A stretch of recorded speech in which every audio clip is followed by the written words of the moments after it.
Mr. Standfast. By John Buchan. Chapter 1: The Wicket Gate.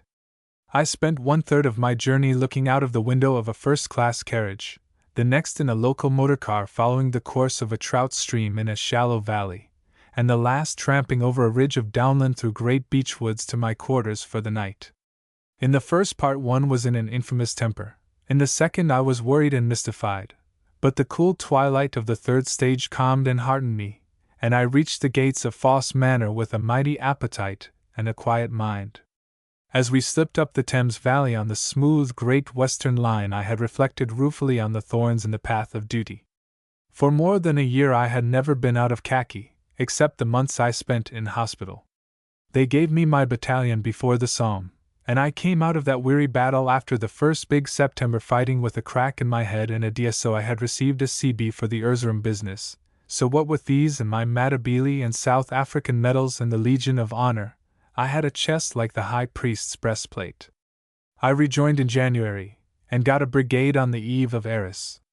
There we had a star turn, and took about as many prisoners as we put infantry over the top. After that we were hauled out for a month, and subsequently planted in a bad bit on the Scarpe with a hint that we would soon be used for a big push. Then suddenly I was ordered home to report to the War Office, and passed on by them to Bullivant and his merry men. So here I was sitting in a railway carriage in a grey tweed suit, with a neat new suitcase on the rack labelled CB. The initials stood for Cornelius Brand, for that was my name now. And an old boy in the corner was asking me questions and wondering audibly why I wasn't fighting, while a young blood of a second lieutenant with a wound stripe was eyeing me with scorn. The old chap was one of the cross-examining type, and after he had borrowed my matches he set to work to find out all about me. He was a tremendous fire-eater, and a bit of a pessimist about our slow progress in the West. I told him I came from South Africa and was a mining engineer. "Been fighting with Botha?" he asked. "No," I said. "I'm not the fighting kind." The second lieutenant screwed up his nose. "Is there no conscription in South Africa?" "Thank God there isn't," I said, and the old fellow begged permission to tell me a lot of unpalatable things. I knew his kind and didn't give much for it. He was the sort who, if he had been under 50, would have crawled on his belly to his tribunal to get exempted, but being over age was able to pose as a patriot.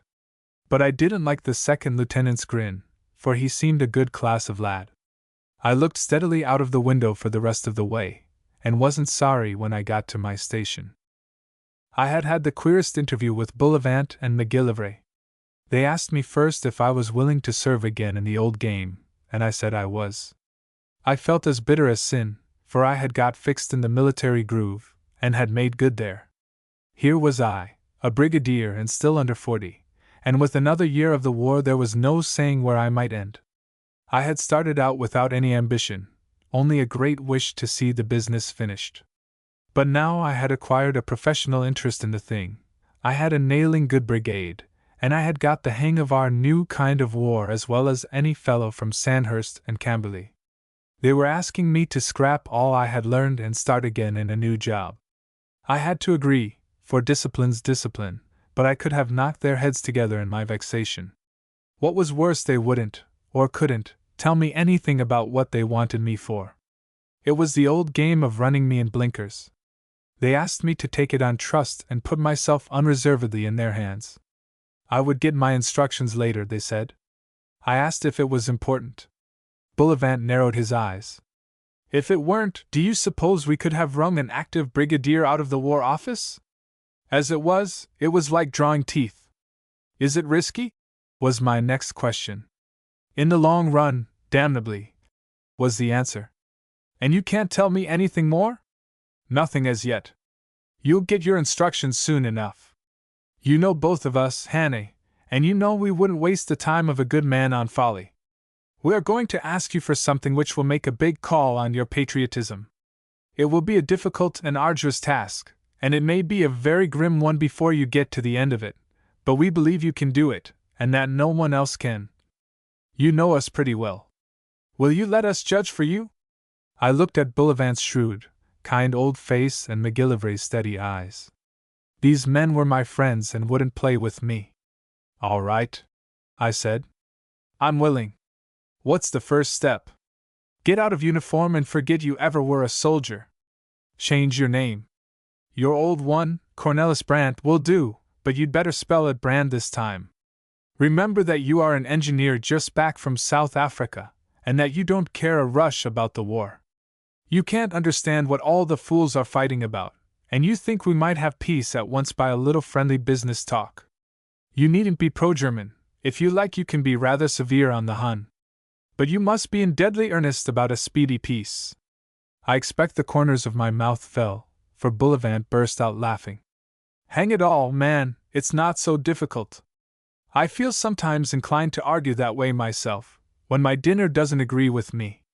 It's not so hard as to wander round the fatherland abusing Britain, which was your last job.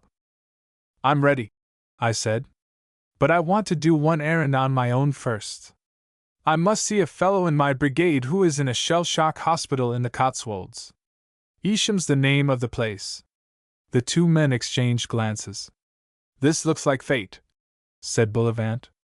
By all means go to Isham. The place where your work begins is only a couple of miles off. I want you to spend next Thursday night as the guest of two maiden ladies called Wymondham at Foss Manor. You will go down there as a lone South African visiting a sick friend. They are hospitable souls and entertain many angels unawares. And I get my orders there? You get your orders, and you are under bond to obey them. And Bullivant and McGillivray smiled at each other. I was thinking hard about that odd conversation as the small Ford car, which I had wired for to the inn, carried me away from the suburbs of the county town into a land of rolling hills and green water meadows. It was a gorgeous afternoon, and the blossom of early June was on every tree. But I had no eyes for landscape and the summer, being engaged in reprobating Bullivant and cursing my fantastic fate. I detested my new part and looked forward to naked shame. It was bad enough for anyone to have to pose as a pacifist, but for me, strong as a bull and as sunburnt as a gypsy and not looking my 40 years, it was a black disgrace. To go into Germany as an anti-British Afrikander was a stoutish adventure, but to lounge about at home talking rot was a very different-sized job. My stomach rose at the thought of it, and I had pretty well decided to wire to Bullivant and cry off. There are some things that no one has a right to ask of any white man. When I got to Isham and found poor old Blakey, I didn't feel happier. He had been a friend of mine in Rhodesia, and after the German Southwest affair was over had come home to a Fusilier battalion, which was in my brigade at Arras. He had been buried by a big crump just before we got our second objective, and was dug out without a scratch on him, but as daft as a hatter. I had heard he was mending, and had promised his family to look him up the first chance I got. I found him sitting on a garden seat, staring steadily before him like a lookout at sea. He knew me all right and cheered up for a second, but very soon he was back at his staring, and every word he uttered was like the careful speech of a drunken man. A bird flew out of a bush, and I could see him holding himself tight to keep from screaming. The best I could do was to put a hand on his shoulder and stroke him as one strokes a frightened horse. The sight of the price my old friend had paid didn't put me in love with pacificism. We talked of brother officers in South Africa, for I wanted to keep his thoughts off the war, but he kept edging round to it. "How long will the damned thing last?" he asked. "Oh, it's practically over," I lied cheerfully. "No more fighting for you and precious little for me. The Boche is done in all right. What you've got to do, my lad, is to sleep 14 hours in the 24 and spend half the rest catching trout. We'll have a shot at the grousebird together this autumn, and we'll get some of the old gang to join us." Someone put a tea tray on the table beside us, and I looked up to see the very prettiest girl I ever set eyes on. She seemed little more than a child, and before the war would probably have still ranked as a flapper. She wore the neat blue dress and apron of a VD, and her white cap was set on hair like spun gold. She smiled demurely as she arranged the tea things, and I thought I had never seen eyes at once so merry and so grave. I stared after her as she walked across the lawn, and I remember noticing that she moved with the free grace of an athletic boy. "Who on earth's that?" I asked Blakey. "That? Oh, one of the sisters," he said listlessly. "There are squads of them. I can't tell one from another. Nothing gave me such an impression of my friend's sickness as the fact that he should have no interest in something so fresh and jolly as that girl. Presently my time was up and I had to go, and as I looked back I saw him sunk in his chair again, his eyes fixed on vacancy, and his hands gripping his knees. The thought of him depressed me horribly. Here was I condemned to some rotten buffoonery in inglorious safety, while the salt of the earth like Blakey was paying the ghastliest price. From him my thoughts flew to old Peter Pienaar, and I sat down on a roadside wall and read his last letter. It nearly made me howl. Peter, you must know, had shaved his beard and joined the Royal Flying Corps the summer before when we got back from the Greenmantle affair. That was the only kind of reward he wanted, and though he was absurdly over age, the authorities allowed it. They were wise not to stickle about rules, for Peter's eyesight and nerve were as good as those of any boy of 20. I knew he would do well, but I was not prepared for his immediately blazing success. He got his pilot's certificate in record time and went out to France, and presently even we footsloggers, busy shifting ground before the Somme, began to hear rumors of his doings. He developed a perfect genius for air fighting. There were plenty better trick flyers, and plenty who knew more about the science of the game, but there was no one with quite Peter's genius for an actual scrap. He was as full of dodges a couple of miles up in the sky as he had been among the rocks of the berg.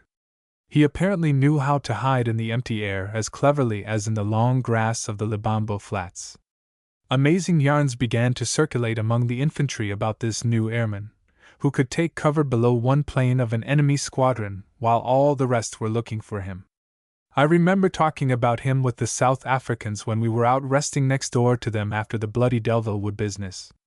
The day before we had seen a good battle in the clouds when the Boche plane had crashed, and a Transvaal machine gun officer brought the report that the British airman had been Pienaar.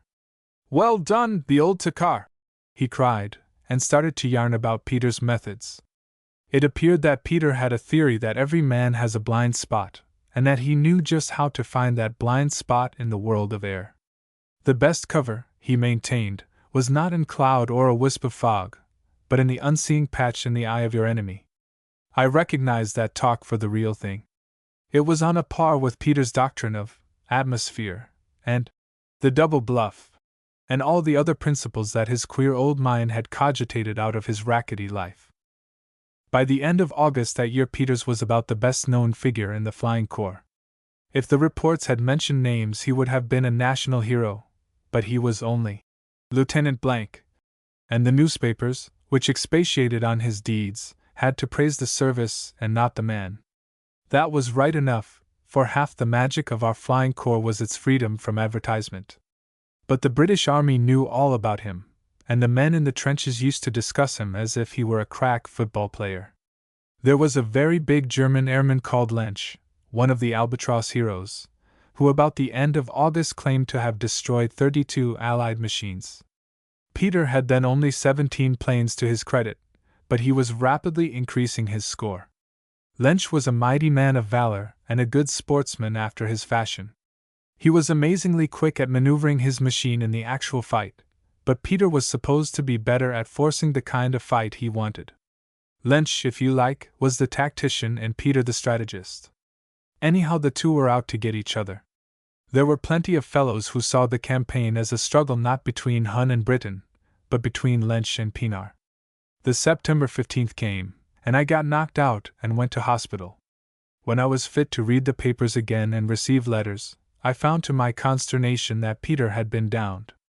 It happened at the end of October when the southwest gales badly handicapped our airwork. When our bombing or reconnaissance jobs behind the enemy lines were completed, instead of being able to glide back into safety, we had to fight our way home slowly against a headwind exposed to Archies and Hun planes. Somewhere east of Bapaume on a return journey Peter fell in with Lensch. At least the German press gave Lensch the credit. His petrol tank was shot to bits and he was forced to descend in a wood near Morchies. The celebrated British airman Pienaar, in the words of the German communiqué, was made prisoner. I had no letter from him till the beginning of the new year, when I was preparing to return to France. It was a very contented letter. He seemed to have been fairly well treated, though he had always a low standard of what he expected from the world in the way of comfort. I inferred that his captors had not identified in the brilliant airman the Dutch miscreant who a year before had broken out of a German jail. He had discovered the pleasures of reading and had perfected himself in an art which he had once practiced indifferently. Somehow or other he had got a Pilgrim's Progress, from which he seemed to extract enormous pleasure. And then at the end, quite casually, he mentioned that he had been badly wounded and that his left leg would never be much use again. After that I got frequent letters, and I wrote to him every week and sent him every kind of parcel I could think of. His letters used to make me both ashamed and happy. I had always banked on old Peter, and here he was behaving like an early Christian martyr, never a word of complaint, and just as cheery as if it were a winter morning on the high veldt, and we were off to ride down Springbok. I knew what the loss of a leg must mean to him, for bodily fitness had always been his pride. The rest of life must have unrolled itself before him very drab and dusty to the grave. But he wrote as if he were on the top of his form and kept commiserating me on the discomforts of my job. The picture of that patient, gentle old fellow, hobbling about his compound and puzzling over his Pilgrim's Progress, a cripple for life after 5 months of blazing glory, would have stiffened the back of a jellyfish. This last letter was horribly touching, for summer had come and the smell of the woods behind his prison reminded Peter of a place in the Wabush, and one could read in every sentence the ache of exile. I sat on that stone wall and considered how trifling were the crumpled leaves in my bed of life compared with the thorns Peter and Blakey had to lie on. I thought of Sandy far off in Mesopotamia, and old Blenkerin groaning with dyspepsia somewhere in America, and I considered that they were the kind of fellows who did their jobs without complaining. The result was that when I got up to go on I had recovered a manlier temper. I wasn't going to shame my friends or pick and choose my duty. I would trust myself to Providence, for, as Blenkerin used to say, Providence was all right if you gave him a chance. It was not only Peter's letter that steadied and calmed me. Isham stood high up in a fold of the hills away from the main valley, and the road I was taking brought me over the ridge and back to the stream side. I climbed through great beechwoods, which seemed in the twilight like some green place far below the sea, and then over a short stretch of hill pasture to the rim of the vale. All about me were little fields enclosed with walls of grey stone and full of dim sheep. Below were dusky woods around what I took to be Foss Manor, for the great Roman Foss Way, straight as an arrow, passed over the hills to the south and skirted its grounds. I could see the stream slipping among its water meadows and could hear the plash of the weir. A tiny village settled in a crook of the hill, and its church tower sounded 7 with a curiously sweet chime. Otherwise there was no noise but the twitter of small birds and the night wind in the tops of the beeches. In that moment I had a kind of revelation. I had a vision of what I had been fighting for, what we all were fighting for. It was peace, deep and holy and ancient, peace older than the oldest wars, peace which would endure when all our swords were hammered into plowshares. It was more, for in that hour England first took hold of me. Before my country had been South Africa, and when I thought of home it had been the wide sun-steeped spaces of the veldt, or some scented glen of the Berg. But now I realized that I had a new home. I understood what a precious thing this little England was, how old and kindly and comforting, how wholly worth striving for. The freedom of an acre of her soil was cheaply bought by the blood of the best of us. I knew what it meant to be a poet, though for the life of me I could not have made a line of verse. For in that hour I had a prospect as if from a hilltop which made all the present troubles of the road seem of no account. I saw not only victory after war, but a new and happier world after victory, when I should inherit something of this English peace and wrap myself in it till the end of my days. Very humbly and quietly, like a man walking through a cathedral, I went down the hill to the manor lodge, and came to a door in an old red brick facade, smothered in magnolias which smelt like hot lemons in the June dusk. The car from the inn had brought on my baggage, and presently I was dressing in a room which looked out on a water garden. For the first time for more than a year I put on a starched shirt and a dinner jacket, and as I dressed I could have sung from pure light-heartedness. I was in for some arduous job, and sometime that evening in that place I should get my marching orders. Someone would arrive, perhaps Bullivant, and read me the riddle. But whatever it was, I was ready for it, for my whole being had found a new purpose. Living in the trenches, you are apt to get your horizon narrowed down to the front line of enemy barbed wire on one side and the nearest rest billets on the other. But now I seemed to see beyond the fog to a happy country. High-pitched voices greeted my ears as I came down the broad staircase, voices which scarcely accorded with the paneled walls and the austere family portraits, and when I found my hostesses in the hall I thought the looks still less in keeping with the house. Both ladies were on the wrong side of 40, but their dress was that of young girls. Miss Doria Wymondham was tall and thin with a mass of nondescript pale hair confined by a black velvet fillet. Miss Claire Wymondham was shorter and plumper, and had done her best by ill-applied cosmetics to make herself look like a foreign demi-mondaine. They greeted me with the friendly casualness which I had long ago discovered was the right English manner towards your guests, as if they had just strolled in and billeted themselves, and you were quite glad to see them but mustn't be asked to trouble yourself further. The next second they were cooing like pigeons round a picture which a young man was holding up in the lamplight. He was a tallish, lean fellow of round about 30 years, wearing grey flannels and shoes dusty from the country roads. His thin face was sallow as if from living indoors, and he had rather more hair on his head than most of us. In the glow of the lamp his features were very clear, and I examined them with interest, for, remember, I was expecting a stranger to give me orders. He had a long, rather strong chin and an obstinate mouth with peevish lines about its corners. But the remarkable feature was his eyes. I can best describe them by saying that they looked hot, not fierce or angry, but so restless that they seemed to ache physically and to want sponging with cold water. They finished their talk about the picture, which was couched in a jargon of which I did not understand one word, and Miss Doria turned to me and the young man. "My cousin Lancelot Wake, Mr. Brand." We nodded stiffly, and Mr. Wake's hand went up to smooth his hair in a self-conscious gesture. "Has Barnard announced dinner?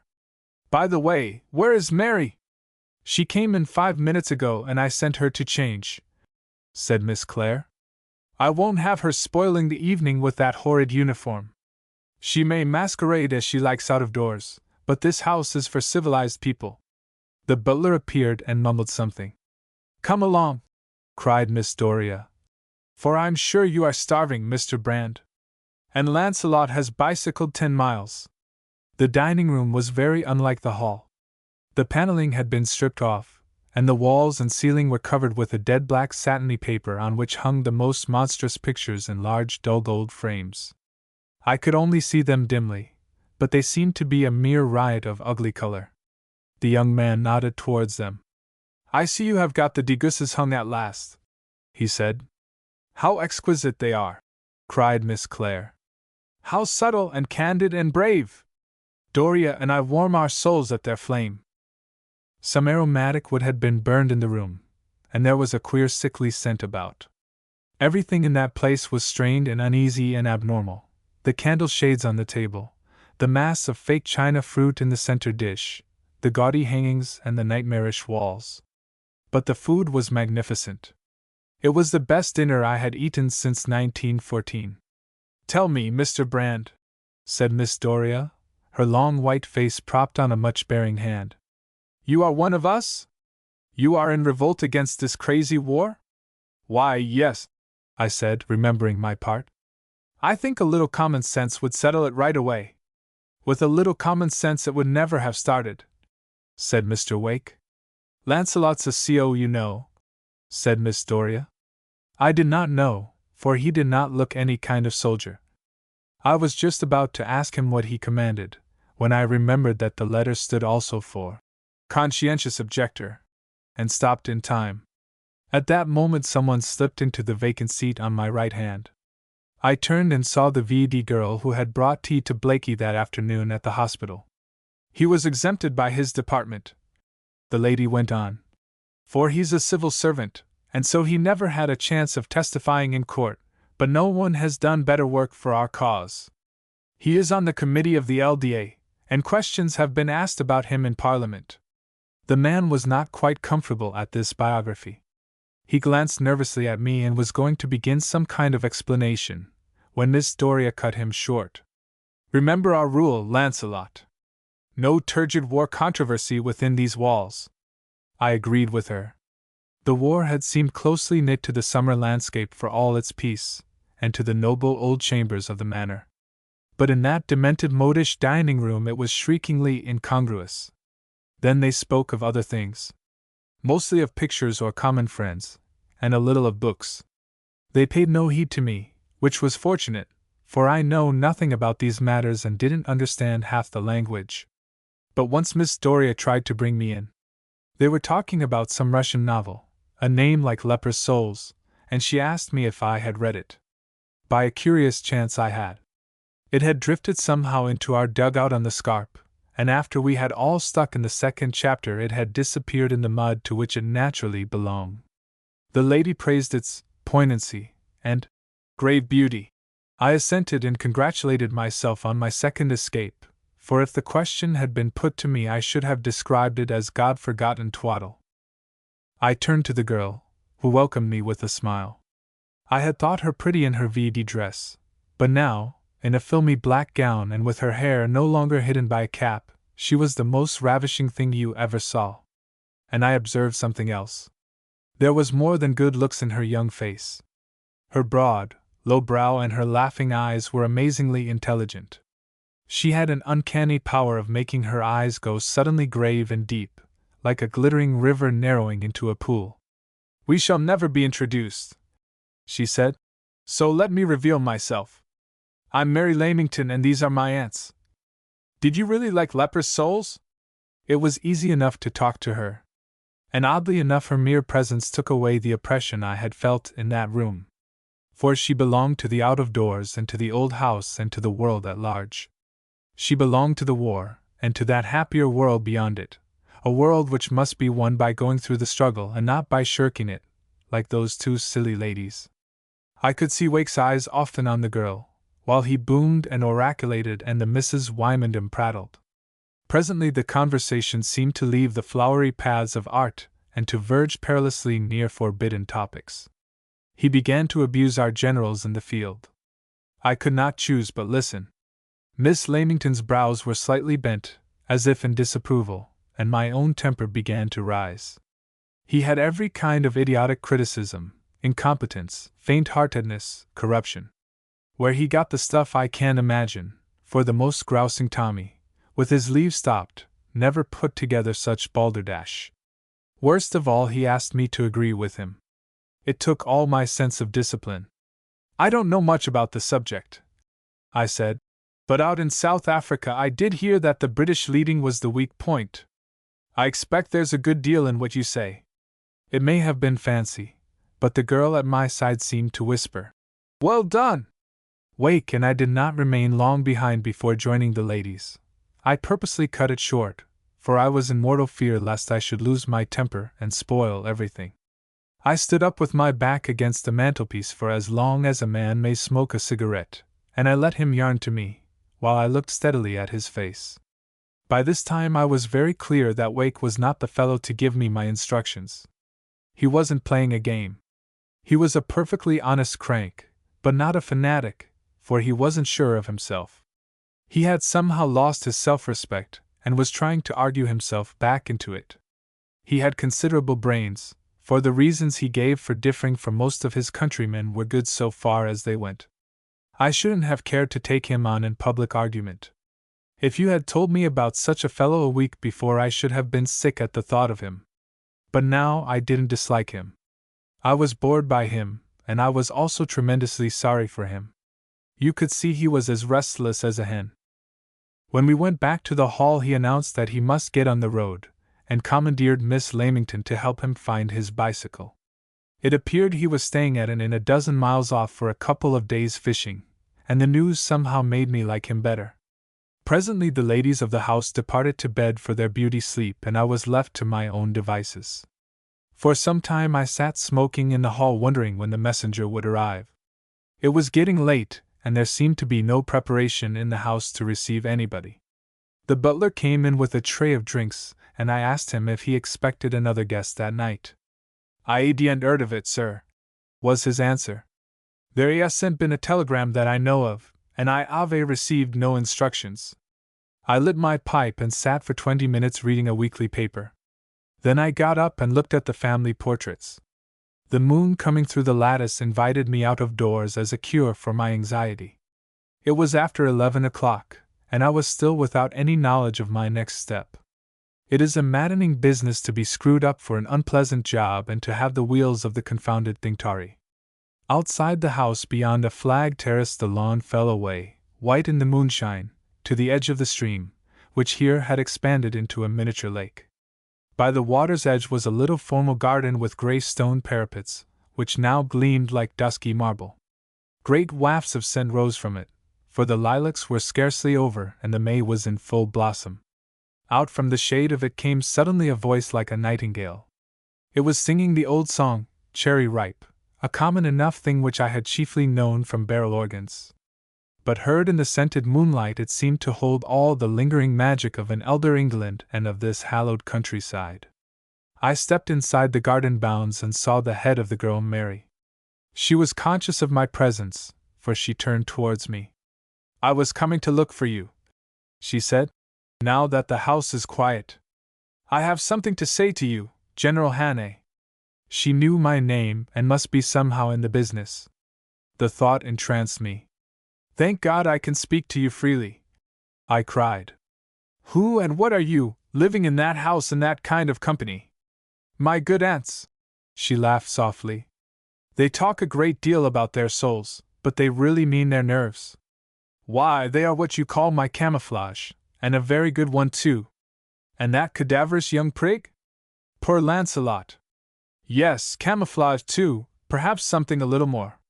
You must not judge him too harshly. But, I did not know how to put it, and stammered in my eagerness. How can I tell that you are the right person for me to speak to? You see I am under orders, and I have got none about you."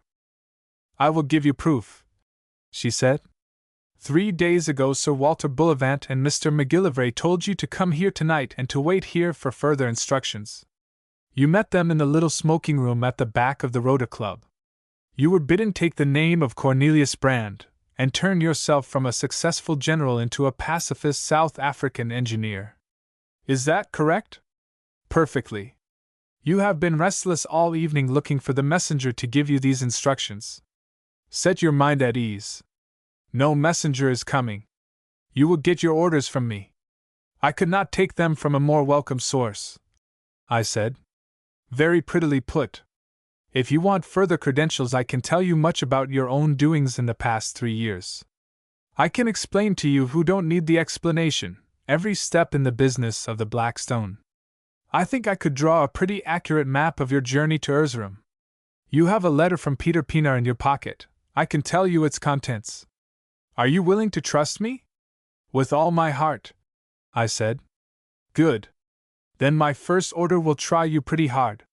For I have no orders to give you except to bid you go and steep yourself in a particular kind of life. Your first duty is to get atmosphere, as your friend Peter used to say. Oh, I will tell you where to go and how to behave.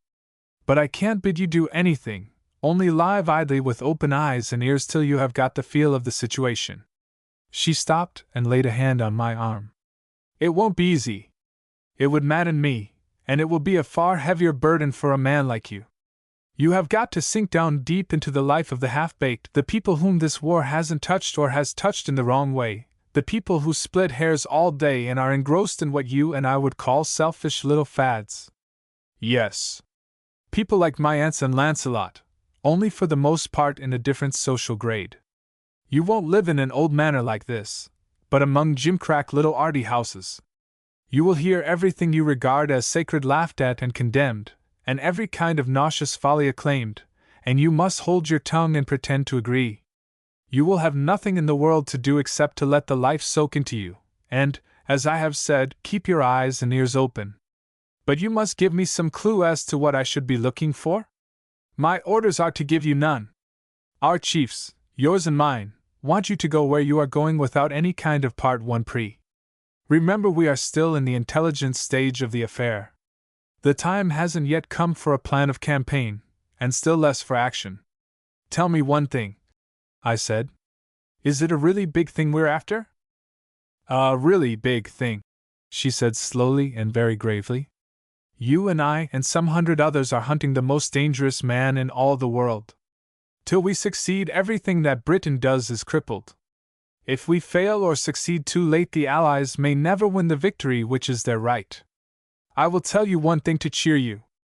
It isn't some sort of race against time, so your purgatory won't endure too long. I was bound to obey, and she knew it, for she took my willingness for granted. From a little gold satchel she selected a tiny box, and opening it extracted a thing like a purple wafer with a white St. Andrew's cross on it. What kind of watch have you? Ah, hunter. Paste that inside the lid. Some day you may be called on to show it. One other thing. Buy tomorrow a copy of the Pilgrim's Progress and get it by heart. You will receive letters and messages some day, and the style of our friends is apt to be reminiscent of John Bunyan. The car will be at the door tomorrow to catch the 10:30, and I will give you the address of the rooms that have been taken for you. Beyond that I have nothing to say, except to beg you to play the part well and keep your temper. You behaved very nicely at dinner. I asked one last question as we said good night in the hall. Shall I see you again? Soon and often, was the answer. Remember, we are colleagues. I went upstairs feeling extraordinarily comforted.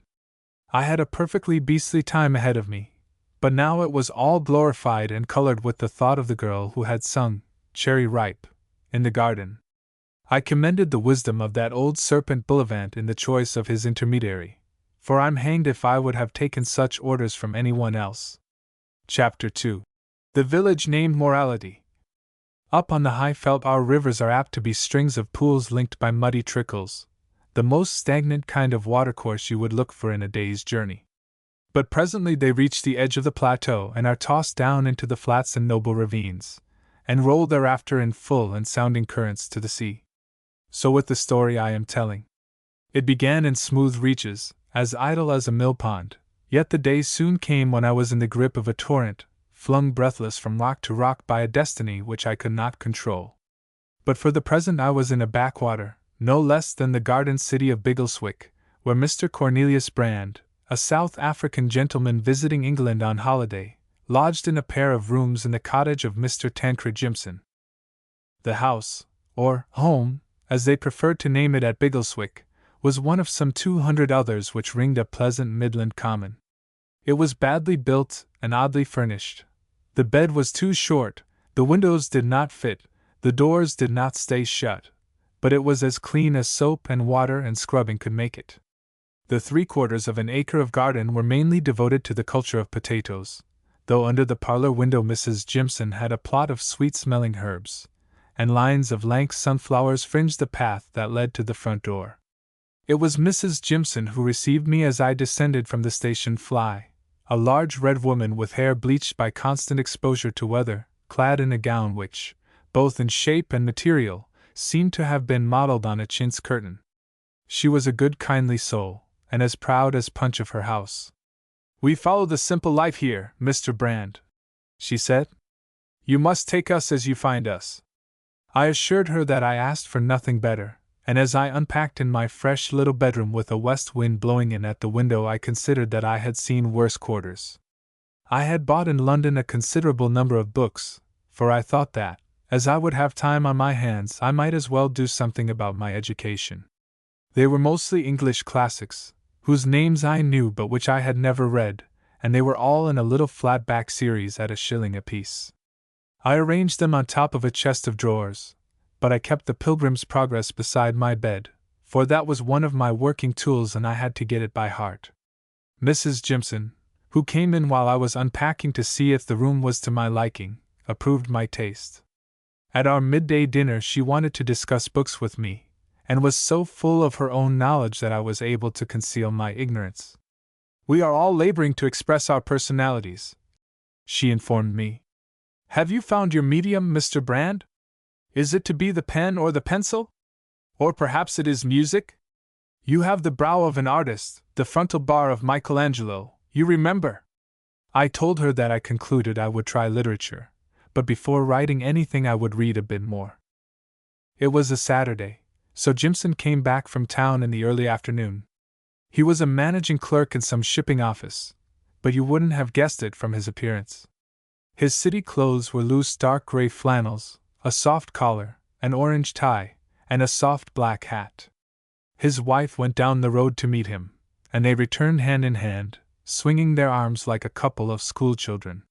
He had a skimpy red beard streaked with gray, and mild blue eyes behind strong glasses. He was the most friendly creature in the world, full of rapid questions, and eager to make me feel one of the family. Presently he got into a tweed Norfolk jacket, and started to cultivate his garden. I took off my coat and lent him a hand, and when he stopped to rest from his labors, which was every 5 minutes, for he had no kind of physique, he would mop his brow and rub his spectacles and declaim about the good smell of the earth and the joy of getting close to nature. Once he looked at my big brown hands and muscular arms with a kind of wistfulness. "You are one of the doers, Mr. Brand," he said, "and I could find it in my heart to envy you. You have seen nature in wild forms in far countries. Some day I hope you will tell us about your life. I must be content with my little corner, but happily there are no territorial limits for the mind. This modest dwelling is a watchtower from which I look over all the world." After that he took me for a walk. We met parties of returning tennis players and here and there a golfer. There seemed to be an abundance of young men, mostly rather weedy looking, but with 1 or 2 well-grown ones who should have been fighting. The names of some of them Jimson mentioned with awe. An unwholesome youth was Aronson, the great novelist. A sturdy, bristling fellow with a fierce mustache was Letchford, the celebrated leader-writer of the Critic. Several were pointed out to me as artists who had gone one better than anybody else, and a vast billowy creature was described as the leader of the new Orientalism in England. I noticed that these people, according to Jimson, were all great, and that they all dabbled in something new. There were quantities of young women, too, most of them rather badly dressed and inclining to untidy hair. And there were several decent couples taking the air like householders of an evening all the world over. Most of these last were Jimson's friends, to whom he introduced me.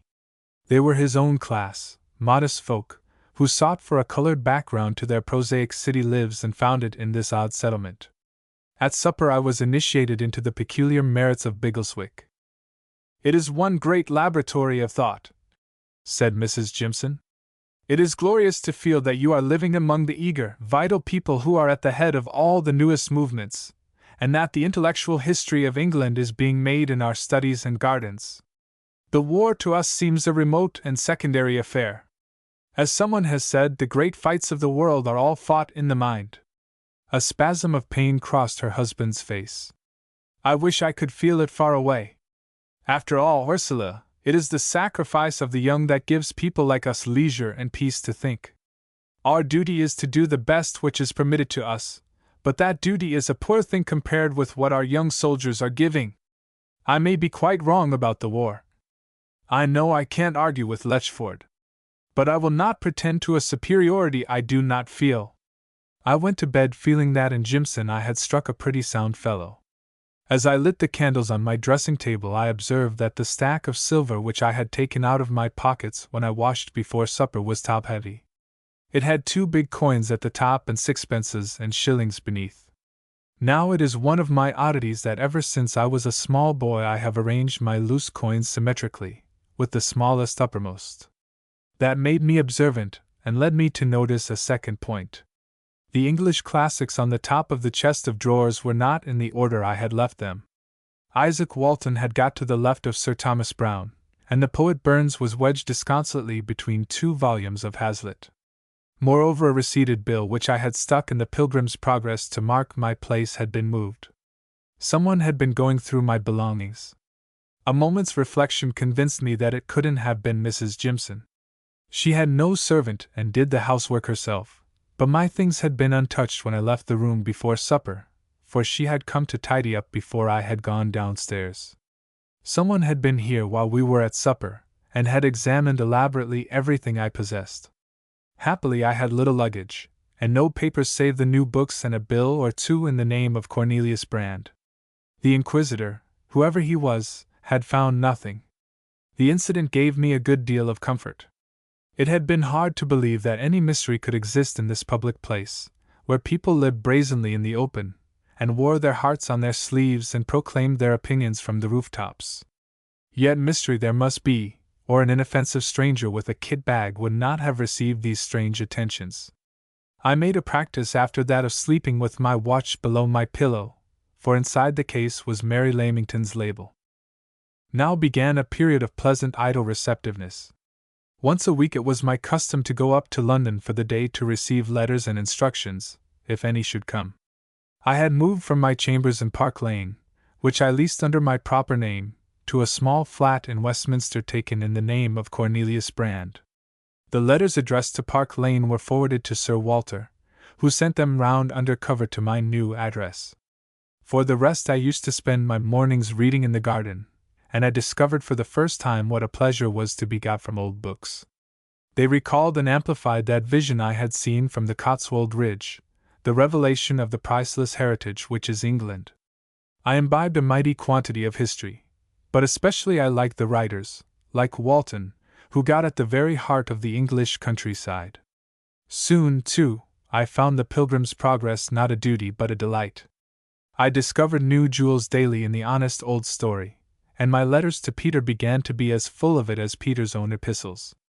I loved, also, the songs of the Elizabethans, for they reminded me of the girl who had sung to me in the June night. In the afternoons I took my exercise in long tramps along the good dusty English roads. The country fell away from Biggleswick into a plain of wood and pasture land, with low hills on the horizon. The place was sown with villages, each with its green and pond and ancient church. Most, too, had inns, and there I had many a draught of cool nutty ale, for the inn at Biggleswick was a reformed place which sold nothing but washy cider. Often, tramping home in the dusk, I was so much in love with the land that I could have sung with the pure joy of it. And in the evening, after a bath, there would be supper, when a rather faggy Jimson struggled between sleep and hunger, and the lady, with an artistic mutch on her untidy head, talked ruthlessly of culture. Bit by bit I edged my way into local society. The Jimsons were a great help, for they were popular and had a nodding acquaintance with most of the inhabitants. They regarded me as a meritorious aspirant towards a higher life, and I was paraded before their friends with the suggestion of a vivid, if Philistine, past. If I had any gift for writing, I would make a book about the inhabitants of Biggleswick. About half were respectable citizens who came there for country air and low rates, but even these had a touch of queerness, and had picked up the jargon of the place. The younger men were mostly government clerks or writers or artists. There were a few widows with flocks of daughters, and on the outskirts were several bigger houses, mostly houses which had been there before the garden city was planted. One of them was brand new, a staring villa with sham antique timbering, stuck on the top of a hill among raw gardens. It belonged to a man called Moxon Ivory, who was a kind of academic pacifist and a great god in the place. Another, a quiet Georgian manor house, was owned by a London publisher, an ardent liberal whose particular branch of business compelled him to keep in touch with the new movements. I used to see him hurrying to the station swinging a little black bag and returning at night with the fish for dinner. I soon got to know a surprising lot of people, and they were the rummiest birds you can imagine. For example, there were the Weekses, 3 girls who lived with their mother in a house so artistic that you broke your head whichever way you turned in it. The son of the family was a conscientious objector who had refused to do any sort of work whatever, and had got quat for his pains. They were immensely proud of him, and used to relate his sufferings in Dartmoor with a gusto which I thought rather heartless. Art was their great subject, and I am afraid they found me pretty heavy-going. It was their fashion never to admire anything that was obviously beautiful, like a sunset or a pretty woman, but to find surprising loveliness in things which I thought hideous.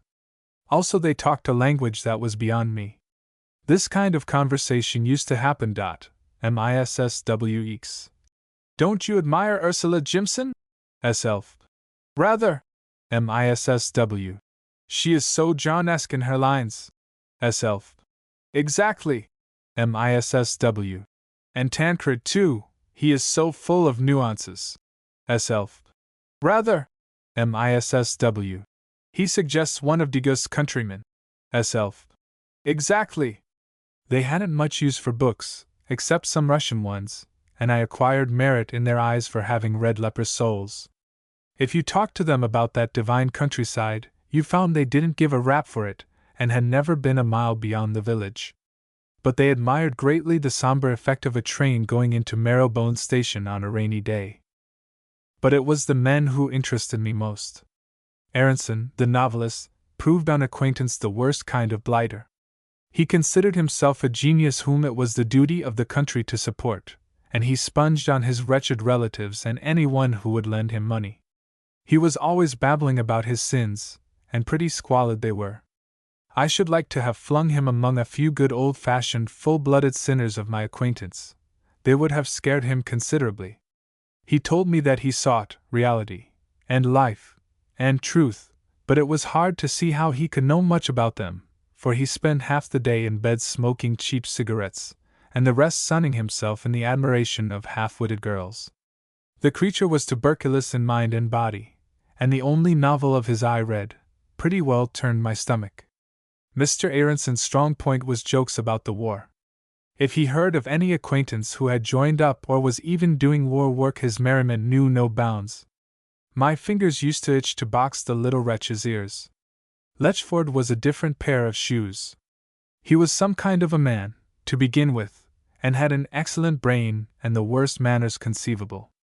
He contradicted everything you said, and looked out for an argument as other people look for their dinner. He was a double-engined, high-speed pacifist, because he was the kind of cantankerous fellow who must always be in a minority. If Britain had stood out of the war, he would have been a raving militarist, but since she was in it, he had got to find reasons why she was wrong. And jolly good reasons they were, too. I couldn't have met his arguments if I had wanted to, so I sat docilely at his feet. The world was all crooked for Letchford, and God had created him with 2 left hands. But the fellow had merits. He had a couple of jolly children whom he adored, and he would walk miles with me on a Sunday, and spout poetry about the beauty and greatness of England. He was 45. If he had been 30 and in my battalion, I could have made a soldier out of him. There were dozens more whose names I have forgotten, but they had one common characteristic. They were puffed up with spiritual pride, and I used to amuse myself with finding their originals in the Pilgrim's Progress. When I tried to judge them by the standard of old Peter, they fell woefully short.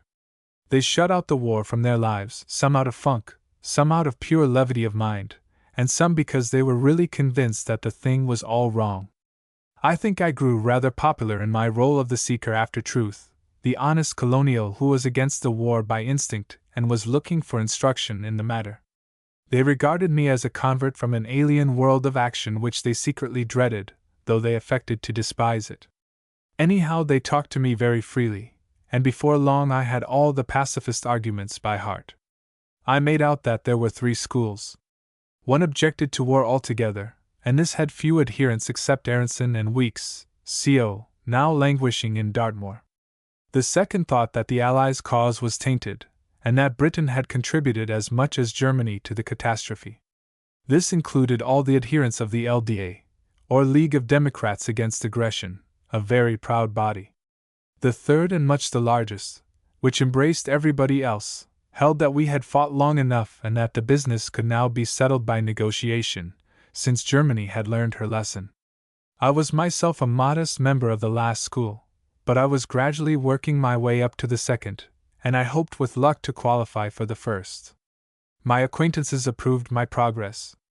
Letchford said I had a core of fanaticism in my slow nature, and that I would end by waving the red flag. Spiritual pride and vanity, as I have said, were at the bottom of most of them, and try as I might, I could find nothing very dangerous in it all. This vexed me, for I began to wonder if the mission which I had embarked on so solemnly were not going to be a fiasco. Sometimes they worried me beyond endurance.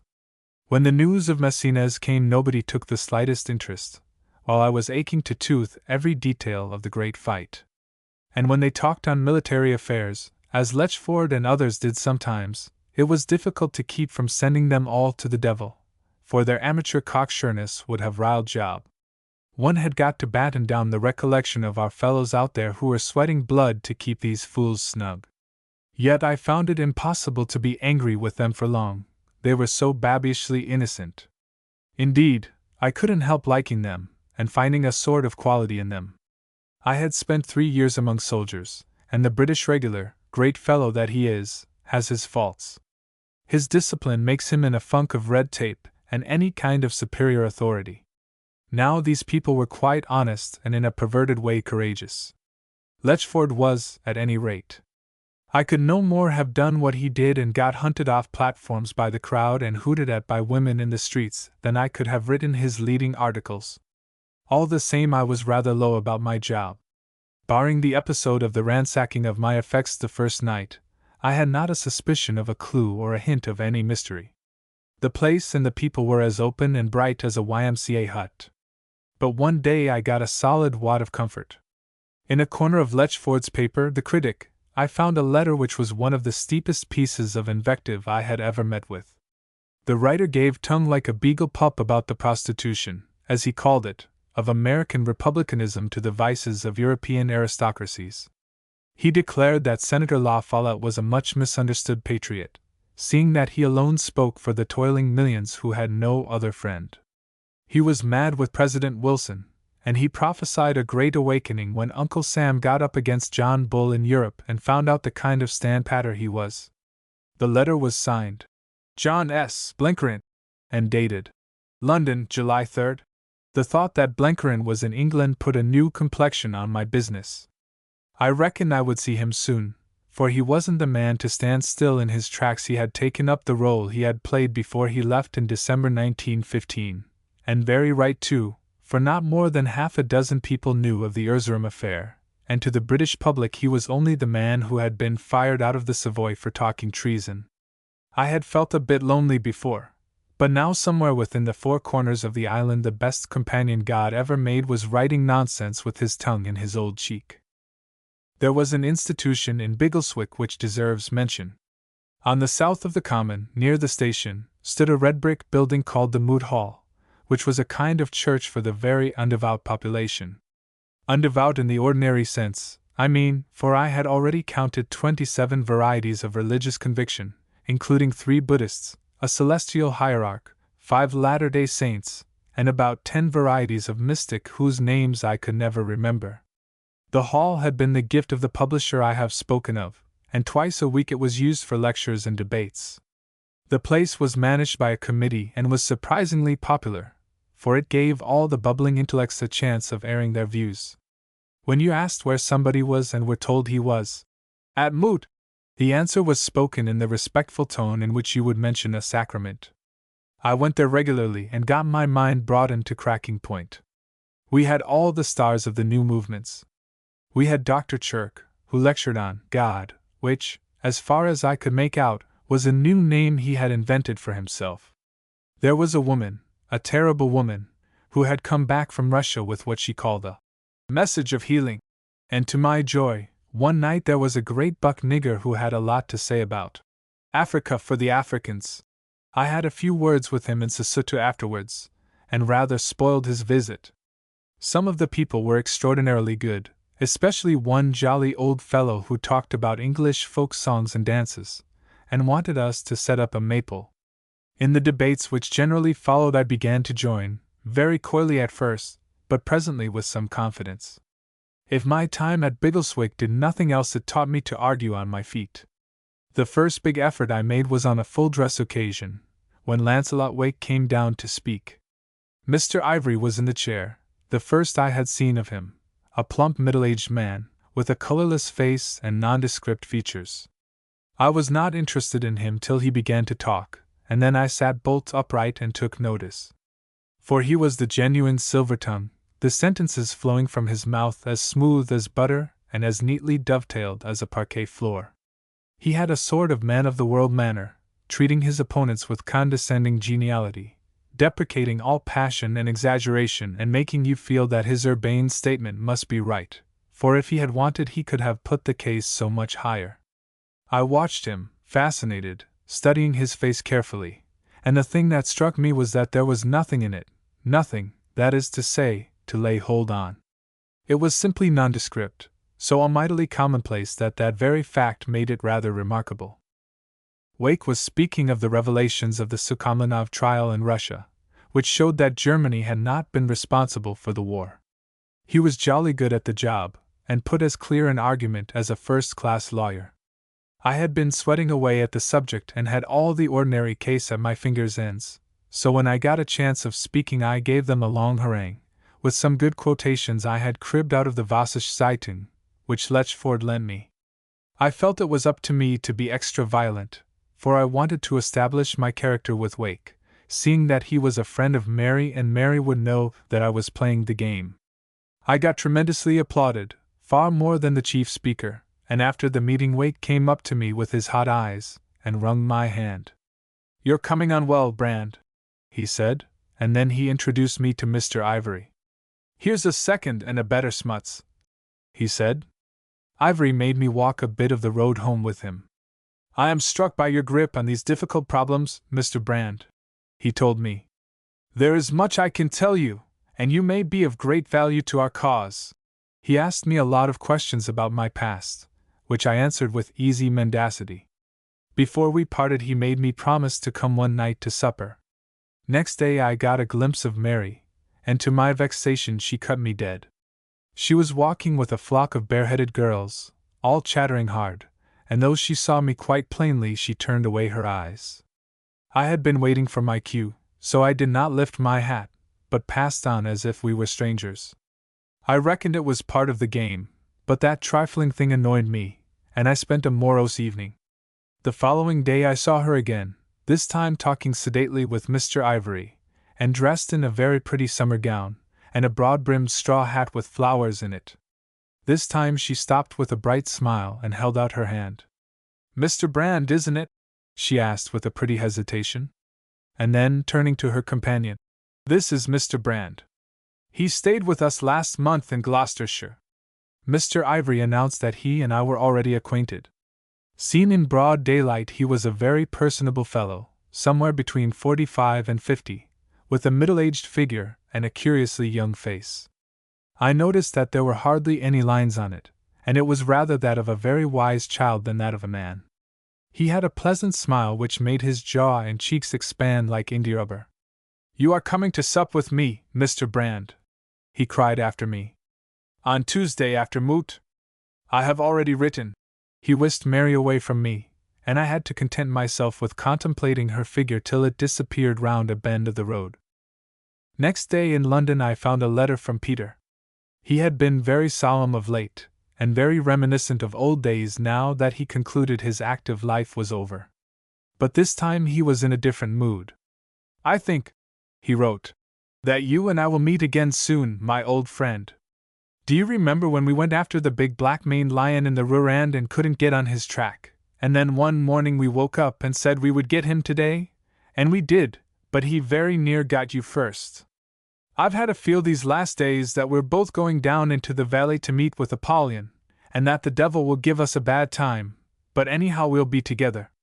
I had the same kind of feel myself, though I didn't see how Peter and I were going to meet, unless I went out to the front again and got put in the bag and sent to the same Boche prison. But I had an instinct that my time in Biggleswick was drawing to a close, and that presently I would be in rougher quarters. I felt quite affectionate towards the place, and took all my favorite walks, and drank my own health in the brew of the village inns, with a consciousness of saying goodbye. Also I made haste to finish my English classics, for I concluded I wouldn't have much time in the future for miscellaneous reading. The Tuesday came, and in the evening I set out rather late for the Moot Hall, for I had been getting into decent clothes after a long, hot stride. When I reached the place it was pretty well packed, and I could only find a seat on the back benches. There on the platform was Ivory, and beside him sat a figure that thrilled every inch of me with affection and a wild anticipation. "I have now the privilege," said the chairman, "of introducing to you the speaker whom we so warmly welcome, our fearless and indefatigable American friend, Mr. Blenkerin." It was the old Blenkerin, but almightily changed. His stoutness had gone, and he was as lean as Abraham Lincoln. Instead of a puffy face, his cheekbones and jaw stood out hard and sharp, and in place of his former pasty color his complexion had the clear glow of health. I saw now that he was a splendid figure of a man, and when he got to his feet every movement had the suppleness of an athlete in training. In that moment I realized that my serious business had now begun. My senses suddenly seemed quicker, my nerves tenser, my brain more active. The big game had started, and he and I were playing it together. I watched him with strained attention. It was a funny speech, stuffed with extravagance and vehemence, not very well argued and terribly discursive. His main point was that Germany was now in a fine democratic mood and might well be admitted into a brotherly partnership, that indeed she had never been in any other mood, but had been forced into violence by the plots of her enemies. Much of it, I should have thought, was in stark defiance of the Defence of the Realm Acts, but if any wise Scotland Yard officer had listened to it he would probably have considered it harmless because of its contradictions. It was full of a fierce earnestness, and it was full of humor, long-drawn American metaphors at which that most critical audience roared with laughter. But it was not the kind of thing that they were accustomed to, and I could fancy what Wake would have said of it. The conviction grew upon me that Blenkerin was deliberately trying to prove himself an honest idiot. If so, it was a huge success. He produced on one the impression of the type of sentimental revolutionary who ruthlessly knifes his opponent, and then weeps and prays over his tomb. Just at the end he seemed to pull himself together and to try a little argument. He made a great point of the Austrian socialists going to Stockholm, going freely and with their government's assent, from a country which its critics called an autocracy, while the democratic Western peoples held back. "I admit I haven't any real watertight proof," he said, "but I will bet my bottom dollar that the influence which moved the Austrian government to allow this embassy of freedom was the influence of Germany herself. And that is the land from which the Allied Pharisees draw in their skirts lest their garments be defiled." He sat down amid a good deal of applause, for his audience had not been bored, though I could see that some of them thought his praise of Germany a bit steep. It was all right in Biggleswick to prove Britain in the wrong, but it was a slightly different thing to extol the enemy. I was puzzled about his last point, for it was not of a piece with the rest of his discourse, and I was trying to guess at his purpose. The chairman referred to it in his concluding remarks. "I am in a position," he said, "to bear out all that the lecturer has said. I can go further. I can assure him on the best authority that his surmise is correct, and that Vienna's decision to send delegates to Stockholm was largely dictated by representations from Berlin. I am given to understand that the fact has in the last few days been admitted in the Austrian press." A vote of thanks was carried, and then I found myself shaking hands with Ivory while Blenkerin stood a yard off, talking to one of the Misses Weeks. The next moment I was being introduced. "Mr. Brand, very pleased to meet you," said the voice I knew so well. "Mr. Ivory has been telling me about you, and I guess we've got something to say to each other. We're both from no countries, and we've got to teach the old nations a little horse sense." Mr. Ivory's car, the only one left in the neighborhood, carried us to his villa, and presently we were seated in a brightly lit dining room. It was not a pretty house, but it had the luxury of an expensive hotel, and the supper we had was as good as any London restaurant. Gone were the old days of fish and toast and boiled milk. Blenkerin squared his shoulders and showed himself a noble trencherman. "A year ago," he told our host, "I was the meanest kind of dyspeptic. I had the love of righteousness in my heart, but I had the devil in my stomach. Then I heard stories about the Robson brothers, the star surgeons way out west in White Springs, Nebraska. They were reckoned the neatest hands in the world at carving up a man and removing devilments from his intestines. Now, sir, I've always fought pretty shy of surgeons, for I considered that our Maker never intended his handiwork to be reconstructed like a bankrupt Dago railway. But by that time I was feeling so almighty wretched that I could have paid a man to put a bullet through my head. There's no other way, I said to myself. Either you forget your religion in your miserable cowardice and get cut up, or it's you for the golden shore. So I set my teeth and journeyed to White Springs, and the brothers had a look at my duodenum. They saw that the darn thing wouldn't do, so they sidetracked it and made a no route for my no attrition traffic. It was the cunningest piece of surgery since the Lord took a rib out of the side of our first parent. They've got a mighty fine way of charging, too, for they take 5% of a man's income, and it's all one to them whether he's a meat king or a clerk on $20 a week. I can tell you I took some trouble to be a very rich man last year. All through the meal I sat in a kind of stupor. I was trying to assimilate the new Blenkiron, and drinking in the comfort of his heavenly drawl, and I was puzzling my head about Ivory. I had a ridiculous notion that I had seen him before, but delve as I might into my memory, I couldn't place him. He was the incarnation of the commonplace, a comfortable middle-class sentimentalist, who patronized pacificism out of vanity, but was very careful not to dip his hands too far. He was always damping down Blenkiron's volcanic utterances. Of course, as you know, the other side have an argument which I find rather hard to meet. I can sympathize with patriotism, and even with jingoism, in certain moods, but I always come back to this difficulty. Our opponents are not ill-meaning so much as ill-judging. These were the sort of sentences he kept throwing in. And he was full of quotations from private conversations he had had with every sort of person, including members of the government. I remember that he expressed great admiration for Mr. Balfour. Of all that talk, I only recalled one thing clearly, and I recalled it because Blenkiron seemed to collect his wits and try to argue, just as he had done at the end of his lecture. He was speaking about a story he had heard from someone, who had heard it from someone else, that Austria in the last week of July 1914 had accepted Russia's proposal to hold her hand and negotiate, and that the Kaiser had sent a message to the Tsar saying he agreed. According to his story, this telegram had been received in Petrograd, and had been rewritten, like Bismarck's EMS telegram, before it reached the Emperor.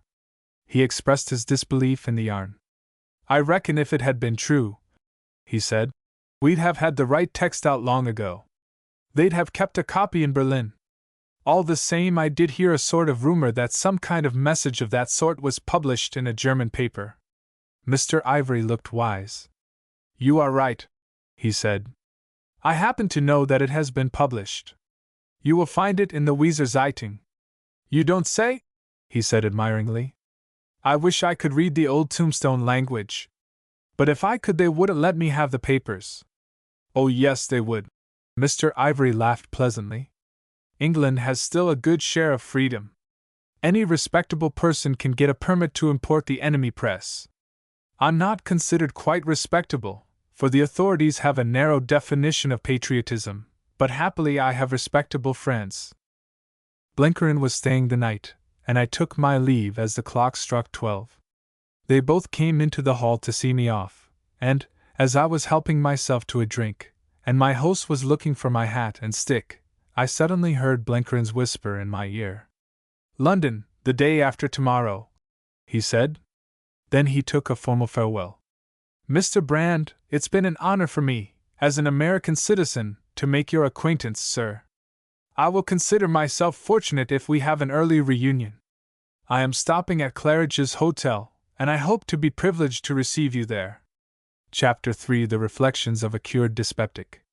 35 hours later I found myself in my rooms in Westminster. I thought there might be a message for me there, for I didn't propose to go and call openly on Blenkiron at Claridge's till I had his instructions. But there was no message, only a line from Peter, saying he had hopes of being sent to Switzerland. That made me realize that he must be pretty badly broken up. Presently the telephone bell rang. It was Blenkiron who spoke. Go down and have a talk with your brokers about the war loan. Arrive there about 12 o'clock and don't go upstairs till you have met a friend. You'd better have a quick luncheon at your club, and then come to Traill's bookshop in the Haymarket at 2. You can get back to Biggleswick by the 5.16.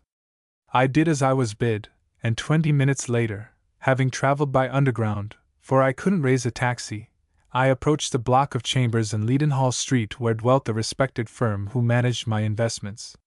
It was still a few minutes before noon, and as I slowed down a familiar figure came out of the bank next door. Ivory beamed recognition. Up for the day, Mr. Brand? He asked. I have to see my brokers, I said. Read the South African papers in my club, and get back by the 5.16. Any chance of your company?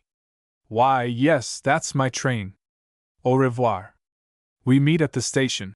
He bustled off, looking very smart with his neat clothes and a rose in his buttonhole. I lunched impatiently, and at 2 was turning over some new books in Trail's shop with an eye on the street door behind me.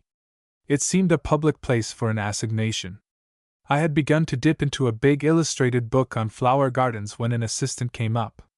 "The manager's compliments, sir, and he thinks there are some old works of travel upstairs that might interest you." I followed him obediently to an upper floor lined with every kind of volume, and with tables littered with maps and engravings. "This way, sir," he said, and opened a door in the wall concealed by bogus bookbacks.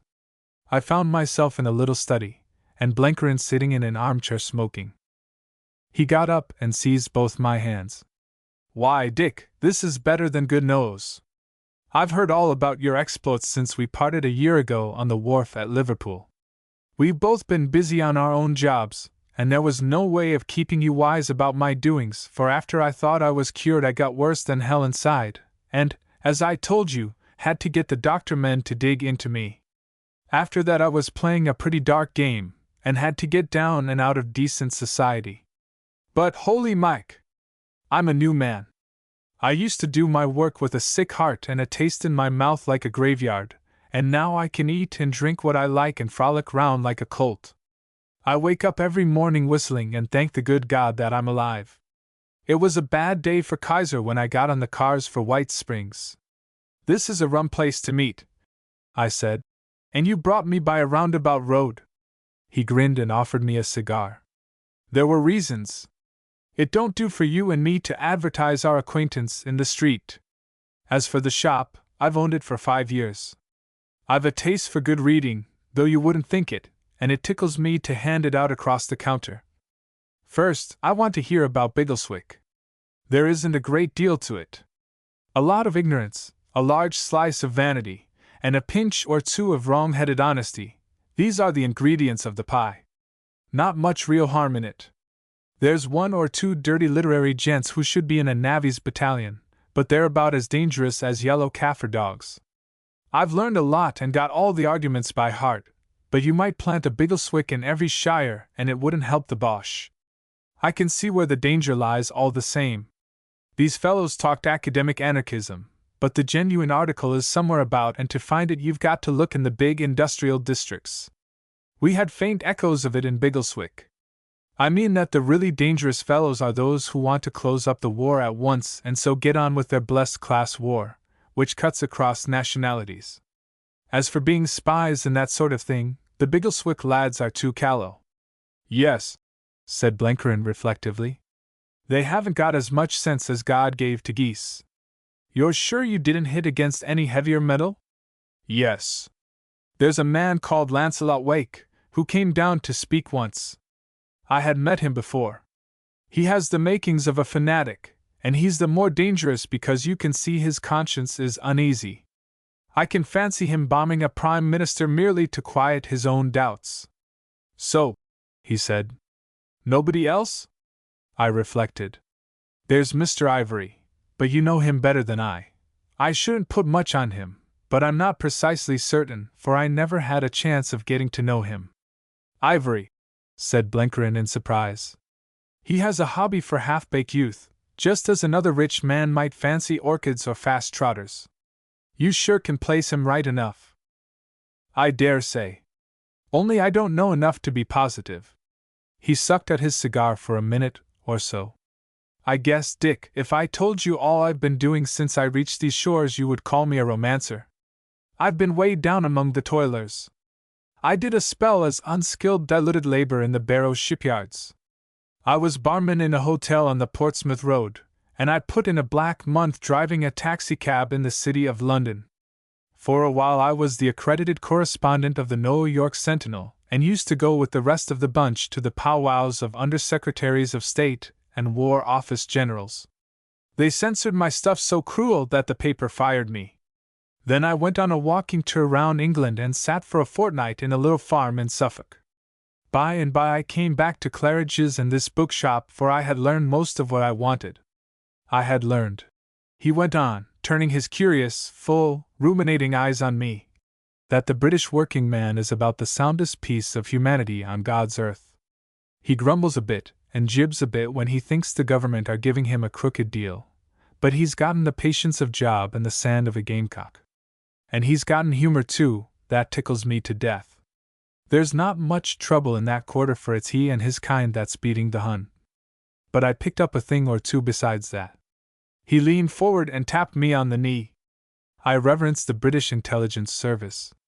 Flies don't settle on it to any considerable extent. It's got a mighty fine mesh, but there's one hole in that mesh, and it's our job to mend it. There's a high-powered brain in the game against us. I struck it a couple of years ago when I was hunting Dumba and Albert, and I thought it was in New York, but it wasn't. I struck its working again at home last year and located its head office in Europe. So I tried Switzerland and Holland, but only bits of it were there. The center of the web where the old spider sits is right here in England, and for 6 months I've been shadowing that spider. There's a gang to help, a big gang, and a clever gang, and partly an innocent gang. But there's only one brain, and it's to match that the Robson brothers settled my duodenum. I was listening with a quickened pulse, for now at last I was getting to business. What is he, international socialist, or anarchist, or what? I asked. Pure-blooded Bosch agent, but the biggest size brand in the catalog, bigger than Steinmeier or old Bismarck Staubier. Thank God I've got him located. I must put you wise about some things. He lay back in his rubbed leather armchair and yarned for 20 minutes. He told me how at the beginning of the war Scotland Yard had had a pretty complete register of enemy spies, and without making any fuss had just tidied them away. After that, the covey having been broken up, it was a question of picking off stray birds. That had taken some doing. There had been all kinds of inflammatory stuff around, Red Masons and international anarchists, and worst of all, international finance touts, but they had mostly been ordinary cranks and rogues, the tools of the Bosch agents rather than agents themselves. However, by the middle of 1915 most of the stragglers had been gathered in. But there remained loose ends, and towards the close of last year somebody was very busy combining these ends into a net. Funny cases cropped up of the leakage of vital information. They began to be bad about October 1916, when the Hun submarines started on a special racket. The enemy suddenly appeared possessed of a knowledge which we thought to be shared only by half a dozen officers.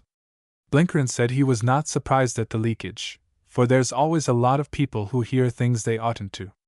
What surprised him was that it got so quickly to the enemy. Then after last February, when the Hun submarines went in for frightfulness on a big scale, the thing grew desperate. Leakages occurred every week, and the business was managed by people who knew their way about, for they avoided all the traps set for them, and when bogus news was released on purpose, they never sent it. A convoy which had been kept a deadly secret would be attacked at the one place where it was helpless. A carefully prepared defensive plan would be checkmated before it could be tried. Blinkerin said that there was no evidence that a single brain was behind it all, for there was no similarity in the cases, but he had a strong impression all the time that it was the work of one man. We managed to close some of the bolt holes, but we couldn't put our hands near the big ones. By this time, said he, I reckon I was about ready to change my methods. I had been working by what the highbrows call induction, trying to argue up from the deeds to the doer. Now I tried a new lay, which was to calculate down from the doer to the deeds. They call it deduction. I opined that somewhere in this island was a gentleman whom we will call Mr. X, and that, pursuing the line of business he did, he must have certain characteristics. I considered very carefully just what sort of personage he must be. I had noticed that his device was apparently the double bluff. That is to say, when he had two courses open to him, A and B, he pretended he was going to take B, and so got us guessing that he would try A, then he took B after all. So I reckon that his camouflage must correspond to this little idiosyncrasy. Being a Bosch agent, he wouldn't pretend to be a hardy patriot, an honest old blood-and-bones Tory.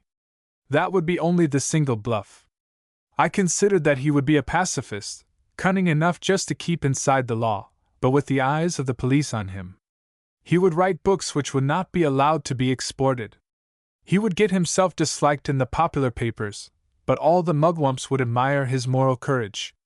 I drew a mighty fine picture to myself of just the man I expected to find. Then I started out to look for him. Blenkeren's face took on the air of a disappointed child. It was no good. I kept barking up the wrong tree and wore myself out playing the sleuth on white-souled innocents. But you've found him all right, I cried, a sudden suspicion leaping into my brain. He's found, he said sadly. But the credit does not belong to John S. Blenkeren. That child merely muddied the pond. The big fish was left for a young lady to hook. I know, I cried excitedly.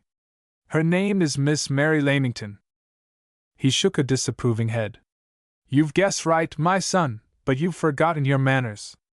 This is a rough business, and we won't bring in the name of a gently reared and pure-minded young girl. If we speak to her at all, we call her by a pet name out of the Pilgrim's Progress. Anyhow, she hooked the fish, though he isn't landed. D'you see any light? Ivory, I gasped. Yes. Ivory. Nothing much to look at, you say. A common, middle-aged, pie-faced, golf-playing highbrow that you wouldn't keep out of a Sunday school. A touch of the drummer, too, to show he has no dealings with your effete aristocracy. A languishing silver tongue that adores the sound of his own voice. As mild, you'd say, as curds and cream. Blenkeren got out of his chair and stood above me. I tell you, Dick, that man makes my spine cold. He hasn't a drop of good red blood in him. The dirtiest Apache is a Christian gentleman compared to Moxon Ivory. He's as cruel as a snake and as deep as hell. But by God, he's got a brain below his hat. He's hooked and we're playing him, but Lord knows if he'll ever be landed. Why on earth don't you put him away? I asked. We haven't the proof, legal proof, I mean, though there's buckets of the other kind. I could put up a morally certain case, but he'd beat me in a court of law. And 100 sheep would get up in Parliament and bleat about persecution. He has a graft with every collection of cranks in England, and with all the geese that cackle about the liberty of the individual when the Boche is ranging about to enslave the world. No, sir, that's too dangerous a game.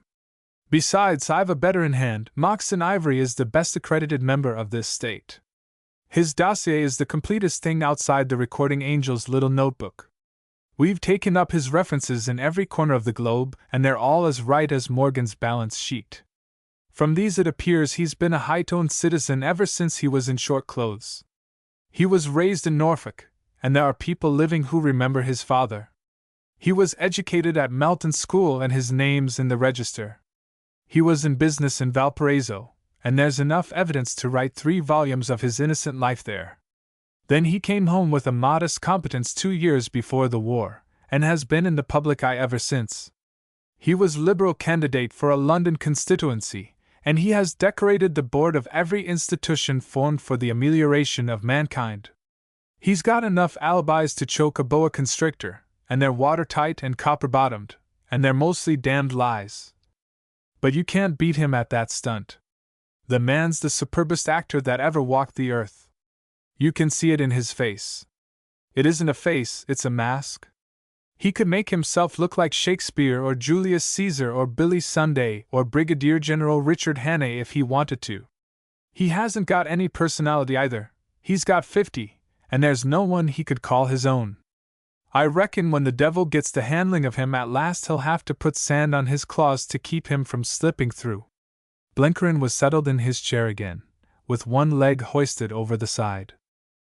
We've closed a fair number of his channels in the last few months. No, he don't suspect me. The world knows nothing of its greatest men, and to him I'm only a Yankee peace crank, who gives big subscriptions to loony societies and will travel 100 miles to let off steam before any kind of audience. He's been to see me at Claridge's, and I've arranged that he shall know all my record. A darn bad record it is too, for 2 years ago I was violent pro-British before I found salvation and was requested to leave England. When I was home last I was officially anti-war, when I wasn't stretched upon a bed of pain. Mr. Moxon Ivory don't take any stock in John S. Blenkeren as a serious proposition. And while I've been here I've been so low down in the social scale and working in so many devious ways that he can't connect me up. As I was saying, we've cut most of his wires, but the biggest we haven't got at. He's still sending stuff out, and mighty compromising stuff it is. Now listen close, Dick, for we're coming near your own business. It appeared that Blenkerin had reason to suspect that the channel still open had something to do with the North. He couldn't get closer than that, till he heard from his people that a certain Abel Gresson had turned up in Glasgow from the States. This Gresson he discovered was the same as one Lancaster, who as a leader of the industrial workers of the world had been mixed up in some ugly cases of sabotage in Colorado. He kept his news to himself, for he didn't want the police to interfere, but he had his own lot get into touch with Gresson and shadow him closely. The man was very discreet but very mysterious, and he would disappear for a week at a time, leaving no trace. For some unknown reason, he couldn't explain why, Blenkerin had arrived at the conclusion that Gresson was in touch with Ivory, so he made experiments to prove it. I wanted various cross bearings to make certain, and I got them the night before last. My visit to Biggleswick was good business. I don't know what they meant, I said, but I know where they came in. One was in your speech when you spoke of the Austrian socialists, and Ivory took you up about them. The other was after supper when he quoted the Weser Zeitung. You're no fool, Dick, he said with his slow smile. You've hit the mark first shot. You know me and you could follow my process of thought in those remarks. Ivory, not knowing me so well, and having his head full of just that sort of argument, saw nothing unusual. Those bits of nose were pumped into Gresson that he might pass them on. And he did pass them on, to Ivory. They completed my chain. But they were commonplace enough things which he might have guessed for himself. No, they weren't. They were the nicest tidbits of political nose which all the cranks have been reaching after. Anyhow, they were quotations from German papers. He might have had the papers themselves earlier than you thought. Wrong again. The paragraph never appeared in the Weser Zeitung. But we faked up a torn bit of that newspaper, and a very pretty bit of forgery it was, and Gresson, who's a kind of a scholar, was allowed to have it. He passed it on. Ivory showed it me 2 nights ago. Nothing like it ever sullied the columns of Bosch journalism. No, it was a perfectly final proof. Now, Dick, it's up to you to get after Gresson. Right, I said. I'm jolly glad I'm to start work again. I'm getting fat from lack of exercise. I suppose you want me to catch Gresson out in some piece of blackguardism and have him and Ivory snugly put away. I don't want anything of the kind, he said very slowly and distinctly. You've got to attend very close to your instructions. I cherish these 2 beauties as if they were my own white-headed boys. I wouldn't for the world interfere with their comfort and liberty. I want them to go on corresponding with their friends. I want to give them every facility. He burst out laughing at my mystified face. See here, Dick. How do we want to treat the Bosch? Why, to fill him up with all the cunningest lies and get him to act on them. Now here's Moxon Ivory, who has always given them good information. They trust him absolutely, and we would be fools to spoil their confidence. Only, if we can find out Moxon's methods, we can arrange to use them ourselves and send no's in his name which isn't quite so genuine. Every word he dispatches goes straight to the Grand High Secret General Staff, and old Hindenburg and Ludendorff put towels round their heads and cipher it out. We want to encourage them to go on doing it. We'll arrange to send true stuff that don't matter, so as they'll continue to trust him, and a few selected falsehoods that'll matter like hell. It's a game you can't play forever, but with luck I propose to play it long enough to confuse Fritz's little plans. His face became serious, and wore the air that our corps commander used to have at the big powwow before a push. I'm not going to give you instructions, for you're man enough to make your own. But I can give you the general hang of the situation. You tell Ivory you're going north to inquire into industrial disputes at first hand. That will seem to him natural and in line with your recent behavior. He'll tell his people that you're a guileless colonial who feels disgruntled with Britain, and may come in useful. You'll go to a man of mine in Glasgow, a red-hot agitator who chooses that way of doing his bit for his country. It's a darned hard way and darned dangerous. Through him you'll get in touch with Gresson, and you'll keep alongside that bright citizen. Find out what he is doing, and get a chance of following him. He must never suspect you, and for that purpose you must be very near the edge of the law yourself. You go up there as an unabashed pacifist, and you'll live with folk that will turn your stomach. Maybe you'll have to break some of these 2-cent rules the British government have invented to defend the realm, and it's up to you not to get caught out. Remember, you'll get no help from me. You've got to wise up about Gresson with the whole forces of the British state arrayed officially against you. I guess it's a steep proposition, but you're man enough to make good." As we shook hands, he added a last word. "You must take your own time, but it's not a case for slouching. Every day that passes Ivory is sending out the worst kind of poison. The Boche is blowing up for a big campaign in the field, and a big effort to shake the nerve and confuse the judgment of our civilians. The whole earth's war-weary, and we've about reached the danger point. There's pretty big stakes hang on you, Dick, for things are getting mighty delicate." I purchased a new novel in the shop and reached St. Pancras in time to have a cup of tea at the buffet. Ivory was at the bookstall buying an evening paper. When we got into the carriage, he seized my punch and kept laughing and calling my attention to the pictures. As I looked at him, I thought that he made a perfect picture of the citizen-turned-countryman, going back of an evening to his innocent home.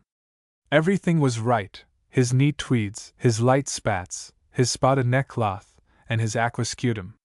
Not that I dared look at him much. What I had learned made me eager to search his face, but I did not dare show any increased interest. I had always been a little offhand with him, for I had never much liked him, so I had to keep on the same manner. He was as merry as a grig, full of chat and very friendly and amusing. I remember he picked up the book I had brought off that morning to read in the train, the second volume of Hazlitt's essays, the last of my English classics, and discoursed so wisely about books that I wished I had spent more time in his company at Biggleswick. "Hazlitt was the academic radical of his day," he said. "He is always lashing himself into a state of theoretical fury over abuses he has never encountered in person. Men who are up against the real thing save their breath for action." That gave me my cue to tell him about my journey to the north. I said I had learned a lot in Biggleswick, but I wanted to see industrial life at close quarters. "Otherwise I might become like Hazlitt," I said. He was very interested and encouraging. "That's the right way to set about it," he said. "Where were you thinking of going?" I told him that I had half thought of Barrow, but decided to try Glasgow, since the Clyde seemed to be a warm corner. "Right," he said. "I only wish I was coming with you. It'll take you a little while to understand the language. You'll find a good deal of senseless bellicosity among the workmen, for they've got parrot cries about the war as they used to have parrot cries about their labor politics. But there's plenty of shrewd brains and sound hearts too. You must write and tell me your conclusions." It was a warm evening, and he dozed the last part of the journey. I looked at him and wished I could see into the mind at the back of that mask-like face. I counted for nothing in his eyes, not even enough for him to want to make me a tool, and I was setting out to try to make a tool of him. It sounded a forlorn enterprise. And all the while I was puzzled with a persistent sense of recognition. I told myself it was idiocy, for a man with a face like that must have hints of resemblance to 1,000 people. But the idea kept nagging at me till we reached our destination. As we emerged from the station into the golden evening, I saw Mary Leamington again. She was with one of the Weeks girls, and after the Biggleswick fashion was bareheaded, so that the sun glinted from her hair. Ivory swept his hat off and made her a pretty speech, while I faced her steady eyes with the expressionlessness of the stage conspirator. "A charming child," he observed as we passed on. "Not without a touch of seriousness, too, which may yet be touched to noble issues." I considered, as I made my way to my final supper with the Jimsons, that the said child was likely to prove a sufficiently serious business for Mr. Moxon Ivory before the game was out. Chapter 4. Andrew Amos. I took the train 3 days later from King's Cross to Edinburgh. I went to the Pentland Hotel in Prince's Street, and left there a suitcase containing some clean linen and a change of clothes. I had been thinking the thing out, and had come to the conclusion that I must have a base somewhere and a fresh outfit. Then, in well-worn tweeds and with no more luggage than a small trench kit bag, I descended upon the city of Glasgow. I walked from the station to the address which Blenkerin had given me. It was a hot summer evening, and the streets were filled with bare-headed women and weary-looking artisans. As I made my way down the Dumbarton Road, I was amazed at the number of able-bodied fellows about, considering that you couldn't stir a mile on any British front without bumping up against a Glasgow battalion. Then I realized that there were such things as munitions and ships, and I wondered no more. A stout and disheveled lady at a closed mouth directed me to Mr. Amos's dwelling. "TWA stairs up. Andrew will be in no havin' his tea. He's no een for overtime. He's generally hame on the chap of 6. I ascended the stairs with a sinking heart, for like all South Africans I have a horror of dirt. The place was pretty filthy, but at each landing there were 2 doors with well-polished handles and brass plates. On one I read the name of Andrew Amos. A man in his shirt sleeves opened to me, a little man, without a collar, and with an unbuttoned waistcoat. That was all I saw of him in the dim light, but he held out a paw like a gorilla's and drew me in. The sitting-room, which looked over many chimneys to a pale yellow sky against which 2 factory stalks stood out sharply, gave me light enough to observe him fully. He was about 5 feet 4, broad-shouldered, and with a great towsy head of grizzled hair. He wore spectacles, and his face was like some old-fashioned Scots minister's, for he had heavy eyebrows and whiskers which joined each other under his jaw, while his chin and enormous upper lip were clean-shaven. His eyes were steely gray and very solemn, but full of smoldering energy. His voice was enormous, and would have shaken the walls if he had not had the habit of speaking with half-closed lips. He had not a sound tooth in his head. A saucer full of tea and a plate which had once contained ham and eggs were on the table. He nodded towards them and asked me if I had fed. "Ye'll no eat anything? Well, some would offer ye a dram, but this house is staunch teetotal. I dore ye'll have to try the nearest public if ye're thirsty." I disclaimed any bodily wants, and produced my pipe, at which he started to fill an old clay. "Mr. Brand's your name?" he asked in his gusty voice. "I was expecting ye, but D.O.D. Man, ye're late." He extricated from his trousers pocket an ancient silver watch, and regarded it with disfavor. "The dashed thing has stopped it. What do ye make the time, Mr. Brand?" He proceeded to prise open the lid of his watch with the knife he had used to cut his tobacco, and, as he examined the works, he turned the back of the case towards me. On the inside I saw pasted Mary Lamington's purple and white wafer. I held my watch so that he could see the same token. His keen eyes, raised for a second, noted it, and he shut his own with a snap and returned it to his pocket. His manner lost its wariness and became almost genial. "Ye've come up to see Glasgow, Mr. Brand?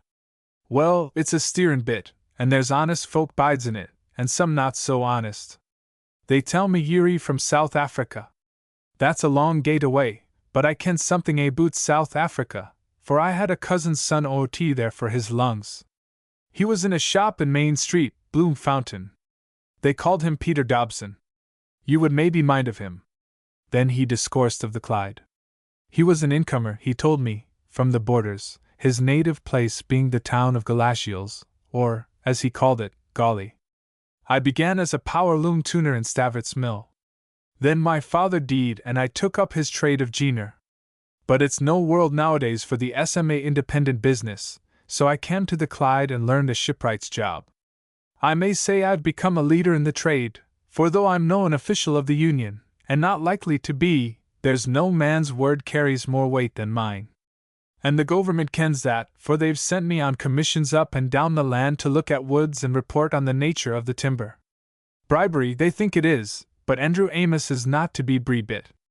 He'll have his say about any government on earth, and tell them to their face what he thinks of them.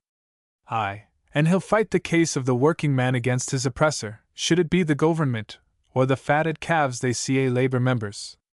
Ye'll have heard tell o' the shop stewards, Mr. Brand?" I admitted I had, for I had been well coached by Blenkerin in the current history of industrial disputes. "Well, I'm a shop steward. We represent the rank and file against office-bearers that have lost the confidence o' the working man.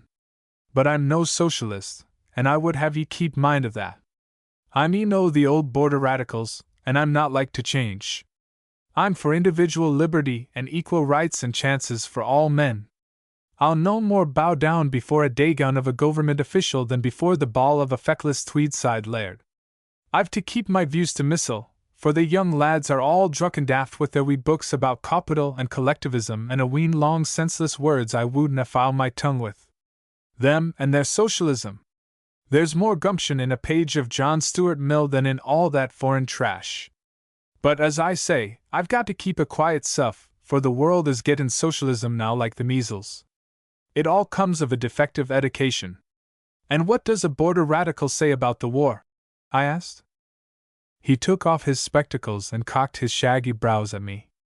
I'll tell ye, Mr. Brand.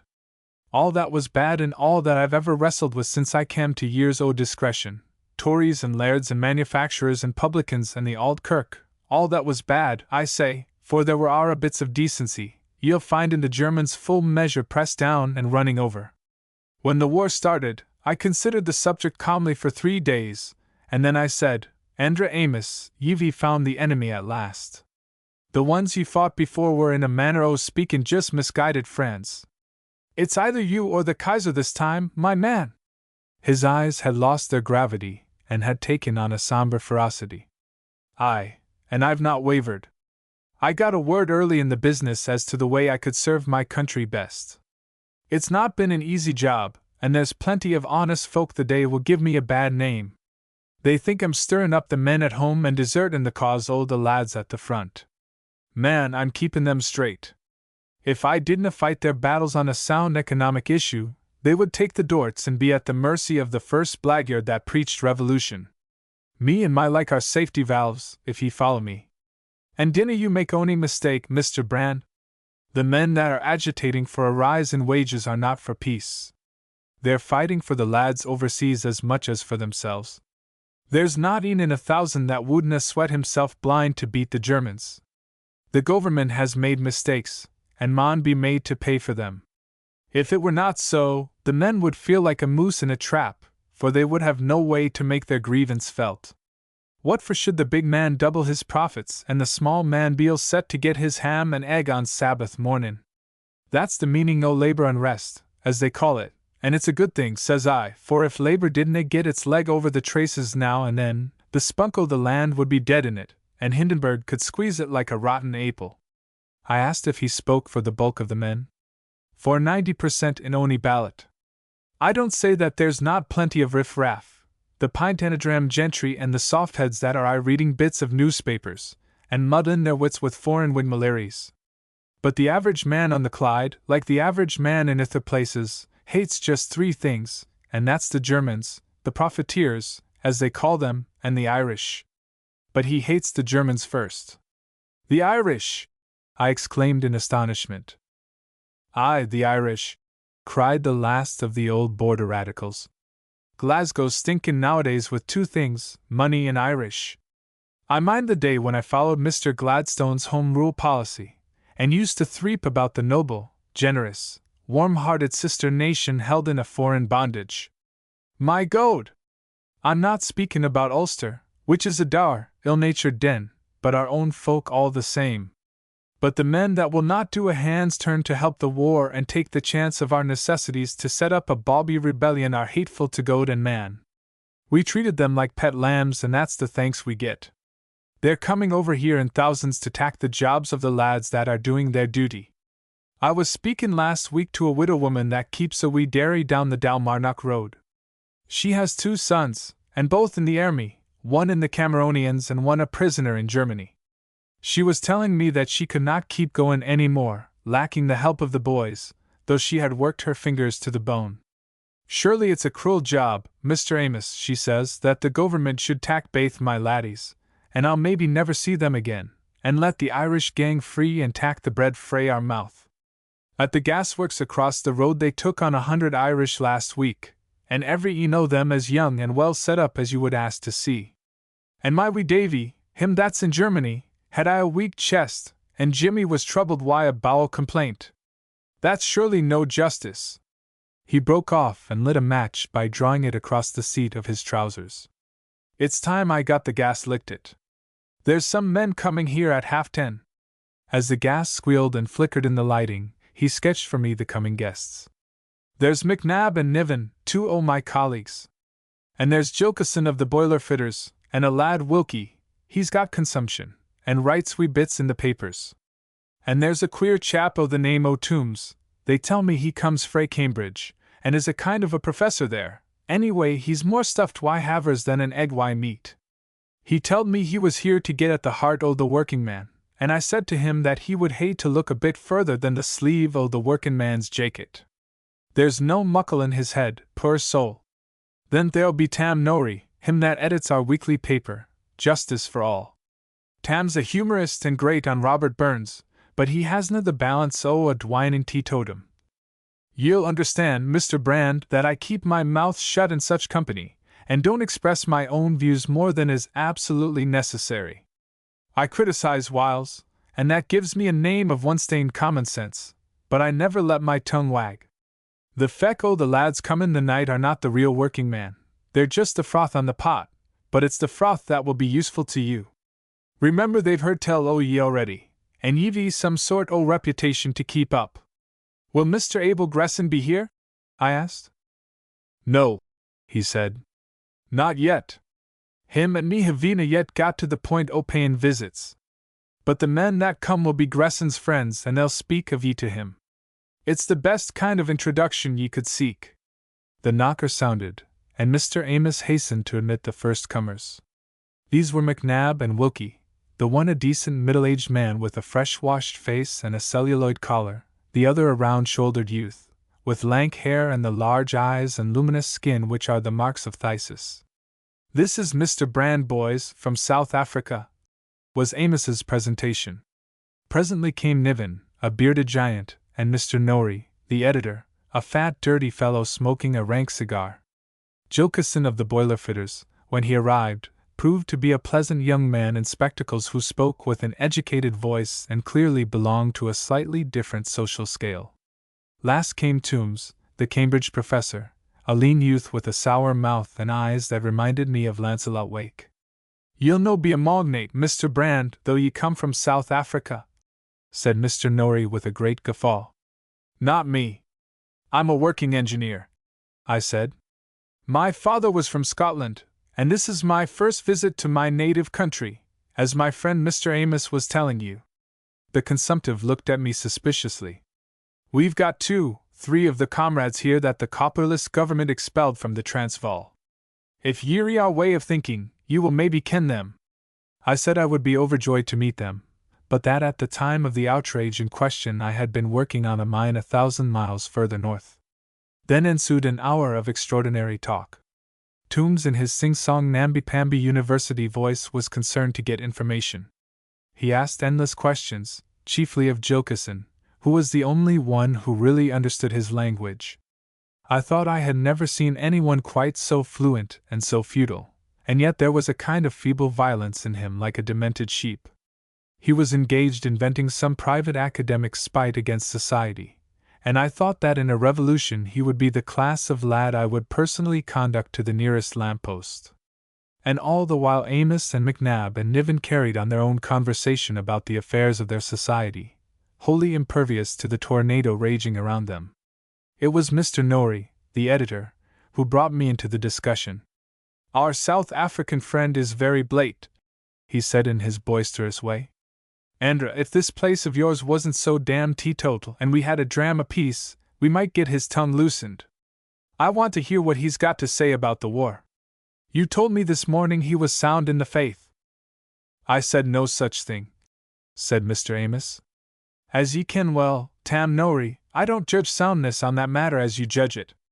I'm for the war myself, subject to certain conditions that I've often stated.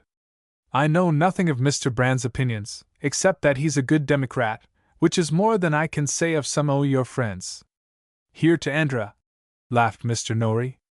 He's thinking the inspector in the socialist state would be a war kind of aristocrat than the Duke of Buccleuch. Weel, there's maybe something in that. But about the war he's wrong. Ye ken my views, boys. This war was made by the capitalists, and it has been fought by the workers, and it's the workers that maun have the ending of it. That day's comin' very near. There are those that want to spin it out till labor is that week it can be pit in chains for the rest o' time. That's the maneuver we're out to prevent. We've got to beat the Germans, but it's the workers that has the right to judge when the enemy's beaten and not the capitalists. What do you say, Mr. Brand? Mr. Norrie had obviously pinned his colors to the fence, but he gave me the chance I had been looking for. I let them have my views with a vengeance, and these views were that for the sake of democracy the war must be ended. I flatter myself I put my case well, for I had got up every rotten argument, and I borrowed largely from Lancelot Wake's armory. But I didn't put it too well, for I had a very exact notion of the impression I wanted to produce. I must seem to be honest and in earnest, just a bit of a fanatic, but principally a hard-headed businessman who knew when the time had come to make a deal. Toombs kept interrupting me with imbecile questions, and I had to sit on him. At the end Mr. Norrie hammered with his pipe on the table. That'll sort ye, Andra. Ye'll entertain an angel unawares. What do ye say to that, my man? Mr. Amos shook his head. I'll no deny there's something in it, but I'm not convinced that the Germans have got enough of a weepin' dot. McNabb agreed with him, the others were with me. Norrie was for getting me to write an article for his paper, and the consumptive wanted me to address a meeting. Will ye say that over again the morn's night down at our hall in Nimland Street? We've got a lodge meeting o' the IWB, and I'll make them pit ye in the programme. He kept his luminous eyes, like a sick dog's, fixed on me, and I saw that I had made one ally. I told him I had come to Glasgow to learn and not to teach, but I would miss no chance of testifying to my faith. Now, boys, I'm for my bed, said Amos, shaking the dottle from his pipe. Mr. Toombs, I'll conduct ye the morn over the brigand works, but I've had enough clavers for one evening. I'm a man that wants his 8 hours' sleep. The old fellow saw them to the door, and came back to me with the ghost of a grin in his face. A queer crowd, Mr. Brand. McNabb didna like what ye said. He had a laddie killed in Gallipoli, and he's no looking for peace this side the grave. He's my best friend in Glasgow. He's an elder in the Gaelic kirk in the Cowcaddens, and I'm what ye call a free thinker, but we're wonderful agreed on the fundamentals. Ye spoke your bit vera well, I must admit. Gresson will hear tell of ye as a promising recruit. It's a rotten job, I said. Aye, it's a rotten job. I often feel like vomiting over it missile. But it's no for us to complain. There's war jobs o.t. in France for better men. A word in your ear, Mr. Brand. Could ye not look a bit more sheepish? Ye stare folk hours straight in the een, like a Hieland sergeant major up at Maryhill Barracks. And he winked slowly and grotesquely with his left eye. He marched to a cupboard and produced a black bottle and glass. I'm blue ribbon myself, but ye'll be the better of something to tack the taste out of your mouth. There's Loch Katrine water at the pipe there. As I was saying, there's not much ill in that lot. Toombs is a black offence, but a dominie's a dominie all the world over.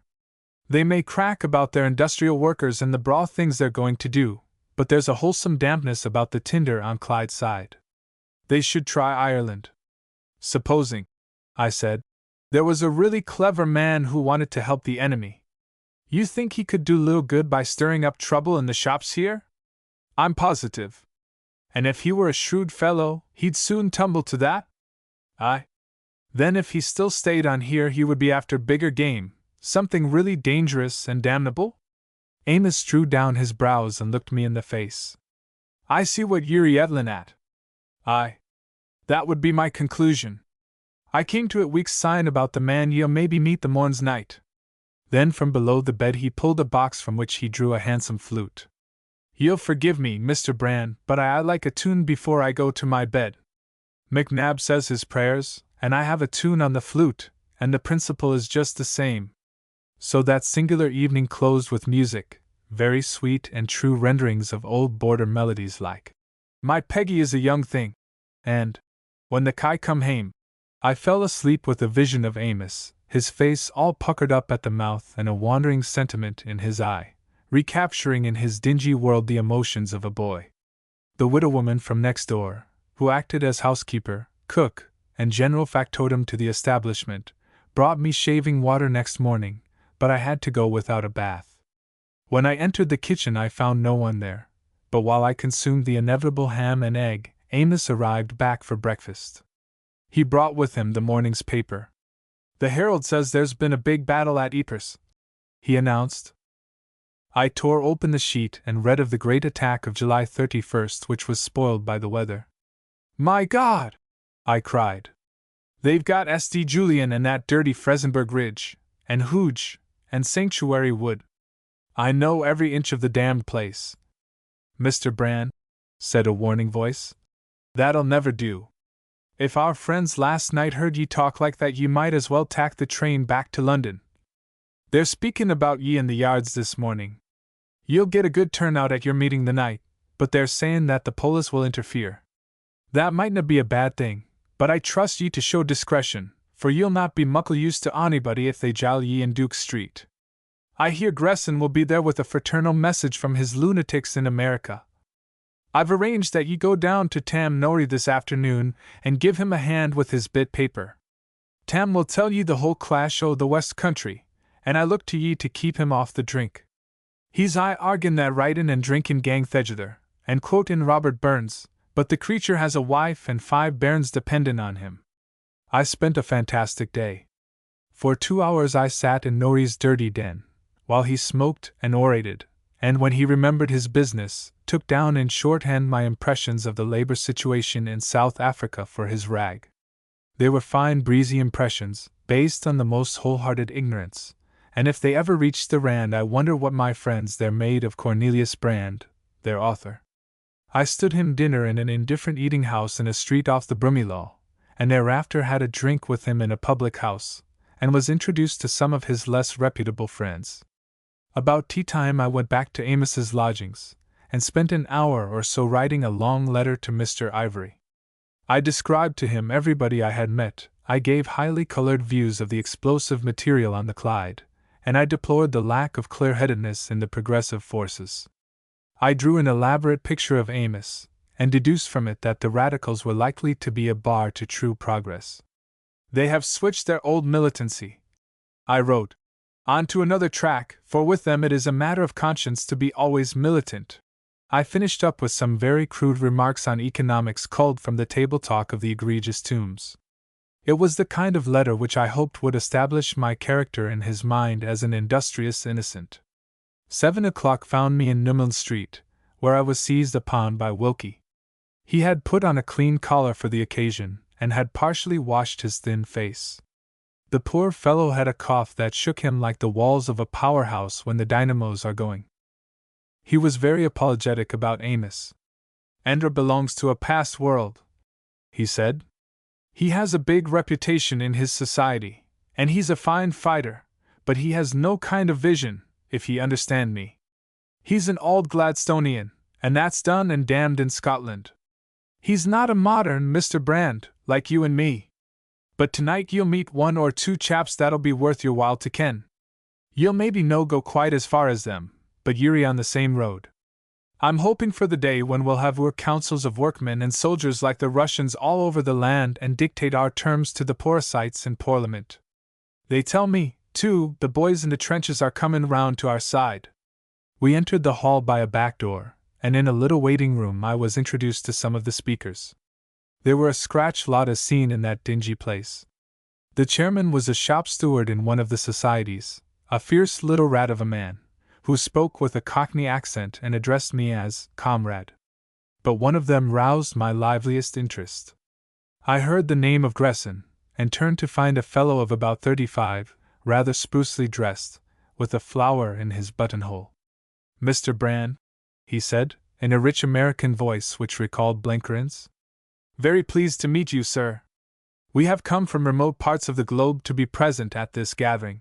I noticed that he had reddish hair, and small bright eyes, and a nose with a droop like a polished Jew's. As soon as we reached the platform I saw that there was going to be trouble. The hall was packed to the door, and in all the front half there was the kind of audience I expected to see, working men of the political type who before the war would have thronged to party meetings. But not all the crowd at the back had come to listen. Some were scalawags, some looked like better-class clerks out for a spree, and there was a fair quantity of khaki. There were also 1 or 2 gentlemen not strictly sober. The chairman began by putting his foot in it. He said we were there tonight to protest against the continuation of the war and to form a branch of the new British Council of Workmen and Soldiers. He told them with a fine mixture of metaphors that we had got to take the reins into our own hands, for the men who were running the war had their own axes to grind and were marching to oligarchy through the blood of the workers. He added that we had no quarrel with Germany half as bad as we had with our own capitalists. He looked forward to the day when British soldiers would leap from their trenches and extend the hand of friendship to their German comrades. "No me," said a solemn voice. "I'm not seeking a bullet in my wame." At which there was laughter and catcalls. Toombs followed and made a worse hash of it. He was determined to speak, as he would have put it, to democracy in its own language, so he said hell several times, loudly but without conviction. Presently he slipped into the manner of the lecturer, and the audience grew restless. "I propose to ask myself a question," he began, and from the back of the hall came, "And a damned sully answer you'll get." After that there was no more Toombs. I followed with extreme nervousness, and to my surprise got a fair hearing. I felt as mean as a mangy dog on a cold morning, for I hated to talk rot before soldiers, especially before a couple of Royal Scots Fusiliers, who, for all I knew, might have been in my own brigade.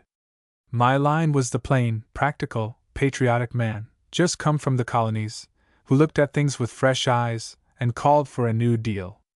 I was very moderate, but to justify my appearance there I had to put in a wild patch or two, and I got these by impassioned attacks on the Ministry of Munitions. I mixed up a little mild praise of the Germans, whom I said I had known all over the world for decent fellows. I received little applause, but no marked dissent, and sat down with deep thankfulness. The next speaker put the lid on it. I believe he was a noted agitator, who had already been deported. Towards him there was no lukewarmness, for one half of the audience cheered wildly when he rose, and the other half hissed and groaned. He began with whirlwind abuse of the idle rich, then of the middle classes, he called them the rich man's flunkies, and finally of the government. All that was fairly well received, for it is the fashion of the Briton to run down every government, and yet to be very averse to parting from it. Then he started on the soldiers and slanged the officers. Gentry pups was his name for them, and the generals, whom he accused of idleness, of cowardice, and of habitual intoxication. He told us that our own kith and kin were sacrificed in every battle by leaders who had not the guts to share their risks. The Scots Fusiliers looked perturbed, as if they were in doubt of his meaning. Then he put it more plainly. Will any soldier deny that the men are the barrage to keep the officers' skins whole? That's a bloody lee, said one of the Fusilier jocks. The man took no notice of the interruption, being carried away by the torrent of his own rhetoric, but he had not allowed for the persistence of the interrupter. The jock got slowly to his feet, and announced that he wanted satisfaction. "If ye open your dirty gab to blackguard honest men, I'll come up on the platform and wring your neck." At that there was a fine old row, some crying out, "Order," some "Fair play," and some applauding. A Canadian at the back of the hall started a song, and there was an ugly press forward. The hall seemed to be moving up from the back, and already men were standing in all the passages and right to the edge of the platform. I did not like the look in the eyes of these newcomers, and among the crowd I saw several who were obviously plainclothes policemen. The chairman whispered a word to the speaker, who continued when the noise had temporarily died down. He kept off the army and returned to the government, and for a little sluiced out pure anarchism. But he got his foot in it again, for he pointed to the Sinn Feiners as examples of manly independence. At that, pandemonium broke loose, and he never had another look in.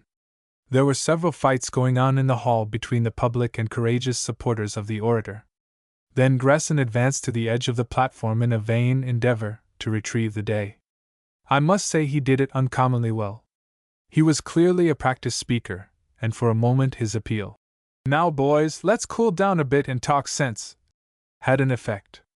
But the mischief had been done, and the crowd was surging round the lonely redoubt where we Saturday. Besides, I could see that for all his clever talk the meeting did not like the look of him. He was as mild as a turtle dove, but they wouldn't stand for it. A missile hurtled past my nose, and I saw a rotten cabbage envelop the baldish head of the ex-deportee. Someone reached out a long arm and grabbed its share, and with it took the legs from Gresson. Then the lights suddenly went out, and we retreated in good order by the platform door with a yelling crowd at our heels. It was here that the plainclothes men came in handy. They held the door while the ex-deportee was smuggled out by some side entrance. That class of lad would soon cease to exist but for the protection of the law which he would abolish. The rest of us, having less to fear, were suffered to leak into Newman Street. I found myself next to Gresson, and took his arm. There was something hard in his coat pocket.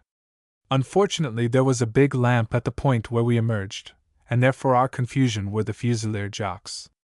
Both were strung to fighting pitch, and were determined to have someone's blood. Of me they took no notice, but Gresson had spoken after their ire had been roused, and was marked out as a victim. With a howl of joy they rushed for him. I felt his hand steal to his side pocket. "Let that alone, you fool," I growled in his ear. "Sure, mister," he said, and the next second we were in the thick of it. It was like so many street fights I have seen, an immense crowd which surged up around us, and yet left a clear ring. Gresson and I got against the wall on the sidewalk, and faced the furious soldiery. My intention was to do as little as possible, but the first minute convinced me that my companion had no idea how to use his fists, and I was mortally afraid that he would get busy with the gun in his pocket. It was that fear that brought me into the scrap. The jocks were sportsmen, every bit of them, and only one advanced to the combat. He hit Gresson a clip on the jaw with his left, and but for the wall would have laid him out. I saw in the lamplight the vicious gleam in the American's eye, and the twitch of his hand to his pocket. That decided me to interfere, and I got in front of him. This brought the second jock into the fray. He was a broad, thick-set fellow, of the adorable bandy-legged stocky type that I had seen go through the railway triangle at Arras as though it were blotting paper. He had some notion of fighting, too, and gave me a rough time, for I had to keep edging the other fellow off Gresson. "Go home, you fool!" I shouted. "Let this gentleman alone. I don't want to hurt you." The only answer was a hook hit which I just managed to guard, followed by a mighty drive with his right which I dodged so that he barked his knuckles on the wall.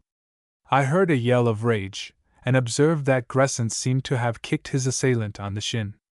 I began to long for the police. Then there was that swaying of the crowd which betokens the approach of the forces of law and order. But they were too late to prevent trouble. In self-defense I had to take my jock seriously, and got in my blow when he had overreached himself and lost his balance. I never hit anyone so unwillingly in my life. He went over like a poled ox, and measured his length on the causeway. I found myself explaining things politely to the constables. These men objected to this gentleman's speech at the meeting, and I had to interfere to protect him. "No, no! I don't want to charge anybody. It was all a misunderstanding." I helped the stricken jock to rise and offered him 10 bob for consolation. He looked at me sullenly and spat on the ground. "Keep your dirty money," he said. "I'll be even with ye yet, my man, you and that red-headed scab. I'll mind the looks of ye the next time I see ye." Gresson was wiping the blood from his cheek with a silk handkerchief. "I guess I'm in your debt, Mr. Brand," he said. "You may bet I won't forget it." I returned to an anxious Amos. He heard my story in silence, and his only comment was, "Well done, the Fusiliers! It might have been worse, I'll not deny," he went on. "Ye've established some kind of a claim upon Gresson, which may come in handy. Speaking about Gresson, I've news for ye. He's sailing on Friday as purser in the Tobermory. The Tobermory's a boat that wanders every month up the West Highlands as far as Stornoway. I've arranged for ye to take a trip on that boat, Mr. Brand." I nodded. "How did you find out that?" I asked. "It took me some finding," he said dryly, "but I've ways and means. Now I'll not trouble you with advice, for ye ken your job as well as me. But I'm going north myself the morn to look after some of the Ross-shire woods, and I'll be in the way of getting telegrams at the Kyle. You'll keep that in mind. Keep in mind, too, that I'm a great reader of the Pilgrim's Progress, and that I've a cousin of the name of Ochterlony. Chapter 5 Various Doings in the West. The Tobermory was no ship for passengers. Its decks were littered with 100 oddments, so that a man could barely walk a step without tacking, and my bunk was simply a shelf in the frosty little saloon, where the odor of ham and eggs hung like a fog. I joined her at Greenock and took a turn on deck with the captain after tea, when he told me the names of the big blue hills to the north. He had a fine old copper-colored face and side whiskers like an archbishop, and, having spent all his days beating up the western seas, had as many yarns in his head as Peter himself. "On this boat," he announced, "we don't ken what a day may bring forth. I may put into Colonsey for TWA hours and bide there 3 days. I get a telegram at Oban and the next thing I'm awa Iont Barra. Sheep's the difficult business. They maun be fetched for the sails, and their dooms slow to lift. So ye see it's not what ye call a pleasure trip, Maister Brand." Indeed it wasn't, for the confounded tub wallowed like a fat sow as soon as we rounded a headland and got the weight of the southwestern wind. When asked my purpose, I explained that I was a colonial of Scots extraction, who was paying his first visit to his fatherland and wanted to explore the beauties of the West Highlands. I let him gather that I was not rich in this world's goods. "You'll have a passport?" he asked. "They'll no let ye go north o' Fort William without one." Amos had said nothing about passports, so I looked blank. "I could keep ye on board for the whole voyage," he went on, "but ye wouldna be permitted to land. If ye're seeking enjoyment, it would be a poor job sittin' on this deck and admirin' the works o' God and no allowed to step on the pierhead. Ye should have applied to the military gentlemen in Gleska. But ye've plenty o' time to make up your mind afore we get to Oban. We've a heap o' calls to make Mull and Islay way."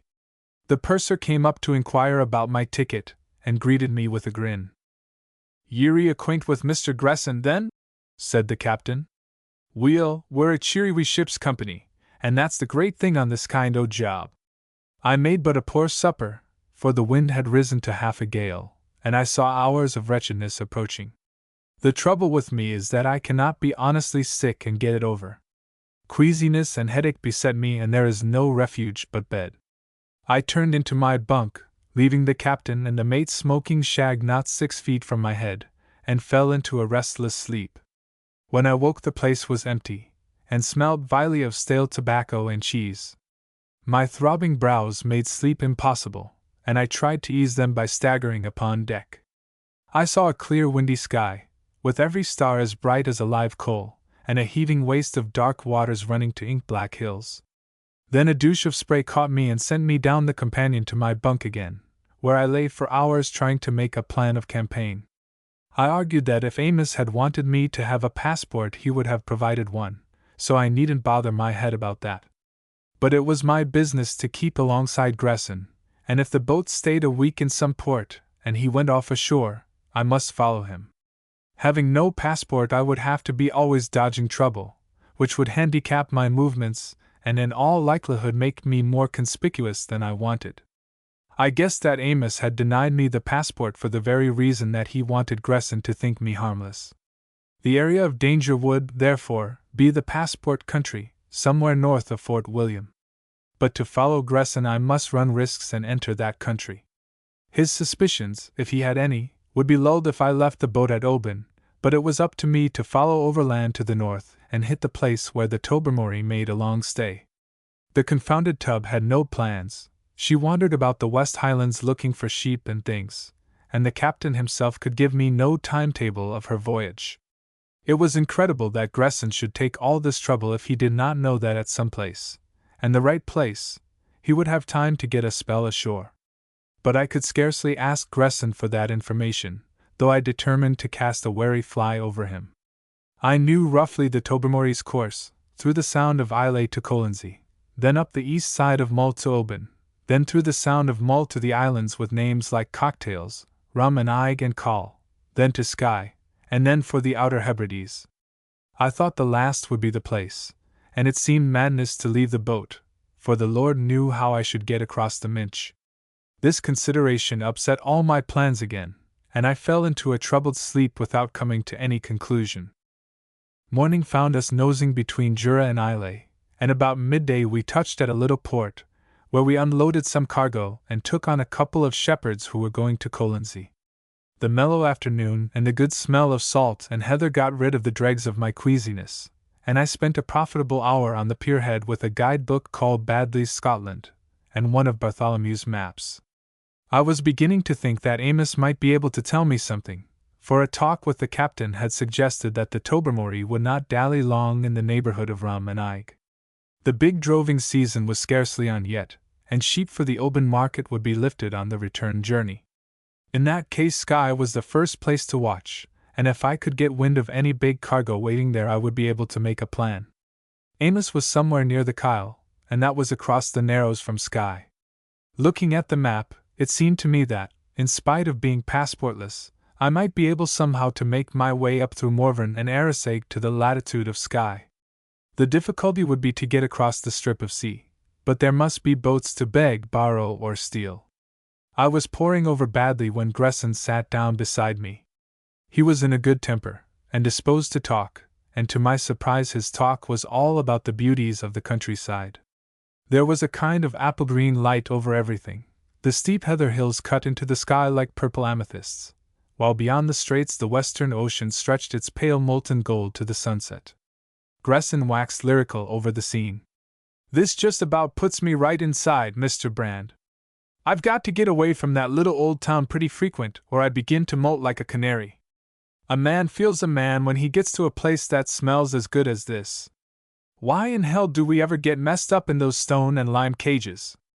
I reckon some day I'll pull my freight for a clean location and settle down there and make little poems. This place would about content me. And there's a spot out in California in the Coast Ranges that I've been keeping my eye on." The odd thing was that I believe he meant it. His ugly face was lit up with a serious delight. He told me he had taken this voyage before, so I got out Baddeley and asked for advice. "I can't spend too much time on holidaying," I told him, "and I want to see all the beauty spots. But the best of them seem to be in the area that this fool British government won't let you into without a passport. I suppose I shall have to leave you at Oban." "Too bad," he said sympathetically. "Well, they tell me there's some pretty sights round Oban," and he thumbed the guidebook and began to read about Glencoe. I said that was not my purpose, and pitched him a yarn about Prince Charlie, and how my mother's great-grandfather had played some kind of part in that show. I told him I wanted to see the place where the prince landed, and where he left for France. "So far as I can make out, that won't take me into the passport country, but I'll have to do a bit of foot sliding. Well, I'm used to patting the hoof. I must get the captain to put me off in Morven, and then I can foot it round the top of Lochiel and get back to Oban through Appin. How's that for a holiday trek?" He gave the scheme his approval. "But if it was me, Mr. Brand, I would have a shot at puzzling your gallant policeman. You and I don't take much stock in governments and their 2-cent laws, and it would be a good game to see just how far you could get into the forbidden land. A man like you could put up a good bluff on those hayseeds. I don't mind having a bet." "No," I said.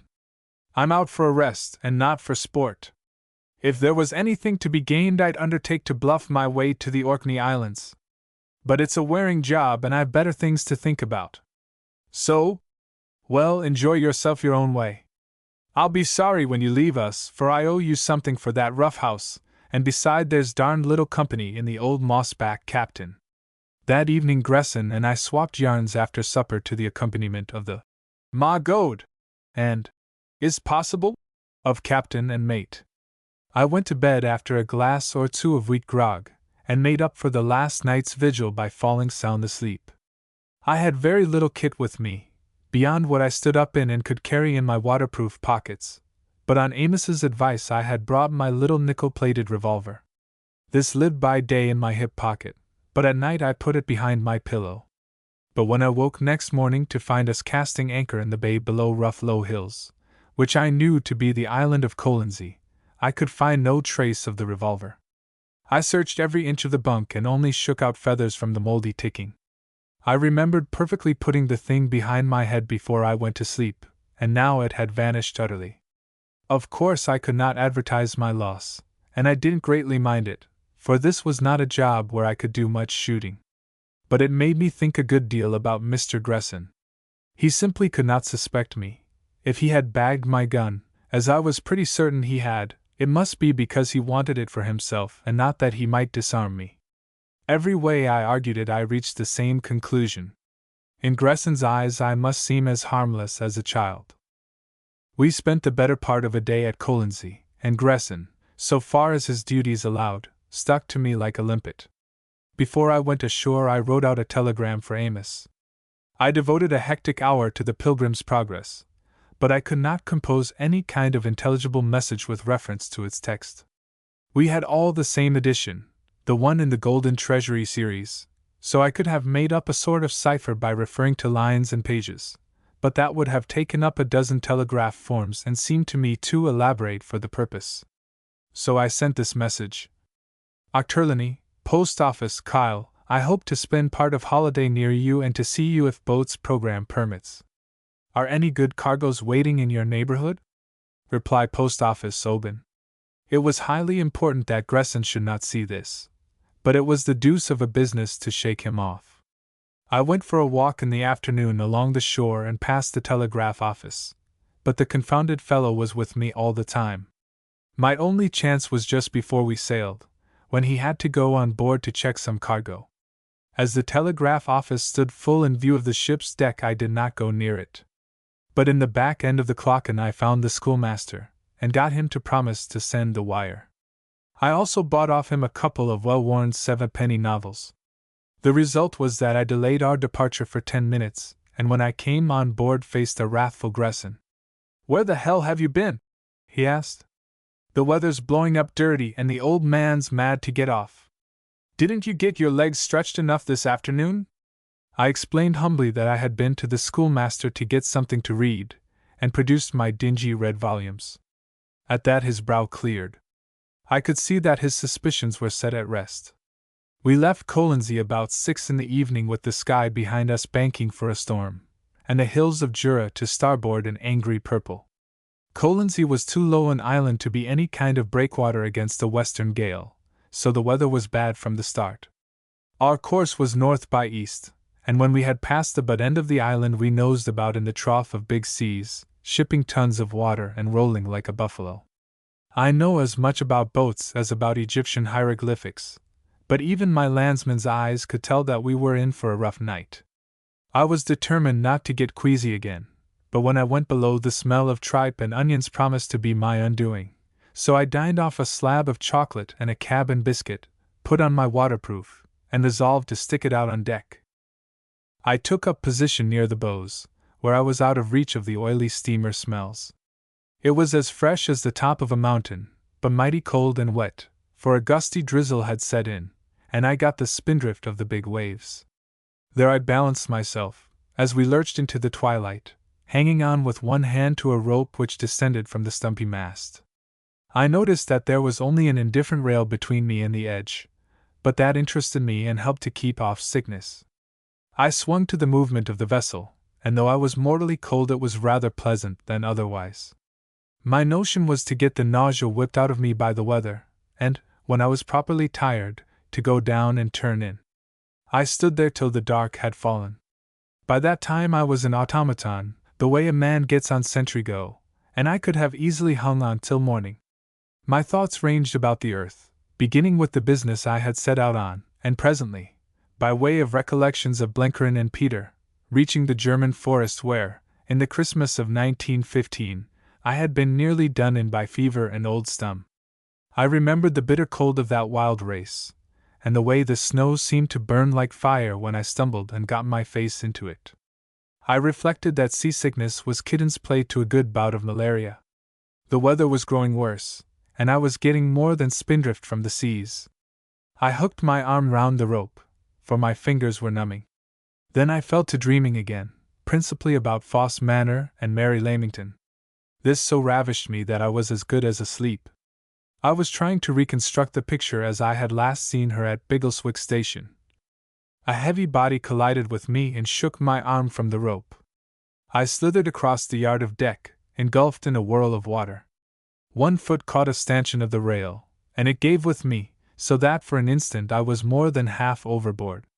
But my fingers clawed wildly and caught in the links of what must have been the anchor chain.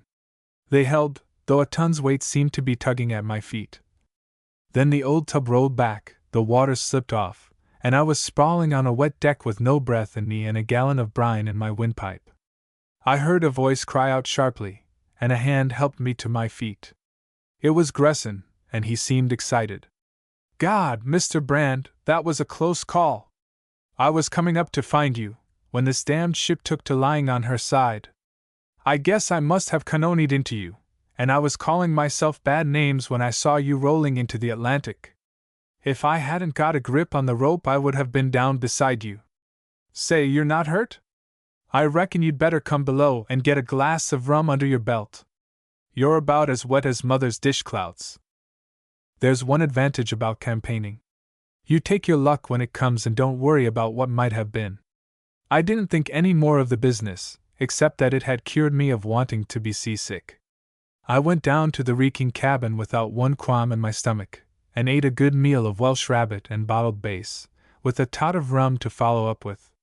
Then I shed my wet garments, and slept in my bunk till we anchored off a village in Mull in a clear blue morning. It took us 4 days to crawl up that coast and make Oban, for we seemed to be a floating general store for every hamlet in those parts. Gresson made himself very pleasant, as if he wanted to atone for nearly doing me in. We played some poker, and I read the little books I had got in Colonsey, and then rigged up a fishing line, and caught scythe and lythe and an occasional big haddock. But I found the time pass slowly, and I was glad that about noon one day we came into a bay blocked with islands and saw a clean little town sitting on the hills and the smoke of a railway engine. I went ashore and purchased a better brand of hat in a tweed store. Then I made a beeline for the post office, and asked for telegrams. One was given to me, and as I opened it I saw Gresson at my elbow. It ran thus: Brand, Post Office, Oban. Page 117, paragraph 3. Ochterlony. I passed it to Gresson with a rueful face. There's a piece of foolishness, I said. I've got a cousin who's a Presbyterian minister up in Ross-shire, and before I knew about this passport humbug I wrote to him and offered to pay him a visit. I told him to wire me here if it was convenient, and the old idiot has sent me the wrong telegram. This was likely as not meant for some other brother parson, who's got my message instead. What's the guy's name? Gresson asked curiously, peering at the signature. Ochterlony. David Ochterlony. He's a great swell at writing books, but he's no earthly use at handling the telegraph. However, it don't signify, seeing I'm not going near him. I crumpled up the pink form and tossed it on the floor. Gresson and I walked to the Tobermory together. That afternoon, when I got a chance, I had out my Pilgrim's Progress. Page 117, paragraph 3 read: Then I saw in my dream that a little off the road, over against the silver mine, stood Demas, gentlemanlike, to call to passengers to come and see, who said to Christian and his fellow, Ho, turn aside hither and I will show you a thing. At tea I led the talk to my own past life. I yarned about my experiences as a mining engineer, and said I could never get out of the trick of looking at country with the eye of the prospector. For instance, I said, if this had been Rhodesia, I would have said there was a good chance of copper in these little kopjes above the town. They're not unlike the hills round the Messina mine. I told the captain that after the war I was thinking of turning my attention to the West Highlands and looking out for minerals. You'll make nothing of it, said the captain. The costs are our big, even if ye found the minerals, for ye'd have to import o' your labor. The West Highlandman is no fond o' hard work. Ye ken the psalm o' the crofter? Has it ever been tried? I asked. Often. There's marble and slate quarries, and there was word o' coal in Benbecula. And there's the iron mines at Ranna. Where's that? I asked. Up Fornant Sky. We call in there, and generally bide a bit. There's a heap of cargo for Ranna, and we usually get a good load back. But as I tell ye, there's few Hielanders working there. Mostly Irish and lads frae Fife and Falkirk way. I didn't pursue the subject, for I had found Demas's silver mine. If the Tobermory lay at Ranna for a week, Gresson would have time to do his own private business. Ranna would not be the spot, for the island was bare to the world in the middle of a much frequented channel. But Skye was just across the way, and when I looked in my map at its big, wandering peninsulas, I concluded that my guess had been right, and that Skye was the place to make for. That night I sat on deck with Gresson, and in a wonderful starry silence we watched the lights die out of the houses in the town, and talked of 1,000 things. I noticed, what I had had a hint of before, that my companion was no common man. There were moments when he forgot himself and talked like an educated gentleman, then he would remember, and relapse into the lingo of Leadville, Colorado.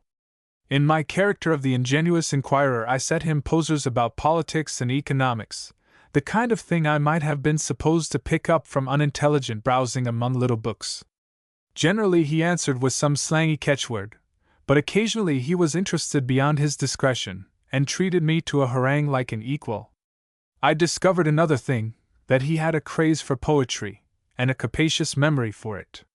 I forgot how we drifted into the subject, but I remember he quoted some queer haunting stuff which he said was Swinburne, and verses by people I had heard of from Letchford at Biggleswick. Then he saw by my silence that he had gone too far, and fell back into the jargon of the West. He wanted to know about my plans, and we went down into the cabin and had a look at the map. I explained my route, up Morvern and round the head of Lochiel, and back to Oban by the east side of Loch Linhay. "Got you," he said. "You've a hell of a walk before you. That bug never bit me, and I guess I'm not envying you any." "And after that, Mr. Brand?" "Back to Glasgow to do some work for the cause," I said lightly. "Just so," he said with a grin. "It's a great life if you don't weaken." We steamed out of the bay next morning at dawn, and about 9 o'clock I got on shore at a little place called Lochaline. My kit was all on my person, and my waterproof's pockets were stuffed with chocolates and biscuits I had bought in Oban. The captain was discouraging. "You'll get your belly full o' Hieland Hills, Mr. Brand, afore you win round the Loch Head. You'll be wishing yourself back on the Tobermory." But Gresson speeded me joyfully on my way, and said he wished he were coming with me. He even accompanied me the first 100 yards, and waved his hat after me till I was round the turn of the road. The first stage in that journey was pure delight. I was thankful to be rid of the infernal boat, and the hot summer scents coming down the glen were comforting after the cold, salt smell of the sea. The road lay up the side of a small bay, at the top of which a big white house stood among gardens. Presently I had left the coast and was in a glen where a brown salmon river swirled through acres of bog myrtle. It had its source in a loch, from which the mountain rose steeply, a place so glassy in that August forenoon that every scar and wrinkle of the hillside were faithfully reflected. After that I crossed a low pass to the head of another sea loch, and, following the map, struck over the shoulder of a great hill and ate my luncheon far up on its side, with a wonderful vista of wood and water below me. All that morning I was very happy, not thinking about Gresson or Ivory, but getting my mind clear in those wide spaces, and my lungs filled with the brisk hill air. But I noticed one curious thing. On my last visit to Scotland, when I covered more moorland miles a day than any man since Claverhouse, I had been fascinated by the land, and had pleased myself with plans for settling down in it. But now, after 3 years of war and general rocketing, I felt less drawn to that kind of landscape. I wanted something more green and peaceful and habitable, and it was to the Cotswolds that my memory turned with longing. I puzzled over this till I realized that in all my Cotswold pictures a figure kept going and coming, a young girl with a cloud of gold hair and the strong, slim grace of a boy, who had sung "Cherry Ripe" in a moonlit garden. Up on that hillside I understood very clearly that I, who had been as careless of women as any monk, had fallen wildly in love with a child of half my age. I was loath to admit it, though for weeks the conclusion had been forcing itself on me. Not that I didn't revel in my madness, but that it seemed too hopeless a business, and I had no use for barren philandering. But seated on a rock munching chocolate and biscuits, I faced up to the fact and resolved to trust my luck. After all, we were comrades in a big job, and it was up to me to be man enough to win her. The thought seemed to brace any courage that was in me. No task seemed too hard with her approval to gain and her companionship somewhere at the back of it. I sat for a long time in a happy dream, remembering all the glimpses I had had of her, and humming her song to an audience of one black-faced sheep. On the high road half a mile below me, I saw a figure on a bicycle mounting the hill, and then getting off to mop its face at the summit. I turned my eyeglasses onto it, and observed that it was a country policeman. It caught sight of me, stared for a bit, tucked its machine into the side of the road, and then very slowly began to climb the hillside. Once it stopped, waved its hand and shouted something which I could not hear. I sat finishing my luncheon, till the features were revealed to me of a fat oldish man, blowing like a grampus, his cap well on the back of a bald head, and his trousers tied about the shins with string. There was a spring beside me, and I had out my flask to round off my meal. "Have a drink," I said. His eye brightened, and a smile overran his moist face. "Thank you, sir. It will be very warm coming up the brae." "You oughtn't to," I said. "You really oughtn't, you know. Scorching up hills and then doubling up a mountain are not good for your time of life." He raised the cap of my flask in solemn salutation. "Your very good health." Then he smacked his lips, and had several cupfuls of water from the spring. "You will have come from a Crannock way, maybe?" he said in his soft sing-song, having at last found his breath. "Just so. Fine weather for the birds, if there was anybody to shoot them." "Ah, no, there will be few shots fired today, for there are no gentlemen left in Morven. But I was asking you, if you come from a Crannock, if you have seen anybody on the road." From his pocket he extricated a brown envelope and a bulky telegraph form. "Will you read it, sir, for I half forgot my spectacles?" It contained a description of one Brand, a South African and a suspected character, whom the police were warned to stop and return to Oban. The description wasn't bad, but it lacked any one good distinctive detail. Clearly the policeman took me for an innocent pedestrian, probably the guest of some moorland shooting box, with my brown face and rough tweeds and hobnailed shoes. I frowned and puzzled a little. "I did see a fellow about 3 miles back on the hillside. There's a public house just where the burn comes in, and I think he was making for it. Maybe that was your man. This wire says South African, and now I remember the fellow had the look of a colonial." The policeman sighed. "No doubt it will be the man. Perhaps he will have a pistol and will shoot." "Not him," I laughed. "He looked a mangy sort of chap, and he'll be scared out of his senses at the sight of you. But take my advice and get somebody with you before you tackle him. You're always the better of a witness." "That is so," he said, brightening. "ACH, these are the bad times. In old days there was nothing to do but watch the doors at the flower shows and keep the yachts from poaching the sea trout. But now it is spies, spies, and Donald, get out of your bed, and go off 20 mile to find a German. I was wishing the war was by, and the Germans all dead." "Here, here!" I cried, and on the strength of it gave him another dram. I accompanied him to the road, and saw him mount his bicycle and zigzag like a snipe down the hill towards a Crannock.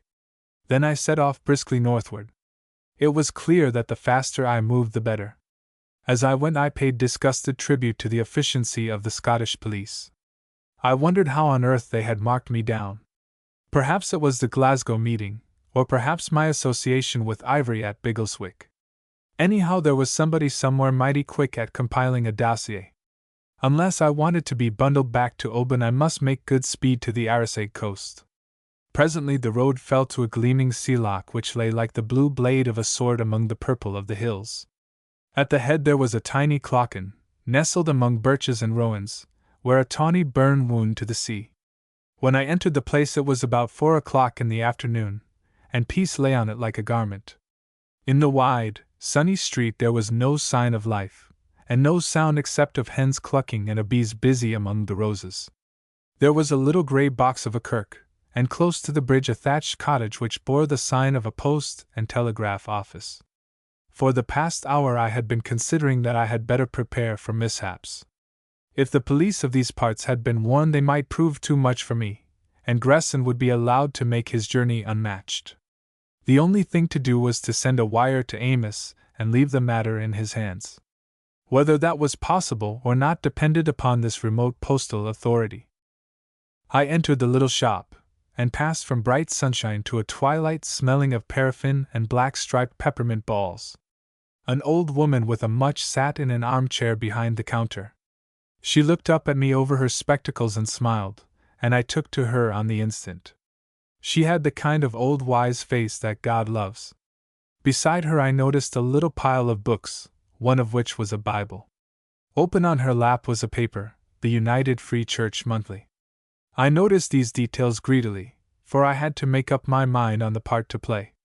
"It's a warm day, mistress," I said, my voice falling into the broad lowland speech, for I had an instinct that she was not of the Highlands.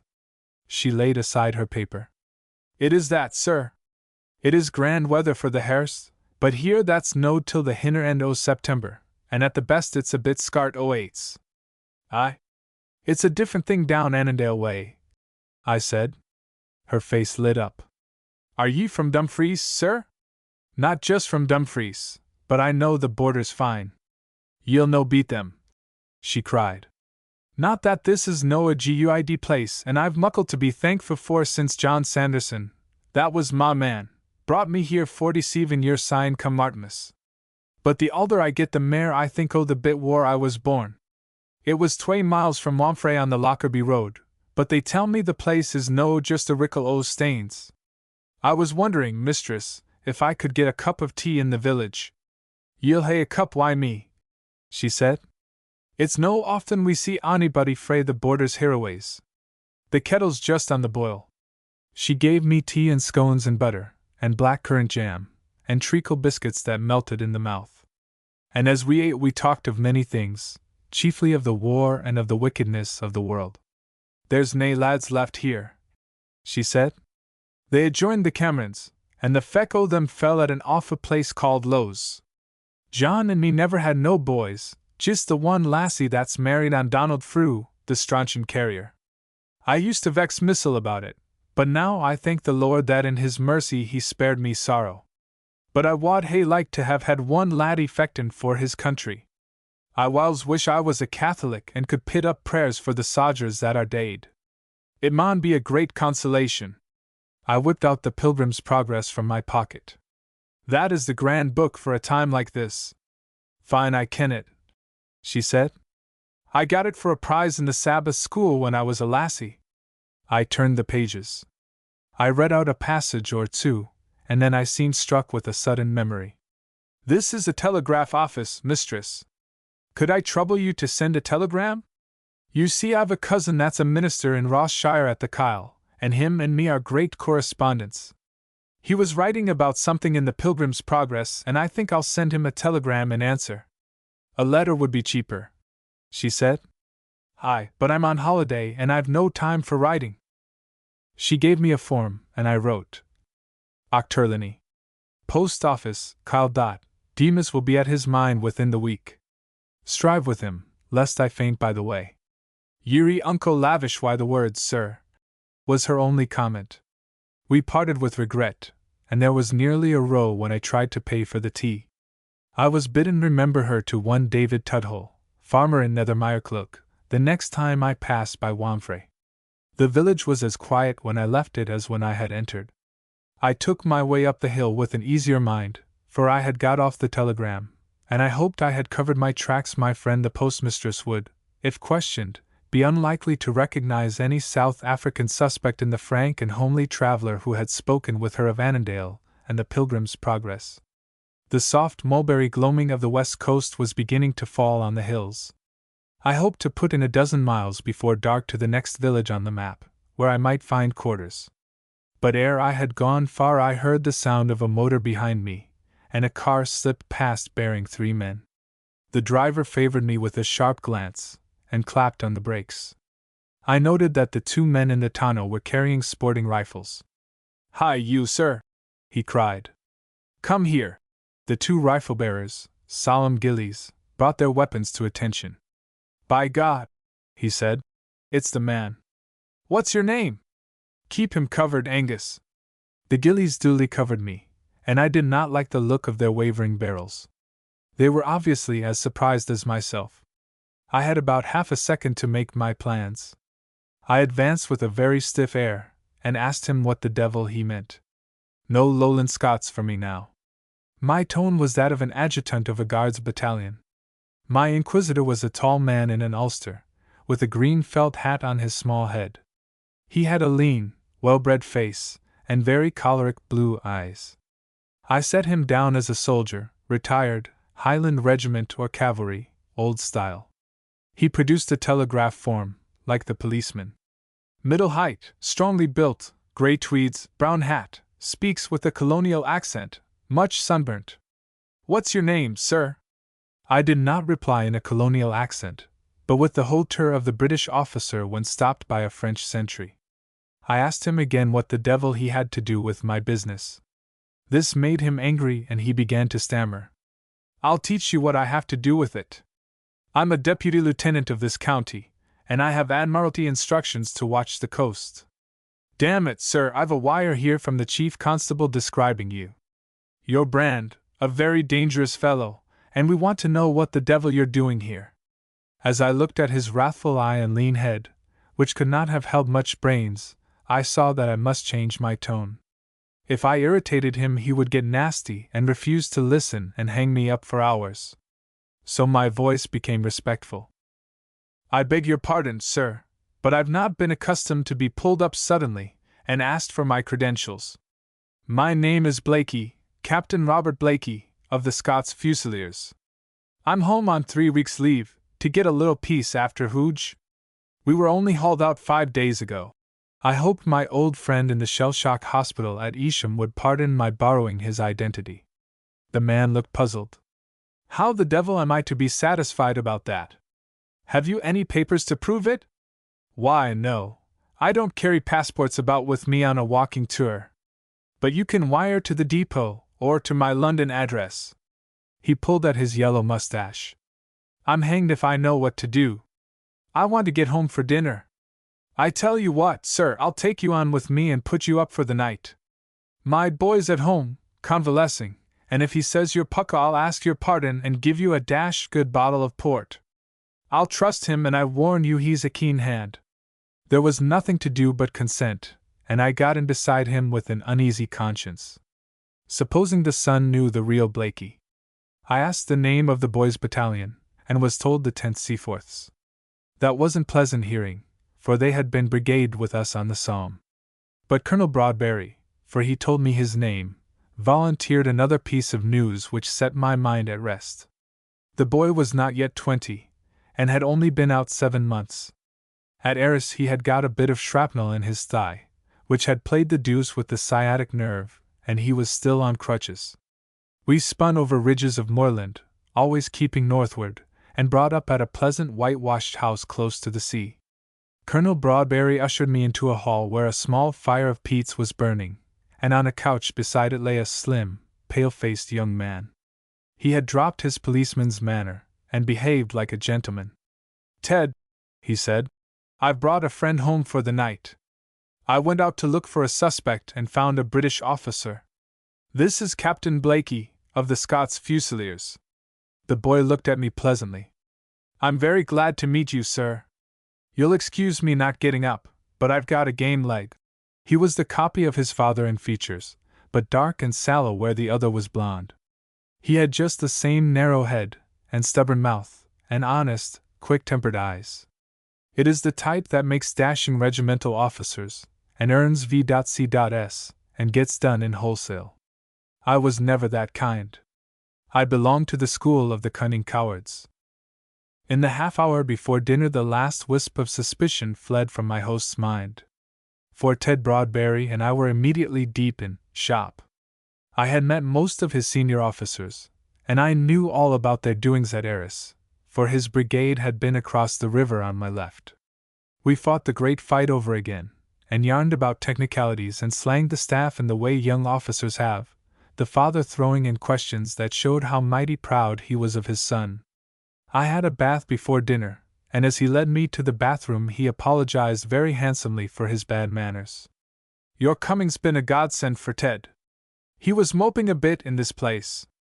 And though I say it that shouldn't, he's a good boy.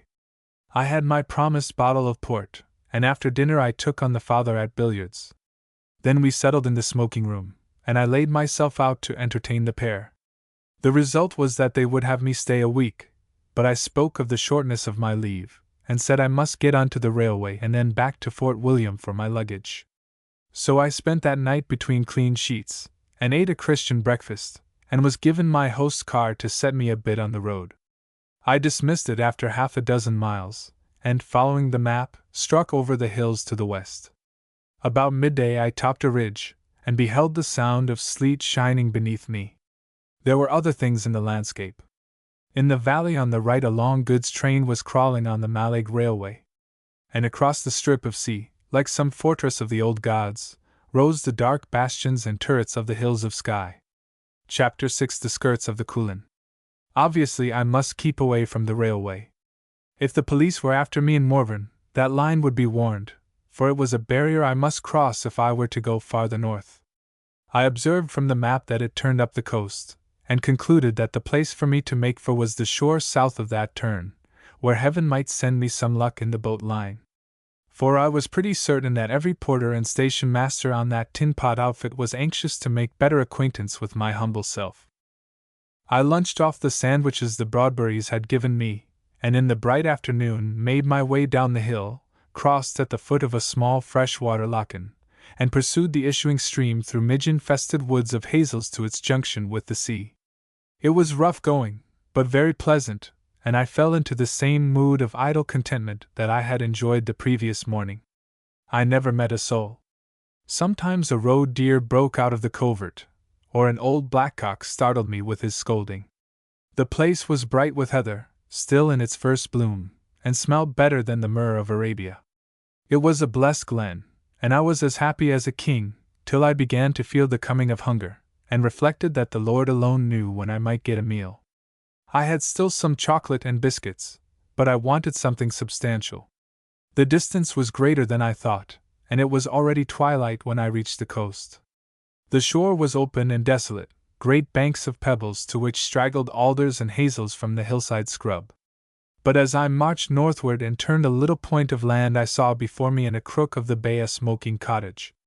And plodding along by the water's edge was the bent figure of a man, laden with nets and lobster pots. Also, beached on the shingle was a boat. I quickened my pace and overtook the fisherman.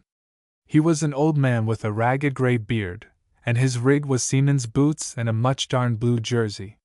He was deaf, and did not hear me when I hailed him. When he caught sight of me he never stopped, though he very solemnly returned my good evening.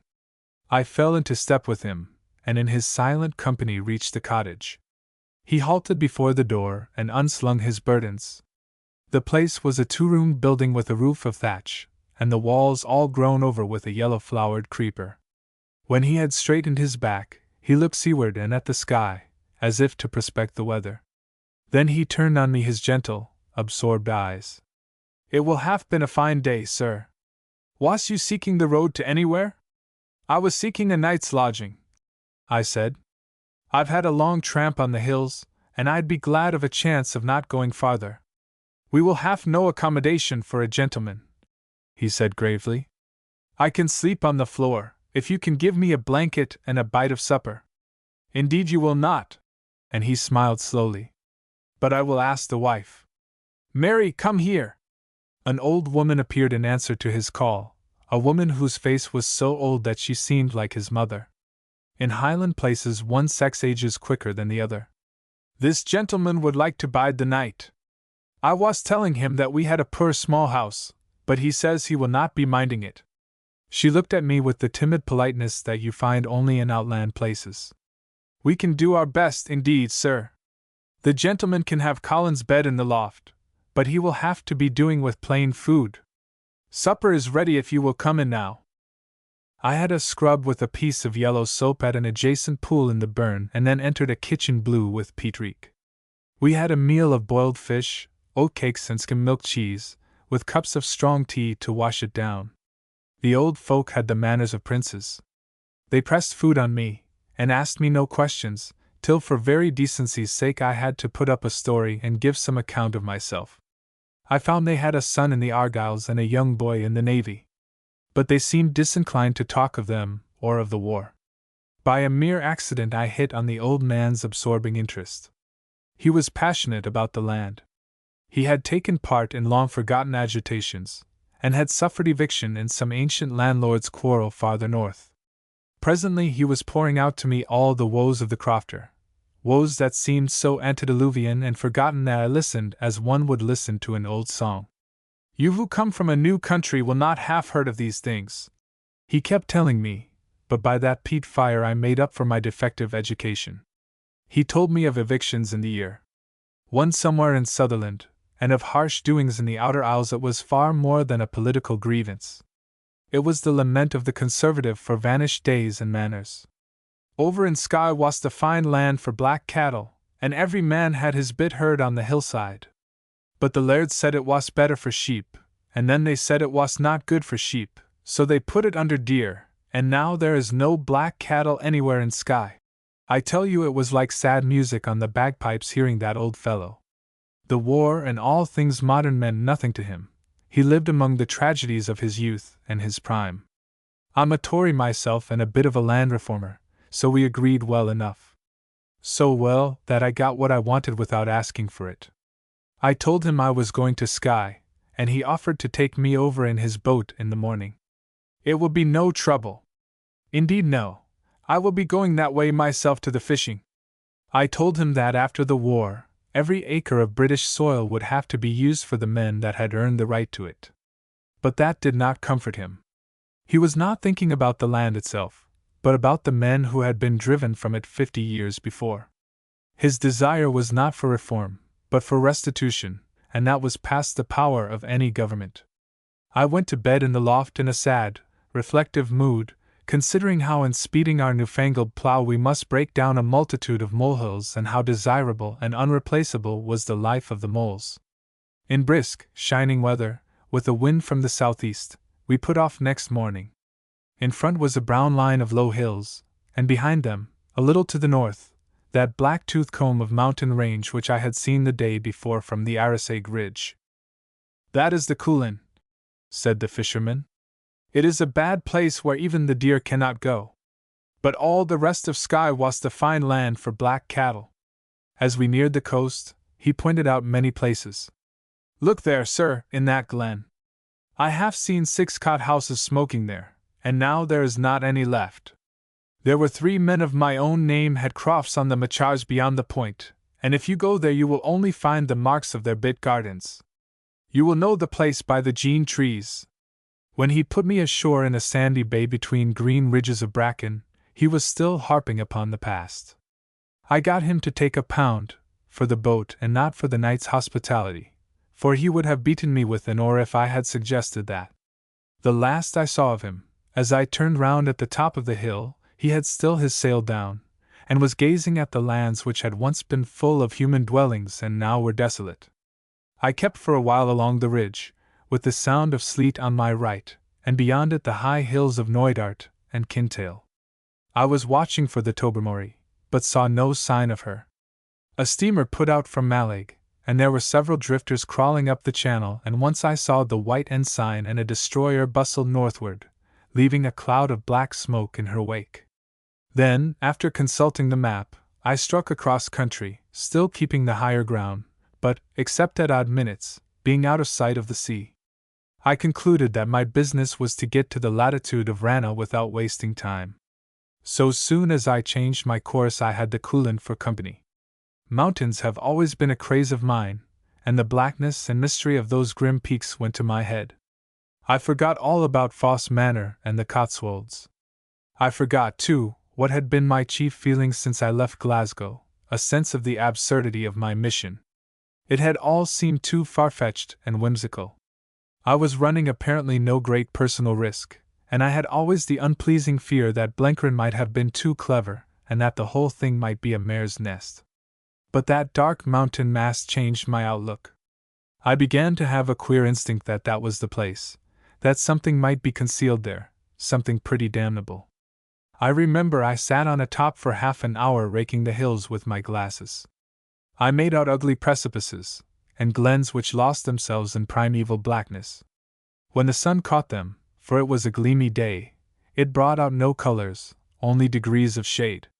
No mountains I had ever seen, not the Drakensberg, or the red kopjes of Damaraland, or the cold, white peaks around Erzurum, ever looked so unearthly and uncanny. Oddly enough, too, the sight of them set me thinking about Ivory. There seemed no link between a smooth, sedentary being, dwelling in villas and lecture rooms, and that shaggy tangle of precipices.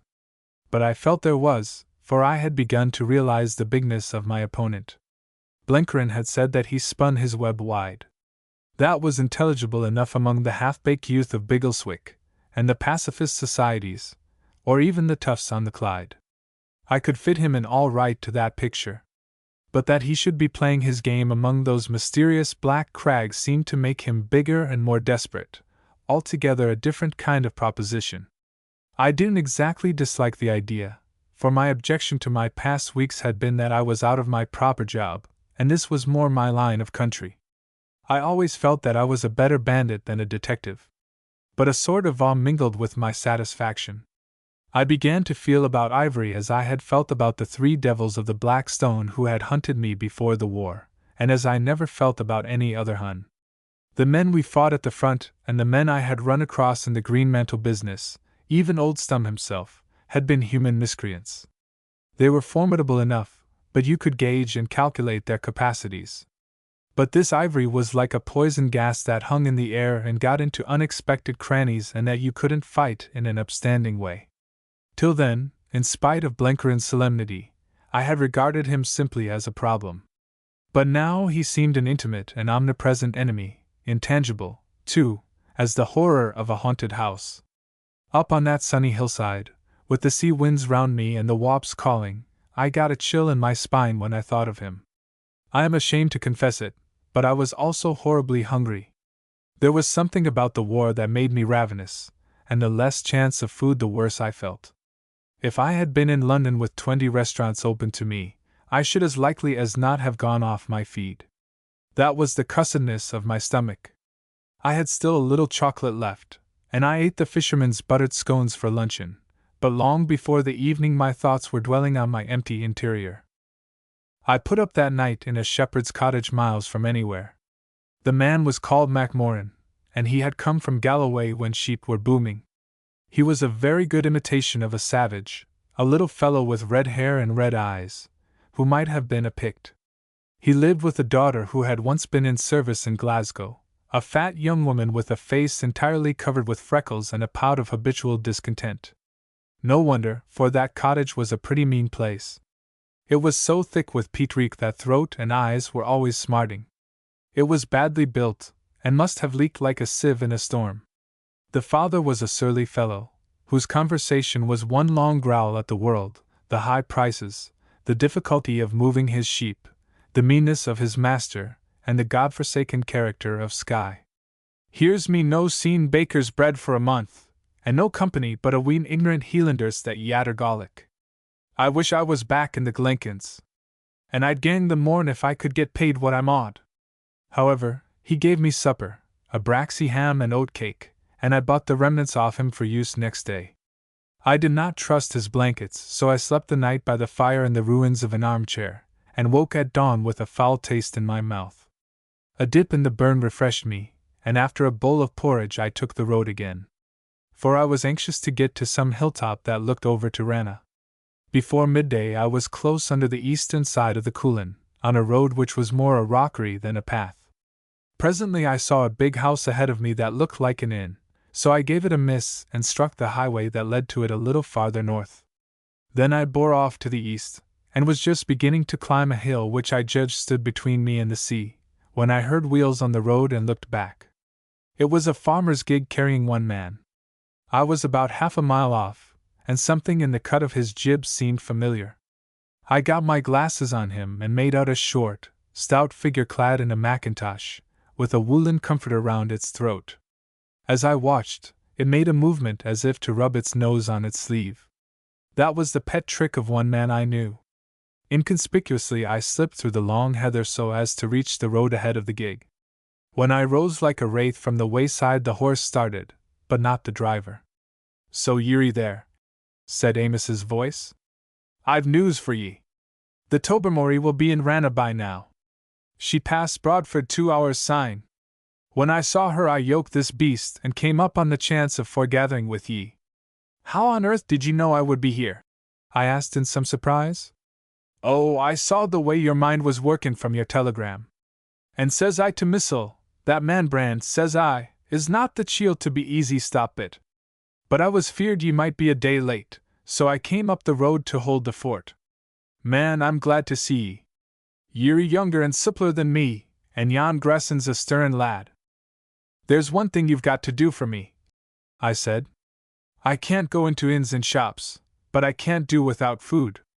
I see from the map there's a town about 6 miles on. Go there and buy me anything that's tinned, biscuits and tongue and sardines, and a couple of bottles of whiskey if you can get them. This may be a long job, so buy plenty. Where'll I put them? Was his only question. We fixed on a cache, 100 yards from the highway in a place where 2 ridges of hill enclosed the view so that only a short bit of road was visible. I'll get back to the Kyle, he told me. And a body there kens Andra Amos, if ye should find a way of sendin' a message or comin' yourself. Oh, and I've got a word to ye from a lady that we ken of. She says the sooner ye're back in Vanity Fair the better she'll be pleased, always provided ye've got over the hill difficulty. A smile screwed up his old face, and he waved his whip in farewell. I interpreted Mary's message as an incitement to speed, but I could not make the pace. That was Gresson's business. I think I was a little nettled, till I cheered myself by another interpretation. She might be anxious for my safety, she might want to see me again.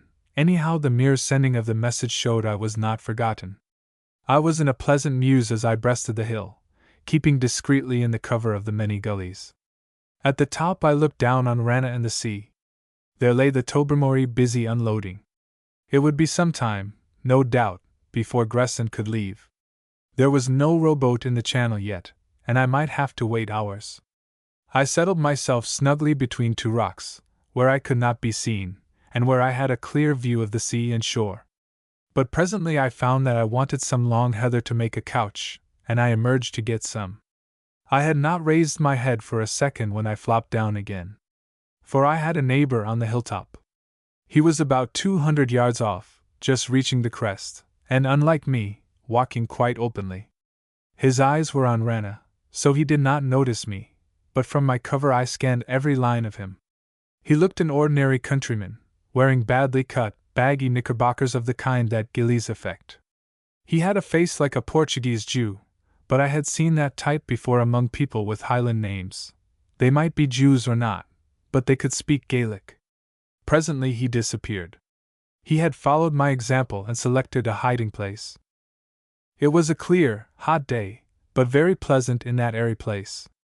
Good scents came up from the sea, the heather was warm and fragrant, bees droned about, and stray seagulls swept the ridge with their wings. I took a look now and then towards my neighbor, but he was deep in his hidey-hole. Most of the time I kept my glasses on Ranna, and watched the doings of the Tobermory. She was tied up at the jetty, but seemed in no hurry to unload. I watched the captain disembark and walk up to a house on the hillside. Then some idlers sauntered down towards her, and stood talking and smoking close to her side. The captain returned and left again.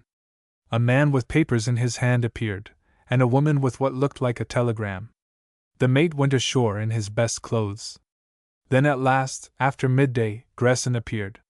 He joined the captain at the piermaster's office, and presently emerged on the other side of the jetty where some small boats were beached. A man from the Tobermory came in answer to his call, a boat was launched, and began to make its way into the channel. Gresson sat in the stern, placidly eating his luncheon. I watched every detail of that crossing with some satisfaction that my forecast was turning out right. About halfway across, Gresson took the oars, but soon surrendered them to the Tobermory man, and lit a pipe. He got out a pair of binoculars and raked my hillside. I tried to see if my neighbor was making any signal, but all was quiet. Presently the boat was hid from me by the bulge of the hill, and I caught the sound of her scraping on the beach. Gresson was not a hill walker like my neighbor. It took him the best part of an hour to get to the top, and he reached it at a point not 2 yards from my hiding place. I could hear by his laboring breath that he was very blown. He walked straight over the crest till he was out of sight of Rana, and flung himself on the ground. He was now about 50 yards from me, and I made shift to lessen the distance. There was a grassy trench skirting the north side of the hill, deep and thickly overgrown with heather. I wound my way along it till I was about 12 yards from him, where I stuck, owing to the trench dying away. When I peered out of the cover, I saw that the other man had joined him and that the idiots were engaged in embracing each other. I dared not move an inch nearer, and as they talked in a low voice I could hear nothing of what they said. Nothing except one phrase, which the strange man repeated twice, very emphatically. "Tomorrow night," he said, and I noticed that his voice had not the Highland inflection which I looked for. Gresson nodded and glanced at his watch, and then the two began to move downhill towards the road I had traveled that morning. I followed as best I could, using a shallow dry watercourse of which sheep had made a track, and which kept me well below the level of the moor. It took me down the hill, but some distance from the line the pair were taking, and I had to reconnoiter frequently to watch their movements. They were still a quarter of a mile or so from the road, when they stopped and stared, and I stared with them. On that lonely highway travelers were about as rare as road-menders, and what caught their eye was a farmer's gig driven by a thick-set elderly man with a woolen comforter round his neck. I had a bad moment, for I reckoned that if Gresson recognized Amos he might take fright. Perhaps the driver of the gig thought the same, for he appeared to be very drunk. He waved his whip, he jiggetted the reins, and he made an effort to sing. He looked towards the figures on the hillside, and cried out something. The gig narrowly missed the ditch, and then to my relief the horse bolted. Swaying like a ship in a gale, the whole outfit lurched out of sight round the corner of hill where lay my cache. If Amos could stop the beast and deliver the goods there, he had put up a masterly bit of buffoonery. The two men laughed at the performance, and then they parted. Gresson retraced his steps up the hill. The other man, I called him in my mind the Portuguese Jew, started off at a great pace due west, across the road, and over a big patch of bog towards the northern butt of the Coolin. He had some errand, which Gresson knew about, and he was in a hurry to perform it. It was clearly my job to get after him. I had a rotten afternoon. The fellow covered the moorland miles like a deer, and under the hot August sun I toiled on his trail. I had to keep well behind, and as much as possible in cover, in case he looked back, and that meant that when he had passed over a ridge I had to double not to let him get too far ahead, and when we were in an open place I had to make wide circuits to keep hidden. We struck a road which crossed a low pass and skirted the flank of the mountains, and this we followed till we were on the western side and within sight of the sea. It was gorgeous weather, and out on the blue water I saw cool sails moving and little breezes ruffling the calm, while I was glowing like a furnace. Happily I was in fair training, and I needed it. The Portuguese Jew must have done a steady 6 miles an hour over abominable country. About 5 o'clock we came to a point where I dared not follow. The road ran flat by the edge of the sea, so that several miles of it were visible. Moreover, the man had begun to look round every few minutes. He was getting near something and wanted to be sure that no one was in his neighborhood. I left the road accordingly, and took to the hillside, which to my undoing was one long cascade of screes and tumbled rocks. I saw him drop over a rise which seemed to mark the rim of a little bay into which descended one of the big corries of the mountains. It must have been a good half-hour later before I, at my greater altitude, and with far worse going, reached the same rim. I looked into the glen and my man had disappeared. He could not have crossed it, for the place was wider than I had thought. A ring of black precipices came down to within half a mile of the shore, and between them was a big stream, long, shallow pools at the sea end and a chain of waterfalls above. He had gone to earth like a badger somewhere, and I dared not move in case he might be watching me from behind a boulder. But even as I hesitated he appeared again, fording the stream, his face set on the road we had come. Whatever his errand was he had finished it, and was posting back to his master. For a moment I thought I should follow him, but another instinct prevailed. He had not come to this wild place for the scenery. Somewhere down in the glen there was something or somebody that held the key of the mystery. It was my business to stay there till I had unlocked it. Besides, in 2 hours it would be dark, and I had had enough walking for one day. I made my way to the stream's side and had a long drink. The quarry behind me was lit up with the westering sun, and the bald cliffs were flushed with pink and gold. On each side of the stream was turf like a lawn, perhaps 100 yards wide, and then a tangle of long heather and boulders right up to the edge of the great rocks. I had never seen a more delectable evening, but I could not enjoy its peace because of my anxiety about the Portuguese Jew. He had not been there more than half an hour, just about long enough for a man to travel to the first ridge across the burn and back. Yet he had found time to do his business. He might have left a letter in some prearranged place, in which case I would stay there till the man it was meant for turned up. Or he might have met someone, though I didn't think that possible. As I scanned the acres of rough moor and then looked at the sea lapping delicately on the gray sand, I had the feeling that a knotty problem was before me. It was too dark to try to track his steps. That must be left for the morning, and I prayed that there would be no rain in the night. I ate for supper most of the braxy ham and oat cake I had brought from Macmorran's cottage. It took some self-denial, for I was ferociously hungry, to save a little for breakfast next morning. Then I pulled heather and bracken and made myself a bed in the shelter of a rock which stood on a knoll above the stream. My bedchamber was well hidden, but at the same time, if anything should appear in the early dawn, it gave me a prospect. With my waterproof I was perfectly warm, and after smoking 2 pipes, I fell asleep. My night's rest was broken. First it was a fox which came and barked at my ear and woke me to a pitch-black night, with scarcely a star showing. The next time it was nothing but a wandering hill wind, but as I sat up and listened I thought I saw a spark of light near the edge of the sea. It was only for a second, but it disquieted me. I got out and climbed on the top of the rock, but all was still save for the gentle lap of the tide and the croak of some night bird among the crags. The third time I was suddenly quite wide awake, and without any reason, for I had not been dreaming. Now I have slept hundreds of times alone beside my horse on the veldt, and I never knew any cause for such awakenings but the one, and that was the presence near me of some human being. A man who is accustomed to solitude gets this extra sense which announces like an alarm clock the approach of one of his kind. But I could hear nothing. There was a scraping and rustling on the moor, but that was only the wind and the little wild things of the hills. A fox, perhaps, or a blue hare. I convinced my reason, but not my senses, and for long I lay awake with my ears at full cock and every nerve tense. Then I fell asleep, and woke to the first flush of dawn. The sun was behind the Coolin and the hills were black as ink, but far out in the western seas was a broad band of gold. I got up and went down to the shore. The mouth of the stream was shallow, but as I moved south I came to a place where 2 small capes enclosed an inlet. It must have been a fault in the volcanic rock, for its depth was portentous.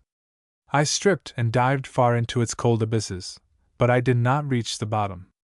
I came to the surface rather breathless, and struck out to sea, where I floated on my back and looked at the great rampart of crag. I saw that the place where I had spent the night was only a little oasis of green at the base of one of the grimmest quarries the imagination could picture. It was as desert as Damaraland. I noticed, too, how sharply the cliffs rose from the level. There were chimneys and gullies by which a man might have made his way to the summit, but no one of them could have been scaled except by a mountaineer. I was feeling better now, with all the frowsiness washed out of me, and I dried myself by racing up and down the heather. Then I noticed something. There were marks of human feet at the top of the deep water inlet, not mine, for they were on the other side. The short sea turf was bruised and trampled in several places, and there were broken stems of bracken. I thought that some fisherman had probably landed there to stretch his legs. But that set me thinking of the Portuguese Jew. After breakfasting on my last morsels of food, a knuckle of braxy and a bit of oatcake, I set about tracking him from the place where he had first entered the glen. To get my bearings, I went back over the road I had come myself, and after a good deal of trouble I found his spoor. It was pretty clear as far as the stream, for he had been walking, or rather running, over ground with many patches of gravel on it. After that it was difficult, and I lost it entirely in the rough heather below the crags. All that I could make out for certain was that he had crossed the stream, and that his business, whatever it was, had been with the few acres of tumbled wilderness below the precipices. I spent a busy morning there, but found nothing except the skeleton of a sheep picked clean by the ravens. It was a thankless job, and I got very cross over it. I had an ugly feeling that I was on a false scent and wasting my time. I wished to heaven I had old Peter with me. He could follow Spur like a bushman, and would have riddled the Portuguese Jew's track out of any jungle on earth. That was a game I had never learned, for in the old days I had always left it to my natives. I chucked the attempt, and lay disconsolately on a warm patch of grass and smoked and thought about Peter. But my chief reflections were that I had breakfasted at 5, that it was now 11, that I was intolerably hungry, that there was nothing here to feed a grasshopper, and that I should starve unless I got supplies. It was a long road to my cache, but there were no two ways of it. My only hope was to sit tight in the glen, and it might involve a wait of days. To wait I must have food, and though it meant relinquishing guard for a matter of 6 hours, the risk had to be taken. I set off at a brisk pace with a very depressed mind. From the map it seemed that a short cut lay over a pass in the range. I resolved to take it, and that short cut, like most of its kind, was unblessed by heaven. I will not dwell upon the discomforts of the journey. I found myself slithering among screes, climbing steep chimneys, and traveling precariously along razorbacks. The shoes were nearly rent from my feet by the infernal rocks, which were all pitted as if by some geological smallpox. When at last I crossed the divide, I had a horrible business getting down from one level to another in a gruesome quarry, where each step was composed of smooth boilerplates. But at last I was among the bogs on the east side, and came to the place beside the road where I had fixed my cache. The faithful Amos had not failed me. There were the provisions, a couple of small loaves, a dozen tins, and a bottle of whiskey. I made the best pack I could of them in my waterproof, swung it on my stick, and started back, thinking that I must be very like the picture of Christian on the title page of Pilgrim's Progress. I was like a Christian before I reached my destination, Christian after he had got up the hill difficulty. The morning's walk had been bad, but the afternoon's was worse, for I was in a fever to get back, and, having had enough of the hills, chose the longer route I had followed the previous day. I was mortally afraid of being seen, for I cut a queer figure, so I avoided every stretch of road where I had not a clear view ahead. Many weary detours I made among moss hags and screes and the stony channels of burns. But I got there at last, and it was almost with a sense of comfort that I flung my pack down beside the stream where I had passed the night. I ate a good meal, lit my pipe, and fell into the equable mood which follows upon fatigue ended and hunger satisfied. The sun was westering, and its light fell upon the rock wall above the place where I had abandoned my search for the spoor. As I gazed at it idly, I saw a curious thing. It seemed to be split in two, and a shaft of sunlight came through between. There could be no doubt about it. I saw the end of the shaft on the moor beneath, while all the rest lay in shadow. I rubbed my eyes, and got out my glasses. Then I guessed the explanation. There was a rock tower close against the face of the main precipice and indistinguishable from it to anyone looking direct at the face. Only when the sun fell on it obliquely could it be discovered. And between the tower and the cliff there must be a substantial hollow. The discovery brought me to my feet, and set me running towards the end of the shaft of sunlight. I left the heather, scrambled up some yards of screes, and had a difficult time on some very smooth slabs, where only the friction of tweed and rough rock gave me a hold. Slowly I worked my way towards the speck of sunlight, till I found a handhold, and swung myself into the crack. On one side was the main wall of the hill, on the other a tower some 90 feet high, and between them a long crevice varying in width from 3 to 6 feet. Beyond it there showed a small bright patch of sea. There was more, for at the point where I entered it there was an overhang which made a fine cavern, low at the entrance but a dozen feet high inside, and as dry as tinder. Here, thought I, is the perfect hiding place. Before going farther I resolved to return for food. It was not very easy descending, and I slipped the last 20 feet, landing on my head in a soft patch of screes. At the burnside I filled my flask from the whiskey bottle, and put half a loaf, a tin of sardines, a tin of tongue, and a packet of chocolate in my waterproof pockets. Laden as I was, it took me some time to get up again, but I managed it, and stored my belongings in a corner of the cave. Then I set out to explore the rest of the crack. It slanted down, and then rose again to a small platform. After that it dropped in easy steps to the moor beyond the tower. If the Portuguese Jew had come here, that was the way by which he had reached it, for he would not have had the time to make my ascent. I went very cautiously, for I felt I was on the eve of a big discovery. The platform was partly hidden from my end by a bend in the crack, and it was more or less screened by an outlying bastion of the tower from the other side. Its surface was covered with fine powdery dust, as were the steps beyond it. In some excitement I knelt down and examined it. Beyond doubt there was spoor here. I knew the Portuguese Jew's footmarks by this time, and I made them out clearly, especially in one corner. But there were other footsteps, quite different. The one showed the rackets of rough country boots, the others were from unnailed soles. Again I longed for Peter to make certain, though I was pretty sure of my conclusions. The man I had followed had come here, and he had not stayed long. Someone else had been here, probably later, for the unnailed shoes overlaid the rackets. The first man might have left a message for the second. Perhaps the second was that human presence of which I had been dimly conscious in the night time. I carefully removed all traces of my own footmarks, and went back to my cave. My head was humming with my discovery. I remembered Gresson's word to his friend. Tomorrow night. As I read it, the Portuguese Jew had taken a message from Gresson to someone, and that someone had come from somewhere and picked it up. The message contained an assignation for this very night. I had found a point of observation, for no one was likely to come near my cave, which was reached from the moor by such a toilsome climb.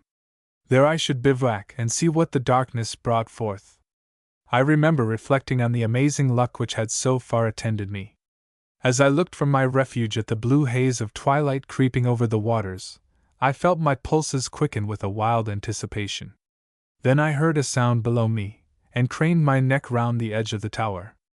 A man was climbing up the rock by the way I had come. Chapter 7 I Hear of the Wild Birds. I saw an old green felt hat, and below it leaned tweed-clad shoulders. Then I saw a knapsack with a stick slung through it, as the owner wriggled his way onto a shelf. Presently he turned his face upward to judge the remaining distance. It was the face of a young man, a face sallow and angular, but now a little flushed with the day's sun and the work of climbing. It was a face that I had first seen at Foss Manor. I felt suddenly sick and heartsore. I don't know why, but I had never really associated the intellectuals of Biggleswick with a business like this. None of them but Ivory, and he was different. They had been silly and priggish, but no more. I would have taken my oath on it. Yet here was one of them engaged in black treason against his native land. Something began to beat in my temples when I remembered that Mary and this man had been friends, that he had held her hand, and called her by her Christian name. My first impulse was to wait till he got up and then pitch him down among the boulders and let his German accomplices puzzle over his broken neck. With difficulty I kept down that tide of fury. I had my duty to do, and to keep on terms with this man was part of it. I had to convince him that I was an accomplice, and that might not be easy. I leaned over the edge, and, as he got to his feet on the ledge above the boiler plates, I whistled so that he turned his face to me. "Hello, Wake," I said. He started, stared for a second, and recognized me. He did not seem overpleased to see me. "Brand," he cried. "How did you get here?" He swung himself up beside me, straightened his back and unbuckled his knapsack. "I thought this was my own private sanctuary, and that nobody knew it but me. Have you spotted the cave? It's the best bedroom in Skye." His tone was, as usual, rather acid. That little hammer was beating in my head. I longed to get my hands on his throat and choke the smug treason in him. But I kept my mind fixed on one purpose: to persuade him that I shared his secret and was on his side. His offhand self-possession seemed only the clever screen of the surprised conspirator who was hunting for a plan. We entered the cave, and he flung his pack into a corner. "Last time I was here," he said, "I covered the floor with heather. We must get some more if we would sleep soft. In the twilight he was a dim figure, but he seemed a new man from the one I had last seen in the moot hall at Biggleswick. There was a wiry vigor in his body and a purpose in his face. What a fool I had been to set him down as no more than a conceited flaneur. He went out to the shelf again and sniffed the fresh evening. There was a wonderful red sky in the west, but in the crevice the shades had fallen, and only the bright patches at either end told of the sunset. Wake, I said. You and I have to understand each other. I'm a friend of Ivory and I know the meaning of this place. I discovered it by accident, but I want you to know that I'm heart and soul with you. You may trust me in tonight's job as if I were Ivory himself. He swung round and looked at me sharply. His eyes were hot again, as I remembered them at our first meeting. What do you mean? How much do you know? The hammer was going hard in my forehead, and I had to pull myself together to answer. I know that at the end of this crack a message was left last night, and that someone came out of the sea and picked it up. That someone is coming again when darkness falls, and there will be another message. He had turned his head away. You are talking nonsense. No submarine could land on this coast. I could see that he was trying me. This morning, I said, I swam in the deep water inlet below us. It is the most perfect submarine shelter in Britain. He still kept his face from me, looking the way he had come. For a moment he was silent, and then he spoke in the bitter, drawling voice which had annoyed me at Foss Manor. How do you reconcile this business with your principles, Mr. Brand? You were always a patriot, I remember, though you didn't see eye to eye with the government. It was not quite what I expected, and I was unready. I stammered in my reply. It's because I am a patriot that I want peace. I think that. I mean. Therefore you are willing to help the enemy to win. They have already won. I want that recognized, and the end hurried on. I was getting my mind clearer and continued fluently. The longer the war lasts, the worse this country is ruined. We must make the people realize the truth and… But he swung round suddenly, his eyes blazing. You blackguard! He cried. You damnable blackguard! And he flung himself on me like a wild cat. I had got my answer. He did not believe me, he knew me for a spy, and he was determined to do me in. We were beyond finesse now, and back at the old barbaric game. It was his life or mine. The hammer beat furiously in my head as we closed, and a fierce satisfaction rose in my heart. He never had a chance, for though he was in good trim and had the light, wiry figure of the mountaineer, he hadn't a quarter of my muscular strength. Besides, he was wrongly placed, for he had the outside station. Had he been on the inside he might have toppled me over the edge by his sudden assault. As it was, I grappled him and forced him to the ground, squeezing the breath out of his body in the process. I must have hurt him considerably, but he never gave a cry. With a good deal of trouble I lashed his hands behind his back with the belt of my waterproof, carried him inside the cave and laid him in the dark end of it. Then I tied his feet with the strap of his own knapsack. I would have to gag him, but that could wait. I had still to contrive a plan of action for the night, for I did not know what part he had been meant to play in it. He might be the messenger instead of the Portuguese Jew, in which case he would have papers about his person. If he knew of the cave, others might have the same knowledge, and I had better shift him before they came. I looked at my wristwatch, and the luminous dial showed that the hour was 9:30. Then I noticed that the bundle in the corner was sobbing. It was a horrid sound and it worried me. I had a little pocket electric torch, and I flashed it on Wake's face. If he was crying, it was with dry eyes. What are you going to do with me? He asked. That depends, I said grimly. Well, I'm ready. I may be a poor creature, but I'm damned if I'm afraid of you, or anything like you. That was a brave thing to say, for it was a lie. His teeth were chattering. I'm ready for a deal, I said. You won't get it, was his answer. Cut my throat if you mean to, but for God's sake don't insult me. I choke when I think about you. You come to us and we welcome you, and receive you in our houses, and tell you our inmost thoughts, and all the time you're a bloody traitor. You want to sell us to Germany. You may win now, but by God! Your time will come. That is my last word to you, you swine. The hammer stopped beating in my head. I saw myself suddenly as a blind, preposterous fool. I strode over to Wake, and he shut his eyes as if he expected a blow. Instead, I unbuckled the straps which held his legs and arms. Wake, old fellow, I said, I'm the worst kind of idiot.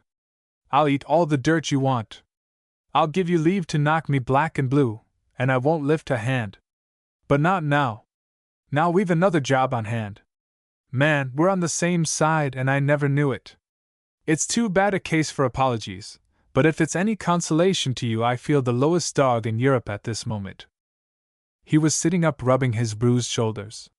What do you mean? He asked hoarsely. I mean that you and I are allies. My name's not Brand. I'm a soldier, a general, if you want to know. I went to Biggleswick under orders, and I came chasing up here on the same job. Ivory's the biggest German agent in Britain and I'm after him. I've struck his communication lines, and this very night, please God, we'll get the last clue to the riddle. Do you hear? We're in this business together, and you've got to lend a hand. I told him briefly the story of Gresson, and how I had tracked his man here.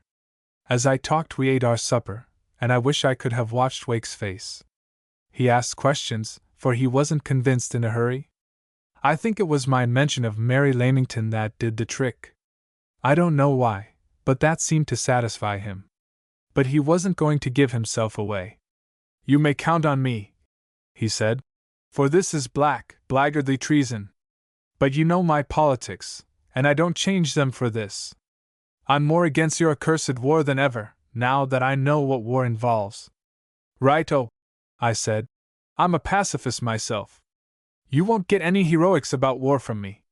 I'm all for peace, but we've got to down those devils first.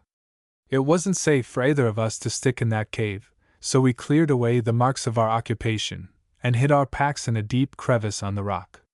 Wake announced his intention of climbing the tower, while there was still a faint afterglow of light. It's broad on the top, and I can keep a watch out to see if any light shows. I've been up it before. I found the way 2 years ago. No, I won't fall asleep and tumble off. I slept most of the afternoon on the top of Skirvikonich, and I'm as wakeful as a bat now.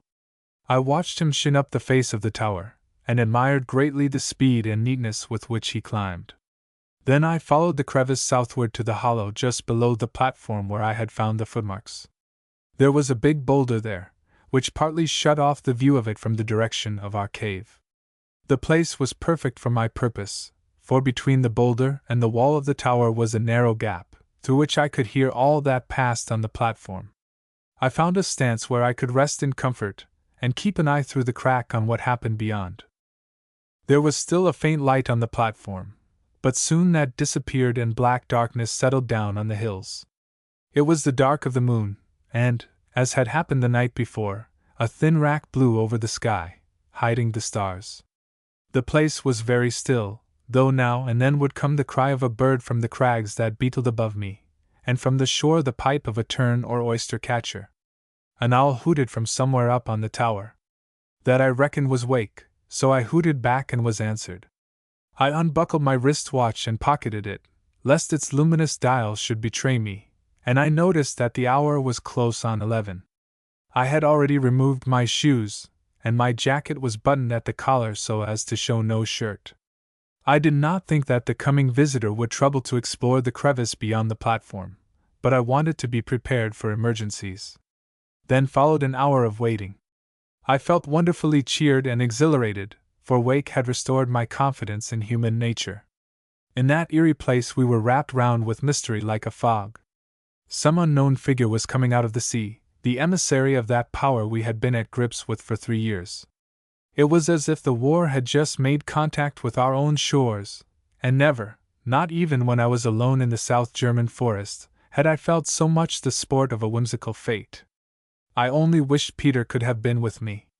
And so my thoughts fled to Peter in his prison camp, and I longed for another sight of my old friend as a girl longs for her lover. Then I heard the hoot of an owl, and presently the sound of careful steps fell on my ear. I could see nothing, but I guessed it was the Portuguese Jew, for I could hear the grinding of heavily nailed boots on the gritty rock. The figure was very quiet. It appeared to be sitting down, and then it rose and fumbled with the wall of the tower just beyond the boulder behind which I sheltered. It seemed to move a stone and to replace it. After that came silence, and then once more the hoot of an owl. There were steps on the rock staircase, the steps of a man who did not know the road well and stumbled a little. Also there were the steps of one without nails in his boots. They reached the platform and someone spoke. It was the Portuguese Jew, and he spoke in good German. Die Vogellein schweigen im Wald, he said. The answer came from a clear, authoritative voice. Wartner, bald ruhest du auch. Clearly some kind of password, for sane men don't talk about little birds in that kind of situation. It sounded to me like indifferent poetry. Then followed a conversation in low tones, of which I only caught odd phrases. I heard two names, Chilius and what sounded like a Dutch word, Baumerts. Then to my joy I caught Elfenbane, and when uttered it seemed to be followed by a laugh. I heard too a phrase several times repeated, which seemed to me to be pure gibberish, Die Stubbenvogelversten. It was spoken by the man from the sea. And then the word Wildvogel. The pair seemed demented about birds. For a second an electric torch was flashed in the shelter of the rock, and I could see a tanned, bearded face looking at some papers. The light disappeared, and again the Portuguese Jew was fumbling with the stones at the base of the tower. To my joy he was close to my crack, and I could hear every word. You cannot come here very often, he said, and it may be hard to arrange a meeting. See, therefore, the place I have made to put the Vogelfutter. When I get a chance I will come here, and you will come also when you are able. Often there will be nothing, but sometimes there will be much. My luck was clearly in, and my exultation made me careless. A stone, on which a foot rested, slipped, and though I checked myself at once, the confounded thing rolled down into the hollow, making a great clatter. I plastered myself in the embrasure of the rock and waited with a beating heart. The place was pitch dark, but they had an electric torch, and if they once flashed it on me I was gone. I heard them leave the platform and climb down into the hollow. There they stood listening, while I held my breath. Then I heard, Nix, mein Freund, and the two went back, the naval officer's boots slipping on the gravel. They did not leave the platform together. The man from the sea bade a short farewell to the Portuguese Jew, listening, I thought, impatiently to his final message as if eager to be gone. It was a good half-hour before the latter took himself off, and I heard the sound of his nailed boots die away as he reached the heather of the moor. I waited a little longer, and then crawled back to the cave. The owl hooted, and presently Wake descended lightly beside me. He must have known every foothold and handhold by heart to do the job in that inky blackness. I remember that he asked no question of me, but he used language rare on the lips of conscientious objectors about the men who had lately been in the crevice. We, who 4 hours earlier had been at death grips, now curled up on the hard floor like two tired dogs, and fell sound asleep. I woke to find Wake in a thundering bad temper. The thing he remembered most about the night before was our scrap and the gross way I had insulted him. I didn't blame him, for if any man had taken me for a German spy I would have been out for his blood, and it was no good explaining that he had given me grounds for suspicion. He was as touchy about his blessed principles as an old maid about her age. I was feeling rather extra buckish myself, and that didn't improve matters.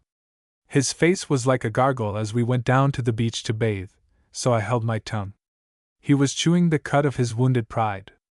But the salt water cleared out the dregs of his distemper. You couldn't be peevish swimming in that jolly, shining sea. We raced each other away beyond the inlet to the outer water, which a brisk morning breeze was curling. Then back to a promontory of heather, where the first beams of the sun coming over the Coolin dried our skins.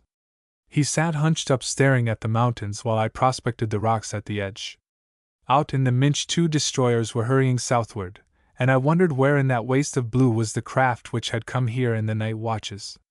I found the spur of the man from the sea quite fresh on a patch of gravel above the tide mark. There's our friend of the night, I said. I believe the whole thing was a whimsy, said Wake, his eyes on the chimneys of Skerdurge. They were only two natives, poachers perhaps, or tinkers. They don't speak German in these parts. It was Gaelic probably. What do you make of this, then? And I quoted the stuff about birds with which they had greeted each other. Wake looked interested. That's Uber Allen Gypfilm. Have you ever read Goethe? Never a word. And what do you make of that? I pointed to a flat rock below tide mark covered with a tangle of seaweed. It was of a softer stone than the hard stuff in the hills, and somebody had scraped off half the seaweed and a slice of the side. That wasn't done yesterday morning, for I had my bath here. Wake got up and examined the place. He nosed about in the crannies of the rocks lining the inlet, and got into the water again to explore better. When he joined me, he was smiling. I apologize for my skepticism, he said. There's been some petrol-driven craft here in the night. I can smell it, for I've a nose like a retriever. I dare say you're on the right track. Anyhow, though you seem to know a bit about German, you could scarcely invent immortal poetry. We took our belongings to a green crook of the burn, and made a very good breakfast. Wake had nothing in his pack but plasmon biscuits and raisins, for that, he said, was his mountaineering provender, but he was not averse to sampling my tinned stuff. He was a different-sized fellow out in the hills from the anemic intellectual of Biggleswick. He had forgotten his beastly self-consciousness, and spoke of his hobby with a serious passion. It seemed he had scrambled about everywhere in Europe, from the Caucasus to the Pyrenees. I could see he must be good at the job, for he didn't brag of his exploits. It was the mountains that he loved, not wriggling his body up hard places. The Kulin, he said, were his favorites, for on some of them you could get 2,000 feet of good rock. We got our glasses on the face of Skura last there, and he sketched out for me various ways of getting to its grim summit. The Kulin and the Dolomites for him, for he had grown tired of the Chamonix egg wheels. I remember he described with tremendous gusto the joys of early dawn in Tyrol, when you ascended through acres of flowery meadows to a tooth of clean white limestone against a clean blue sky. He spoke, too, of the little wild hills in the Bavarian Wettersteingebirge, and of a guide he had picked up there and trained to the job. They called him Sebastian Buchwieser. He was the jolliest boy you ever saw, and as clever on crags as a chamois. He is probably dead by now, dead in a filthy Jaeger battalion. That's you and your accursed war. Well, we've got to get busy and end it in the right way, I said. And you've got to help, my lad. He was a good draftsman, and with his assistance I drew a rough map of the crevice where we had roosted for the night, giving its bearings carefully in relation to the burn and the sea. Then I wrote down all the details about Gresson and the Portuguese Jew, and described the latter in minute detail. I described, too, most precisely the cache where it had been arranged that the messages should be placed. That finished my stock of paper, and I left the record of the oddments overheard of the conversation for a later time. I put the thing in an old leather cigarette case I possessed, and handed it to Wake. You've got to go straight off to the Kyle and not waste any time on the way. Nobody suspects you, so you can travel any road you please. When you get there you ask for Mr. Andrew Amos, who has some government job in the neighborhood. Give him that paper from me. He'll know what to do with it all right. Tell him I'll get somehow to the Kyle before midday the day after tomorrow. I must cover my tracks a bit, so I can't come with you, and I want that thing in his hands just as fast as your legs will take you. If anyone tries to steal it from you, for God's sake eat it. You can see for yourself that it's devilish important. I shall be back in England in 3 days, he said. Any message for your other friends? Forget all about me. You never saw me here. I'm still Brand, the amiable colonial studying social movements. If you meet Ivory, say you heard of me on the Clyde, deep in sedition. But if you see Miss Lamington you can tell her I'm past the hill difficulty. I'm coming back as soon as God will let me, and I'm going to drop right into the Biggleswick push. Only this time I'll be a little more advanced in my views. You needn't get cross. I'm not saying anything against your principles. The main point is that we both hate dirty treason. He put the case in his waistcoat pocket. I'll go round Garsbhein, he said, and over by Camasunary. I'll be at the Kyle long before evening. I meant anyhow to sleep at Broadford tonight. Goodbye, Brand, for I've forgotten your proper name. You're not a bad fellow, but you've landed me in melodrama for the first time in my sober existence. I have a grudge against you for mixing up the Coolin with a shilling shocker. You've spoiled their sanctity. You've the wrong notion of romance, I said. Why, man, last night for an hour you were in the front line, the place where the enemy forces touch our own. You were over the top, you were in no man's land. He laughed. That is one way to look at it, and then he stalked off and I watched his lean figure till it was round the turn of the hill. All that morning I smoked peacefully by the burn, and let my thoughts wander over the whole business. I had got precisely what Blenkerin wanted, a post office for the enemy. It would need careful handling, but I could see the juiciest lies passing that way to the Gross's Hauptquartier. Yet I had an ugly feeling at the back of my head that it had been all too easy, and that Ivory was not the man to be duped in this way for long. That set me thinking about the queer talk on the crevice. The poetry stuff I dismissed as the ordinary password, probably changed every time. But who were Chilius and Baumgartz, and what in the name of goodness were the wild birds and the caged birds? Twice in the past 3 years I had had 2 such riddles to solve, Scudder's scribble in his pocket book, and Harry Bullivant's 3 words. I remembered how it had only been by constant chewing at them that I had got a sort of meaning, and I wondered if fate would some day expound this puzzle also. Meantime I had to get back to London as inconspicuously as I had come. It might take some doing, for the police who had been active in Morven might be still on the track, and it was essential that I should keep out of trouble and give no hint to Gresson and his friends that I had been so far north. However, that was for Amos to advise me on, and about noon I picked up my waterproof with its bursting pockets and set off on a long detour up the coast. All that blessed day I scarcely met a soul. I passed a distillery which seemed to have quit business, and in the evening came to a little town on the sea where I had a bed and supper in a superior kind of public house. Next day I struck southward along the coast, and had 2 experiences of interest. I had a good look at Ranna, and observed that the Tobermory was no longer there. Gresson had only waited to get his job finished.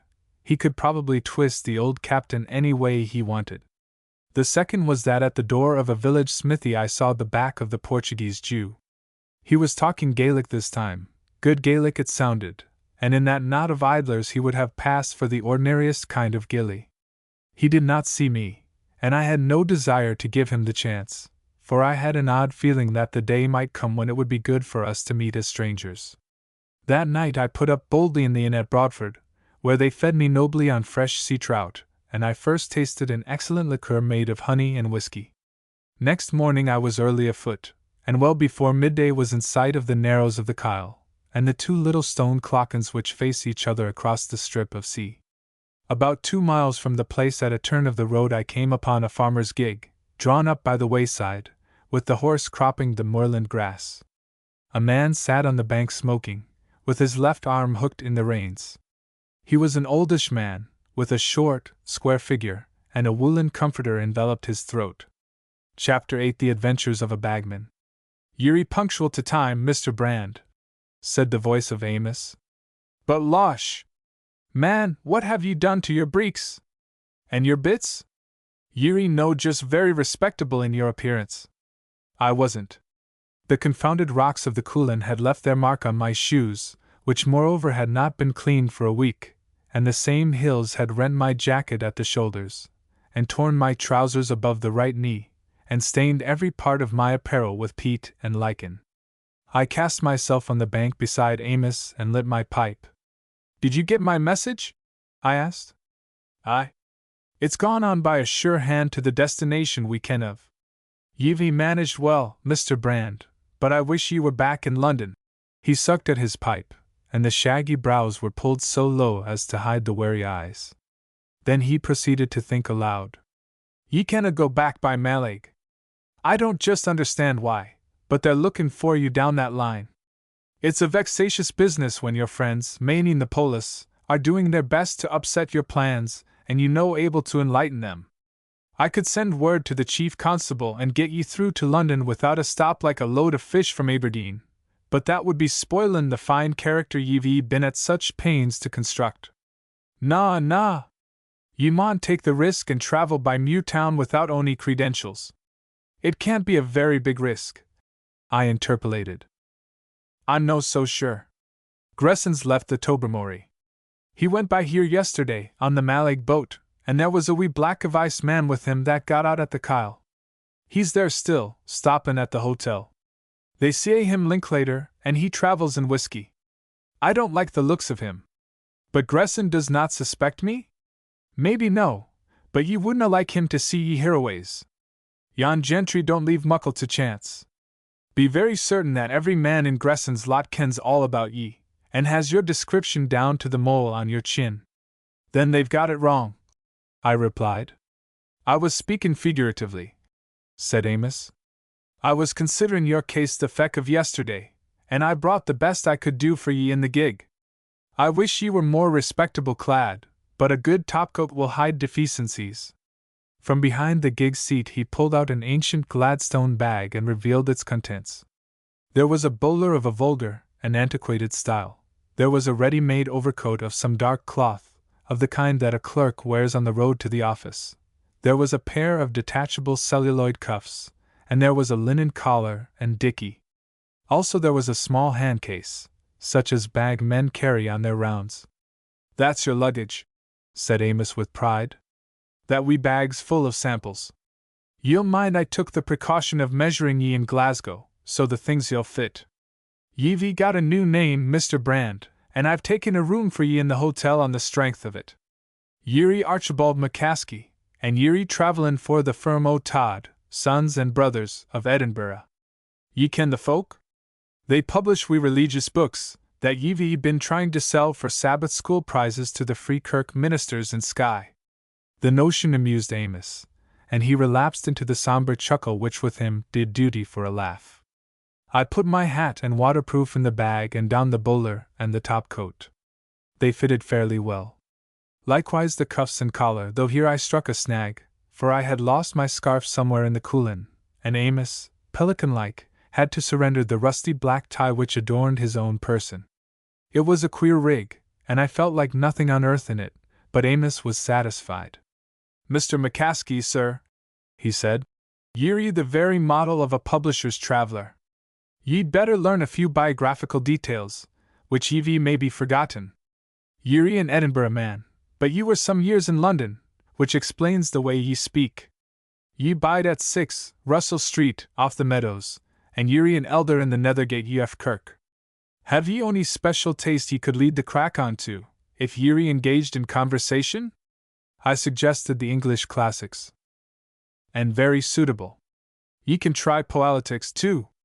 Ye'd better be a free trader but converted by Lloyd George. That's a common case, and ye'll need to be by-ordinary common. If I was you, I would donder about here for a bit, and no arrive at your hotel till after dark. Then ye can have your supper and gang to bed. The Muirtown train leaves at 7:30 in the morning. Nah, ye can't come with me. It wouldn't do for us to be seen thegither. If I meet ye in the street I'll never let on I know ye. Amos climbed into the gig and jolted off home.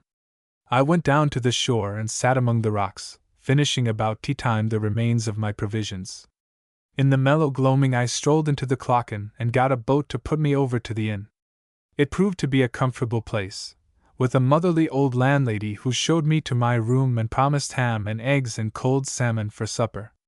After a good wash, which I needed, and an honest attempt to make my clothes presentable, I descended to the meal in a coffee-room lit by a single dim paraffin lamp. The food was excellent, and, as I ate, my spirits rose. In 2 days I should be back in London beside Blencairn, and somewhere within a day's journey of Mary. I could picture no scene now without thinking how Mary fitted into it. For her sake I held Biggleswick delectable, because I had seen her there. I wasn't sure if this was love, but it was something I had never dreamed of before, something which I now hugged the thought of. It made the whole earth rosy and golden for me, and life so well worth living that I felt like a miser towards the days to come. I had about finished supper, when I was joined by another guest. Seen in the light of that infamous lamp, he seemed a small, alert fellow, with a bushy, black mustache, and black hair parted in the middle. He had fed already and appeared to be hungering for human society. In 3 minutes he had told me that he had come down from Portree and was on his way to Leith. A minute later he had whipped out a card on which I read, J. Linklater, and in the corner the name of Hatherwick Brothers. His accent betrayed that he hailed from the west. "I've been up among the distilleries," he informed me. "It's a poor business distillin' in these times. Why, the teetotalers yowlin' about the nation's shame and the way to lose the war. I'm a temperate man, missile, but I would think shame to spile decent folks' business. If the government want to stop the drink, let them buy us out. They've permitted us to invest good money in the trade, and they must see that we get it back. The other way will wreck public credit. That's what I say. Supposin' some Labor government takes the notion that soap's bad for the nation? Are they going to shut up port sunlight? Or good clothes? Or lum hats?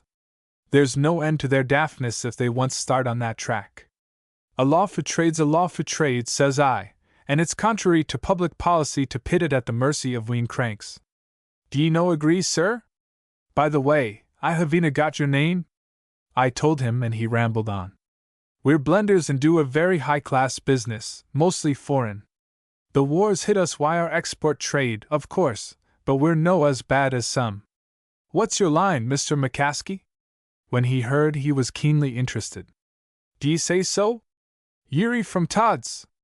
"Man, I was in the book business, missile, till I changed it for something a wee bit more lucrative. I was on the road for 3 years for Andrew Matheson. Ye ken the name, Paternoster Row. I've forgotten the number. I had a kind of ambition to start a book-sellin' shop of my own and to make Linklater o' Paisley a big name in the trade. But I got the offer from Hatherwick's, and I was wantin' to get married, so filthy lucre won the day. And I'm no sorry I changed. If it hadn't a been for this war, I would have been makin' 4 figures with my salary and commissions. My pipe's out. Have you one of those rare and valuable curiosities called a spunk, Mr. McCaskey?" He was a merry little grig of a man, and he babbled on, till I announced my intention of going to bed. If this was Amos's bagman, who had been seen in company with Gresson, I understood how idle may be the suspicions of a clever man. He had probably foregathered with Gresson on the Skye boat, and wearied that saturnine soul with his cackle. I was up betimes, paid my bill, ate a breakfast of porridge and fresh haddock, and walked the few hundred yards to the station. It was a warm, thick morning, with no sun visible, and the Skye hills misty to their base. The 3 coaches on the little train were nearly filled when I had bought my ticket, and I selected a third-class smoking carriage which held 4 soldiers returning from leave. The train was already moving when a late passenger hurried along the platform and clambered in beside me.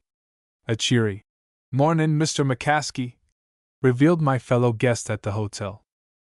We jolted away from the coast up a broad glen and then on to a wide expanse of bog with big hills showing towards the north.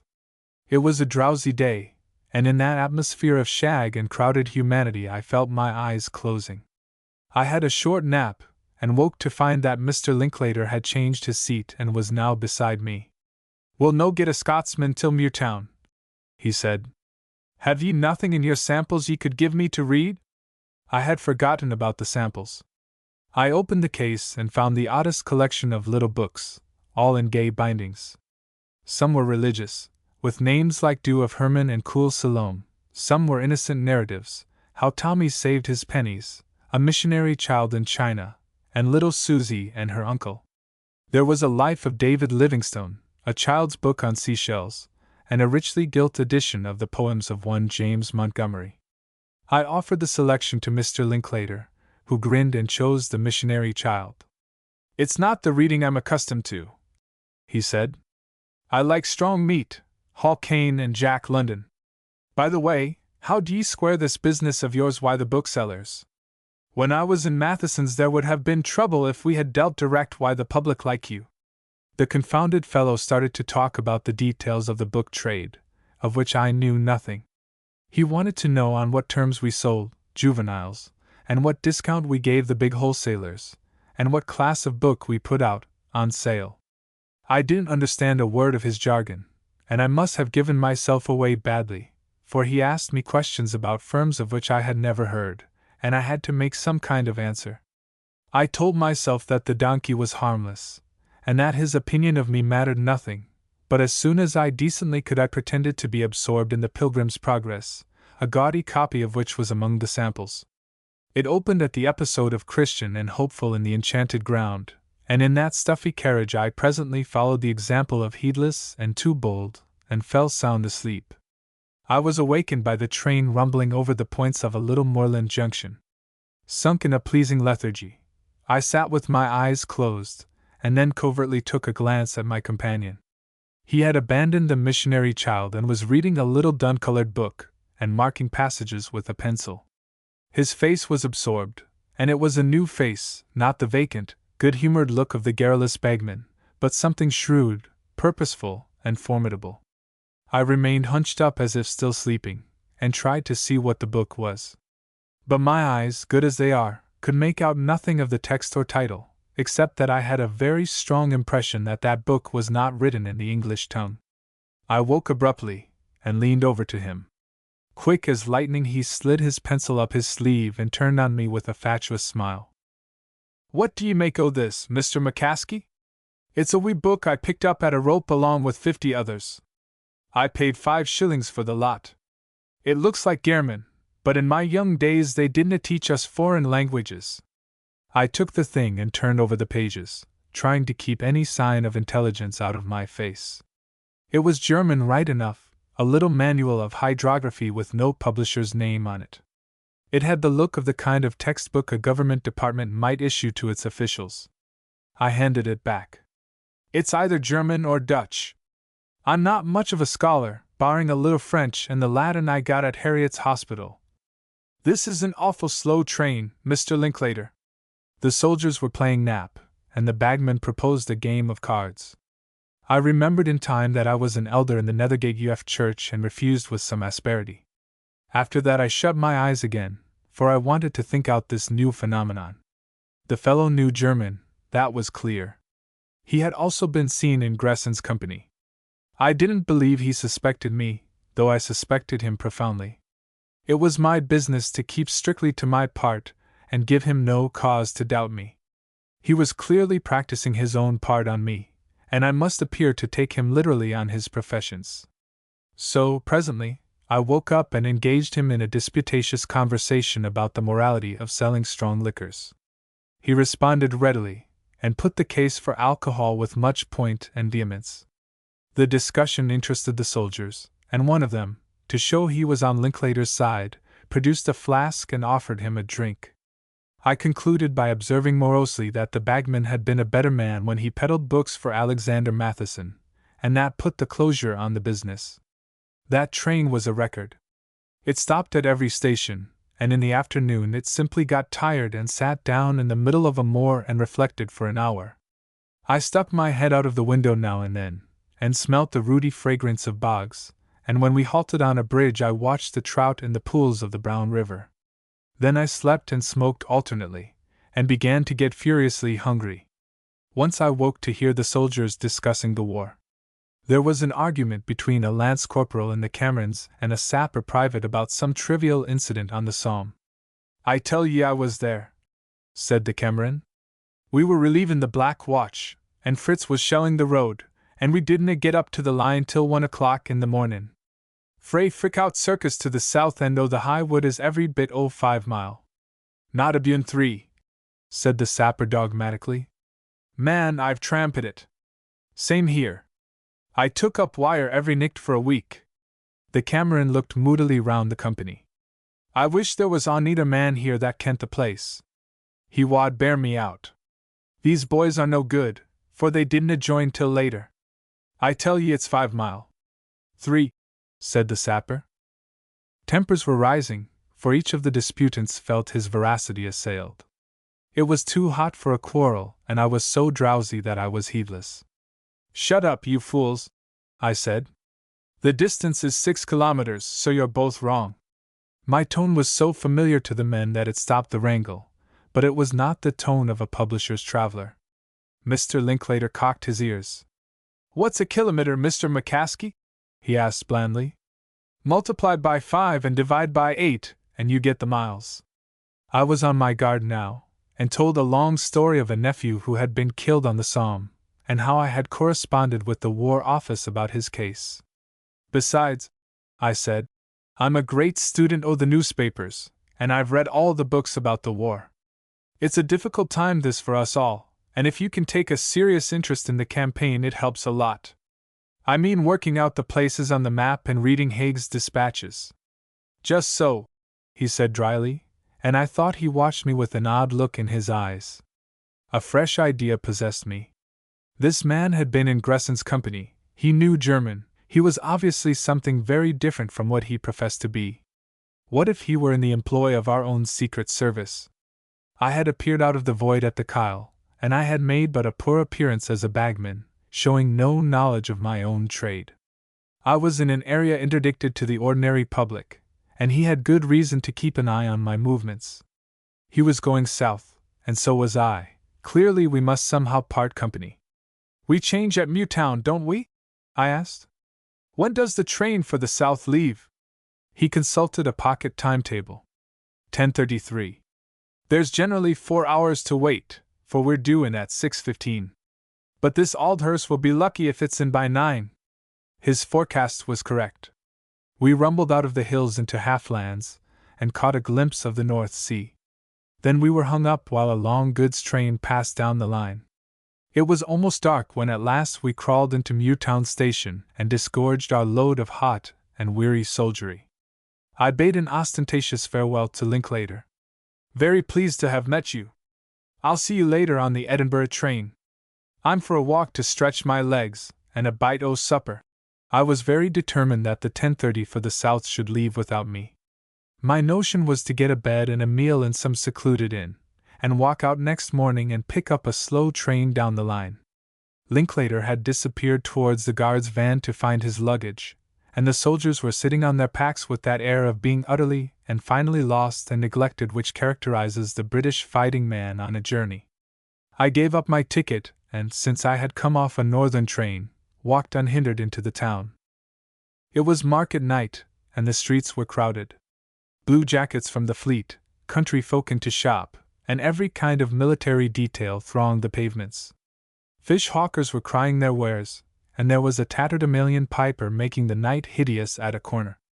I took a tortuous route and finally fixed on a modest-looking public house in a back street.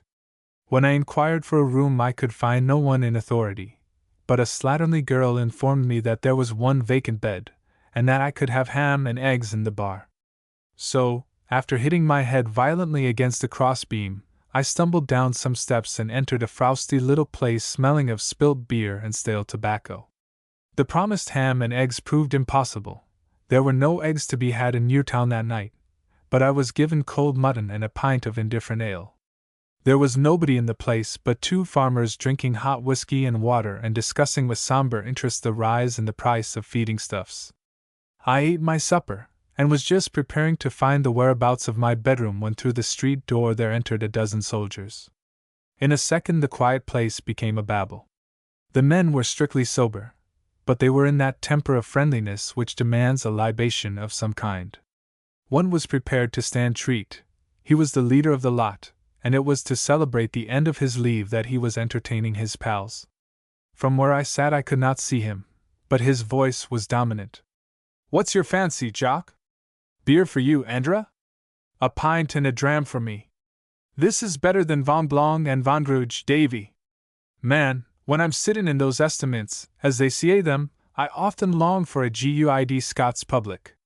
The voice was familiar. I shifted my seat to get a view of the speaker, and then I hastily drew back. It was the Scots Fusilier I had clipped on the jaw in defending Gresson after the Glasgow meeting. But by a strange fatality he had caught sight of me. "Ways that I the corner?" he cried, leaving the bar to stare at me. Now it is a queer thing, but if you have once fought with a man, though only for a few seconds, you remember his face, and the scrap in Glasgow had been under a lamp. The Jock recognized me well enough. "By God!" he cried. "If this is no a bit o' luck! Boys, here's the man I foicht wy in Gleska. Ye mind I telled ye about it. He laid me ot, and it's my turn to do the same wy him. I had a notion I was gone to mak a nicked oat. There's naebody can hit Geordie Hamilton without Geordie getting his iron back some day. Get up, man, for I'm gone to knock the hide off ye. I duly got up, and with the best composure I could muster looked him in the face. You're mistaken, my friend. I never clapped eyes on you before, and I never was in Glasgow in my life. That's a damned lee, said the Fusilier. Ye're the man, and if ye're no, ye're like enough him to need a hidin'. Confound your nonsense, I said. I've no quarrel with you, and I've better things to do than be scrapping with a stranger in a public house. Have ye, S.A.? Well, I'll learn ye better. I'm gone to hit ye, and then ye'll hae to fecht whether ye want it or no. Tam, haud my jacket, and see that my drink's no scaled. This was an infernal nuisance, for a row here would bring in the police, and my dubious position would be laid bare. I thought of putting up a fight, for I was certain I could lay out the jock a second time, but the worst of that was that I did not know where the thing would end. I might have to fight the lot of them, and that meant a noble public shindy. I did my best to speak my opponent fair. I said we were all good friends and offered to stand drinks for the party. But the Fusilier's blood was up and he was spoiling for a row, ably abetted by his comrades. He had his tunic off now and was stamping in front of me with doubled fists. I did the best thing I could think of in the circumstances. My seat was close to the steps which led to the other part of the inn. I grabbed my hat, darted up them, and before they realized what I was doing had bolted the door behind me. I could hear pandemonium break loose in the bar. I slipped down a dark passage to another which ran at right angles to it, and which seemed to connect the street door of the inn itself with the back premises. I could hear voices in the little hall, and that stopped me short. One of them was Linklater's, but he was not talking as Linklater had talked. He was speaking educated English. I heard another with a Scots accent, which I took to be the landlord's, and a third which sounded like some superior sort of constable's, very prompt and official. I heard one phrase, too, from Linklater. He calls himself McCaskey. Then they stopped, for the turmoil from the bar had reached the front door. The Fusilier and his friends were looking for me by the other entrance. The attention of the men in the hall was distracted, and that gave me a chance. There was nothing for it but the back door. I slipped through it into a courtyard and almost tumbled over a tub of water. I planted the thing so that anyone coming that way would fall over it. A door led me into an empty stable, and from that into a lane. It was all absurdly easy, but as I started down the lane I heard a mighty row and the sound of angry voices. Someone had gone into the tub and I hoped it was Linklater. I had taken a liking to the Fusilier jock. There was the beginning of a moon somewhere, but that lane was very dark. I ran to the left, for on the right it looked like a cul-de-sac. This brought me into a quiet road of two-storied cottages which showed at one end the lights of a street. So I took the other way, for I wasn't going to have the whole population of Muirtown on the hue and cry after me. I came into a country lane, and I also came into the van of the pursuit, which must have taken a short cut. They shouted when they saw me, but I had a small start, and legged it down that road in the belief that I was making for open country. That was where I was wrong. The road took me round to the other side of the town, and just when I was beginning to think I had a fair chance I saw before me the lights of a signal box, and a little to the left of it the lights of the station. In half an hour's time the Edinburgh train would be leaving, but I had made that impossible. Behind me I could hear the pursuers, giving tongue like hound puppies, for they had attracted some pretty drunken gentlemen to their party. I was badly puzzled where to turn, when I noticed outside the station a long line of blurred lights, which could only mean a train with the carriage blinds down. It had an engine attached and seemed to be waiting for the addition of a couple of trucks to start. It was a wild chance, but the only one I saw. I scrambled across a piece of waste ground, climbed an embankment, and found myself on the metals. I ducked under the couplings and got on the far side of the train, away from the enemy. Then simultaneously two things happened. I heard the yells of my pursuers a dozen yards off, and the train jolted into motion. I jumped on the footboard, and looked into an open window. The compartment was packed with troops, 6 aside and 2 men sitting on the floor, and the door was locked. I dived headforemost through the window and landed on the neck of a weary warrior who had just dropped off to sleep. While I was falling, I made up my mind on my conduct.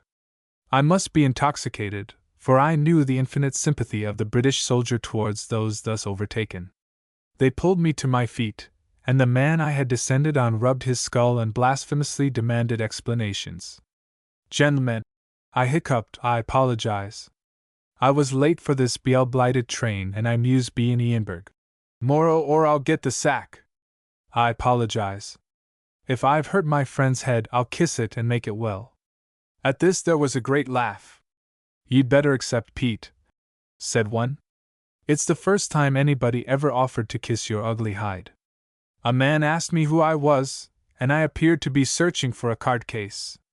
"Losht," I groaned. "Losht, and so's my wee bag, and I've bashed my pahat. I'm an awful sight, gentlemen, an awful warning to be in time for trains.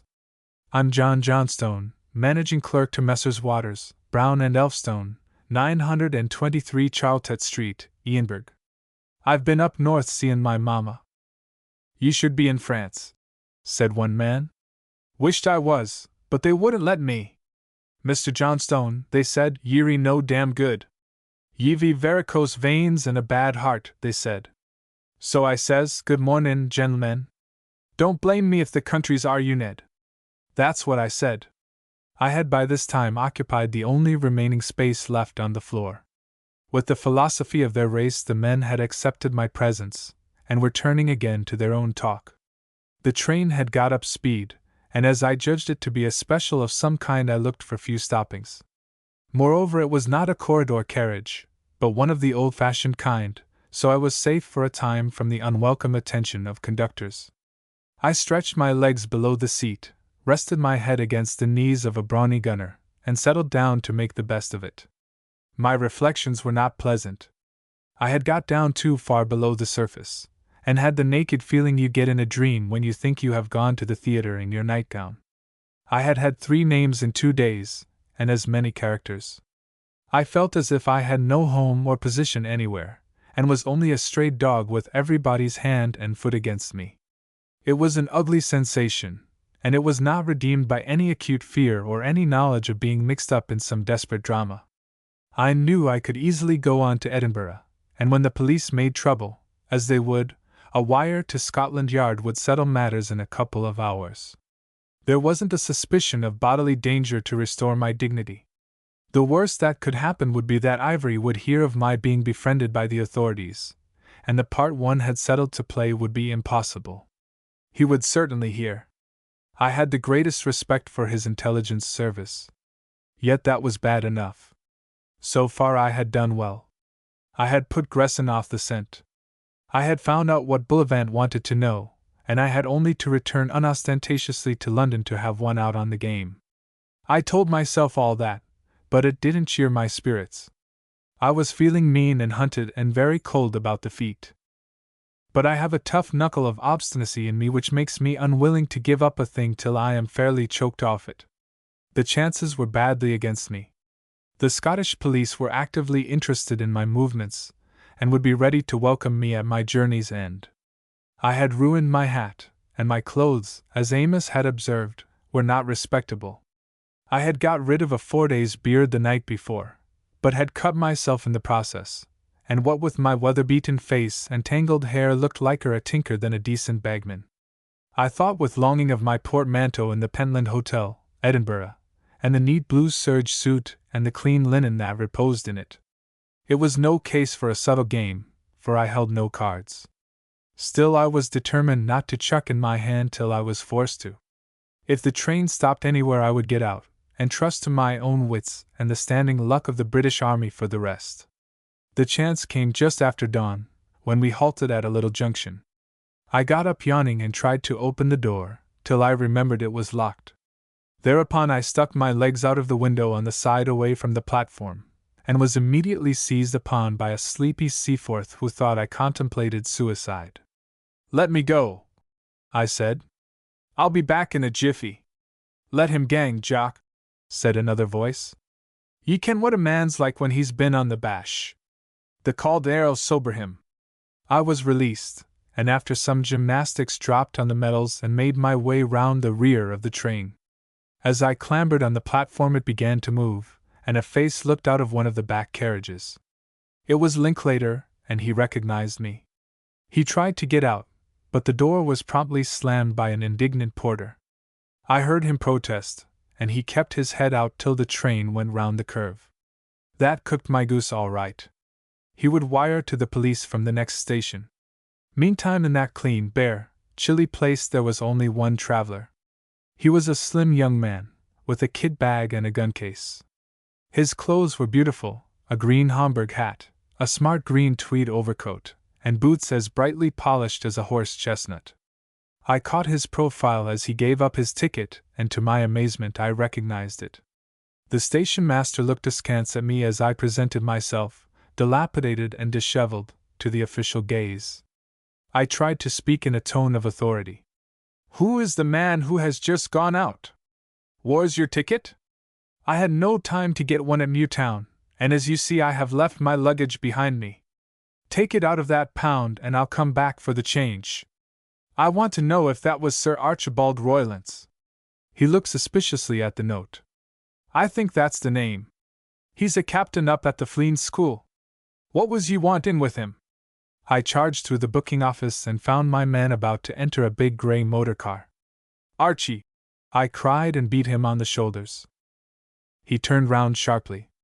"What the devil? Who are you?" And then recognition crept into his face, and he gave a joyous shout. "My holy aunt! The General disguised as Charlie Chaplin! Can I drive you anywhere, sir?" Chapter 9. I take the wings of a dove.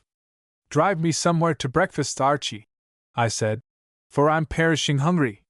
He and I got into the tonneau, and the driver swung us out of the station, rode up a long incline of hill. Sir Archie had been one of my subalterns in the old Lennox Highlanders, and had left us before the Somme to join the Flying Corps. I had heard that he had got his wings and had done well before Arras, and was now training pilots at home. He had been a light-hearted youth, who had endured a good deal of rough-tonguing from me for his sins of omission. But it was the casual class of lad I was looking for now. I saw him steal amused glances at my appearance. "Been seein' a bit of life, sir?" he inquired respectfully. "I'm being hunted by the police," I said. "Dirty dogs! But don't worry, sir, we'll get you off all right. I've been in the same fix myself. You can lie snug in my little log hut, for that old image Gibbons won't blab. Or, tell you what, I've got an aunt who lives near here and she's a bit of a sportsman. You can hide in her moated grange till the bobbies get tired." I think it was Archie's calm acceptance of my position as natural and becoming that restored my good temper. He was far too well bred to ask what crime I had committed, and I didn't propose to enlighten him much. But as we swung up the moorland road I let him know that I was serving the government, but that it was necessary that I should appear to be unauthenticated and that therefore I must dodge the police. He whistled his appreciation. "Gad, that's a deep game. Sort of camouflage? Speaking from my experience, it is easy to overdo that kind of stunt. When I was at Monsieur, the French started out to camouflage the caravans where they keep their pigeons, and they did it so damned well that the poor little birds couldn't hit 'em off, and spent the night out. We entered the white gates of a big aerodrome, skirted a forest of tents and huts, and drew up at a shanty on the far confines of the place. The hour was 4:30, and the world was still asleep.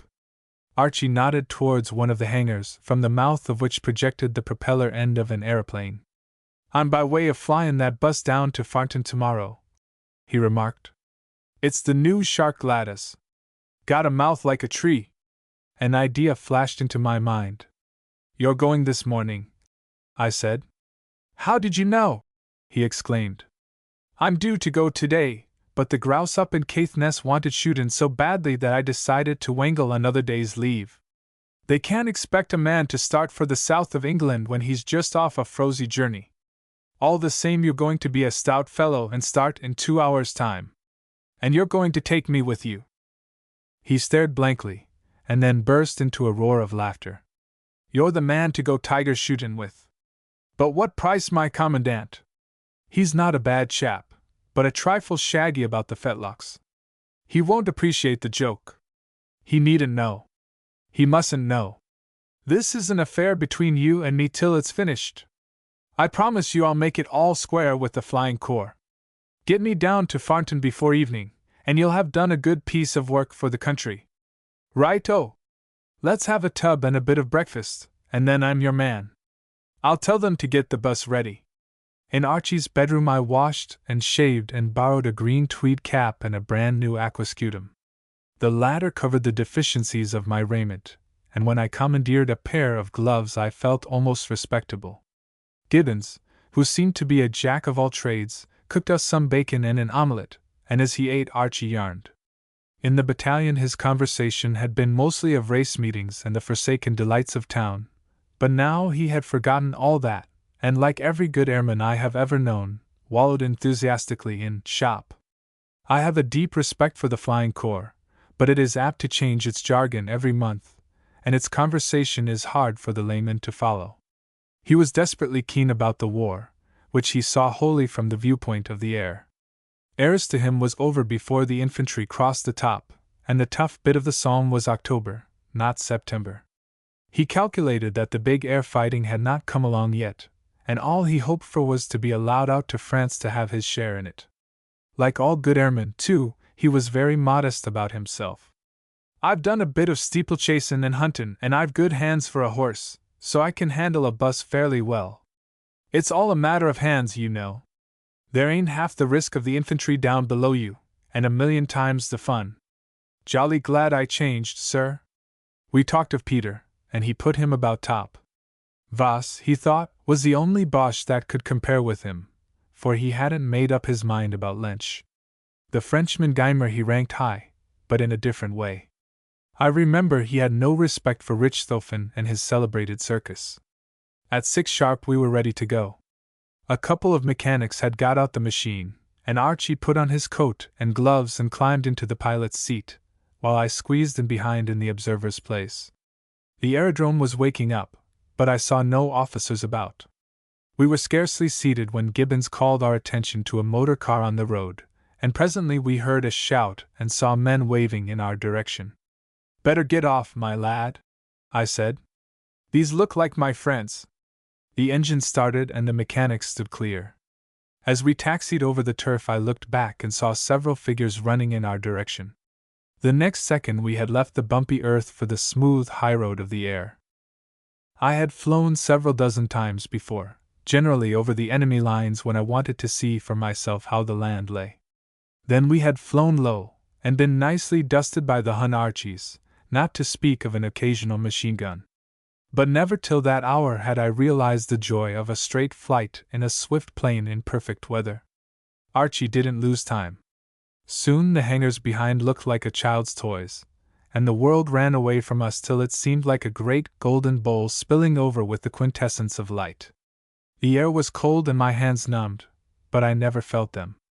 As we throbbed and tore southward, sometimes bumping in eddies, sometimes swimming evenly in a stream of motionless ether, my head and heart grew as light as a boy's.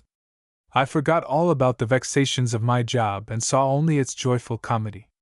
I didn't think that anything on earth could worry me again. Far to the left was a wedge of silver and beside it a cluster of toy houses. That must be Edinburgh, where reposed my portmanteau, and where a most efficient police force was now inquiring for me. At the thought I laughed so loud that Archie must have heard me. He turned round, saw my grinning face, and grinned back. Then he signaled to me to strap myself in. I obeyed, and he proceeded to practice stunts, the loop, the spinning nosedive, and others I didn't know the names of. It was glorious fun, and he handled his machine as a good rider coaxes a nervous horse over a stiff hurdle. He had that extra something in his blood that makes the great pilot. Presently the chessboard of green and brown had changed to a deep purple with faint silvery lines like veins in a rock. We were crossing the border hills, the place where I had legged it for weary days when I was mixed up in the Blackstone business. What a marvelous element was this air, which took one far above the fatigues of humanity. Archie had done well to change. Peter had been the wise man. I felt a tremendous pity for my old friend hobbling about a German prison yard, when he had once flown a hawk. I reflected that I had wasted my life hitherto. And then I remembered that all this glory had only one use in war, and that was to help the muddy British infantryman to down his Hun opponent. He was the fellow, after all, that decided battles, and the thought comforted me. A great exhilaration is often the precursor of disaster, and mine was to have a sudden downfall. It was getting on for noon, and we were well into England. I guessed from the rivers we had passed that we were somewhere in the north of Yorkshire, when the machine began to make odd sounds, and we bumped in perfectly calm patches of air. We dived and then climbed, but the confounded thing kept sputtering. Archie passed back a slip of paper on which he had scribbled. Engine conked. Must land at Micklegill. Very sorry. So we dropped to a lower elevation where we could see clearly the houses and roads and the long swelling ridges of a moorland country. I could never have found my way about, but Archie's practiced I knew every landmark. We were trundling along very slowly now, and even I was soon able to pick up the hangars of a big aerodrome. We made Micklegill, but only by the skin of our teeth. We were so low that the smoky chimneys of the city of Bradfield 7 miles to the east were half hidden by a ridge of down. Archie achieved a clever descent in the lee of a belt of firs, and got out full of imprecations against the Gladys engine. I'll go up to the camp and report, he said, and send mechanics down to tinker this darned gramophone. You'd better go for a walk, sir. I don't want to answer questions about you till we're ready to start. I reckon it'll be an hour's job. The cheerfulness I had acquired in the upper air still filled me. I sat down in a ditch, as merry as a sandboy, and lit a pipe. I was possessed by a boyish spirit of casual adventure, and waited on the next turn of fortune's wheel with only a pleasant amusement. That turn was not long in coming. Archie appeared very breathless. Look here, sir, there's the deuce of a row up there. They've been wiring about you all over the country, and they know you're with me. They've got the police, and they'll have you in 5 minutes if you don't leg it. I lied like Billy-O and said I had never heard of you, but they're coming to see for themselves. For God's sake, get off. You'd better keep in cover down that hollow and round the back of these trees. I'll stay here and try to brazen it out. I'll get strafed to blazes anyhow. I hope you'll get me out of the scrape, sir. Don't you worry, my lad, I said. I'll make it all square when I get back to town. I'll make for Bradfield, for this place is a bit conspicuous. Goodbye, Archie. You're a good chap, and I'll see you don't suffer. I started off down the hollow of the moor, trying to make speed atone for lack of strategy, for it was hard to know how much my pursuers commanded from that higher ground. They must have seen me, for I heard whistles blown and men's cries. I struck a road, crossed it, and passed a ridge from which I had a view of Bradfield 6 miles off. And as I ran I began to reflect that this kind of chase could not last long. They were bound to round me up in the next half hour unless I could puzzle them. But in that bare green place there was no cover, and it looked as if my chances were pretty much those of a hare coursed by a good greyhound on a naked moor. Suddenly from just in front of me came a familiar sound. It was the roar of guns, the slam of field batteries, and the boom of small howitzers. I wondered if I had gone off my head. As I plodded on, the rattle of machine guns was added, and over the ridge before me I saw the dust and fumes of bursting shells. I concluded that I was not mad, and that therefore the Germans must have landed. I crawled up the last slope, quite forgetting the pursuit behind me. And then I'm blessed if I did not look down on a veritable battle. There were 2 sets of trenches with barbed wire and all the fixings, one set filled with troops and the other empty. On these latter shells were bursting, but there was no sign of life in them. In the other lines there seemed the better part of 2 brigades, and the first trench was stiff with bayonets. My first thought was that home forces had gone dotty, for this kind of show could have no sort of training value. And then I saw other things, cameras and cameramen on platforms on the flanks, and men with megaphones behind them on wooden scaffoldings. One of the megaphones was going full blast all the time. I saw the meaning of the performance at last. Some movie merchant had got a graft with the government, and troops had been turned out to make a war film. It occurred to me that if I were mixed up in that push I might get the cover I was looking for. I scurried down the hill to the nearest cameraman. As I ran, the first wave of troops went over the top. They did it uncommon well, for they entered into the spirit of the thing, and went over with grim faces and that slow, purposeful lope that I had seen in my own fellows at Arras. Smoke grenades burst among them, and now and then some resourceful mountebank would roll over. Altogether it was about the best show I have ever seen. The cameras clicked, the guns banged, a background of Boy Scouts applauded, and the dust rose in billows to the sky. But all the same something was wrong. I could imagine that this kind of business took a good deal of planning from the point of view of the movie merchant, for his purpose was not the same as that of the officer in command. You know how a photographer finicks about, and is dissatisfied with a pose that seems all right to his sitter. I should have thought the spectacle enough to get any cinema audience off their feet, but the man on the scaffolding near me judged differently. He made his megaphone boom like the swan song of a dying buffalo. He wanted to change something and didn't know how to do it. He hopped on one leg. He took the megaphone from his mouth to curse. He waved it like a banner and yelled at some opposite number on the other flank. And then his patience forsook him, and he skipped down the ladder, dropping his megaphone, past the cameramen, onto the battlefield. That was his undoing. He got in the way of the second wave and was swallowed up like a leaf in a torrent. For a moment I saw a red face and a loud check suit, and the rest was silence. He was carried on over the hill, or rolled into an enemy trench, but anyhow he was lost to my ken. I bagged his megaphone and hopped up the steps to the platform. At last I saw a chance of first-class cover, for with Archie's coat and cap I made a very good appearance as a movie merchant. 2 waves had gone over the top, and the cinema men, working like beavers, had filmed the lot. But there was still a fair amount of troops to play with, and I determined to tangle up that outfit so that the fellows who were after me would have better things to think about. My advantage was that I knew how to command men. I could see that my opposite number with the megaphone was helpless, for the mistake which had swept my man into a shell hole had reduced him to impotence. The troops seemed to be mainly in charge of N.C.O.S. I could imagine that the officers would try to shirk this business, and an NCO is the most literal creature on earth. So with my megaphone I proceeded to change the battle order. I brought up the third wave to the front trenches. In about 3 minutes the men had recognized the professional touch and were moving smartly to my orders. They thought it was part of the show, and the obedient cameras clicked at everything that came into their orbit.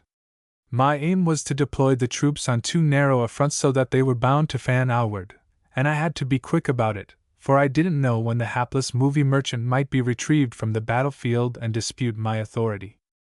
It takes a long time to straighten a thing out, but it does not take long to tangle it, especially when the thing is so delicate a machine as disciplined troops. In about 8 minutes I had produced chaos. The flanks spread out, in spite of all the shepherding of the N.C.O.S., and the fringe engulfed the photographers. The cameras on their little platforms went down like ninepins. It was solemn to see the startled face of a photographer, taken unawares, supplicating the purposeful infantry, before he was swept off his feet into speechlessness. It was no place for me to linger in, so I chucked away the megaphone and got mixed up with the tail of the third wave. I was swept on and came to anchor in the enemy trenches, where I found, as I expected, my profane and breathless predecessor, the movie merchant. I had nothing to say to him, so I stuck to the trench till it ended against the slope of the hill. On that flank, delirious with excitement, stood a knot of Boy Scouts. My business was to get to Bradfield as quick as my legs would take me, and as inconspicuously as the gods would permit. Unhappily, I was far too great an object of interest to that nursery of heroes. Every Boy Scout is an amateur detective and hungry for knowledge. I was followed by several, who plied me with questions, and were told that I was off to Bradfield to hurry up part of the cinema outfit. It sounded lame enough, for that cinema outfit was already past praying for. We reached the road, and against a stone wall stood several bicycles. I selected one and prepared to mount. "That's Mr. Emmett's machine," said one boy sharply. "He told me to keep an eye on it." "I must borrow it, Sonny," I said. "Mr. Emmett's my very good friend and won't object." From the place where we stood I overlooked the back of the battlefield, and could see an anxious congress of officers. I could see others, too, whose appearance I did not like. They had not been there when I operated on the megaphone. They must have come downhill from the aerodrome and in all likelihood were the pursuers I had avoided. The exhilaration which I had won in the air and which had carried me into the tomfoolery of the past half hour was ebbing. I had the hunted feeling once more, and grew middle-aged and cautious. I had a baddish record for the day, what with getting Archie into a scrape and busting up an official cinema show, either consistent with the duties of a brigadier general. Besides, I had still to get to London. I had not gone 200 yards down the road when a Boy Scout, pedaling furiously, came up abreast me. "Colonel Edgeworth wants to see you," he panted. "You're to come back at once." "Tell him I can't wait now," I said. "I'll pay my respects to him in an hour." "He said you were to come at once," said the faithful messenger. "He's in an awful temper with you, and he's got bobbies with him." I put on pace and left the boy behind. I reckon I had the better part of 2 miles start, and could beat anything except petrol. But my enemies were bound to have cars, so I had better get off the road as soon as possible. I coasted down a long hill to a bridge which spanned a small discolored stream that flowed in a wooded glen. There was nobody for the moment on the hill behind me, so I slipped into the covert, shoved the bicycle under the bridge, and hid Archie's aquascutum in a bramble thicket. I was now in my own disreputable tweeds, and I hoped that the shedding of my most conspicuous garment would puzzle my pursuers if they should catch up with me. But this I was determined they should not do. I made good going down that stream and out into a lane which led from the downs to the market gardens round the city. I thanked heaven I had got rid of the aquascutum, for the August afternoon was warm and my pace was not leisurely. When I was in secluded ground I ran, and when anyone was in sight I walked smartly. As I went I reflected that Bradfield would see the end of my adventures. The police knew that I was there, and would watch the stations and hunt me down if I lingered in the place. I knew no one there and had no chance of getting an effective disguise. Indeed, I very soon began to wonder if I should get even as far as the streets. For at the moment when I had got a lift on the back of a fishmonger's cart, and was screened by its flapping canvas, 2 figures passed on motor bicycles, and one of them was the inquisitive Boy Scout. The main road from the aerodrome was probably now being patrolled by motor cars. It looked as if there would be a degrading arrest in one of the suburbs. The fish cart, helped by half a crown to the driver, took me past the outlying small villadom, between long lines of workmen's houses, to narrow cobbled lanes and the purlieus of great factories. As soon as I saw the streets well crowded I got out and walked. In my old clothes I must have appeared like some second-class bookie or seedy horse-coper. The only respectable thing I had about me was my gold watch. I looked at the time and found it 5:30. I wanted food and was casting about for an eating house when I heard the purr of a motorcycle and across the road saw the intelligent Boy Scout. He saw me, too, and put on the brake with a sharpness which caused him to skid and all but come to grief under the wheels of a wool wagon. That gave me time to efface myself by darting up a side street. I had an unpleasant sense that I was about to be trapped, for in a place I knew nothing of I had not a chance to use my wits. I remember trying feverishly to think, and I suppose that my preoccupation made me careless. I was now in a veritable slum, and when I put my hand to my vest pocket I found that my watch had gone. That put the top stone on my depression. The reaction from the wild burnout of the forenoon had left me very cold about the feet. I was getting into the underworld again, and there was no chance of a second Archie Roylance turning up to rescue me. I remember yet the sour smell of the factories, and the mist of smoke in the evening air. It is a smell I have never met since without a sort of dulling of spirit. Presently I came out into a marketplace. Whistles were blowing, and there was a great hurrying of people back from the mills. The crowd gave me a momentary sense of security, and I was just about to inquire my way to the railway station when someone jostled my arm. A rough-looking fellow in mechanic's clothes was beside me. "Mate," he whispered, "I've got summit o' yours here," and to my amazement he slipped my watch into my hand. "It was took by mistake. We're friends o' yours. You're right enough if you do what I tell you. There's a peeler over there got his eye on you, Follow me and I'll get you off. I didn't much like the man's looks, but I had no choice, and anyhow he had given me back my watch. He sidled into an alley between tall houses and I sidled after him. Then he took to his heels, and led me a twisting course through smelly courts into a tanyard and then by a narrow lane to the back quarters of a factory. Twice we doubled back, and once we climbed a wall and followed the bank of a blue-black stream with a filthy scum on it. Then we got into a very mean quarter of the town, and emerged in a dingy garden, strewn with tin cans and broken flower pots. By a back door we entered one of the cottages and my guide very carefully locked it behind him. He lit the gas and drew the blinds in a small parlor, and looked at me long and quizzically. He spoke now in an educated voice. I ask no questions, he said, but it's my business to put my services at your disposal. You carry the passport. I stared at him, and he pulled out his watch and showed a white and purple cross inside the lid. I don't defend all the people we employ, he said, grinning. Men's morals are not always as good as their patriotism. One of them pinched your watch, and when he saw what was inside it he reported to me. We soon picked up your trail, and observed you were in a bit of trouble. As I say, I asked no questions. What can we do for you? I want to get to London without any questions asked.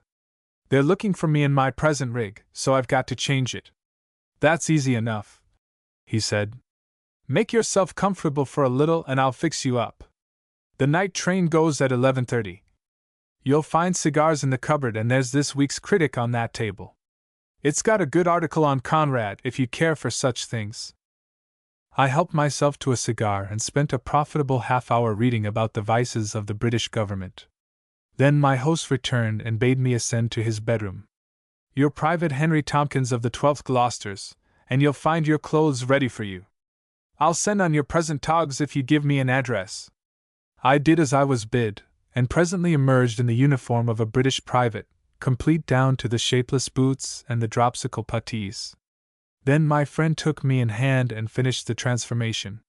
He started on my hair with scissors and arranged a lock which, when well oiled, curled over my forehead. My hands were hard and rough and only needed some grubbiness and hacking about the nails to pass muster. With my cap on the side of my head, a pack on my back, a service rifle in my hands, and my pockets bursting with penny picture papers, I was the very model of the British soldier returning from leave. I had also a packet of Woodbine cigarettes and a hunch of bread and cheese for the journey. And I had a railway warrant made out in my name for London. Then my friend gave me supper, bread and cold meat and a bottle of base, which I wolfed savagely, for I had had nothing since breakfast. He was a curious fellow, as discreet as a tombstone, very ready to speak about general subjects, but never once coming near the intimate business which had linked him and me and heaven knew how many others by means of a little purple and white cross in a watch case. I remember we talked about the topics that used to be popular at Biggleswick, the big political things that begin with capital letters.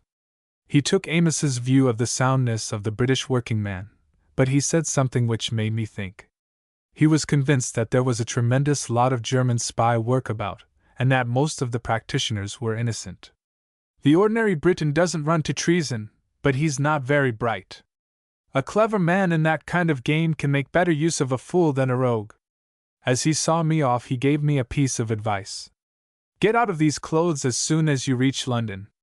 Private Tompkins will frank you out of Bradfield, but it mightn't be a healthy alias in the metropolis.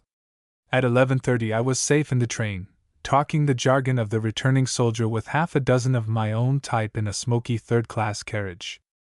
I had been lucky in my escape, for at the station entrance and on the platform I had noticed several men with the unmistakable look of plainclothes police. Also, though this may have been my fancy, I thought I caught in the crowd a glimpse of the bagman who had called himself Linklater. Chapter 10: The Advantages of an Air Raid. The train was abominably late. It was due at 8:27, but it was nearly 10 when we reached St. Pancras. I had resolved to go straight to my rooms in Westminster, buying on the way a cap and waterproof to conceal my uniform should anyone be near my door on my arrival. Then I would ring up Blenkerin and tell him all my adventures. I breakfasted at a coffee stall, left my pack and rifle in the cloakroom, and walked out into the clear, sunny morning. I was feeling very pleased with myself. Looking back on my madcap journey, I seemed to have had an amazing run of luck and to be entitled to a little credit too. I told myself that persistence always pays and that nobody is beaten till he is dead. All Blencarin's instructions had been faithfully carried out. I had found Ivory's post office. I had laid the lines of our own special communications with the enemy, and so far as I could see I had left no clue behind me. Ivory and Gresson took me for a well-meaning nincompoop. It was true that I had aroused profound suspicion in the breasts of the Scottish police. But that mattered nothing, for Cornelius Brand, the suspect, would presently disappear, and there was nothing against that rising soldier, Brigadier General Richard Hannay, who would soon be on his way to France. After all, this piece of service had not been so very unpleasant.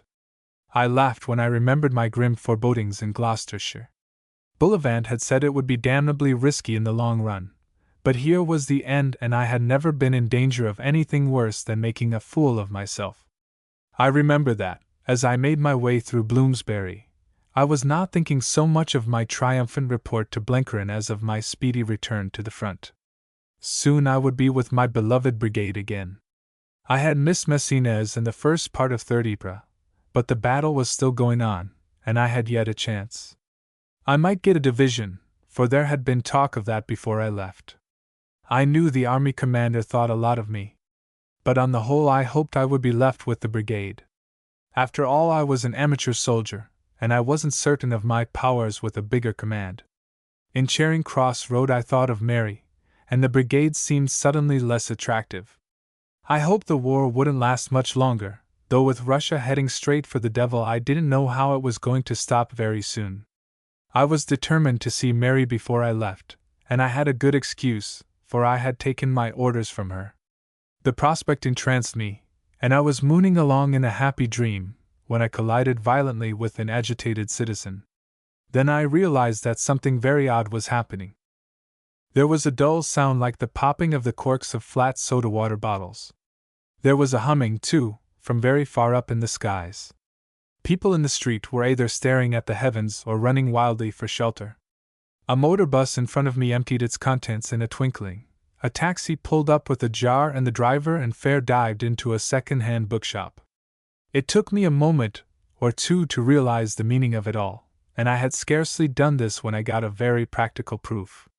100 yards away a bomb fell on a street island, shivering every window pane in a wide radius, and sending splinters of stone flying about my head. I did what I had done 100 times before at the front, and dropped flat on my face.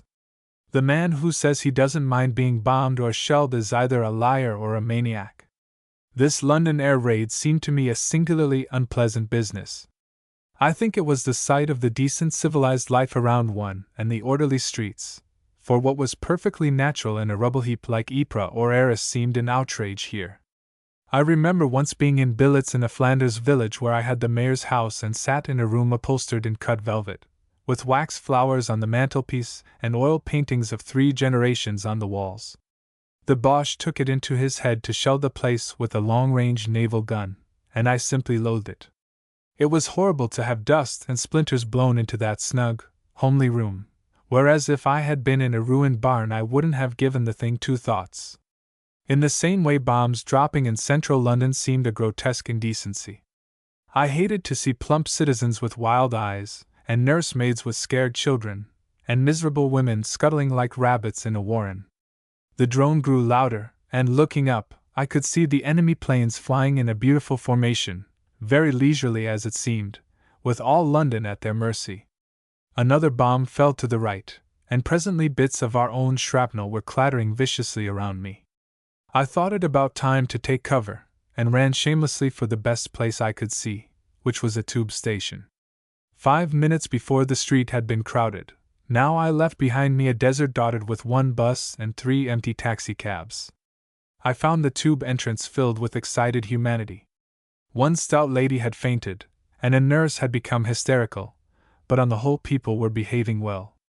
Oddly enough, they did not seem inclined to go down the stairs to the complete security of underground, but preferred rather to collect where they could still get a glimpse of the upper world, as if they were torn between fear of their lives and interest in the spectacle. That crowd gave me a good deal of respect for my countrymen. But several were badly rattled, and one man a little way off, whose back was turned, kept twitching his shoulders as if he had the colic. I watched him curiously, and a movement of the crowd brought his face into profile.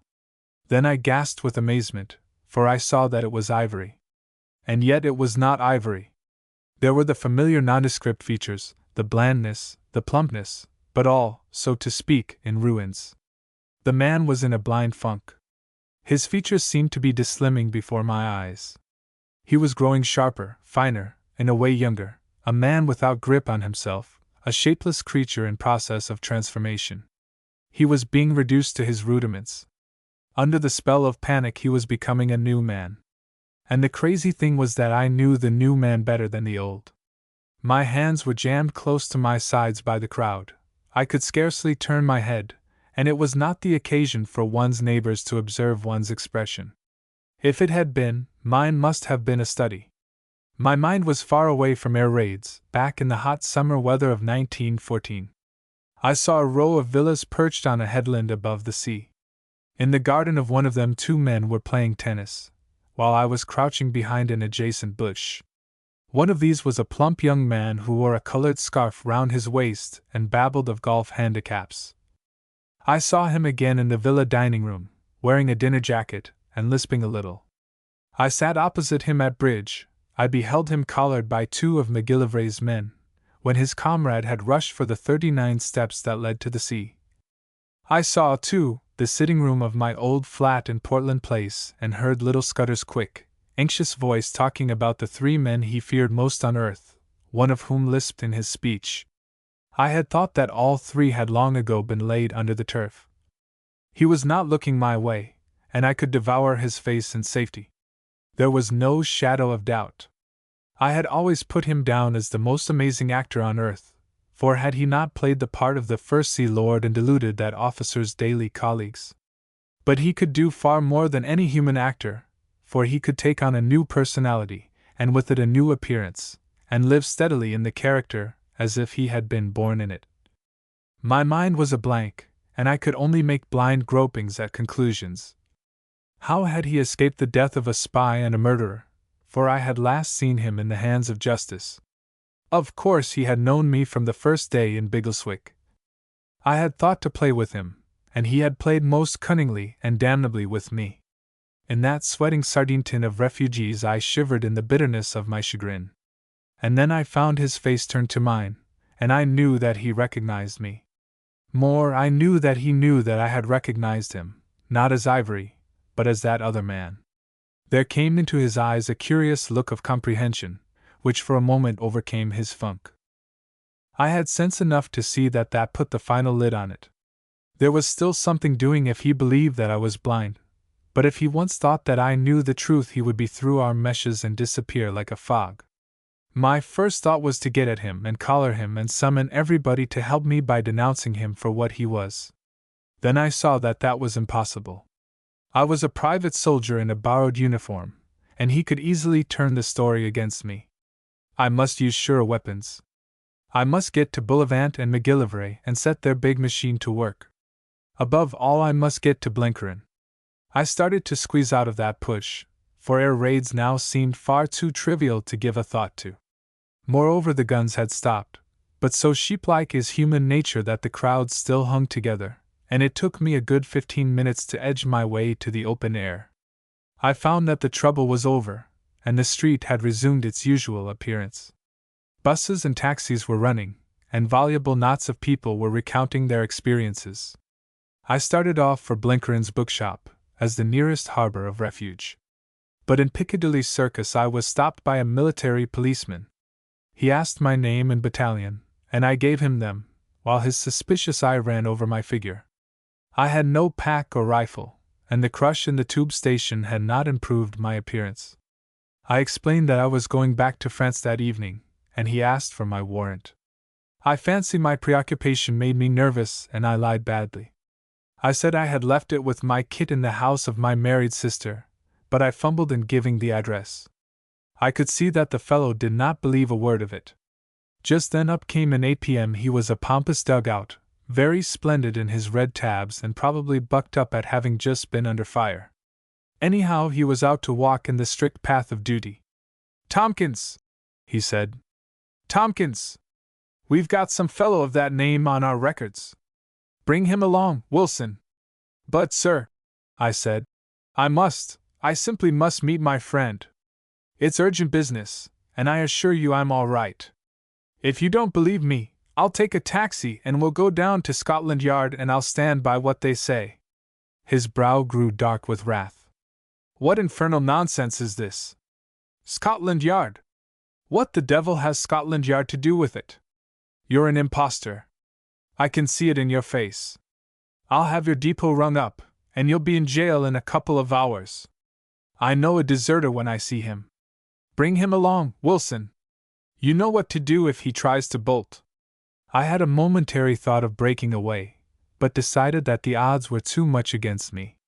Fuming with impatience, I followed the APM to his office on the first floor in a side street. The precious minutes were slipping past. Ivory, now thoroughly warned, was making good his escape, and I, the sole repository of a deadly secret, was tramping in this absurd procession. The APM issued his orders.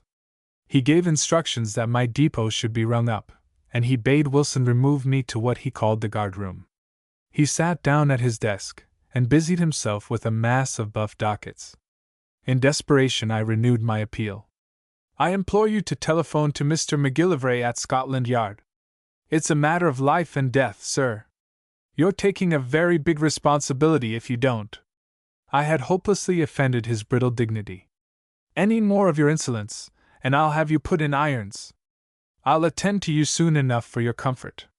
Get out of this till I send for you." As I looked at his foolish, irritable face, I realized that I was fairly up against it. Short of assault and battery on everybody, I was bound to submit. I saluted respectfully and was marched away. The hours I spent in that bare anteroom are like a nightmare in my recollection. A sergeant was busy at a desk with more buff dockets, and an orderly waited on a stool by a telephone. I looked at my watch and observed that it was 1 o'clock. Soon the slamming of a door announced that the APM had gone to lunch. I tried conversation with the fat sergeant, but he very soon shut me up. So I sat hunched up on the wooden form and chewed the cud of my vexation. I thought with bitterness of the satisfaction which had filled me in the morning. I had fancied myself the devil of a fine fellow, and I had been no more than a mountebank. The adventures of the past days seemed merely childish. I had been telling lies and cutting capers over half Britain, thinking I was playing a deep game, and I had only been behaving like a schoolboy. On such occasions a man is rarely just to himself, and the intensity of my self-abasement would have satisfied my worst enemy. It didn't console me that the futility of it all was not my blame. I was looking for excuses. It was the facts that cried out against me, and on the facts I had been an idiotic failure. For of course Ivory had played with me since the first day at Biggleswick. He had applauded my speeches and flattered me, and advised me to go to the Clyde, laughing at me all the time. Gresson, too, had known. Now I saw it all. He had tried to drown me between Colonsey and Mull. It was Gresson who had set the police on me in Morven. The bagman Linklater had been one of Gresson's creatures. The only meager consolation was that the gang had thought me dangerous enough to attempt to murder me, and that they knew nothing about my doings in Skye. Of that I was positive. They had marked me down, but for several days I had slipped clean out of their ken. As I went over all the incidents, I asked if everything was yet lost. I had failed to hoodwink Ivory, but I had found out his post office, and if he only believed I hadn't recognized him for the miscreant of the Blackstone, he would go on in his old ways and play into Blencarin's hands. Yes, but I had seen him in undress, so to speak, and he knew that I had so seen him. The only thing now was to collar him before he left the country, for there was ample evidence to hang him on. The law must stretch out its long arm and collect him and Gresson and the Portuguese Jew, try them by court-martial, and put them decently underground. But he had now had more than an hour's warning, and I was entangled with red tape in this damned APM's office. The thought drove me frantic, and I got up and paced the floor. I saw the orderly with rather a scared face making ready to press the bell, and I noticed that the fat sergeant had gone to lunch. "Say, mate," I said, "don't you feel inclined to do a poor fellow a good turn? I know I'm for it all right, and I'll take my medicine like a lamb. But I want badly to put a telephone call through." "It ain't allowed," was the answer. "I'd get L from the old man. But he's gone out," I urged. "I don't want you to do anything wrong, mate. I leave you to do the talkin' if you'll only send my message. I'm flush of money, and I don't mind handin' you a quid for the job." He was a pinched little man with a weak chin, and he obviously wavered. "Oh, do you want to talk to?" he asked. "Scotland Yard," I said. "The home of the police. Lord bless you, there can't be no harm in that. You've only got to ring up Scotland Yard. I'll give you the number, and give the message to Mr. McGillivray. He's the head bummer of all the bobbies." "That sounds a bit of all right," he said. "The old man he won't be back for half an hour, nor the sergeant either. Let's see your quid though." I laid a £1 note on the form beside me. "It's yours, mate, if you get through to Scotland Yard and speak the piece I'm going to give you." He went over to the instrument. "What you want to say to the bloke with the long name? Say that Richard Hannay is detained at the A.P.M.'s office in Claxton Street. Say he's got important news, say urgent and secret news, and ask Mr. McGillivray to do something about it at once." "But Annie ain't the name you gave." "Lord bless you, no. Did you never hear of a man borrowin' another name? Anyhow, that's the one I want you to give. But if this Mac man comes round 'ere, they'll know he's been rung up, and I'll ave the old man down on me." It took 10 minutes and a second £1 note to get him past this hurdle.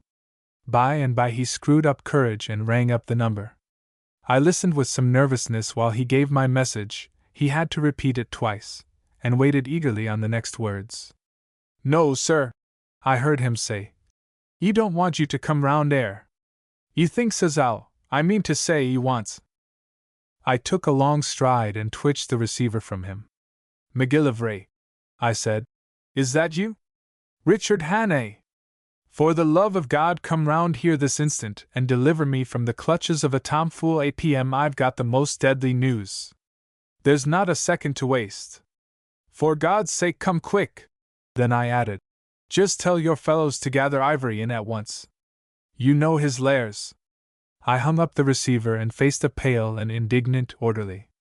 "It's all right," I said. "I promise you that you won't get into any trouble on my account. And there's your 2 quid. The door in the next room opened and shut. The A.P.M. had returned from lunch. 10 minutes later the door opened again. I heard McGillivray's voice, and it was not pitched in dulcet tones. He had run up against minor officialdom, and was making hay with it. I was my own master once more, so I forsook the company of the orderly. I found a most rattled officer trying to save a few rags of his dignity, and the formidable figure of McGillivray instructing him in manners.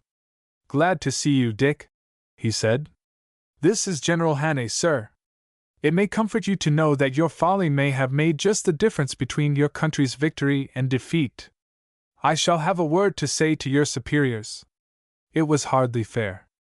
I had to put in a word for the old fellow, whose red tabs seemed suddenly to have grown dingy. "It was my blame wearing this kit. We'll call it a misunderstanding and forget it.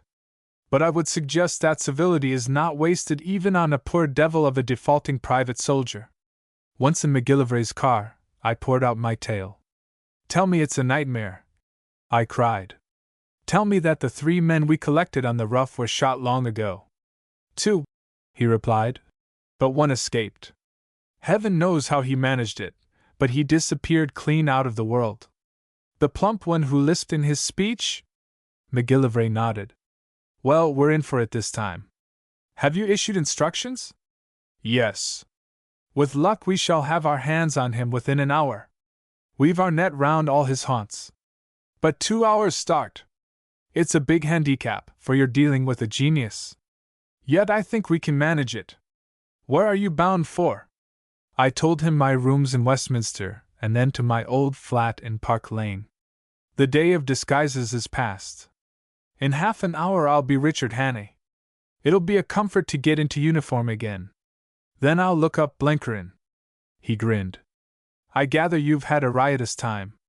We've had a good many anxious messages from the north about a certain Mr. Brand. I couldn't discourage our men, for I fancied it might have spoiled your game. I heard that last night they had lost touch with you in Bradfield, so I rather expected to see you here today. Efficient body of men, the Scottish police, especially when they have various enthusiastic amateur helpers." "So?" he said. "Yes, of course.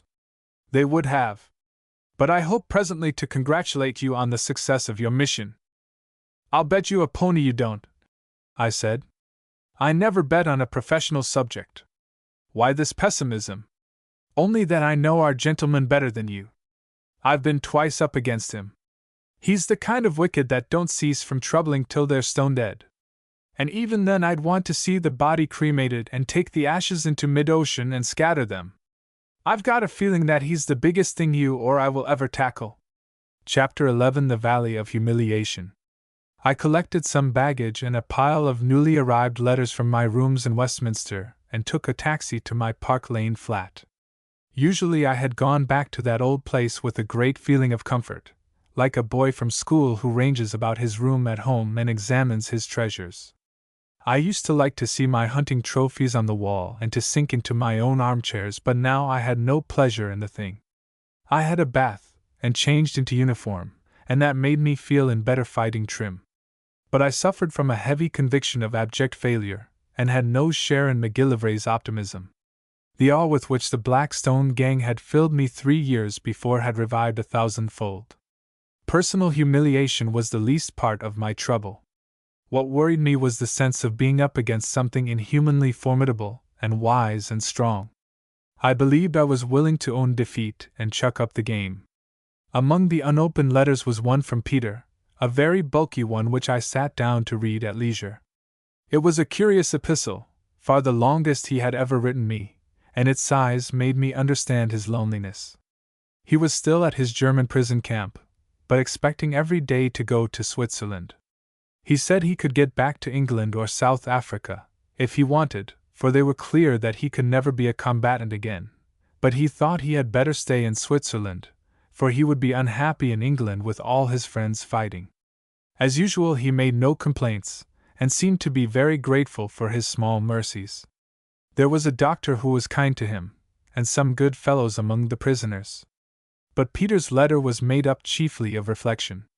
He had always been a bit of a philosopher, and now, in his isolation, he had taken to thinking hard, and poured out the results to me on pages of thin paper in his clumsy handwriting. I could read between the lines that he was having a stiff fight with himself. He was trying to keep his courage going in face of the bitterest trial he could be called on to face, a crippled old age. He had always known a good deal about the Bible, and that and the Pilgrim's Progress were his chief aids in reflection. Both he took quite literally, as if they were newspaper reports of actual recent events. He mentioned that after much consideration he had reached the conclusion that the 3 greatest men he had ever heard of or met were Mr. Valiant for Truth, the Apostle Paul, and a certain Billy Strang who had been with him in Mashonaland in '92. Billy I knew all about. He had been Peter's hero and leader till a lion got him in the Blauberg. Peter preferred Valiant for Truth to Mr. Greatheart, I think, because of his superior truculence, for, being very gentle himself, he loved a bold speaker. After that he dropped into a vein of self-examination. He regretted that he fell far short of any of the 3. He thought that he might with luck resemble Mr. Standfast, for like him he had not much trouble in keeping wakeful, and was also as poor as a howler, and didn't care for women. He only hoped that he could imitate him in making a good end. Then followed some remarks of Peter's on courage, which came to me in that London room as if spoken by his living voice. I have never known anyone so brave by instinct, or anyone who hated so much to be told so. It was almost the only thing that could make him angry. All his life he had been facing death, and to take risks seemed to him as natural as to get up in the morning and eat his breakfast. But he had started out to consider the very thing which before he had taken for granted, and here is an extract from his conclusions. I paraphrase him, for he was not grammatical. It's easy enough to be brave if you're feeling well and have food inside you. And it's not so difficult even if you're short of a meal and seedy, for that makes you inclined to gamble. I mean by being brave playing the game by the right rules without letting it worry you that you may very likely get knocked on the head. It's the wisest way to save your skin. It doesn't do to think about death if you're facing a charging lion or trying to bluff a lot of savages. If you think about it, you'll get it. If you don't, the odds are you won't. That kind of courage is only good nerves and experience. Most courage is experience. Most people are a little scared at new things. You want a bigger heart to face danger which you go out to look for, and which doesn't come to you in the ordinary way of business. Still, that's pretty much the same thing. Good nerves and good health, and a natural liking for Rose. You see, Dick, in all that game there's a lot of fun. There's excitement and the fun of using your wits and skill, and you know that the bad bits can't last long. When Arkell sent me to Macapan's Crawl I didn't altogether fancy the job, but at the worst it was 3 parts sport, and I got so excited that I never thought of the risk till it was over. But the big courage is the cold-blooded kind, the kind that never lets go even when you're feeling empty inside, and your blood's thin, and there's no kind of fun or profit to be had, and the trouble's not over in an hour or two but lasts for months and years. One of the men here was speaking about that kind, and he called it fortitude. I reckon fortitude's the biggest thing a man can have, just to go on enduring when there's no guts or heart left in you. Billy had it when he trekked solitary from Garungos to the Limpopo with fever and a broken arm just to show the Portuguese that he wouldn't be down by them. But the head man at the job was the Apostle Paul. Peter was writing for his own comfort, for fortitude was all that was left to him now. But his words came pretty straight to me, and I read them again and again, for I needed the lesson. Here was I losing heart just because I had failed in the first round and my pride had taken a knock. I felt honestly ashamed of myself, and that made me a far happier man. There could be no question of dropping the business, whatever its difficulties. I had a queer religious feeling that Ivory and I had our fortunes intertwined, and that no will of mine could keep us apart. I had faced him before the war and won. I had faced him again and lost. The 3rd time or the 20th time we would reach a final decision. The whole business had hitherto appeared to me a trifle unreal, at any rate my own connection with it. I had been docilely obeying orders, but my real self had been standing aside and watching my doings with a certain aloofness. But that hour in the tube station had brought me into the serum, and I saw the affair not as Bullivant's or even Blencarin's, but as my own. Before I had been itching to get back to the front, now I wanted to get onto Ivory's trail, though it should take me through the nether pit. Peter was right. Fortitude was the thing a man must possess if he would save his soul. The hours passed, and, as I expected, there came no word from McGillivray. I had some dinner sent up to me at 7 o'clock, and about 8 I was thinking of looking up Blencarin. Just then came a telephone call asking me to go round to Sir Walter Bullivant's house in Queen Anne's Gate. 10 minutes later I was ringing the bell, and the door was opened to me by the same impassive butler who had admitted me on that famous night 3 years before. Nothing had changed in the pleasant green-paneled hall. The alcove was the same as when I had watched from it the departure of the man who now called himself Ivory. The telephone book lay in the very place from which I had snatched it in order to ring up the First Sea Lord. And in the back room, where that night 5 anxious officials had conferred, I found Sir Walter and Blencarin. Both looked worried, the American feverishly so. He walked up and down the hearthrug, sucking an unlit black cigar. "Say, Dick," he said, "this is a bad business. It wasn't no fault of yours. You did fine. It was us, me and Sir Walter and Mr. McGillivray, that were the quitters." "Any news?" I asked. "So far the cover's drawn blank," Sir Walter replied. "It was the devil's own work that our friend looked your way today." "You're pretty certain he saw that you recognized him?" "Absolutely. As sure as that he knew I recognized him in your hall 3 years ago when he was swaggering as Lord Alo." "No," said Blencarin dolefully. "That little flicker of recognition is just the one thing you can't be wrong about. Land alive! I wish Mr. McGillivray would come." The bell rang, and the door opened, but it was not McGillivray. It was a young girl in a white ball gown, with a cluster of blue cornflowers at her breast. The sight of her fetched Sir Walter out of his chair so suddenly that he upset his coffee cup. "Mary, my dear, how did you manage it? I didn't expect you till the late train. I was in London, you see, and they telephoned on your telegram. I'm staying with Aunt Doria, and I cut her theatre party. She thinks I'm at the Shandwick's dance, so I needn't go home till morning.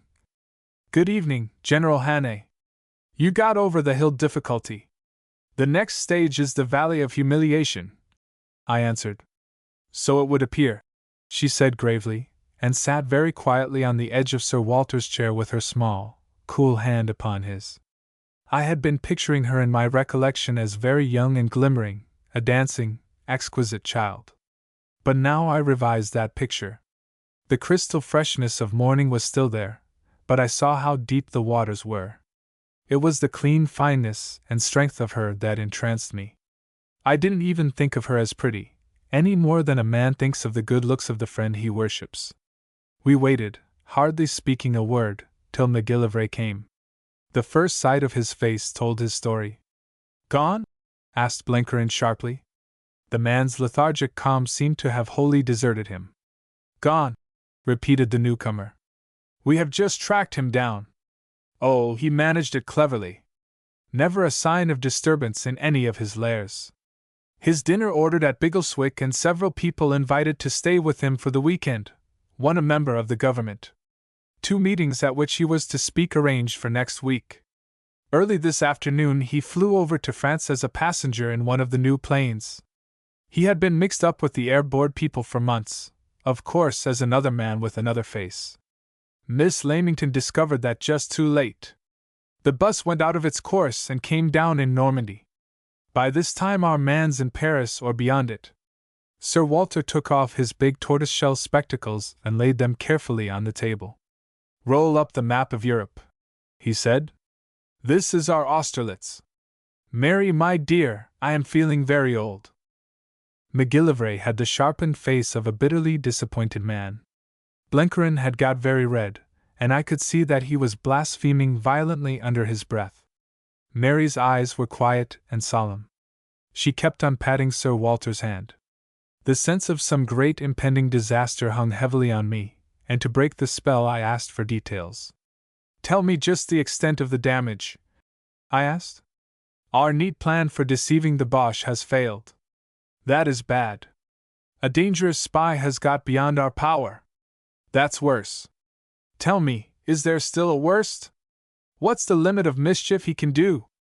Sir Walter had risen and joined Blenkerin on the hearthrug. His brows were furrowed and his mouth hard as if he were suffering pain. "There is no limit," he said. "None that I can see, except the long-suffering of God. You know the man as Ivory, and you knew him as that other whom you believed to have been shot one summer morning and decently buried. You feared the second, at least if you didn't, I did, most mortally. You realized that we feared Ivory, and you knew enough about him to see his fiendish cleverness. Well, you have the 2 men combined in one man. Ivory was the best brain McGillivray and I ever encountered, the most cunning and patient and long-sighted. Combine him with the other, the chameleon who can blend himself with his environment, and has as many personalities as there are types and traits on the earth. What kind of enemy is that to have to fight? I admit it's a steep proposition. But after all, how much ill can he do? There are pretty strict limits to the activity of even the cleverest spy. I agree. But this man is not a spy who buys a few wretched subordinates and steals a dozen private letters.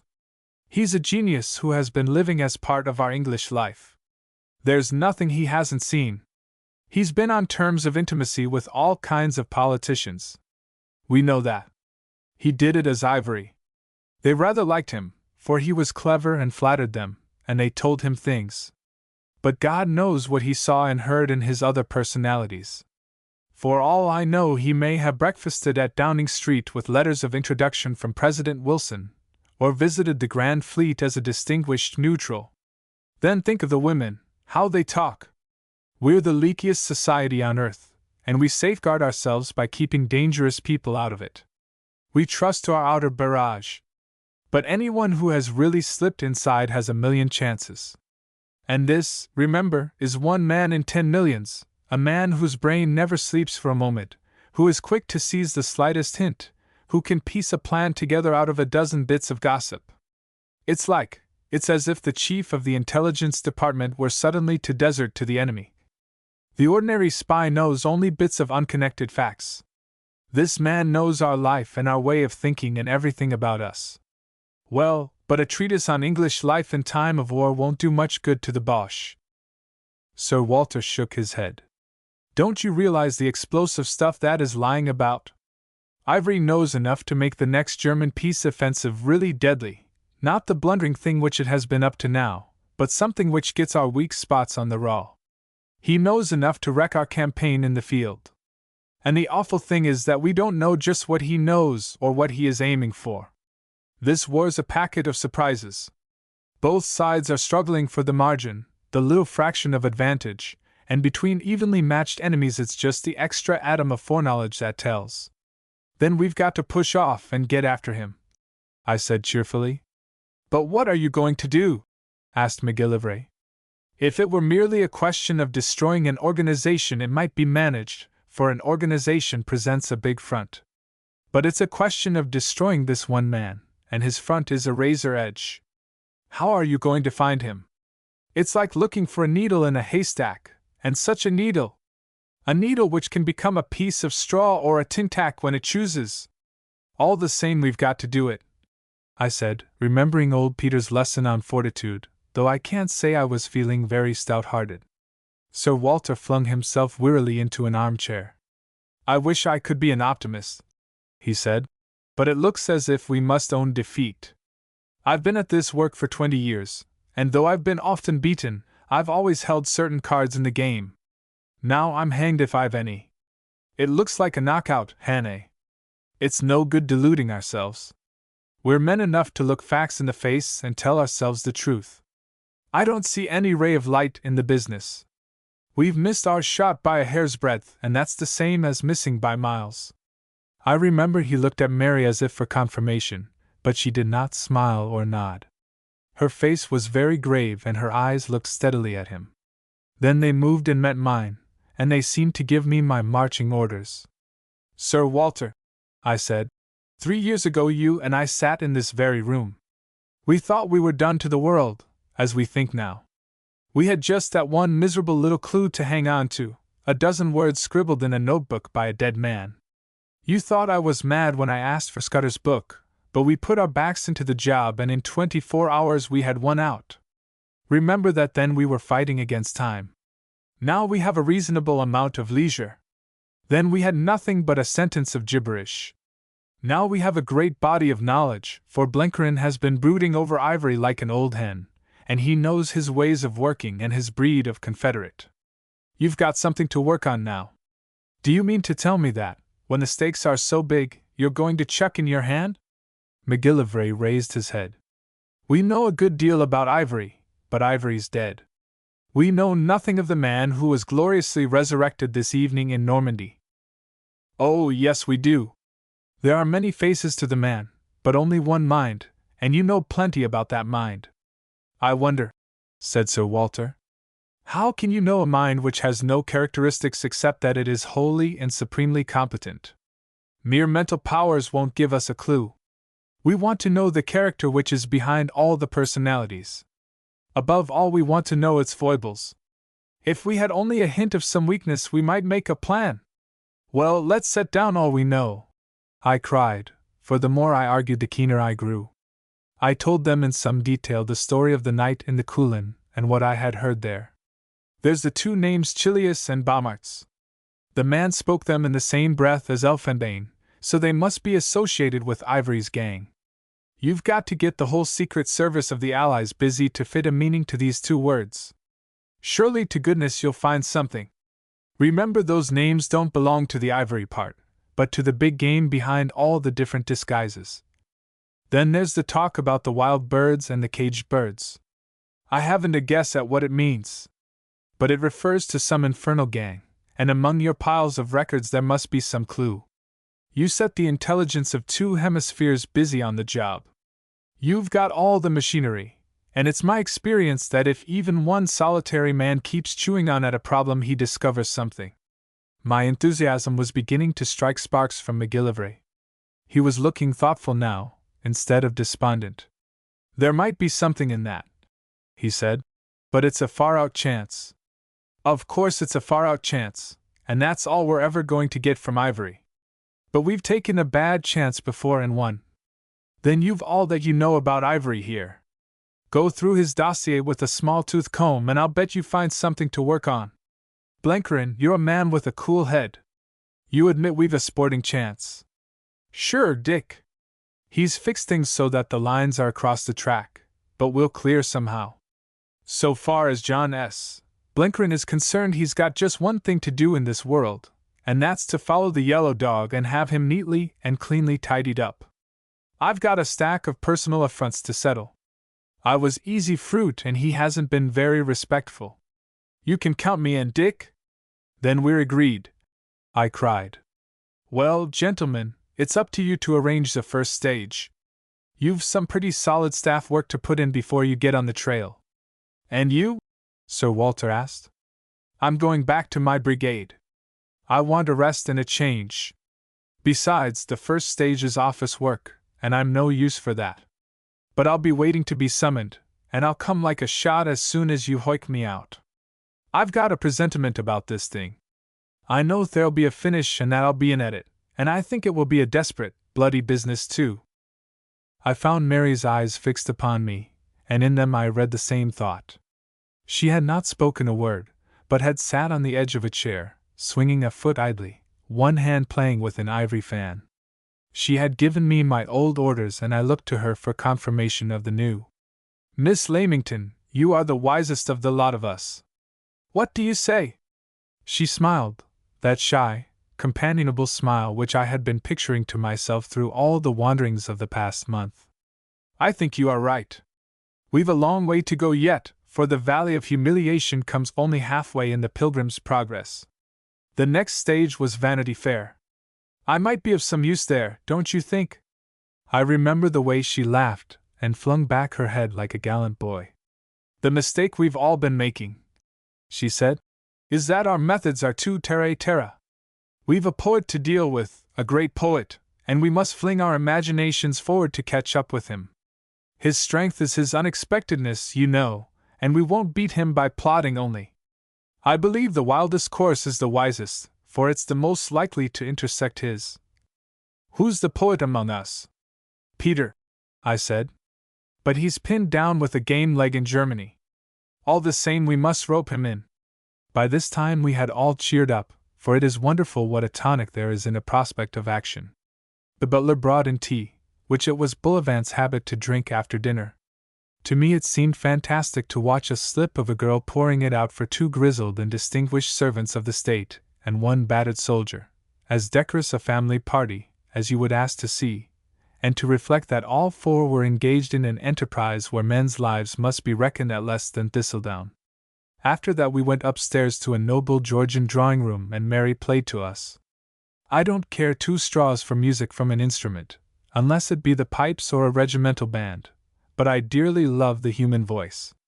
But she would not sing, for singing to her, I fancy, was something that did not come at will, but flowed only like a bird's note when the mood favored. I did not want it either. I was content to let Cherry Ripe be the one song linked with her in my memory. It was McGillivray who brought us back to business. I wish to heaven there was one habit of mind we could definitely attach to him, and to no one else. At this moment, he had only one meaning for us. You can't do nothing with his mind, Blenkerin drawled. You can't loose the bands of Orion, as the Bible says, or hold Leviathan with a hook. I reckon I could and made a mighty close study of his devices. But the darned cuss wouldn't stay put. I thought I had tied him down to the double bluff, and he went and played the triple bluff on me. There's nothing doing that line. A memory of Peter recurred to me. What about the blind spot? I asked, and I told them old Peter's pet theory. Every man that God made has his weak spot somewhere, some flaw in his character which leaves a dull patch in his brain. We've got to find that out, and I think I've made a beginning. McGillivray in a sharp voice asked my meaning. He's in a funk of something. Oh, I don't mean he's a coward.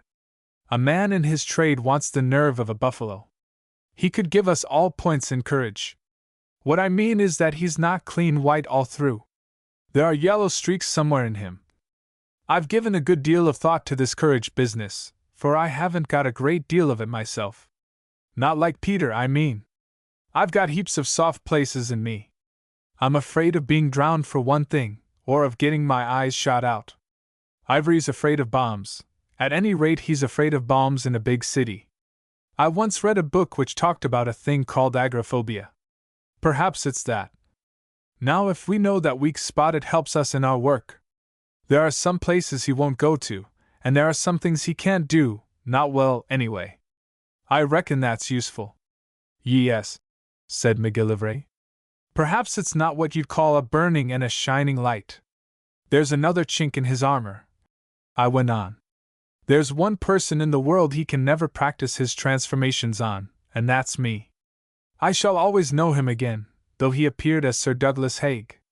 I can't explain why, but I've got a feel in my bones about it. I didn't recognize him before, for I thought he was dead, and the nerve in my brain which should have been looking for him wasn't working. But I'm on my guard now, and that nerve's functioning at full power. Whenever and wherever and howsoever we meet again on the face of the earth, it will be Dr. Livingstone, I presume, between him and me. That is better, said McGillivray. If we have any luck, Hannay, it won't be long till we pull you out of His Majesty's forces. Mary got up from the piano and resumed her old perch on the arm of Sir Walter's chair. There's another blind spot which you haven't mentioned. It was a cool evening, but I noticed that her cheeks had suddenly flushed.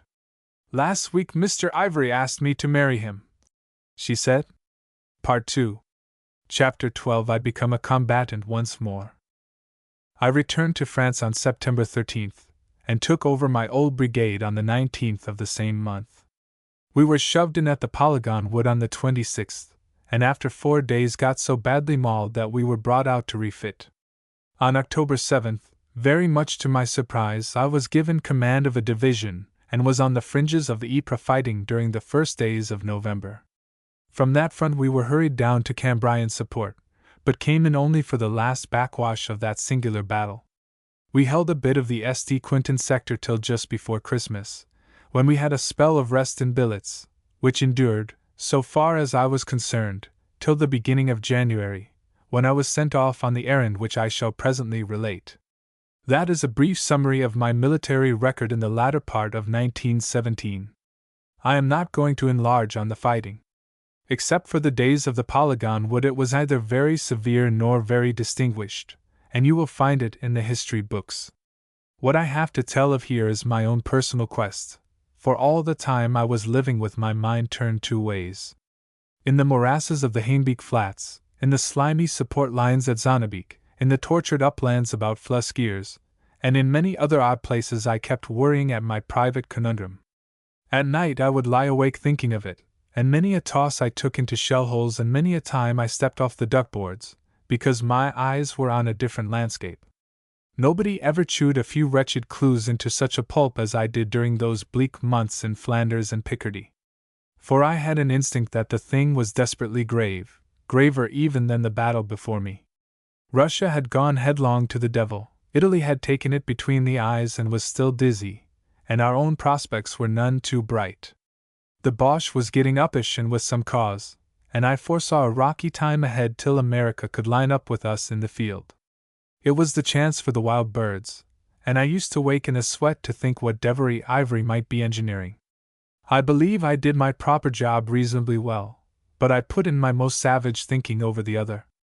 I remember how I used to go over every hour of every day from that June night in the Cotswolds till my last meeting with Bullivant in London, trying to find a new bearing. I should probably have got brain fever, if I hadn't had to spend most of my days and nights fighting a stiffish battle with a very watchful Hun. That kept my mind balanced, and I dare say it gave an edge to it, for during those months I was lucky enough to hit on a better scent than Bullivant and McGillivray and Blencarin, pulling 1,000 wires in their London offices. I will set down in order of time the various incidents in this private quest of mine. The first was my meeting with Geordie Hamilton. It happened just after I rejoined the brigade, when I went down to have a look at our Scots Fusilier battalion. The old brigade had been roughly handled on July 31st, and had had to get heavy drafts to come anywhere near strength. The Fusiliers especially were almost a new lot, formed by joining our remnants to the remains of a battalion in another division and bringing about a dozen officers from the training unit at home. I inspected the men and my eyes caught sight of a familiar face. I asked his name and the colonel got it from the sergeant major. It was Lance Corporal George Hamilton. Now I wanted a new Batman, and I resolved then and there to have my old antagonist. That afternoon he reported to me at brigade headquarters. As I looked at that solid bandy-legged figure, standing as stiff to attention as a tobacconist's sign, his ugly face hewn out of brown oak, his honest, sullen mouth, and his blue eyes staring into vacancy, I knew I had got the man I wanted. "Hamilton," I said, "you and I have met before." "Sir?" came the mystified answer. "Look at me, man, and tell me if you don't recognize me." He moved his eyes a fraction, in a respectful glance. "Sir, I don't mind of you." "Well, I'll refresh your memory. Do you remember the hall in Numiln Street and the meeting there? You had a fight with a man outside, and got knocked down." He made no answer, but his color deepened. "And a fortnight later in a public house in Muirtown you saw the same man, and gave him the chase of his life." I could see his mouth set, for visions of the penalties laid down by the King's regulations for striking an officer must have crossed his mind. But he never budged. "Look me in the face, man," I said. "Do you remember me now?" He did as he was bid. "Sir, I mind of you. Have you nothing more to say?" He cleared his throat. "Sir, I did not ken I was hidden an officer." "Of course you didn't. You did perfectly right, and if the war was over and we were both free men, I would give you a chance of knocking me down here and now. That's got to wait. When you saw me last I was serving my country, though you didn't know it. We're serving together now, and you must get your revenge out of the Boche. I'm going to make you my servant, for you and I have a pretty close bond between us. What do you say to that?" This time he looked me full in the face. His troubled eye appraised me and was satisfied. "I'm proud to be servant to ye, sir," he said. Then out of his chest came a strangled chuckle, and he forgot his discipline. "Losh, but ye're the great lad!" He recovered himself promptly, saluted, and marched off. The second episode befell during our brief rest after the Polygon Wood, when I had ridden down the line one afternoon to see a friend in the heavy artillery. I was returning in the drizzle of evening, clanking along the greasy pave between the sad poplars, when I struck a labor company repairing the ravages of a Boche strafe that morning.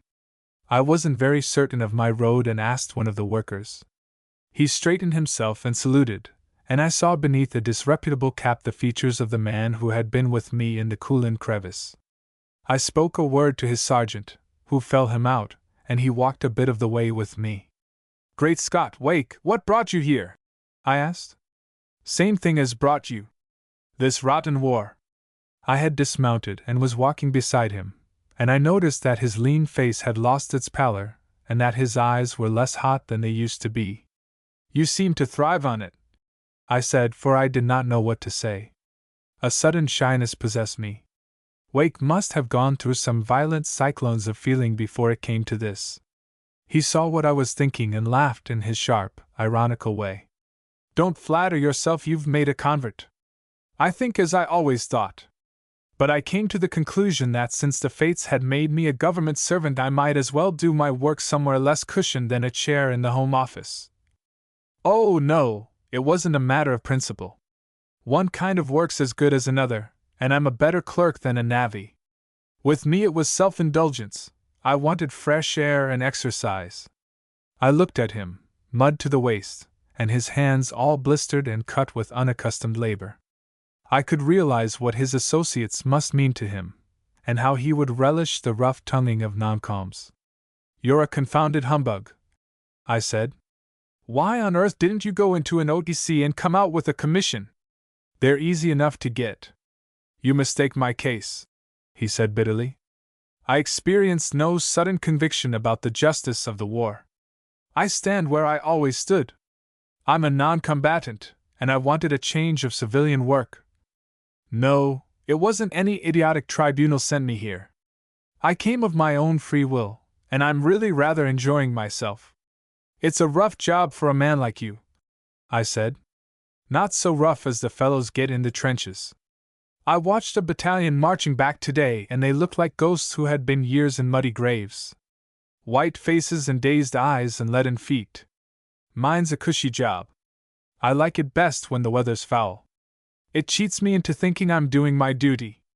I nodded towards a recent shell hole. Much of that sort of thing. Now and then. We had a good dusting this morning. I can't say I liked it at the time, but I like to look back on it. A sort of moral anodyne. I wonder what on earth the rest of your lot make of you.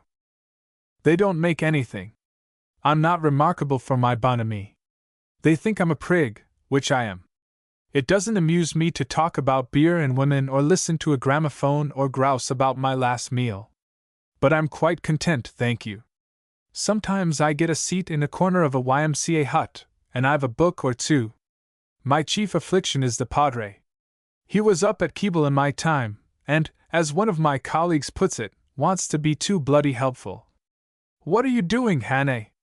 I see you're some kind of general. They're pretty thick on the ground here. I'm a sort of general. Soldiering in the salient isn't the softest of jobs, but I don't believe it's as tough as yours is for you. Juno, Wake, I wish I had you in my brigade. Trained or untrained, you're a dashed stout-hearted fellow. He laughed with a trifle less acidity than usual. Almost thou persuadest me to be combatant. No, thank you. I haven't the courage, and besides there's my jolly old principles. All the same I'd like to be near you. You're a good chap, and I've had the honor to assist in your education. I must be getting back, or the sergeant will think I've bolted. We shook hands, and the last I saw of him was a figure saluting stiffly in the wet twilight. The third incident was trivial enough, though momentous in its results. Just before I got the division I had a bout of malaria. We were in support in the salient, in very uncomfortable trenches behind Wiltshire, and I spent 3 days on my back in a dugout. Outside was a blizzard of rain, and the water now and then came down the stairs through the gas curtain and stood in pools at my bed foot. It wasn't the merriest place to convalesce in, but I was as hard as nails at the time, and by the third day I was beginning to sit up and be bored. I read all my English papers twice and a big stack of German ones which I used to have sent up by a friend in the GHQ intelligence, who knew I liked to follow what the Boche was saying. As I dozed and ruminated in the way a man does after fever, I was struck by the tremendous display of one advertisement in the English press. It was a thing called Gussiter's Deep Breathing System, which, according to its promoter, was a cure for every ill, mental, moral, or physical, that man can suffer. Politicians, generals, admirals, and music hall artists all testified to the new life it had opened up for them. I remember wondering what these sportsmen got for their testimonies, and thinking I would write a spoof letter myself to old Gussiter. Then I picked up the German papers, and suddenly my eye caught an advertisement of the same kind in the Frankfurter Zeitung. It was not Gussiter this time, but one Weissman, but his game was identical, deep breathing. The Hun style was different from the English, all about the goddess of health, and the nymphs of the mountains, and 2 quotations from Schiller. But the principle was the same. That made me ponder a little, and I went carefully through the whole batch. I found the advertisement in the Frankfurter, and in 1 or 2 rather obscure Volksstimmens and Volkszeitungen. I found it too in Der Grosse Krieg, the official German propagandist picture paper. They were the same all but one, and that one had a bold variation, for it contained 4 of the sentences used in the ordinary English advertisement. This struck me as fishy, and I started to write a letter to McGillivray pointing out what seemed to be a case of trading with the enemy, and advising him to get on to Mr. Gussiter's financial backing. I thought he might find a Hun syndicate behind him. And then I had another notion, which made me rewrite my letter. I went through the papers again. The English ones which contained the advertisement were all good, solid, bellicose organs, the kind of thing no censorship would object to leaving the country. I had before me a small sheaf of pacifist prints, and they had not the advertisement. That might be for reasons of circulation, or it might not. The German papers were either radical or socialist publications, just the opposite of the English lot, except the Gross-Krieg. Now we have a free press, and Germany has, strictly speaking, none. All her journalistic indiscretions are calculated. Therefore the Boche has no objection to his rags getting to enemy countries. He wants it. He likes to see them quoted in columns headed "Through German Glasses," and made the text of articles showing what a good Democrat he is becoming. As I puzzled over the subject, certain conclusions began to form in my mind. The 4 identical sentences seemed to hint that deep breathing had Boche affiliations. Here was a chance of communicating with the enemy which would defy the Argus-eyed gentlemen who examined the mails. What was to hinder Mr. A at one end writing an advertisement with a good cipher in it, and the paper containing it getting into Germany by Holland in 3 days? Herbie at the other end replied in the Frankfurter, and a few days later shrewd editors and acute intelligence officers, and Mr. A, were reading it in London, though only Mr. A knew what it really meant. It struck me as a bright idea, the sort of simple thing that doesn't occur to clever people, and very rarely to the Boche. I wished I was not in the middle of a battle, for I would have had a try at investigating the cipher myself. I wrote a long letter to McGillivray putting my case, and then went to sleep. When I awoke I reflected that it was a pretty thin argument, and would have stopped the letter, if it hadn't gone off early by a ration party. After that things began very slowly to happen. The first was when Hamilton, having gone to Boulogne to fetch some mess stores, returned with the startling news that he had seen Gresson. He had not heard his name, but described him dramatically to me as the wee red-headed devil that kicked Ecce Brocky's knee on time in Gleska, sir. I recognized the description. Gresson, it appeared, was joyriding. He was with a party of labor delegates who had been met by 2 officers and carried off in chars-à-bancs. Hamilton reported from inquiries among his friends that this kind of visitor came weekly. I thought it a very sensible notion on the government's part, but I wondered how Gresson had been selected. I had hoped that McGillivray had weeks ago made a long arm and caught him. Perhaps they had too little evidence to hang him, but he was the blackest sort of suspect and should have been interned. A week later I had occasion to be at GHU on business connected with my new division. My friends in the intelligence allowed me to use the direct line to London, and I called up McGillivray. For 10 minutes I had an exciting talk, for I had had no news from that quarter since I left England. I heard that the Portuguese Jew had escaped, had vanished from his native heather when they went to get him. They had identified him as a German professor of Celtic languages, who had held a chair in a Welsh college, a dangerous fellow, for he was an upright, high-minded, raging fanatic. Against Gresson they had no evidence at all, but he was kept under strict observation. When I asked about his crossing to France, McGillivray replied that that was part of their scheme. I inquired if the visit had given them any clues, but I never got an answer, for the line had to be cleared at that moment for the War Office. I hunted up the man who had charge of these labor visits, and made friends with him. Gresson, he said, had been a quiet, well-mannered, and most appreciative guest. He had wept tears on Vimy Ridge, and, strictly against orders, had made a speech to some troops he met on the Arras Road about how British labor was remembering the army in its prayers and sweating blood to make guns. On the last day he had had a misadventure, for he got very sick on the road, some kidney trouble that couldn't stand the jolting of the car, and had to be left at a village and picked up by the party on its way back. They found him better, but still shaky. I cross-examined the particular officer in charge about that halt, and learned that Gresson had been left alone in a peasant's cottage, for he said he only needed to lie down. The place was the hamlet of Eaucourt Sainte-Anne. For several weeks that name stuck in my head. It had a pleasant, quaint sound, and I wondered how Gresson had spent his hours there. I hunted it up on the map, and promised myself to have a look at it the next time we came out to rest. And then I forgot about it till I heard the name mentioned again.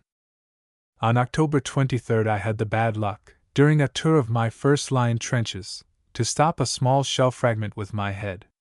It was a close, misty day, and I had taken off my tin hat to wipe my brow when the thing happened. I got a long, shallow scalp wound which meant nothing but bled a lot, and, as we were not in for any big move, the MO sent me back to a clearing station to have it seen to. I was 3 days in the place, and being perfectly well, had leisure to look about me and reflect, so that I recall that time as a queer, restful interlude in the infernal racket of war. I remember yet how on my last night there a gale made the lamps swing and flicker, and turned the gray-green canvas walls into a mass of mottled shadows. The floor canvas was muddy from the tramping of many feet, bringing in the constant dribble of casualties from the line. In my tent there was no one very bad at the time, except a boy with his shoulder half blown off by a whiz-bang, who lay in a drugged sleep at the far end. The majority were influenza, bronchitis, and trench fever, waiting to be moved to the base, or convalescent and about to return to their units. A small group of us dined off tinned chicken, stewed fruit, and ration cheese round the smoky stove, where 2 screens manufactured from packing cases gave some protection against the drafts which swept like young tornadoes down the tent. One man had been reading a book called The Ghost Stories of an Antiquary, and the talk turned on the unexplainable things that happen to everybody once or twice in a lifetime. I contributed a yarn about the men who went to look for Kruger's treasure in the bushveld and got scared by a green wildebeest. It is a good yarn, and I'll write it down some day. A tall Highlander, who kept his slippered feet on the top of the stove, and whose costume consisted of a kilt, a British warm, a grey hospital dressing gown, and 4 pairs of socks, told the story of the Camerons at First Ypres, and of the lowland subaltern who knew no Gaelic and suddenly found himself encouraging his men with some ancient Highland rigmarole. The poor chap had a racking bronchial cough, which suggested that his country might well use him on some warmer battleground than Flanders. He seemed a bit of a scholar, and explained the Cameron business in a lot of long words. I remember how the talk meandered on as talk does when men are idle and thinking about the next day. I didn't pay much attention, for I was reflecting on a change I meant to make in one of my battalion commands, when a fresh voice broke in. It belonged to a Canadian captain from Winnipeg, a very silent fellow who smoked shag tobacco. "There's a lot of ghosts in this darned country," he said. Then he started to tell about what happened to him when his division was last back in rest billets. He had a staff job and put up with the divisional command at an old French chateau. They had only a little bit of the house, the rest was shut up, but the passages were so tortuous that it was difficult to keep from wandering into the unoccupied part. One night, he said, he woke with a mighty thirst, and since he wasn't going to get cholera by drinking the local water in his bedroom, he started out for the room they messed in to try to pick up a whiskey and soda. He couldn't find it, though he knew the road like his own name. He admitted he might have taken a wrong turning, but he didn't think so. Anyway, he landed in a passage which he had never seen before, and since he had no candle, he tried to retrace his steps. Again he went wrong, and groped until he saw a faint light which he thought must be the room of the GSO, a good fellow and a friend of his. So he barged in, and found a big, dim salon with 2 figures in it, and a lamp burning between them, and a queer, unpleasant smell about. He took a step forward, and then he saw that the figures had no faces. That fairly loosened his joints with fear, and he gave a cry. One of the 2 ran towards him, the lamp went out, and the sickly scent caught suddenly at his throat.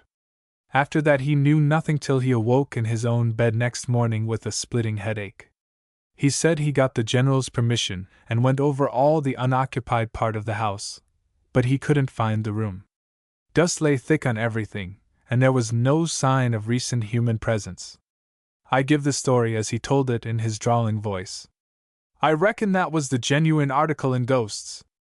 You don't believe me and conclude I was drunk? I wasn't. There isn't any drink concocted yet that could lay me out like that. I just struck a crack in the old universe and pushed my head outside. It may happen to you boys any day. The Highlander began to argue with him, and I lost interest in the talk. But one phrase brought me to attention. I'll give you the name of the darn place, and next time you're around you can do a bit of prospecting for yourself. It's called the Chateau of Eaucourt Saint-Anne, about 7 kilometers from Duvcourt. If I was purchasing real estate in this country, I guess I'd give that location a miss. After that, I had a grim month, what with the finish of Third Ypres and the hustles to Cambrai.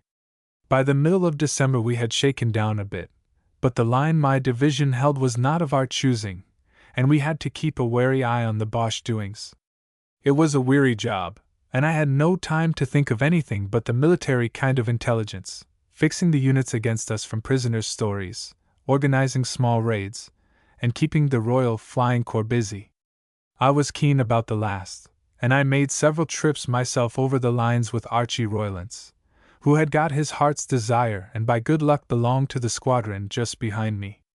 I said as little as possible about this, for GHQ did not encourage divisional generals to practice such methods, though there was one famous army commander who made a hobby of them. It was on one of these trips that an incident occurred which brought my spell of waiting on the bigger game to an end. One dull December day, just after luncheon, Archie and I set out to reconnoiter.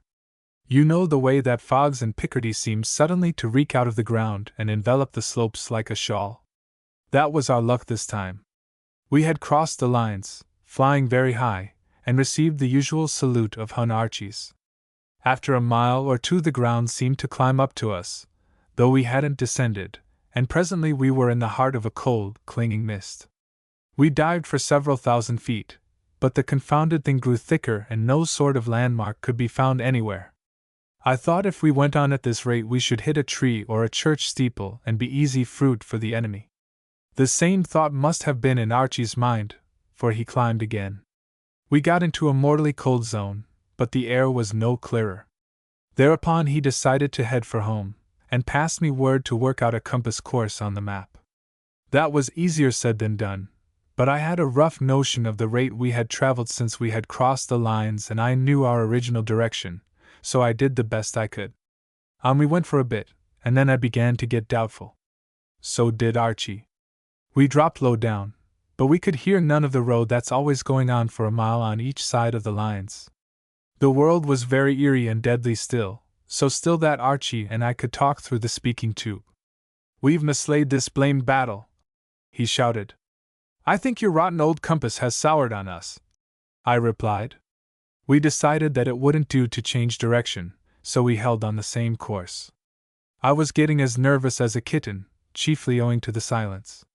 It's not what you expect in the middle of a battlefield. I looked at the compass carefully, and saw that it was really crooked. Archie must have damaged it on a former flight and forgotten to have it changed. He had a very scared face when I pointed this out. "Great God!" he croaked, for he had a fearsome cold. "We're either about Calais or near Paris or miles the wrong side of the Boche line. What the devil are we to do?" And then to put the lid on it his engine went wrong. It was the same performance as on the Yorkshire moors, and seemed to be a speciality of the fog-laden type. But this time the end came quick. We dived steeply, and I could see by Archie's grip on the stick that he was going to have his work cut out to save our necks. Save them he did, but not by much, for we jolted down on the edge of a plowed field with a series of bumps that shook the teeth in my head. It was the same dense, dripping fog, and we crawled out of the old bus and bolted for cover like two ferreted rabbits. Our refuge was the lee of a small copse. "It's my opinion," said Archie solemnly, "that we're somewhere about La Coteau. Tim Wilbraham got left there in the retreat, and it took him 9 months to make the Dutch frontier. It's a giddy prospect, sir." I sallied out to reconnoiter. At the other side of the wood was a highway, and the fog so blanketed sound that I could not hear a man on it till I saw his face. The first one I saw made me lie flat in the covert. For he was a German soldier, field grey, forage cap, red band and all, and he had a pick on his shoulder. A second's reflection showed me that this was not final proof. He might be one of our prisoners. But it was no place to take chances. I went back to Archie, and the pair of us crossed the plowed field and struck the road farther on. There we saw a farmer's cart with a woman and child in it. They looked French, but melancholy, just what you would expect from the inhabitants of a countryside in enemy occupation. Then we came to the park wall of a great house, and saw dimly the outlines of a cottage. Here sooner or later we would get proof of our whereabouts, so we lay and shivered among the poplars of the roadside. No one seemed abroad that afternoon. For a quarter of an hour it was as quiet as the grave. Then came a sound of whistling and muffled steps. "That's an Englishman," said Archie joyfully. "No Boche could make such a beastly noise." He was right. The form of an Army Service Corps private emerged from the mist, his cap on the back of his head, his hands in his pockets, and his walk the walk of a free man. I never saw a welcomer sight than that jam merchant. We stood up and greeted him. "What's this place?" I shouted. He raised a grubby hand to his forelock. "Ockett St. Annie, sir," he said. "Beg pardon, sir, but you ain't worked, sir?" 10 minutes later I was having tea in the mess of an empty workshop while Archie had gone to the nearest signals to telephone for a car and give instructions about his precious bus. It was almost dark, but I gulped my tea and hastened out into the thick dusk. For I wanted to have a look at the chateau. I found a big entrance with high stone pillars, but the iron gates were locked and looked as if they had not been opened in the memory of man. Knowing the way of such places, I hunted for the side entrance, and found a muddy road which led to the back of the house. The front was evidently towards a kind of park. At the back was a nest of outbuildings and a section of moat which looked very deep and black in the winter twilight. This was crossed by a stone bridge with a door at the end of it. Clearly the chateau was not being used for billets. There was no sign of the British soldier. There was no sign of anything human. I crept through the fog as noiselessly as if I trod on velvet, and I hadn't even the company of my own footsteps.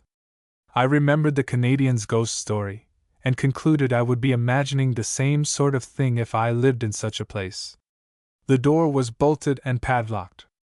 I turned along the side of the moat, hoping to reach the house front, which was probably modern and boasted a civilized entrance. There must be somebody in the place, for one chimney was smoking. Presently the moat petered out, and gave place to a cobbled causeway, but a wall, running at right angles with the house, blocked my way. I had half a mind to go back and hammer at the door, but I reflected that major generals don't pay visits to deserted chateaux at night without a reasonable errand. I should look a fool in the eyes of some old concierge. The daylight was almost gone, and I didn't wish to go groping about the house with a candle. But I wanted to see what was beyond the wall, one of those whims that beset the soberest men. I rolled a dissolute water butt to the foot of it, and gingerly balanced myself on its rotten staves. This gave me a grip on the flat brick top, and I pulled myself up. I looked down on a little courtyard with another wall beyond it, which shut off any view of the park. On the right was the chateau, on the left more outbuildings. The whole place was not more than 20 yards each way. I was just about to retire by the road I had come, for in spite of my fur coat it was uncommon chilly on that perch, when I heard a key turn in the door in the chateau wall beneath me. A lantern made a blur of light in the misty darkness. I saw that the bearer was a woman, an oldish woman, round-shouldered like most French peasants. In one hand she carried a leather bag, and she moved so silently that she must have worn rubber boots. The light was held level with her head and illumined her face. It was the evilest thing I have ever beheld, for a horrible scar had puckered the skin of the forehead and drawn up the eyebrows so that it looked like some diabolical Chinese mask. Slowly she padded across the yard, carrying the bag as gingerly as if it had been an infant. She stopped at the door of one of the outhouses and set down the lantern and her burden on the ground. From her apron she drew something which looked like a gas mask, and put it over her head. She also put on a pair of long gauntlets. Then she unlocked the door, picked up the lantern and went in. I heard the key turn behind her. Crouching on that wall, I felt a very ugly tremor run down my spine. I had a glimpse of what the Canadian's ghost might have been. That hag, hooded like some venomous snake, was too much for my stomach. I dropped off the wall and ran. Yes, ran till I reached the high road and saw the cheery headlights of a transport wagon, and heard the honest speech of the British soldier. That restored me to my senses, and made me feel every kind of a fool. As I drove back to the line with Archie, I was black ashamed of my funk. I told myself that I had seen only an old countrywoman going to feed her hens. I convinced my reason, but I did not convince the whole of me. An insensate dread of the place hung around me, and I could only retrieve my self-respect by resolving to return and explore every nook of it. Chapter 13: The Adventure of the Picardy Chateau. I looked up Eaucourt Saint-Anne on the map, and the more I studied its position the less I liked it. It was the knot from which sprang all the main routes to our Picardy front. If the Boche ever broke us, it was the place for which old Hindenburg would make. At all hours troops and transport trains were moving through that insignificant hamlet. Eminent generals and their staffs passed daily within sight of the chateau. It was a convenient halting place for battalions coming back to rest. Supposing, I argued, our enemies wanted a key spot for some assault upon the morale, or the discipline or health of the British Army, they couldn't find a better than Eaucourt Saint-Anne. It was the ideal center of espionage. But when I guardedly sounded my friends of the intelligence, they didn't seem to be worrying about it. From them I got a chit to the local French authorities, and, as soon as we came out of the line, towards the end of December, I made straight for the country town of Douvecourt. By a bit of luck our divisional quarters were almost next door. I interviewed a tremendous swell in a black uniform and black kid gloves, who received me affably and put his archives and registers at my disposal. By this time I talked French fairly well, having a natural turn for languages, but half the rapid speech of the sous-prefect was lost on me. By and by he left me with the papers and a clerk, and I proceeded to grub up the history of the chateau. It had belonged since long before Agincourt to the noble house of the d'Eaucourts, now represented by an ancient marquise who dwelt at Biarritz. She had never lived in the place, which a dozen years before had been falling to ruins, when a rich American leased it and partially restored it. He had soon got sick of it. His daughter had married a blackguard French cavalry officer with whom he quarreled, said the clerk, and since then there had been several tenants. I wondered why a house so unattractive should have let so readily, but the clerk explained that the cause was the partridge shooting. It was about the best in France, and in 1912 had shown the record bag. The list of the tenants was before me. There was a second American, an Englishman called Halford, a Paris Jew banker, and an Egyptian prince. But the space for 1913 was blank, and I asked the clerk about it. He told me that it had been taken by a woolen manufacturer from Lille, but he had never shot the partridges, though he had spent occasional nights in the house. He had a 5 years' lease, and was still paying rent to the marquise. I asked the name, but the clerk had forgotten. "It will be written there," he said. "But no," I said. "Somebody must have been asleep over this register. There's nothing after 1912. He examined the page and blinked his eyes. "Someone indeed must have slept. No doubt it was young Louis who is now with the guns in Champagne. But the name will be on the commissary's list. It is, as I remember, a sort of Flemish." He hobbled off and returned in 5 minutes. "Baumarts," he said. "Jacques Baumarts. A young man with no wife but with money, Dieu de Dieu, what oceans of it!" That clerk got 25 francs, and he was cheap at the price. I went back to my division with a sense of awe on me. It was a marvelous fate that had brought me by odd routes to this out-of-the-way corner. First, the accident of Hamilton seeing Gresson, then the night in the clearing station, last the mishap of Archie's plane getting lost in the fog. I had 3 grounds of suspicion: Gresson's sudden illness, the Canadian's ghost, and that horrid old woman in the dusk. And now I had one tremendous fact. The place was leased by a man called Baumarts, and that was one of the 2 names I had heard whispered in that faraway cleft in the Coulin by the stranger from the sea. A sensible man would have gone off to the contre-espionage people and told them his story. I couldn't do this. I felt that it was my own private find and I was going to do the prospecting myself. Every moment of leisure I had I was puzzling over the thing. I rode round by the chateau one frosty morning and examined all the entrances. The main one was the grand avenue with the locked gates. That led straight to the front of the house where the terrace was, or you might call it the back, for the main door was on the other side. Anyhow, the drive came up to the edge of the terrace and then split into 2, one branch going to the stables by way of the outbuildings where I had seen the old woman, the other circling round the house, skirting the moat, and joining the back road just before the bridge. If I had gone to the right instead of the left that first evening with Archie, I should have circumnavigated the place without any trouble. Seen in the fresh morning light, the house looked commonplace enough. Part of it was as old as Noah, but most was newish and jerry-built, the kind of flat-chested, thin French chateau, all front and no depth, and full of draughts and smoky chimneys. I might have gone in and ransacked the place, but I knew I should find nothing. It was borne in on me that it was only when evening fell that that house was interesting, and that I must come, like Nicodemus, by night. Besides, I had a private account to settle with my conscience. I had funked the place in the foggy twilight, and it does not do to let a matter like that slide. A man's courage is like a horse that refuses a fence. You have got to take him by the head and cram him at it again. If you don't, he will funk worse next time. I hadn't enough courage to be able to take chances with it, though I was afraid of many things. The thing I feared most mortally was being afraid. I did not get a chance till Christmas Eve. The day before there had been a fall of snow, but the frost set in and the afternoon ended in a green sunset with the earth crisp and crackling like a shark's skin. I dined early, and took with me Geordie Hamilton, who added to his many accomplishments that of driving a car. He was the only man in the BF who guessed anything of the game I was after, and I knew that he was as discreet as a tombstone. I put on my oldest trench cap, slacks, and a pair of scaife-soled boots that I used to change into in the evening. I had a useful little electric torch, which lived in my pocket, and from which a cord led to a small bulb of light that worked with a switch and could be hung on my belt. That left my arms free in case of emergencies. Likewise, I strapped on my pistol. There was little traffic in the hamlet of Eaucourt Saint-Anne that night.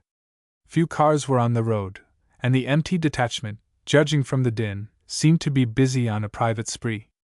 It was about 9 o'clock when we turned into the side road, and at the entrance to it I saw a solid figure in khaki mounting guard beside 2 bicycles. Something in the man's gesture, as he saluted, struck me as familiar, but I had no time to hunt for casual memories. I left the car just short of the bridge, and took the road which would bring me to the terraced front of the house. Once I turned the corner of the chateau and saw the long ghostly facade white in the moonlight, I felt less confident. The eeriness of the place smote me. In that still, snowy world it loomed up immense and mysterious with its rows of shuttered windows, each with that air which empty houses have of concealing some wild story. I longed to have old Peter with me, for he was the man for this kind of escapade. I had heard that he had been removed to Switzerland, and I pictured him now in some mountain village where the snow lay deep. I would have given anything to have had Peter with a whole leg by my side. I stepped on the terrace and listened. There was not a sound in the world, not even the distant rumble of a cart. The pile towered above me like a mausoleum, and I reflected that it must take some nerve to burgle an empty house. It would be good enough fun to break into a bustling dwelling and pinch the plate when the folk were at dinner, but to burgle emptiness and silence meant a fight with the terrors in a man's soul. It was worse in my case, for I wasn't cheered with prospects of loot. I wanted to get inside chiefly to soothe my conscience. I hadn't much doubt I would find a way, for 3 years of war and the frequent presence of untidy headquarters staffs have loosened the joints of most Picardy houses. There's generally a window that doesn't latch or a door that doesn't bar. But I tried window after window on the terrace without result. The heavy green sun shutters were down over each, and when I broke the hinges of one there was a long bar within to hold it firm. I was beginning to think of shinning up a rain pipe and trying the second floor, when a shutter I had laid hold on swung back in my hand. It had been left unfastened, and kicking the snow from my boots I entered a room.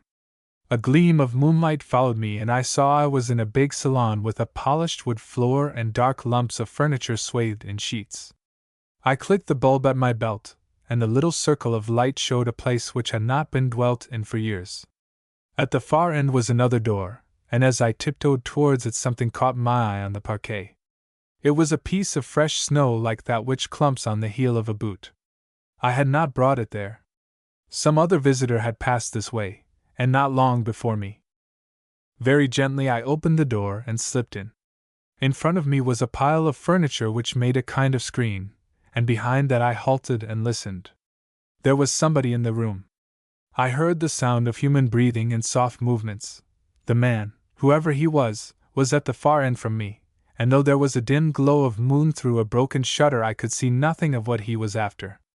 I was beginning to enjoy myself now. I knew of his presence, and he did not know of mine, and that is the sport of stalking. An unwary movement of my hand caused the screen to creak. Instantly the movement ceased, and there was utter silence. I held my breath, and after a second or two the tiny sounds began again. I had a feeling, though my eyes could not assure me, that the man before me was at work, and was using a very small shaded torch. There was just the faintest moving shimmer on the wall beyond, though that might come from the crack of moonlight. Apparently he was reassured, for his movements became more distinct. There was a jar as if a table had been pushed back. Once more there was silence, and I heard only the intake of breath. I have very quick ears, and to me it sounded as if the man was rattled. The breathing was quick and anxious. Suddenly it changed and became the ghost of a whistle, the kind of sound one makes with the lips and teeth without ever letting the tune break out clear. We all do it when we are preoccupied with something, shaving, or writing letters, or reading the newspaper. But I did not think my man was preoccupied. He was whistling to quiet, fluttering nerves. Then I caught the air. It was cherry ripe. In a moment, from being hugely at my ease, I became the nervous one. I had been playing peep-bo with the unseen, and the tables were turned. My heart beat against my ribs like a hammer. I shuffled my feet, and again there fell the tense silence. "Mary," I said, and the words seemed to explode like a bomb in the stillness. "Mary! It's me, Dick Hannay." There was no answer but a sob and the sound of a timid step. I took 4 paces into the darkness, and caught in my arms a trembling girl. Often in the last months I had pictured the kind of scene which would be the culminating point of my life. When our work was over and war had been forgotten, somewhere, perhaps in a green Cotswold meadow or in a room of an old manor, I would talk with Mary. By that time we should know each other well, and I would have lost my shyness. I would try to tell her that I loved her, but whenever I thought of what I should say my heart sank, for I knew I would make a fool of myself. You can't live my kind of life for 40 years wholly among men and be of any use at pretty speeches to women. I knew I should stutter and blunder, and I used despairingly to invent impossible situations where I might make my love plain to her without words by some piece of melodramatic sacrifice. But the kind fates had saved me the trouble. Without a syllable save Christian names stammered in that eerie darkness, we had come to complete understanding. The fairies had been at work unseen, and the thoughts of each of us had been moving towards the other, till love had germinated like a seed in the dark. As I held her in my arms, I stroked her hair and murmured things which seemed to spring out of some ancestral memory. Certainly my tongue had never used them before, nor my mind imagined them. By and by she slipped her arms round my neck, and with a half-sob strained towards me. She was still trembling. "Dick," she said, and to hear that name on her lips was the sweetest thing I had ever known. "Dick, is it really you? Tell me I'm not dreaming." "It's me, sure enough, Mary dear. And now I have found you, I will never let you go again. But my precious child, how on earth did you get here?" She disengaged herself and let her little electric torch wander over my rough habiliments. "You look a tremendous warrior, Dick. I have never seen you like this before. I was in Doubting Castle and very much afraid of Giant Despair, till you came. I think I call it the Interpreter's House," I said. "It's the house of somebody we both know," she went on. "He calls himself Bamartier. That was one of the 2 names, you remember. I have seen him since in Paris. Oh, it is a long story, and you shall hear it all soon. I knew he came here sometimes, so I came here too. I have been nursing for the last fortnight at the Dovecourt Hospital only 4 miles away. But what brought you alone at night? Madness, I think. Vanity, too. You see, I had found out a good deal, and I wanted to find out the one vital thing which had puzzled Mr. Blinkerin. I told myself it was foolish, but I couldn't keep away. And then my courage broke down, and before you came I would have screamed at the sound of a mouse. If I hadn't whistled I would have cried. But why alone and at this hour? I couldn't get off in the day. And it was safest to come alone. You see, he is in love with me, and when he heard I was coming to Dovecourt forgot his caution and proposed to meet me here. He said he was going on a long journey and wanted to say goodbye. If he had found me alone, well, he would have said goodbye. If there had been anyone with me, he would have suspected, and he mustn't suspect me. Mr. Blenkerin says that would be fatal to his great plan. He believes I am like my aunts, and that I think him an apostle of peace working by his own methods against the stupidity and wickedness of all the governments. He talks more bitterly about Germany than about England. He had told me how he had to disguise himself and play many parts on his mission, and of course I have applauded him. Oh, I have had a difficult autumn. Mary, I cried, tell me you hate him. No, she said quietly. I do not hate him. I am keeping that for later. I fear him desperately. Some day when we have broken him utterly I will hate him, and drive all likeness of him out of my memory like an unclean thing. But till then I won't waste energy on hate. We want to hoard every atom of our strength for the work of beating him. She had won back her composure, and I turned on my light to look at her. She was in nurse's outdoor uniform, and I thought her eyes seemed tired. The priceless gift that had suddenly come to me had driven out all recollection of my own errand. I thought of Ivory only as a would-be lover of Mary, and forgot the manufacturer from Lille who had rented his house for the partridge shooting. And you, Dick? She asked. Is it part of a general's duties to pay visits at night to empty houses? I came to look for traces of M. Baumart's. I, too, got on his track from another angle, but that story must wait. You observe that he has been here today? She pointed to some cigarette ash spilled on the table edge, and a space on its surface cleared from dust. In a place like this the dust would settle again in a few hours, and that is quite clean. I should say he has been here just after luncheon. Great Scott! I cried. What a close shave! I'm in the mood at this moment to shoot him at sight. You say you saw him in Paris and knew his lair. Surely you had a good enough case to have him collared. She shook her head. Mr. Blenkerin, he's in Paris too, wouldn't hear of it. He hasn't just figured the thing out yet, he says. We've identified one of your names, but we're still in doubt about Chilius. Ah, Chilius! Yes, I see. We must get the whole business complete before we strike. Has old Blenkerin had any luck? Your guess about the deep-breathing advertisement was very clever, Dick. It was true, and it may give us Chilius. I must leave Mr. Blenkerin to tell you how. But the trouble is this. We know something of the doings of someone who may be Chilius, but we can't link them with Ivory. We know that Ivory is Baumart's, and our hope is to link Baumart's with Chilius. That's why I came here. I was trying to burgle this escritoire in an amateur way. It's a bad piece of fake empire and deserves smashing. I could see that Mary was eager to get my mind back to business, and with some difficulty I clambered down from the exultant heights.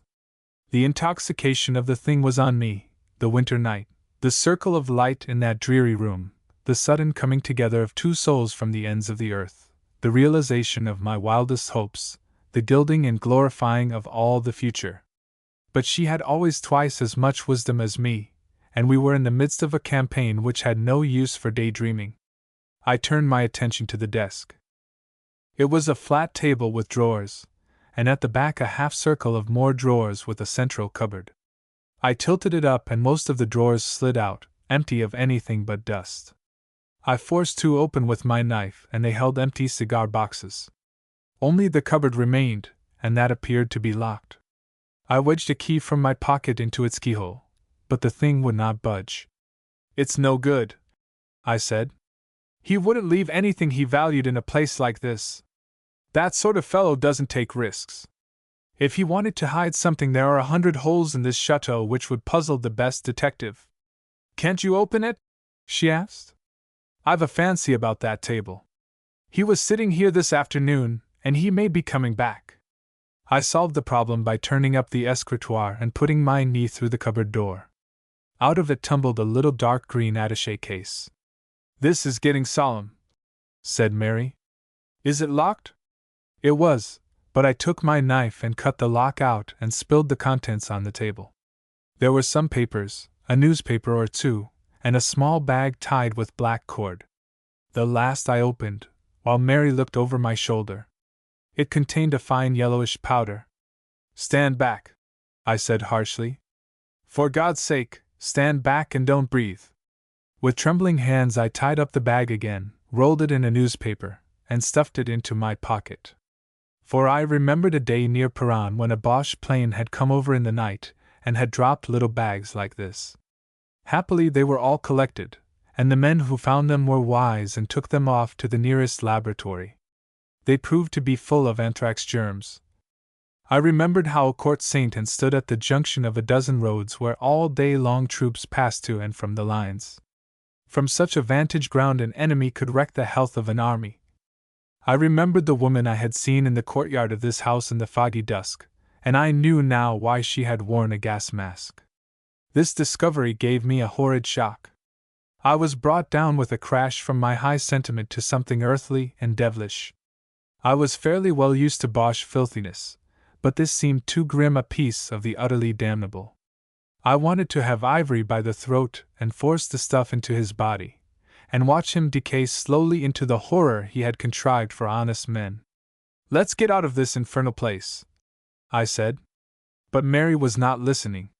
She had picked up one of the newspapers and was gloating over it. I looked and saw that it was open at an advertisement of Weissman's deep breathing system. "Oh, look, Dick!" she cried breathlessly. The column of type had little dots made by a red pencil below certain words. "It's it," she whispered. "It's the cipher. I'm almost sure it's the cipher." "Well, he'd be likely to know it if anyone did." "But don't you see it's the cipher which Chilius uses, the man in Switzerland?" "Oh, I can't explain now, for it's very long, but I think I have found out what we have all been wanting." "Chilius wished," I said. "What's that?" There was a queer sound from the out of doors as if a sudden wind had risen in the still night. "It's only a car on the main road," said Mary. "How did you get in?" I asked. "By the broken window in the next room. I cycled out here one morning, and walked round the place and found the broken catch. Perhaps it is left open on purpose. That may be the way M. Baumarts visits his country home. Let's get off, Mary, for this place has a curse on it. It deserves fire from heaven." I slipped the contents of the attaché case into my pockets. "I'm going to drive you back," I said. "I've got a car out there." "Then you must take my bicycle and my servant too. He's an old friend of yours, one Andrew Amos." "Now how on earth did Andrew get over here?" "He's one of us," said Mary, laughing at my surprise. "A most useful member of our party, at present disguised as an infirmier in Lady Manorwater's hospital at Dovecourt. He is learning French and—" "Hush!" I whispered. "There's someone in the next room." I swept her behind a stack of furniture, with my eyes glued on a crack of light below the door. The handle turned and the shadows raced before a big electric lamp of the kind they have in stables. I could not see the bearer, but I guessed it was the old woman.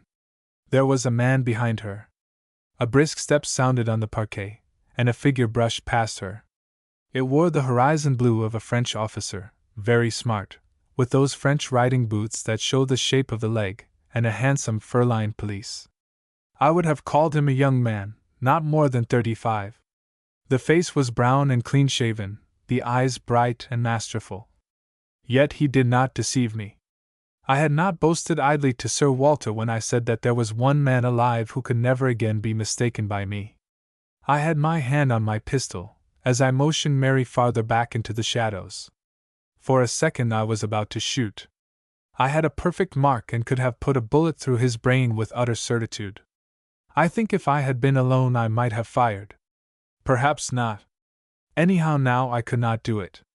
It seemed like potting at a sitting rabbit. I was obliged, though he was my worst enemy, to give him a chance, while all the while my sober senses kept calling me a fool. I stepped into the light. "Hello, Mr. Ivory," I said. "This is an odd place to meet again." In his amazement he fell back a step, while his hungry eyes took in my face. There was no mistake about the recognition. I saw something I had seen once before in him, and that was fear. Out went the light, and he sprang for the door. I fired in the dark, but the shot must have been too high.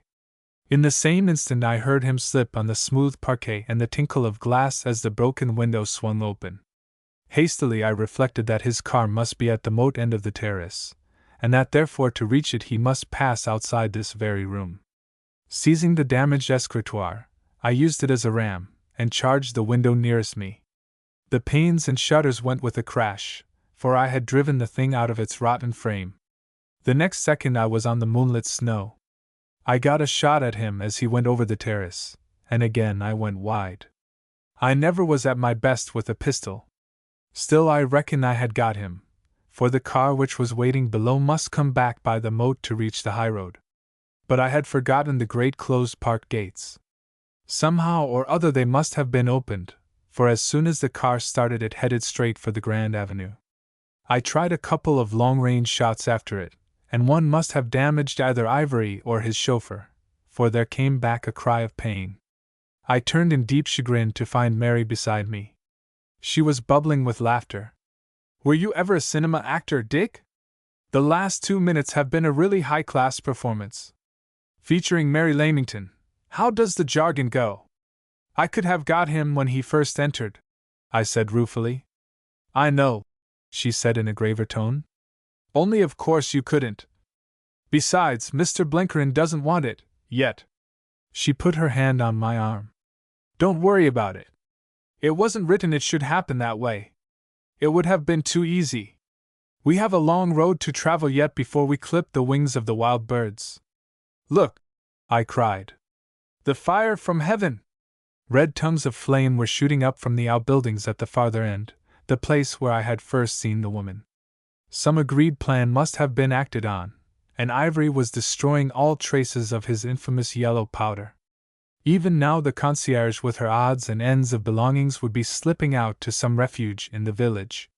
In the still dry night the flames rose, for the place must have been made ready for a rapid burning. As I hurried Mary round the moat I could see that part of the main building had caught fire.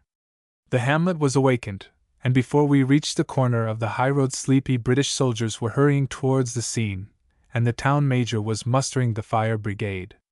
I knew that Ivory had laid his plans well, and that they hadn't a chance, that long before dawn the chateau of Eaucourt Sainton would be a heap of ashes, and that in a day or two the lawyers of the aged Marquise at Biarritz would be wrangling with the insurance company.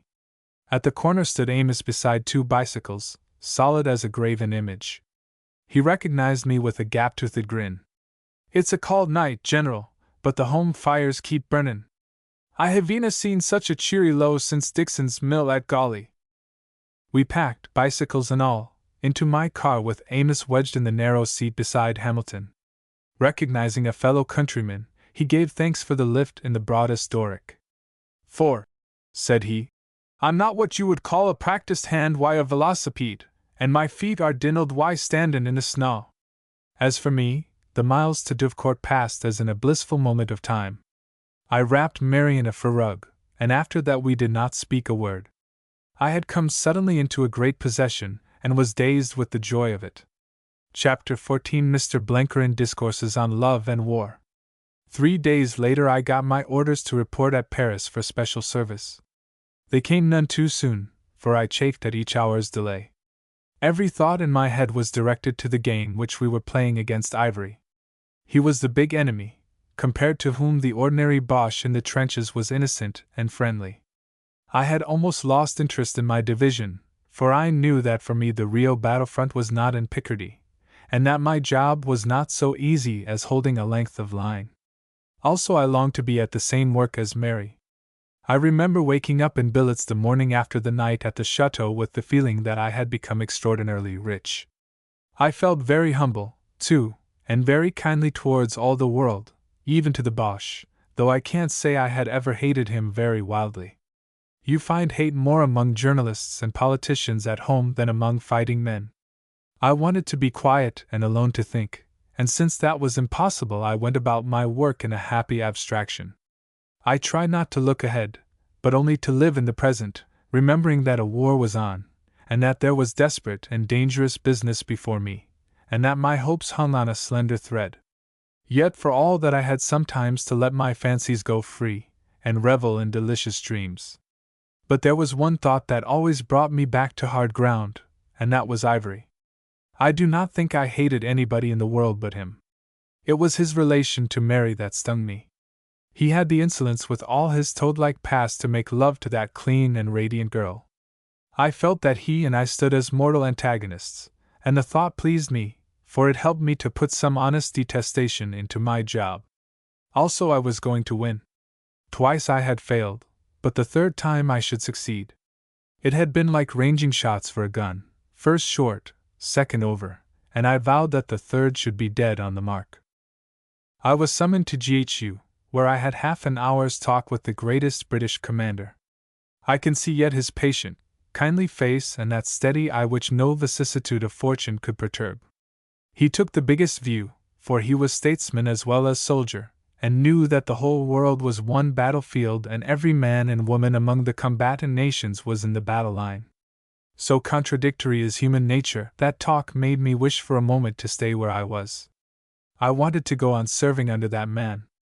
I realized suddenly how much I loved my work, and when I got back to my quarters that night, and saw my men swinging in from a route march, I could have howled like a dog at leaving them. Though I say it who shouldn't, there wasn't a better division in the army. One morning a few days later I picked up Mary in Amiens. I always liked the place, for after the dirt of the Somme it was a comfort to go there for a bath and a square meal, and it had the noblest church that the hand of man ever built for God. It was a clear morning when we started from the boulevard beside the railway station, and the air smelt of washed streets and fresh coffee, and women were going marketing and the little trams ran clanking by, just as in any other city far from the sound of guns. There was very little khaki or horizon blue about, and I remember thinking how completely Amiens had got out of the war zone. 2 months later it was a different story. To the end I shall count that day as one of the happiest in my life. Spring was in the air, though the trees and fields had still their winter coloring. 1,000 good fresh scents came out of the earth, and the larks were busy over the new furrows. I remember that we ran up a little glen, where a stream spread into pools among sallows, and the roadside trees were heavy with mistletoe. On the tableland beyond the Somme valley the sun shone like April. At Beauvais we lunched badly in an inn, badly as to food, but there was an excellent Burgundy at 2 francs a bottle. Then we slipped down through little flat-chested townships to the Seine, and in the late afternoon passed through St. Germain's forest. The wide green spaces among the trees set my fancy dwelling on that divine English countryside where Mary and I would one day make our home. She had been in high spirits all the journey, but when I spoke of the Cotswolds her face grew grave. "Don't let us speak of it, Dick," she said. "It's too happy a thing and I feel as if it would wither if we touched it. I don't let myself think of peace and home, for it makes me too homesick. I think we shall get there some day, you and I, but it's a long road to the Delectable Mountains, and Faithful, you know, has to die first. There is a price to be paid." The words sobered me. "Who is our Faithful?" I asked. "I don't know. But he was the best of the pilgrims." Then, as if a veil had lifted, her mood changed, and when we came through the suburbs of Paris and swung down the Champs-Élysées she was in a holiday humor. The lights were twinkling in the blue January dusk, and the warm breath of the city came to greet us. I knew little of the place, for I had visited it once only on a 4 days' Paris leave, but it had seemed to me then the most habitable of cities, and now, coming from the battlefield with Mary by my side, it was like the happy ending of a dream. I left her at her cousin's house near the Rue St. Honoré, and deposited myself, according to instructions, at the Hotel Louis Quinze. There I wallowed in a hot bath, and got into the civilian clothes which had been sent on from London. They made me feel that I had taken leave of my division for good, and all this time. Blinkerin had a private room, where we were to dine, and a more wonderful litter of books and cigar boxes I have never seen, for he hadn't a notion of tidiness. I could hear him grunting at his toilet in the adjacent bedroom, and I noticed that the table was laid for 3. I went downstairs to get a paper, and on the way ran into Lancelot Wake. He was no longer a private in a labor battalion. Evening clothes showed beneath his overcoat. "Hello, Wake, are you in this push too?" "I suppose so," he said, and his manner was not cordial. "Anyhow, I was ordered down here. My business is to do as I am told." "Coming to dine?" I asked. "No, I'm dining with some friends at the Krillin." Then he looked me in the face, and his eyes were hot as I first remembered them. "I hear I've to congratulate you, Hannay." And he held out a limp hand. I never felt more antagonism in a human being. "You don't like it?" I said, for I guessed what he meant. "How on earth can I like it?" he cried angrily. "Good Lord, man, you'll murder her soul. You an ordinary, stupid, successful fellow, and she's the most precious thing God ever made. You can never understand a fraction of her preciousness, but you'll clip her wings all right. She can never fly now." He poured out this hysterical stuff to me at the foot of the staircase within hearing of an elderly French widow with a poodle. I had no impulse to be angry, for I was far too happy. "Don't Wake," I said. "We're all too close together to quarrel. I'm not fit to black Mary's shoes. You can't put me too low or her too high. But I've at least the sense to know it. You couldn't want me to be humbler than I felt." He shrugged his shoulders as he went out to the street. "Your infernal magnanimity would break any man's temper." I went upstairs to find Blenkerin, washed and shaven, admiring a pair of bright patent leather shoes. "Why, Dick, I've been wearying bad to see you. I was nervous you would be blown to glory, for I've been reading awful things about your battles in the newspapers. The war correspondents worry me so I can't take breakfast." He mixed cocktails and clinked his glass on mine. "Here's to the young lady. I was trying to write her a pretty little sonnet, but the darned rhymes wouldn't fit. I've gotten a heap of things to say to you when we've finished dinner."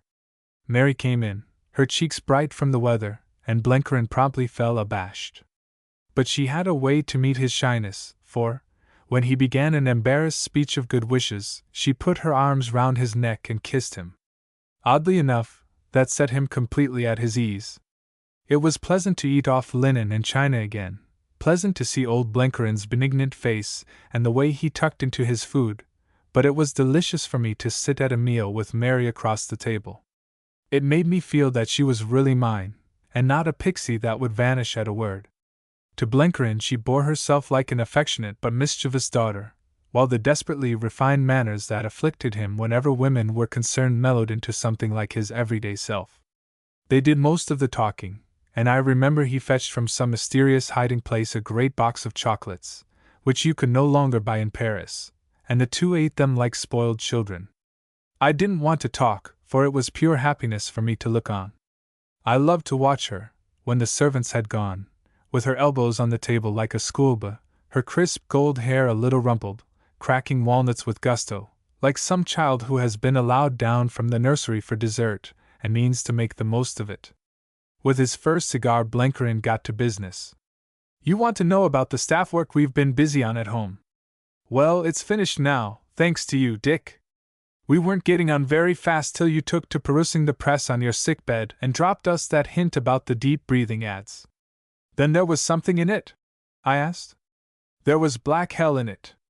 There wasn't any Gussiter, but there was a mighty fine little syndicate of crooks with old man Gresson at the back of them.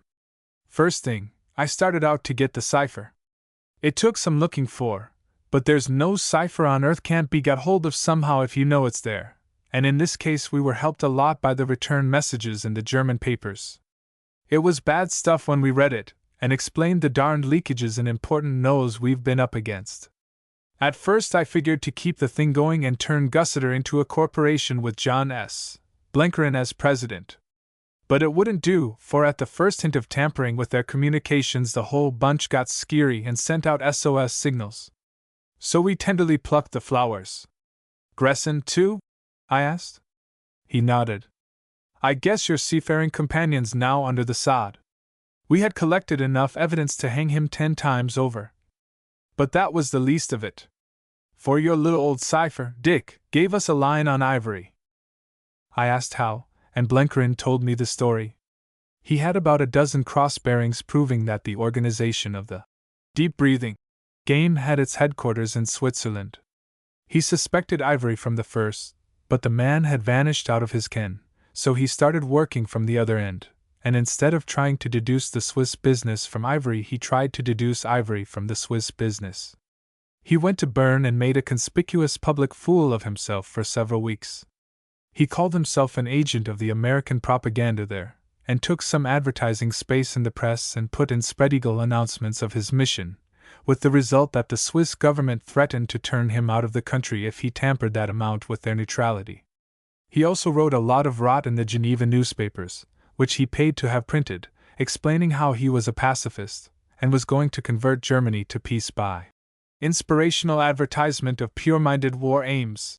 All this was in keeping with his English reputation, and he wanted to make himself a bait for ivory.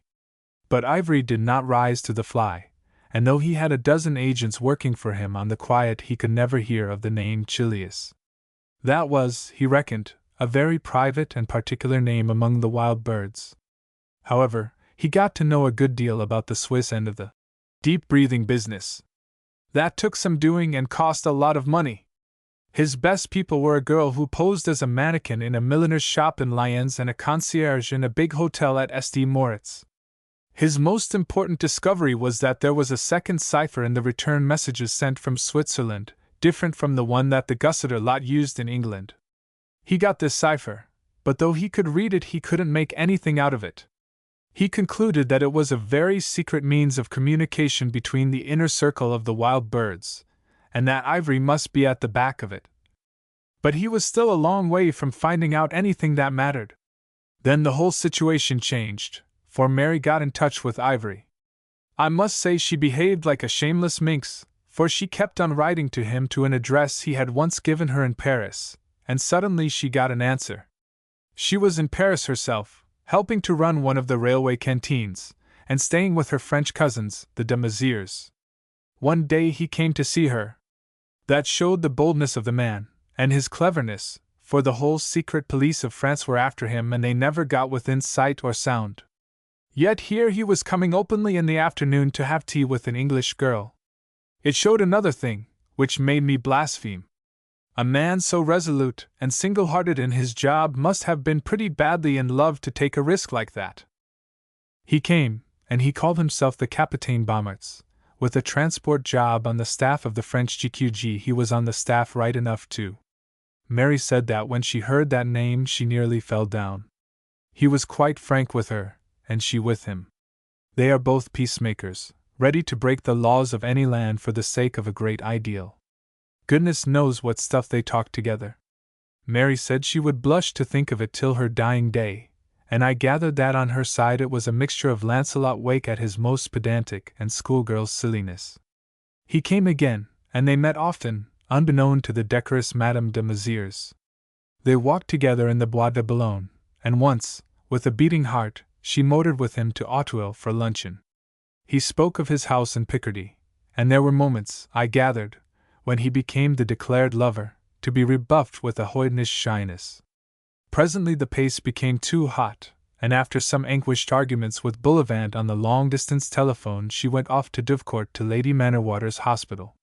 She went there to escape from him, but mainly, I think, to have a look, trembling in every limb, mind you, at the chateau of Eaucourt Sainte Anne.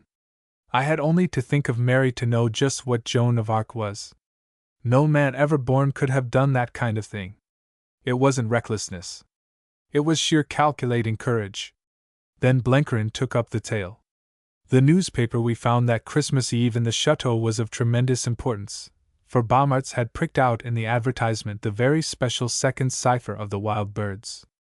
That proved that ivory was at the back of the Swiss business. But Blenkerin made doubly sure. I considered the time had come, he said, to pay high for valuable nose, so I sold the enemy a very pretty device. If you ever gave your mind to ciphers and illicit correspondence, Dick, you would know that the one kind of document you can't write on in invisible ink is a coated paper, the kind they use in the weeklies to print photographs of leading actresses and the stately homes of England. Anything what that touches it corrugates the surface a little, and you can tell with a microscope if someone's been playing at it. Well, We had the good fortune to discover just how to get over that little difficulty, how to write on glazed paper with a quill so as the cutest analyst couldn't spot it, and likewise how to detect the writing. I decided to sacrifice that invention, casting my bread upon the waters and looking for a good-sized bakery in return. I had it sold to the enemy. The job wanted delicate handling, but the 10th man from me, he was an Austrian Jew, did the deal and scooped $50,000 out of it. Then I lay low to watch how my friend would use the device, and I didn't wait long. He took from his pocket a folded sheet of illustration. Over a photogravure plate ran some words in a large sprawling hand, as if written with a brush. That page when I got it yesterday, he said, was an unassuming picture of General Pétain presenting military medals. There wasn't a scratch or a ripple on its surface. But I got busy with it, and see there! He pointed out 2 names. The writing was a set of keywords we did not know, but 2 names stood out which I knew too well. They were Baumertz and Chilius. My God!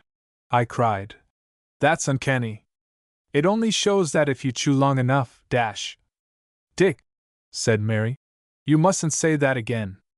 At the best it's an ugly metaphor, and you're making it a platitude. Who is Ivory anyhow? I asked. Do you know more about him than we knew in the summer? Mary, what did Baumertz pretend to be? An Englishman.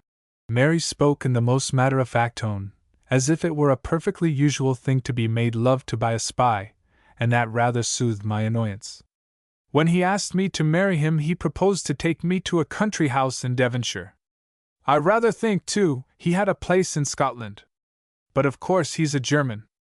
Yes, said Blenkerin slowly. I've got onto his record, and it isn't a pretty story. It's taken some working out, but I've got all the links tested now. He's a Boche and a large-sized nobleman in his own state.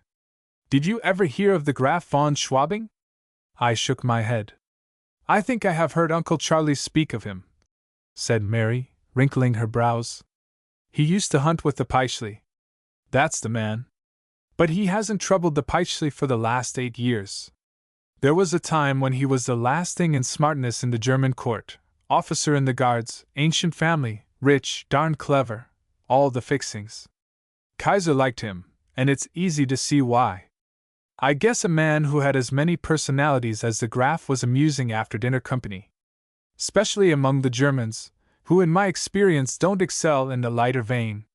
Anyway, he was William's white-headed boy, and there wasn't a mother with a daughter who wasn't out gunning for Otto von Schwabing. He was about as popular in London and New York, and in Paris, too. Ask Sir Walter about him, Dick. He says he had twice the brains of Kuhlmann, and better manners than the Austrian fellow he used to yarn about.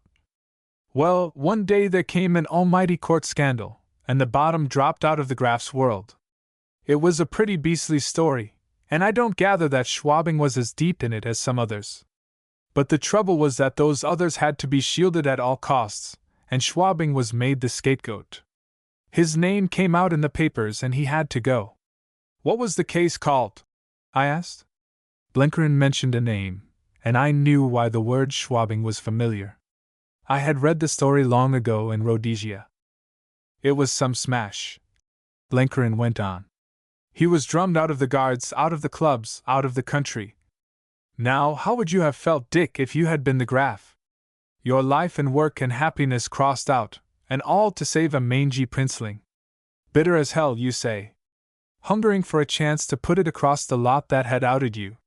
You wouldn't rest till you had William sobbing on his knees asking your pardon, and you not thinking of granting it? That's the way you'd feel, but that wasn't the Graf's way, and what's more, it isn't the German way.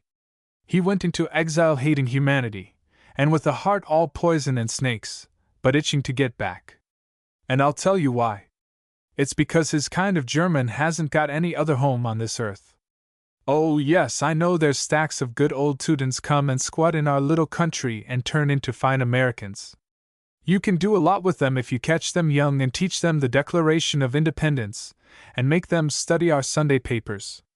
But you can't deny there's something comic in the rough about all Germans, before you've civilized them. They're a peculiar people, a darn peculiar people, else they wouldn't staff all the menial and indecent occupations on the globe. But that peculiarity, which is only skin deep in the working Boche, is in the bone of the grandee. Your German aristocracy can't consort on terms of equality with any other upper 10,000.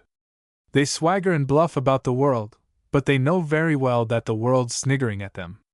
They're like a boss from Salt Creek Gully who's made his pile and bought a dress suit and dropped into a Newport evening party. They don't know where to put their hands or how to keep their feet still. Your copper-bottomed English nobleman has got to keep jogging himself to treat them as equals instead of sending them down to the servants' hall. Their fine fixings are just the highlight that reveals the everlasting J. They can't be gentlemen, because they aren't sure of themselves. The world laughs at them, and they know it, and it riles them like hell. That's why when a Graf is booted out of the fatherland, he's got to creep back somehow or be a wandering Jew for the rest of time. Blenkerin lit another cigar and fixed me with his steady, ruminating eye. For 8 years the man has slaved body and soul for the men who degraded him.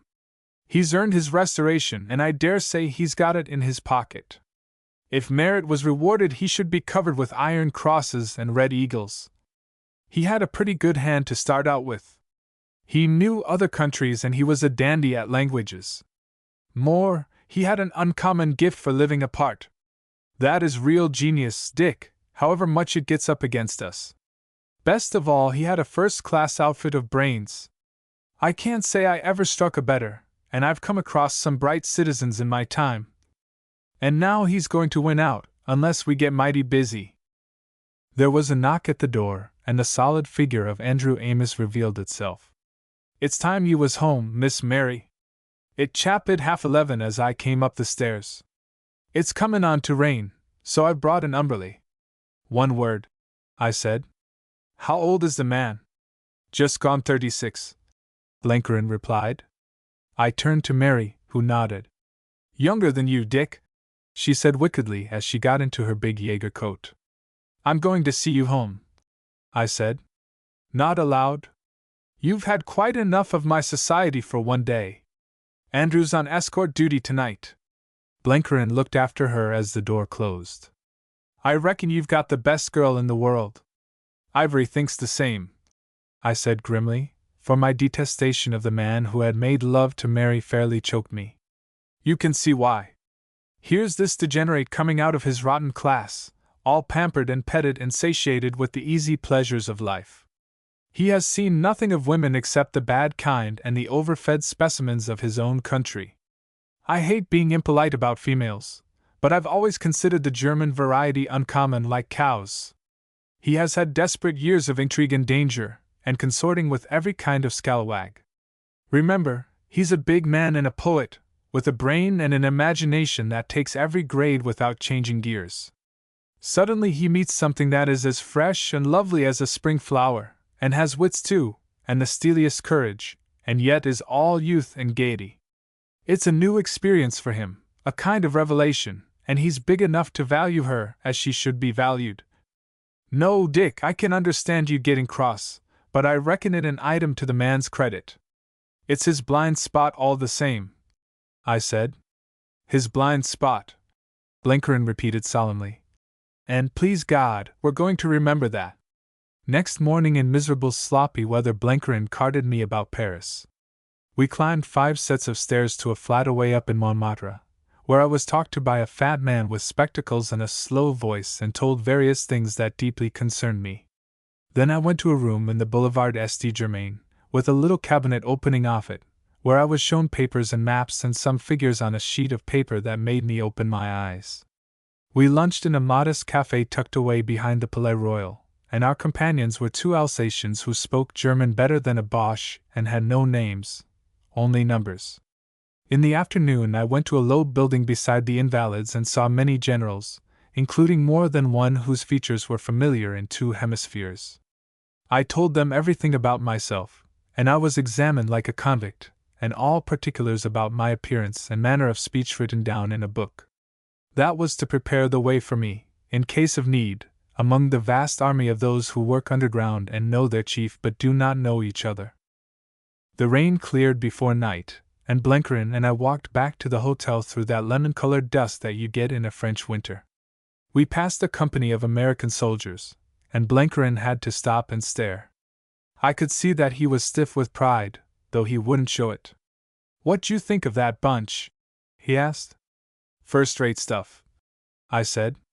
"The men are all right," he drawled critically. "But some of the officer boys are a bit puffy. They want fining down. They'll get it soon enough, honest fellows. You don't keep your weight long in this war." "Say, Dick," he said shyly, "what do you truly think of our Americans? You've seen a lot of them, and I'd value your views." His tone was that of a bashful author asking for an opinion on his first book. "I'll tell you what I think. You're constructing a great middle-class army, and that's the most formidable fighting machine on earth. This kind of war doesn't want the berserker so much as the quiet fellow with a trained mind and a lot to fight for. The American ranks are filled with all sorts, from cowpunchers to college boys, but mostly with decent lads that have good prospects in life before them and are fighting because they feel they're bound to, not because they like it. It was the same stock that pulled through your Civil War. We have a middle-class division, too, Scottish territorials, mostly clerks and shop men and engineers and farmers' sons. When I first struck them, my only crab was that the officers weren't much better than the men. It's still true, but the men are super excellent, and consequently so are the officers. That division gets top marks in the Boche calendar for sheer fighting devilment. And please God, that's what your American army's going to be. You can wash out the old idea of a regiment of scalawags commanded by dukes. That was right enough, maybe, in the days when you hurried into battle waving a banner, but it don't do with high explosives and a couple of million men on each side and a battlefront of 500 miles. The hero of this war is the plain man out of the middle class, who wants to get back to his home and is going to use all the brains and grit he possesses to finish the job soon. That sounds about right, said Blenkerin reflectively. It pleases me some, for you've maybe guessed that I respect the British Army quite a little. Which part of it do you put top? All of it's good. The French are keen judges and they give front place to the Scots and the Australians. For myself, I think the backbone of the army is the old-fashioned English county regiments that hardly ever get into the papers, though I don't know, if I had to pick, but I'd take the South Africans. There's only a brigade of them, but they're hell's delight in a battle. But then you'll say I'm prejudiced. Well, drawled Blenkerin, you're a mighty empire anyhow. I've sojourned up and down it, and I can't guess how the old-time highbrows in your little island came to put it together. But I'll let you into a secret, Dick. I read this morning in a newspaper that there was a natural affinity between Americans and the men of the British dominions. Take it from me, there isn't, at least not with this American. I don't understand them one little bit. When I see your lean, tall Australians with the sun at the back of their eyes, I'm looking at men from another planet. Outside you and Peter, I never got to fathom a South African. The Canadians live over the fence from us, but you mix up a Canuck with a Yank in your remarks and you'll get a bat in the eye. But most of us Americans have gotten a grip on your old country. You'll find us mighty respectful to other parts of your empire, but we say anything we damn well please about England. You see, we know her that well and like her that well, we can be free with her. It's like, he concluded as we reached the hotel, it's like a lot of boys that are getting on in the world and are a bit jealous and standoffish with each other.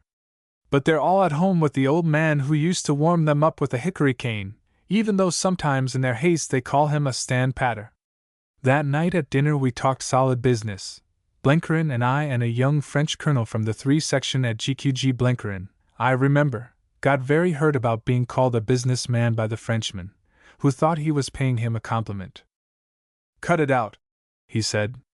It is a word that's gone bad with me. There's just two kind of men, those who've gotten sense and those who haven't. A big percentage of us Americans make our living by trading, but we don't think because a man's in business or even because he's made big money that he's any natural good at every job. We've made a college professor our president, and do what he tells us like little boys, though he don't earn more than some of us pay our works manager. You English have gotten business on the brain, And think a fellow's a dandy at handling your government if he happens to have made a pile by some flat-catching ramp on your stock exchange. It makes me tired. You're about the best business nation on earth, but for God's sake don't begin to talk about it or you'll lose your power. And don't go confusing real business with the ordinary gift of raking in the dollars. Any man with sense could make money if he wanted to, but he mayn't want. He may prefer the fun of the job and let other people do the looting. I reckon the biggest business on the globe today is the work behind your lines and the way you feed and supply and transport your army. It beats the Steel Corporation and the Standard Oil to a frazzle. But the man at the head of it all don't earn more than $1,000 a month. Your nation's getting to worship Mammon, Dick? Cut it out. There's just the one difference in humanity, sense or no sense, and most likely you won't find any more sense in the man that makes $1 billion selling bonds than in his brother Tim that lives in a shack and sells corn cobs. I'm not speaking out of sinful jealousy, for there was a day when I was reckoned a railroad king, and I quit with a bigger pile than kings usually retire on. But I haven't the sense of old Peter, who never even had a bank account. And it's sense that wins in this war. The colonel, who spoke good English, asked a question about a speech which some politician had made. There isn't all the sense I'd like to see at the top, said Blenkerin. They're fine at smooth words. That wouldn't matter, but they're thinking smooth thoughts. What you make of the situation, Dick? I think it's the worst since First Ypres, I said. Everybody's cock-a-whoop, but God knows why. God knows why, Blenkerin repeated. I reckon it's a simple calculation, and you can't deny it any more than a mathematical law. Russia is counted out. The Boche won't get food from her for a good many months, but he can get more men, and he's got them. He's fighting only on one foot, and he's been able to bring troops and guns west, so he's as strong as the Allies now on paper. And he's stronger in reality. He's got better railways behind him, and he's fighting on inside lines and can concentrate fast against any bit of our front. I'm no soldier, but that's so, Dick? The Frenchman smiled and shook his head. All the same, they will not pass. They could not when they were 2-1 in 1914, and they will not now. If we Allies could not break through in the last year when we had many more men, how will the Germans succeed now with only equal numbers? Blenkerin did not look convinced. That's what they all say. I talked to a general last week about the coming offensive, and he said he was praying for it to hurry up, for he reckoned Fritz would get the fright of his life. It's a good spirit, maybe, but I don't think it's sound on the facts. We've got two mighty great armies of fine fighting men, but because we've two commands, we're bound to move ragged like a peal of bells. The Hun's got one army and 40 years of stiff tradition, and what's more, he's going all out this time. He's going to smash our front before America lines up, or perish in the attempt. Why do you suppose all the peace racket in Germany has died down, and the very men that were talking democracy in the summer are now hot for fighting to a finish? I'll tell you. It's because old Ludendorff has promised them complete victory this spring if they spend enough men, and the Boche is a good gambler and is out to risk it. We're not up against a local attack this time. We're standing up to a great nation going bald-headed for victory or destruction. If we're broken, then America's got to fight a new campaign by herself when she's ready, and the Boche has time to make Russia his feeding ground and diddle our blockade. That puts another 5 years on to the war, maybe another 10. Are we free and independent peoples going to endure that much? I tell you, we're tossing to quit before Easter. He turned towards me, and I nodded assent. That's more or less my view, I said. We ought to hold, but it'll be by our teeth and nails. For the next 6 months we'll be fighting without any margin. But, my friends, you put it too gravely, cried the Frenchman. We may lose a mile or two of ground, yes. But serious danger is not possible. They had better chances at Verdun, and they failed. Why should they succeed now? Because they are staking everything, Blenkerin replied. It is the last desperate struggle of a wounded beast, and in these struggles sometimes the hunter perishes. Dick's right. We've got a wasting margin, and every extra ounce of weight's going to tell. The battle's in the field, and it's also in every corner of every Allied land. That's why within the next 2 months we've got to get even with the wild birds. The French colonel, his name was de Valliere, smiled at the name, and Blenkerin answered my unspoken question. I'm going to satisfy some of your curiosity, Dick, for I've put together considerable knows of the menagerie. Germany has a good army of spies outside her borders. We shoot a batch now and then, but the others go on working like beavers and they do a mighty deal of harm. They're beautifully organized, but they don't draw on such good human material as we, and I reckon they don't pay in results more than 10 cents on a dollar of trouble. But there they are. They're the intelligence officers and their business is just to forward nose. They're the birds in the cage, the what is it your friend called them? Die Stubbenvogel, I said. Yes, but all the birds aren't caged. There's a few outside the bars and they don't collect nose. They do things. If there's anything desperate they're put on the job, and they've got power to act without waiting on instructions from home. I've investigated till my brain's tired and I haven't made out more than half a dozen whom I can say for certain are in the business. There's your pal, the Portuguese Jew, Dick. Another's a woman in Genoa, a princess of some sort married to a Greek financier. One's the editor of a pro-Ally up-country paper in the Argentine. One passes as a Baptist minister in Colorado. One was a police spy in the Tsar's government, and is now a red-hot revolutionary in the Caucasus. And the biggest, of course, is Moxon Ivory, who in happier times was the Graf von Schwabing. There aren't above 100 people in the world know of their existence, and these 100 call them the wild birds. Do they work together? I asked. Yes. They each get their own jobs to do, but they're apt to flock together for a big piece of devilment. There were 4 of them in France a year ago before the Battle of the Aisne, and they pretty near routed the French army. That's so, Colonel? The soldier nodded grimly. They seduced our weary troops and they bought many politicians. Almost they succeeded, but not quite. The nation is sane again, and is judging and shooting the accomplices at its leisure. But the principals we have never caught. You hear that, Dick? Said Blenkerin. You're satisfied this isn't a whimsy of a melodramatic old Yank? I'll tell you more. You know how Ivory worked the submarine business from England. Also, it was the wild birds that wrecked Russia. It was Ivory that paid the Bolshevists to seduce the army, and the Bolshevists took his money for their own purpose, thinking they were playing a deep game, when all the time he was grinning like Satan, for they were playing his. It was Ivory or some other of the bunch that doped the brigades that broke at Caporetto.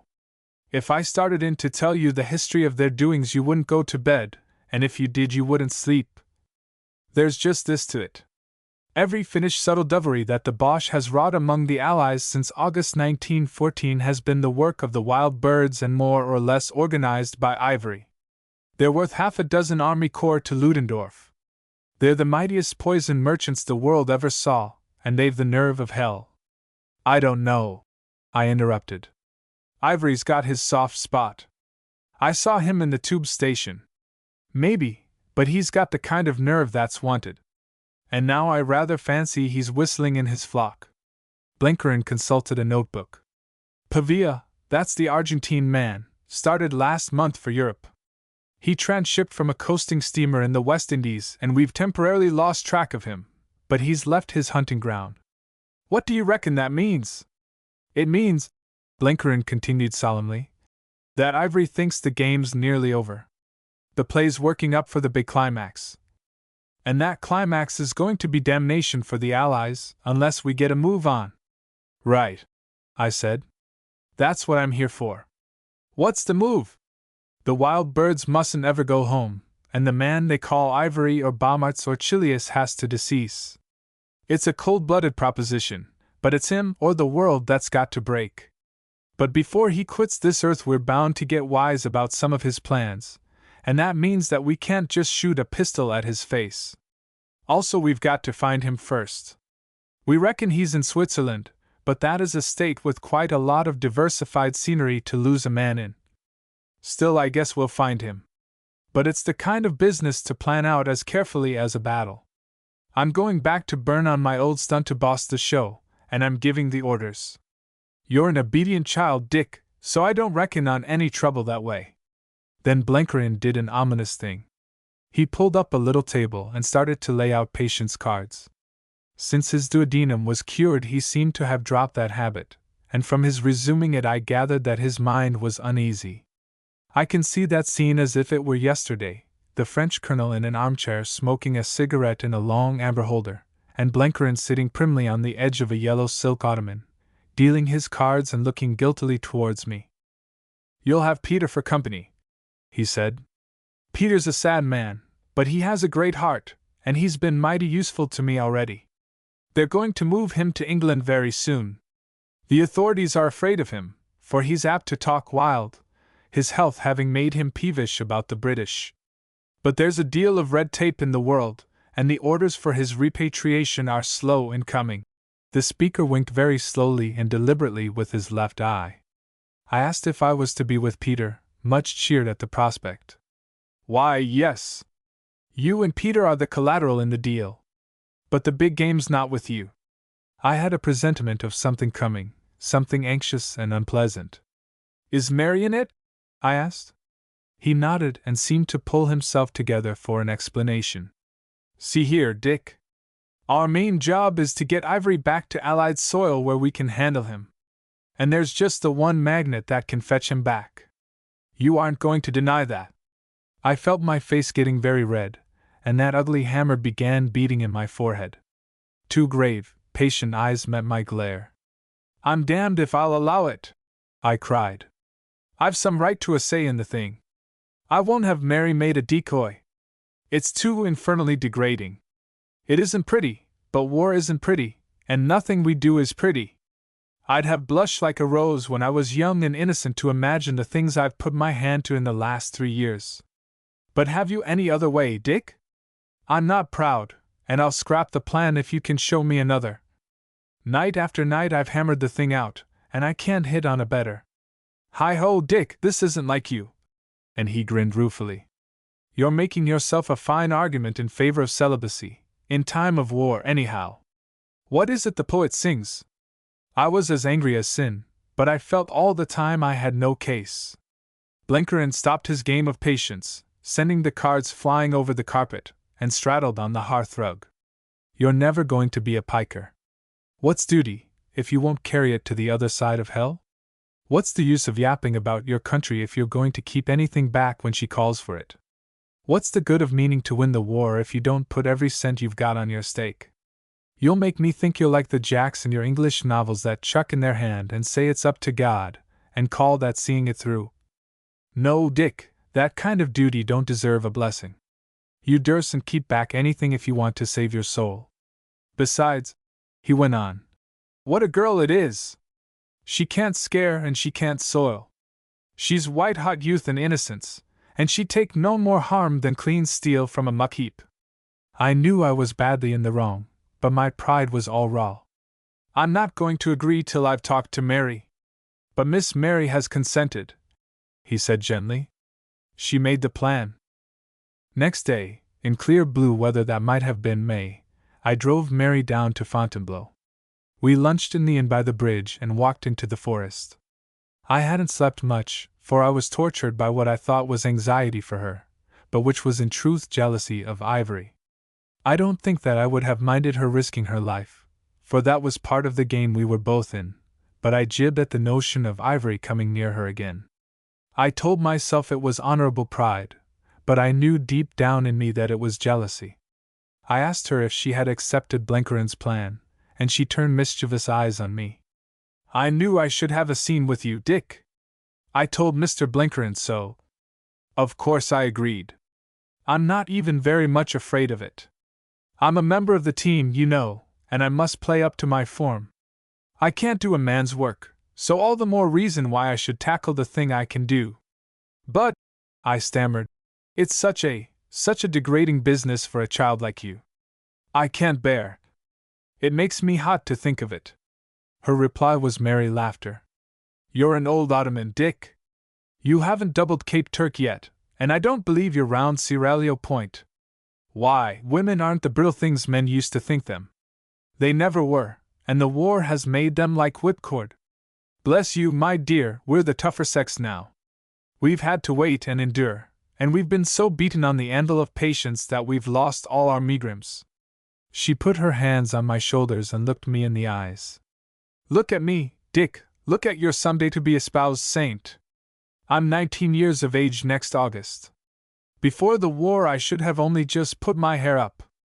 I should have been the kind of shivering debutante who blushes when she's spoken to, and oh! I should have thought such silly things about life. Well, in the last 2 years I've been close to it, and to death. I've nursed the dying. I've seen souls in agony and in triumph. England has allowed me to serve her as she allows her sons. Oh, I'm a robust young woman now, and indeed I think women were always robuster than men. Dick, dear Dick, we're lovers, but we're comrades too, always comrades, and comrades trust each other. I hadn't anything to say, except contrition, for I had my lesson. I had been slipping away in my thoughts from the gravity of our task, and Mary had brought me back to it. I remember that as we walked through the woodland we came to a place where there were no signs of war. Elsewhere there were men busy felling trees, and anti-aircraft guns, and an occasional transport wagon, but here there was only a shallow grassy vale, and in the distance, bloomed over like a plum in the evening haze, the roofs of an old dwelling house among gardens. Mary clung to my arm as we drank in the peace of it. That is what lies for us at the end of the road, Dick, she said softly. And then, as she looked, I felt her body shiver. She returned to the strange fancy she had had in the St. Germain's woods 3 days before. Somewhere it's waiting for us, and we shall certainly find it. But first we must go through the valley of the shadow. And there's the sacrifice to be made, the best of us. Chapter 15 St. Anton. 10 days later the porter Joseph Zimmer of Arosa, clad in the tough and shapeless trousers of his class, but sporting an old velveteen shooting coat bequeathed to him by a former German master, speaking the guttural tongue of the Grisons, and with all his belongings in one massive rucksack, came out of the little station of St. Anton and blinked in the frosty sunshine. He looked down upon the little old village beside its icebound lake, but his business was with the new village of hotels and villas which had sprung up in the last 10 years south of the station. He made some halting inquiries of the station people, and a cab driver outside finally directed him to the place he sought, the cottage of the widow Summermatter, where resided an English intern, one Peter Pienaar. The porter Joseph Zimmer had had a long and roundabout journey. A fortnight before he had worn the uniform of a British major general. As such he had been the inmate of an expensive Paris hotel, till one morning, in grey tweed clothes and with a limp, he had taken the Paris Mediterranean Express with the ticket for an officer's convalescent home at Cannes. Thereafter he had declined in the social scale. At Dijon he had been still an Englishman, but at Pontarlier he had become an American bagman of Swiss parentage, returning to wind up his father's estate. At Bern he limped excessively, and at Zurich, at a little back-street hotel, he became frankly the peasant. For he met a friend there from whom he acquired clothes with that odd rank smell, far stronger than Harris tweed, which marks the raiment of most Swiss guides and all Swiss porters. He also acquired a new name and an old aunt, who a little later received him with open arms and explained to her friends that he was her brother's son from Arosa who 3 winters ago had hurt his leg wood-cutting and had been discharged from the levee. A kindly Swiss gentleman, as it chanced, had heard of the deserving Joseph and interested himself to find him employment. The said philanthropist made a hobby of the French and British prisoners returned from Germany, and had in mind an officer, a crabbed South African with a bad leg, who needed a servant. He was, it seemed, an ill-tempered old fellow who had to be billeted alone, and since he could speak German, he would be happier with a Swiss native. Joseph haggled somewhat over the wages, but on his aunt's advice he accepted the job, and with a very complete set of papers and a store of ready-made reminiscences, it took him some time to sweat up the names of the peaks and passes he had traversed, set out for St. Anton, having dispatched beforehand a monstrously ill-spelt letter announcing his coming.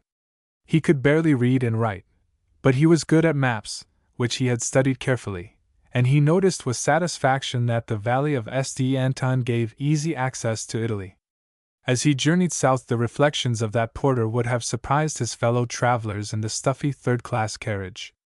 He was thinking of a conversation he had had some days before in a cafe at Dijon with a young Englishman bound for Modane. We had bumped up against each other by chance in that strange flitting when all went to different places at different times, asking nothing of each other's business. Wake had greeted me rather shamefacedly and had proposed dinner together. I am not good at receiving apologies, and Wake's embarrassed me more than they embarrassed him. I'm a bit of a cad sometimes, he said. You know I'm a better fellow than I sounded that night, Hannah. I mumbled something about not talking rot, the conventional phrase. What worried me was that the man was suffering. You could see it in his eyes. But that evening I got nearer Wake than ever before, and he and I became true friends, for he laid bare his soul before me. That was his trouble, that he could lay bare his soul, for ordinary healthy folk don't analyze their feelings. Wake did, and I think it brought him relief. Don't think I was ever your rival. I would no more have proposed to Mary than I would have married one of her aunts. She was so sure of herself, so happy in her single-heartedness that she terrified me. My type of man is not meant for marriage, for women must be in the center of life, and we must always be standing aside and looking on. It is a damnable thing to be left-handed. The trouble about you, my dear chap, I said, is that you're too hard to please. That's one way of putting it. I should put it more harshly. I hate more than I love. All we humanitarians and pacifists have hatred as our mainspring. Odd, isn't it, for people who preach brotherly love? But it's the truth. We're full of hate towards everything that doesn't square in with our ideas, everything that jars on our ladylike nerves. Fellows like you are so in love with their cause that they've no time or inclination to detest what thwarts them. We've no cause, only negatives, and that means hatred, and self-torture, and a beastly jaundice of soul. Then I knew that Wake's fault was not spiritual pride, as I had diagnosed it at Biggleswick. The man was abased with humility. I see more than other people see, he went on, and I feel more. That's the curse on me. You're a happy man and you get things done, because you only see one side of a case, one thing at a time. How would you like it if 1,000 strings were always tugging at you, if you saw that every course meant the sacrifice of lovely and desirable things, or even the shattering of what you know to be unreplaceable? I'm the kind of stuff poets are made of, but I haven't the poet's gift, so I stagger about the world left-handed and game-legged. Take the war. For me to fight would be worse than for another man to run away. From the bottom of my heart I believe that it needn't have happened, and that all war is a blistering iniquity. And yet belief has got very little to do with virtue. I'm not as good a man as you, Hannah, who have never thought out anything in your life. My time in the labor battalion taught me something. I knew that with all my fine aspirations I wasn't as true a man as fellows whose talk was silly oaths and who didn't care a tinker's curse about their soul. I remember that I looked at him with a sudden understanding. I think I know you. You're the sort of chap who won't fight for his country because he can't be sure that she's altogether in the right. But he'd cheerfully die for her, right or wrong. His face relaxed in a slow smile. Queer that you should say that. I think it's pretty near the truth. Men like me aren't afraid to die, but they haven't quite the courage to live. Every man should be happy in a service like you, when he obeys orders. I couldn't get on in any service. I lack the bump of veneration. I can't swallow things merely because I'm told to. My sort are always talking about service, but we haven't the temperament to serve. I'd give all I have to be an ordinary cog in the wheel, instead of a confounded outsider who finds fault with the machinery. Take a great, violent, high-handed fellow like you. You can sink yourself till you become only a name and a number. I couldn't if I tried. I'm not sure if I want either. I cling to the odds and ends that are my own. I wish I had had you in my battalion a year ago, I said. No, you don't. I'd only have been a nuisance. I've been a Fabian since Oxford, but you're a better socialist than me. I'm a rancid individualist. But you must be feeling better about the war? I asked. Not a bit of it. I'm still lusting for the heads of the politicians that made it and continue it. But I want to help my country. Honestly, Hannah, I love the old place. More, I think, than I love myself, and that's saying a devilish lot. Short of fighting, which would be the sin against the Holy Spirit for me, I'll do my damnedest. But you'll remember I'm not used to teamwork. If I'm a jealous player, beat me over the head." His voice was almost wistful, and I liked him enormously. "Blinkerin will see to that," I said. "We're going to break you to harness, Wake, and then you'll be a happy man. You keep your mind on the game and forget about yourself. That's the cure for jibbers."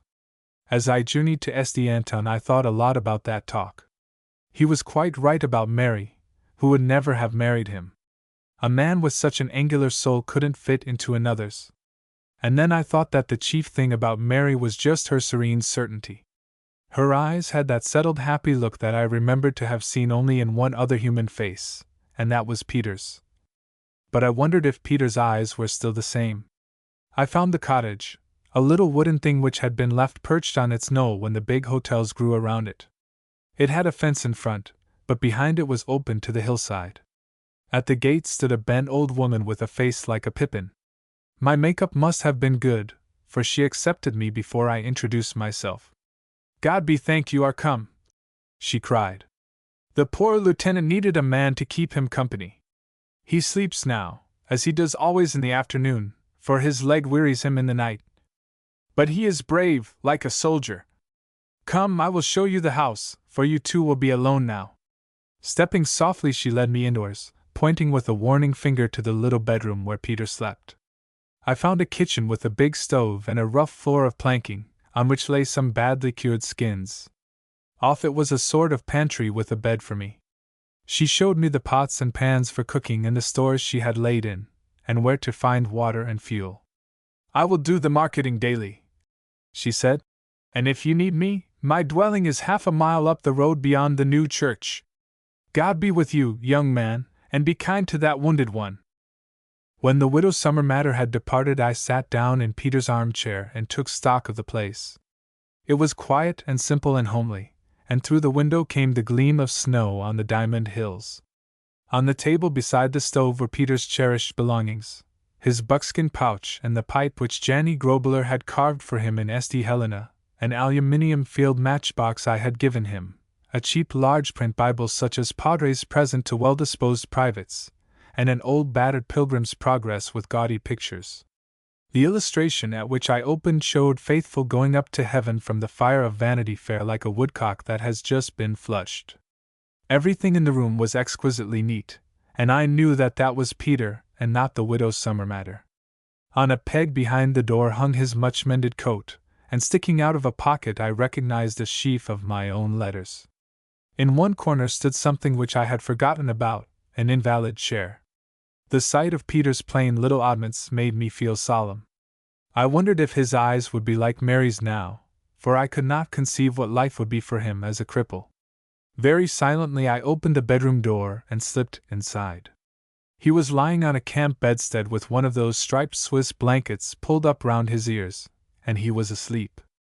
It was the old Peter beyond doubt. He had the hunter's gift of breathing evenly through his nose, and the white scar on the deep brown of his forehead was what I had always remembered. The only change since I last saw him was that he had let his beard grow again, and it was gray. As I looked at him, the remembrance of all we had been through together flooded back upon me, and I could have cried with joy at being beside him. Women, bless their hearts, can never know what long comradeship means to men. It is something not in their lives, something that belongs only to that wild, undomesticated world which we forswear when we find our mates. Even Mary understood only a bit of it. I had just won her love, which was the greatest thing that ever came my way, but if she had entered at that moment I would scarcely have turned my head. I was back again in the old life and was not thinking of the new. Suddenly I saw that Peter was awake and was looking at me.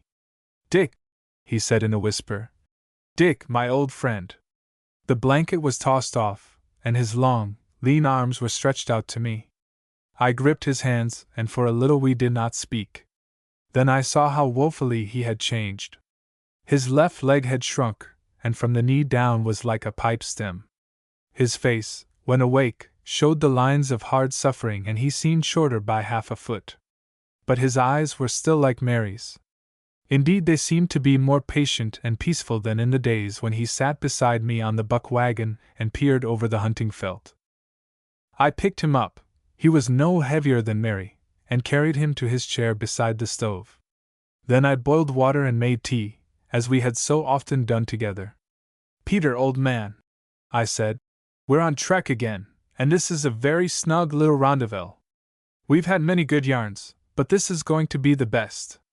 First of all, how about your health?" "Good, I'm a strong man again, but slow like a hippo cow. I have been lonely sometimes, but that is all by now. Tell me of the big battles." But I was hungry for news of him, and kept him to his own case. He had no complaint of his treatment except that he did not like Germans. The doctors at the hospital had been clever, he said, and had done their best for him, but nerves and sinews and small bones had been so wrecked that they could not mend his leg, and Peter had all the Boer's dislike of amputation. One doctor had been in Dammerland and talked to him of those big sunny places and made him homesick. But he returned always to his dislike of Germans. He had seen them hurting our soldiers like brute beasts, and the commandant had a face like Stum and a chin that stuck out and wanted hitting. He made an exception for the great airman Lensch, who had downed him. "He is a white man, that one," he said. "He came to see me in hospital and told me a lot of things. I think he made them treat me well. He is a big man, Dick, who would make two of me, and he has a round, merry face and pale eyes like Frickie Selliers who could put a bullet through a pow's head at 200 yards. He said he was sorry I was lame, for he hoped to have more fights with me. Some woman that tells fortunes had said that I would be the end of him, but he reckoned she had got the thing the wrong way on. I hope he will come through this war, for he is a good man, though a German. But the others? They are like the fool in the Bible, fat and ugly in good fortune and proud and vicious when their luck goes. They are not a people to be happy with." Then he told me that to keep up his spirits, he had amused himself with playing a game. He had prided himself on being a Boer, and spoken coldly of the British. He had also, I gathered, imparted many things calculated to deceive. So he left Germany with good marks, and in Switzerland had held himself aloof from the other British wounded, on the advice of Blenkerin, who had met him as soon as he crossed the frontier. I gathered it was Blenkerin who had had him sent to St. Anton, and in his time there, as a disgruntled Boer, he had mixed a good deal with Germans. They had pumped him about our air service, and Peter had told them many ingenious lies and heard curious things in return. "They are working hard, Dick," he said. "Never forget that. The German is a stout enemy, and when we beat him with a machine he sweats till he has invented a new one. They have great pilots, but never so many good ones as we, and I do not think in ordinary fighting they can ever beat us. But you must watch Lensch, for I fear him. He has a new machine, I hear, with great engines and a short wingspread, but the wings so cambered that he can climb fast. That will be a surprise to spring upon us. You will say that we'll soon better it. So we shall, but if it was used at a time when we were pushing hard it might make the little difference that loses battles." "You mean," I said, "that if we had a great attack ready and had driven all the Boche planes back from our front, Lensch and his circus might get over in spite of us and blow the gaff?" "Yes," he said solemnly. "Or if we were attacked, and had a weak spot, Lensch might show the Germans where to get through. I do not think we are going to attack for a long time, but I am pretty sure that Germany is going to fling every man against us. That is the talk of my friends, and it is not bluff." That night I cooked our modest dinner, and we smoked our pipes with the stove door open and the good smell of wood smoke in our nostrils. I told him of all my doings and of the wild birds and ivory, and the job we were engaged on. Blenkerin's instructions were that we too should live humbly and keep our eyes and ears open, for we were outside suspicion, the cantankerous lame Boer and his loutish servant from Arosa. Somewhere in the place was a rendezvous of our enemies, and thither came Chilius on his dark errands. Peter nodded his head sagely.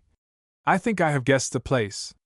The daughter of the old woman used to pull my chair sometimes down to the village, and I have sat in cheap inns and talked to servants.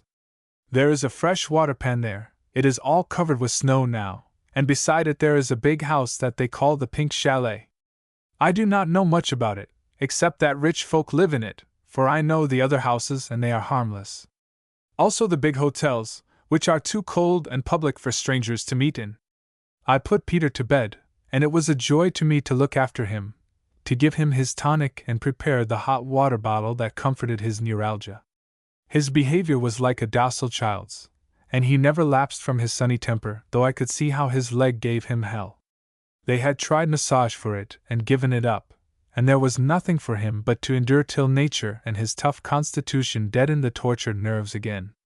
I shifted my bed out of the pantry and slept in the room with him, and when I woke in the night, as one does the first time in a strange place, I could tell by his breathing that he was wakeful and suffering. Next day a bath chair containing a grizzled cripple and pushed by a limping peasant might have been seen descending the long hill to the village. It was clear frosty weather which makes the cheeks tingle, and I felt so full of beans that it was hard to remember my game leg. The valley was shut in on the east by a great mass of rocks and glaciers, belonging to a mountain whose top could not be seen. But on the south, above the snowy fir woods, there was a most delicate lace-like peak with a point like a needle. I looked at it with interest, for beyond it lay the valley which led to the Staub Pass, and beyond that was Italy, and Mary. The old village of St. Anton had one long, narrow street which bent at right angles to a bridge which spanned the river flowing from the lake. Thence the road climbed steeply, but at the other end of the street it ran on the level by the water's edge, lined with gimcrack boarding houses, now shuttered to the world, and a few villas and patches of garden. At the far end, just before it plunged into a pine wood, a promontory jutted into the lake, leaving a broad space between the road and the water. Here were the grounds of a more considerable dwelling, snow-covered laurels and rhododendrons with one or two bigger trees, and just on the water edge stood the house itself, called the Pink Chalet. I wheeled Peter past the entrance on the crackling snow of the highway. Seen through the gaps of the trees the front looked new, but the back part seemed to be of some age, for I could see high walls, broken by few windows, hanging over the water. The place was no more a chalet than a dungeon, but I suppose the name was given in honor of a wooden gallery above the front door. The whole thing was washed in an ugly pink. There were outhouses, garage or stables among the trees, and at the entrance there were fairly recent tracks of an automobile. On our way back we had some very bad beer in a cafe and made friends with the woman who kept it. Peter had to tell her his story, and I trotted out my aunt in Zurich, and in the end we heard her grievances. She was a true Swiss, angry at all the belligerents who had spoiled her livelihood, hating Germany most but also fearing her most. Coffee, tea, fuel, bread, even milk and cheese were hard to get and cost a ransom. It would take the land years to recover, and there would be no more tourists, for there was little money left in the world. I dropped a question about the Pink Chalet, and was told that it belonged to one Schweigler, a professor of Bern, an old man who came sometimes for a few days in the summer. It was often let, but not now. Asked if it was occupied, she remarked that some friends of the Schweigerless, rich people from Bâle, had been there for the winter. They come and go in great cars, she said bitterly, and they bring their food from the cities. They spend no money in this poor place. Presently Peter and I fell into a routine of life, as if we had always kept house together. In the morning he went abroad in his chair, in the afternoon I would hobble about on my own errands. We sank into the background and took its color, and a less conspicuous pair never faced the eye of suspicion. Once a week a young Swiss officer, whose business it was to look after British wounded, paid us a hurried visit. I used to get letters from my aunt in Zurich, sometimes with the postmark of Varosa, and now and then these letters would contain curiously worded advice or instructions from him whom my aunt called the kind patron. Generally I was told to be patient. Sometimes I had word about the health of my little cousin across the mountains. Once I was bidden expect a friend of the patron's, the wise doctor of whom he had often spoken, but though after that I shadowed the Pink Chalet for 2 days no doctor appeared. My investigations were a barren business. I used to go down to the village in the afternoon and sit in an out-of-the-way cafe, talking slow German with peasants and hotel porters, but there was little to learn. I knew all there was to hear about the Pink Chalet, and that was nothing. a young man whose ski had stayed for 3 nights and spent his days on the Alps above the fir woods. A party of 4, including 2 women, was reported to have been there for a night, all ramifications of the rich family of Ball. I studied the house from the lake, which should have been nicely swept into ice rinks, but from lack of visitors was a heap of blown snow. The high old walls of the back part were built straight from the water's edge. I remember I tried a short cut through the grounds to the high road and was given "Good afternoon" by a smiling German manservant.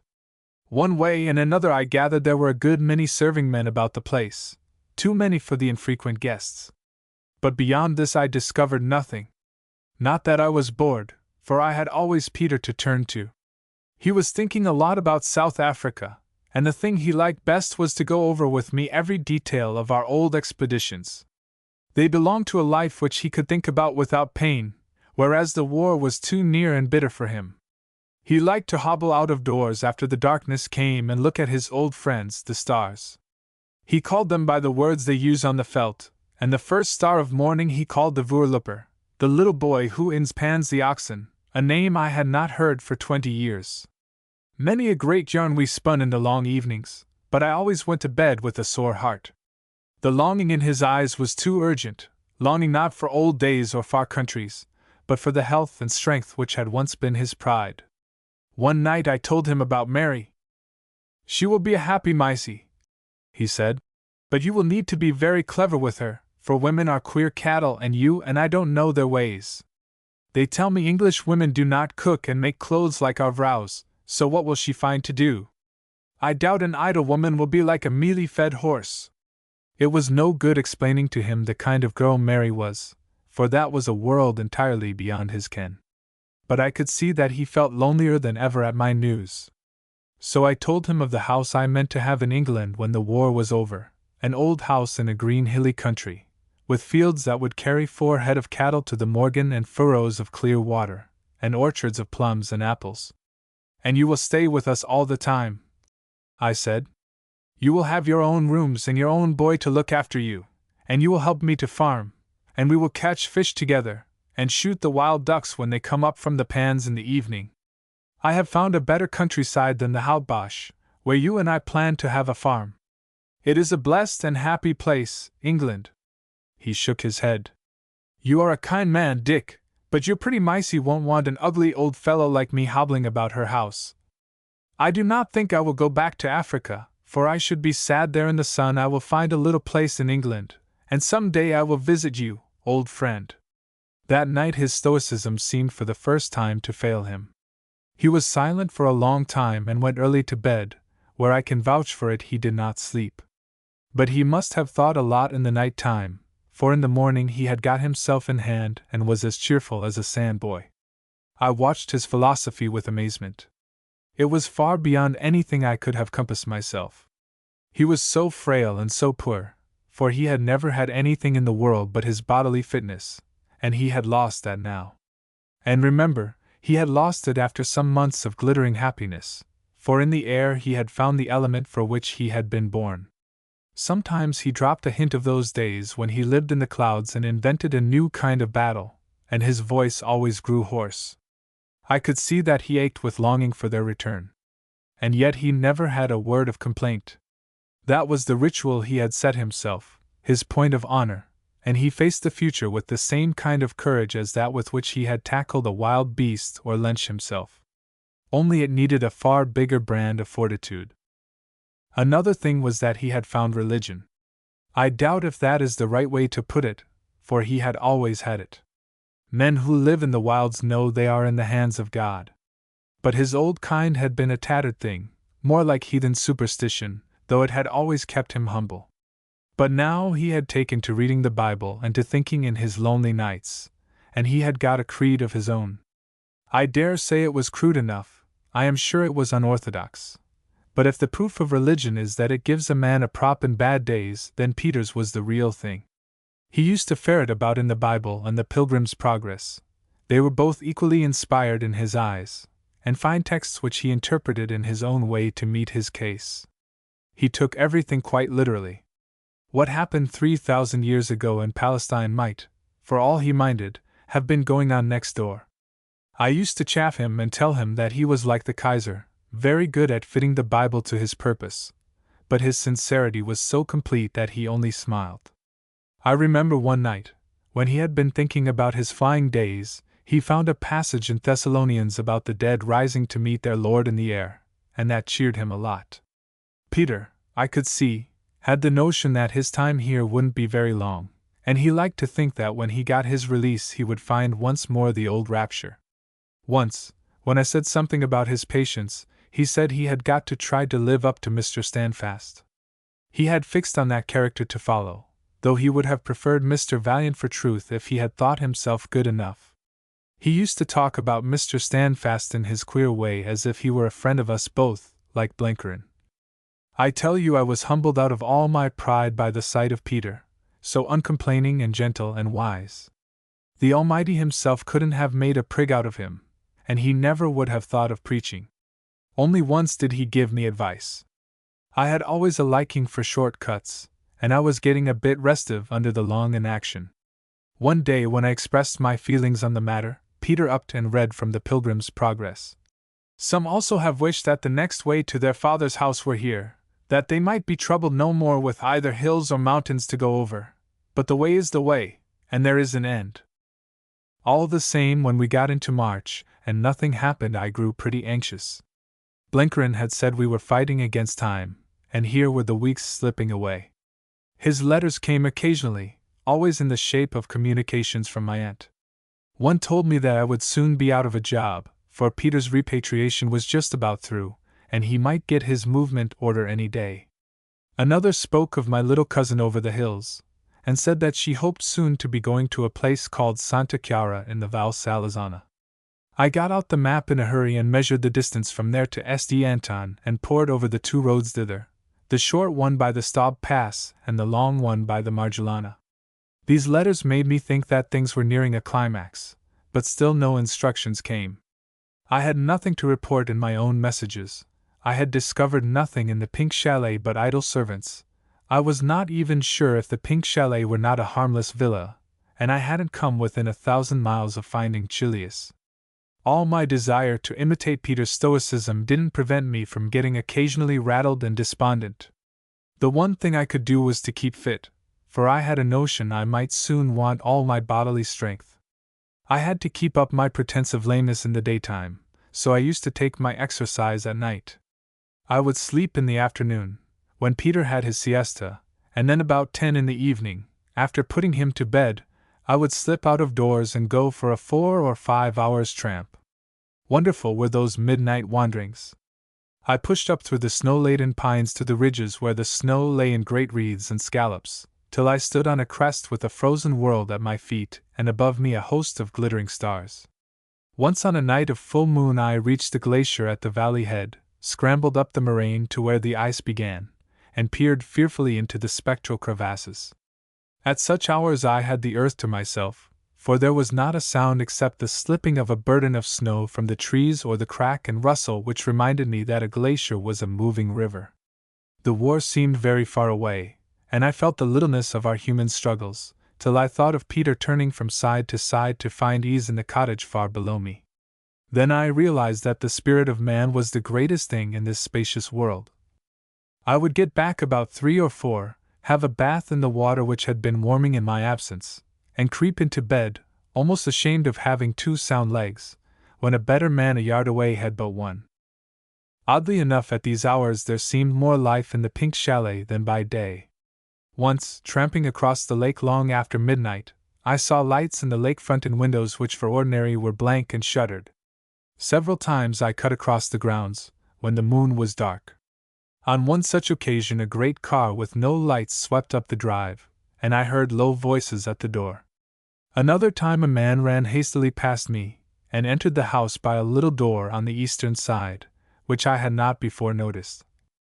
Slowly the conviction began to grow on me that we were not wrong in marking down this place, that things went on within it which it deeply concerned us to discover. But I was puzzled to think of a way. I might but inside, but for all I knew it would be upsetting Blenkerin's plans, for he had given me no instructions about housebreaking. All this unsettled me worse than ever. I began to lie awake planning some means of entrance. I would be a peasant from the next valley who had twisted his ankle. I would go seeking an imaginary cousin among the servants. I would start a fire in the place and have the doors flung open to zealous neighbors. And then suddenly I got instructions in a letter from Blenkerin. It came inside a parcel of warm socks that arrived from my kind aunt. But the letter for me was not from her. It was in Blenkerin's large, sprawling hand, and the style of it was all his own. He told me that he had about finished his job.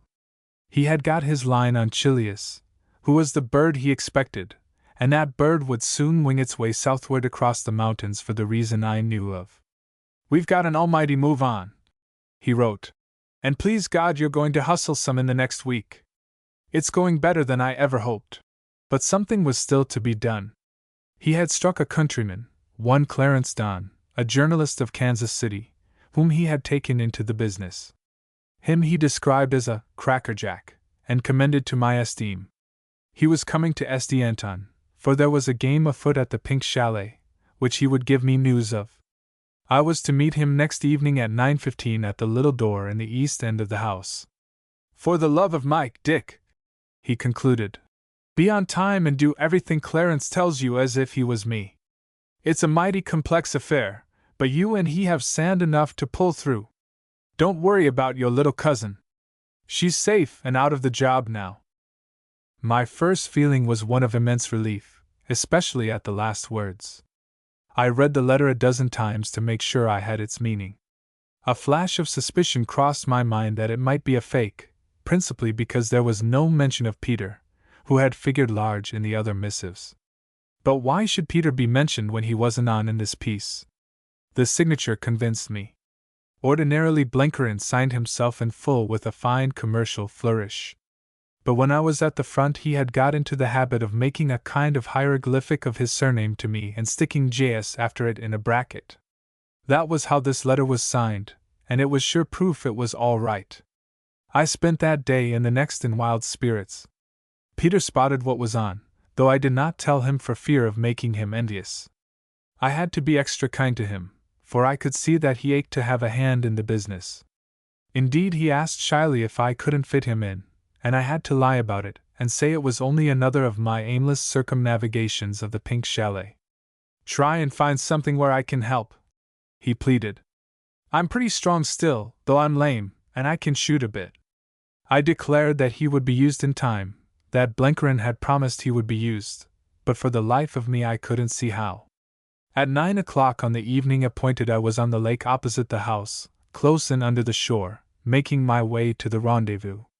It was a coal-black night, for though the air was clear the stars were shining with little light, and the moon had not yet risen. With a premonition that I might be long away from food, I had brought some slabs of chocolate, and my pistol and torch were in my pocket. It was bitter cold, but I had ceased to mind weather, and I wore my one suit and no overcoat. The house was like a tomb for silence. There was no crack of light anywhere, and none of those smells of smoke and food which proclaim habitation. It was an eerie job scrambling up the steep bank east of the place, to where the flat of the garden started, in a darkness so great that I had to grope my way like a blind man. I found the little door by feeling along the edge of the building. Then I stepped into an adjacent clump of laurels to wait on my companion. He was there before me. "Say," I heard a rich Middle West voice whisper, "are you Joseph Zimmer? I'm not shouting any names, but I guess you are the guy I was told to meet here." "Mr. Dom?" I whispered back. "The same," he replied. "Shake." I gripped a gloved and mittened hand which drew me towards the door. Chapter 16. I lie on a hard bed. The journalist from Kansas City was a man of action. He wasted no words in introducing himself, or unfolding his plan of campaign. "You've got to follow me, mister, and not deviate 1 inch from my tracks. The explaining part will come later. There's big business in this shack tonight." He unlocked the little door with scarcely a sound, slid the crust of snow from his boots, and preceded me into a passage as black as a cellar. The door swung smoothly behind us, and after the sharp out-of-doors the air smelt stuffy as the inside of a safe. A hand reached back to make sure that I followed. We appeared to be in a flagged passage under the main level of the house. My hobnailed boots slipped on the floor, and I steadied myself on the wall, which seemed to be of undressed stone. Mr. Don moved softly and assuredly, for he was better shod for the job than me, and his guiding hand came back constantly to make sure of my whereabouts. I remember that I felt just as I had felt when on that August night I had explored the crevice of the Coolin. The same sense that something queer was going to happen, the same recklessness and contentment. Moving a foot at a time with immense care, we came to a right-hand turning. 2 shallow steps led us to another passage, and then my groping hands struck a blind wall. The American was beside me, and his mouth was close to my ear. "Got to crawl now," he whispered. "You lead, mister, while I shed this coat of mine. 8 feet on your stomach and then upright." I wriggled through a low tunnel, broad enough to take 3 men abreast, but not 2 feet high. Halfway through I felt suffocated, for I never like holes, and I had a momentary anxiety as to what we were after in this cellar pilgrimage. Presently I smelled free air and got onto my knees. "Right, mister?" came a whisper from behind. My companion seemed to be waiting till I was through before he followed. "Right," I answered, and very carefully rose to my feet. Then something happened behind me. There was a jar and a bump as if the roof of the tunnel had subsided. I turned sharply and groped at the mouth. I stuck my leg down and found a block. "Don," I said as loud as I dared, "are you hurt? Where are you?" But no answer came. Even then I thought only of an accident. Something had miscarried, and I was cut off in the cellars of an unfriendly house away from the man who knew the road and had a plan in his head. I was not so much frightened as exasperated. I turned from the tunnel mouth and groped into the darkness before me. I might as well prospect the kind of prison into which I had blundered. I took 3 steps, no more. My feet seemed suddenly to go from me and fly upward. So sudden was it that I fell heavy and dead like a log, and my head struck the floor with a crash that for a moment knocked me senseless.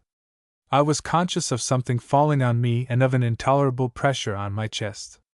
I struggled for breath, and found my arms and legs pinned and my whole body in a kind of wooden vice. I was sick with concussion, and could do nothing but gasp and choke down my nausea. The cut in the back of my head was bleeding freely, and that helped to clear my wits, but I lay for a minute or 2 incapable of thought. I shut my eyes tight, as a man does when he is fighting with a swoon. When I opened them there was light. It came from the left side of the room, the broad glare of a strong electric torch. I watched it stupidly, but it gave me the fillip needed to pick up the threads. I remembered the tunnel now and the Kansas journalist. Then behind the light I saw a face which pulled my flickering senses out of the mire. I saw the heavy ulster and the cap, which I had realized, though I had not seen, outside in the dark laurels. They belonged to the journalist, Clarence Don, the trusted emissary of Blencarin. But I saw his face now, and it was that face which I had boasted to Bullivant I could never mistake again upon earth. I did not mistake it now, and I remember I had a faint satisfaction that I had made good my word. I had not mistaken it, for I had not had the chance to look at it till this moment. I saw with acid clearness the common denominator of all its disguises, the young man who lisped in the seaside villa, the stout philanthropist of Biggleswick, the pulpy panic-stricken creature of the tube station, the trim French staff officer of the Picardy chateau. I saw more, for I saw it beyond the need of disguise.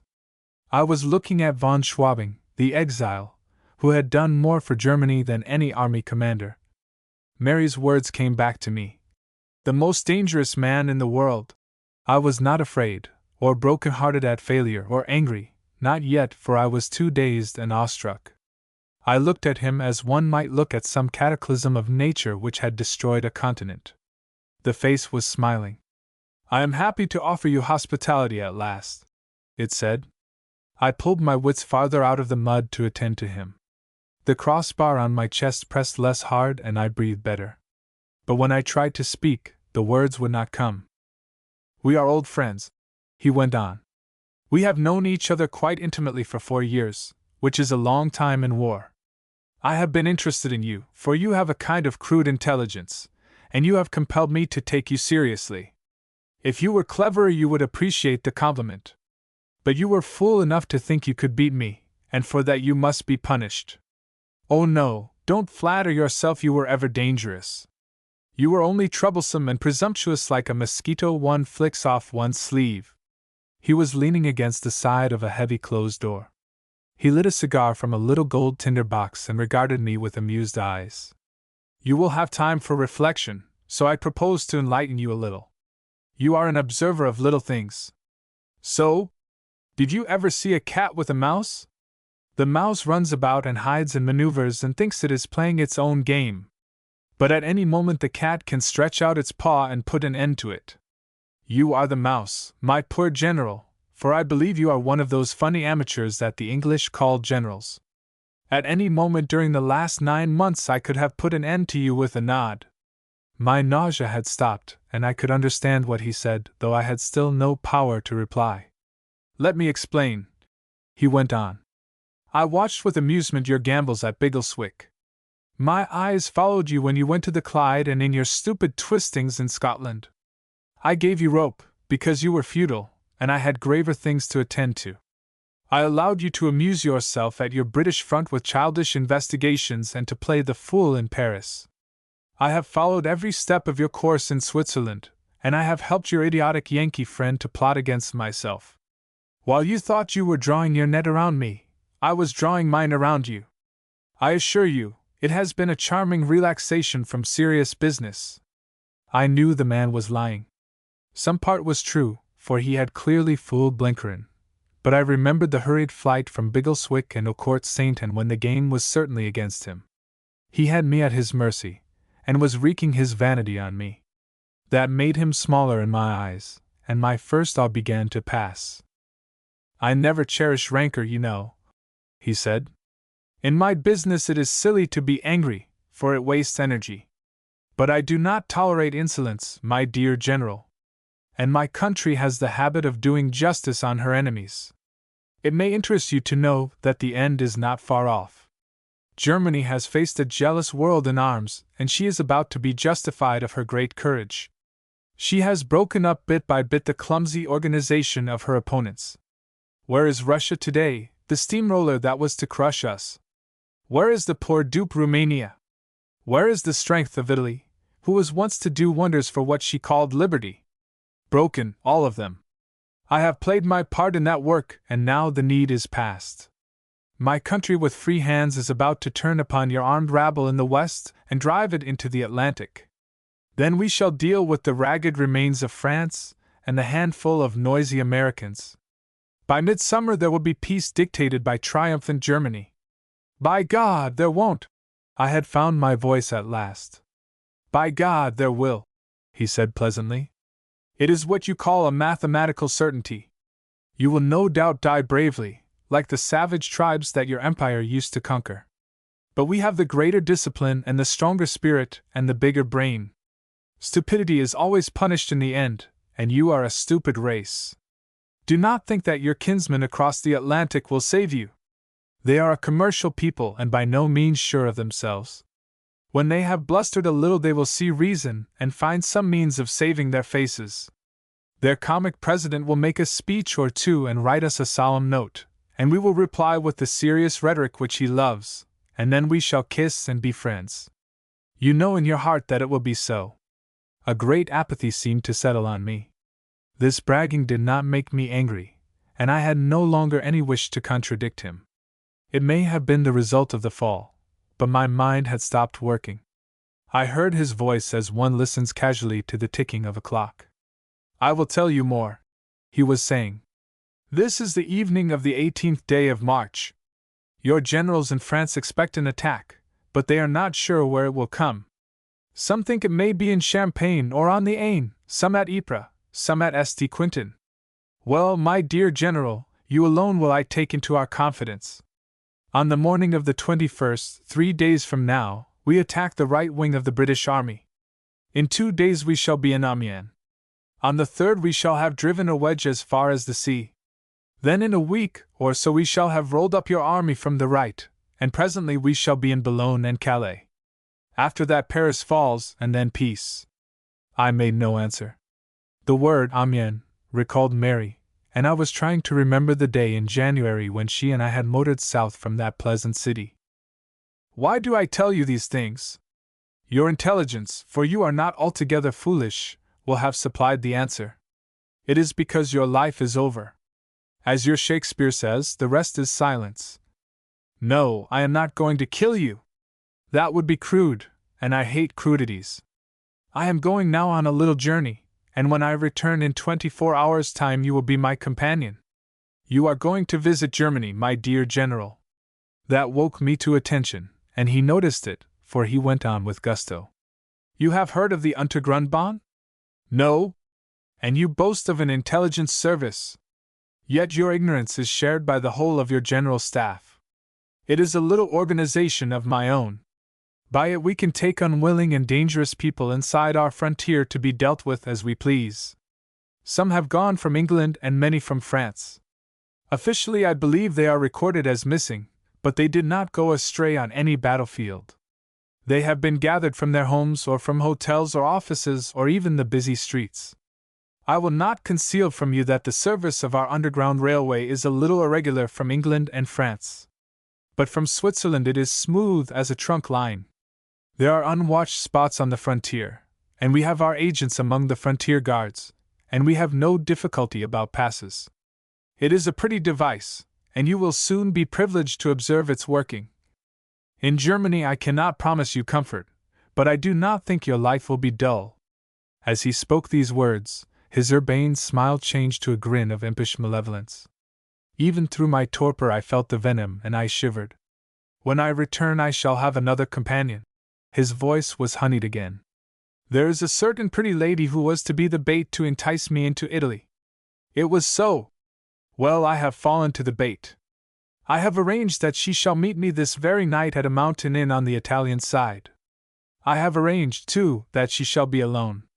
She is an innocent child, and I do not think that she has been more than a tool in the clumsy hands of your friends. She will come with me when I ask her, and we shall be a merry party in the Underground Express.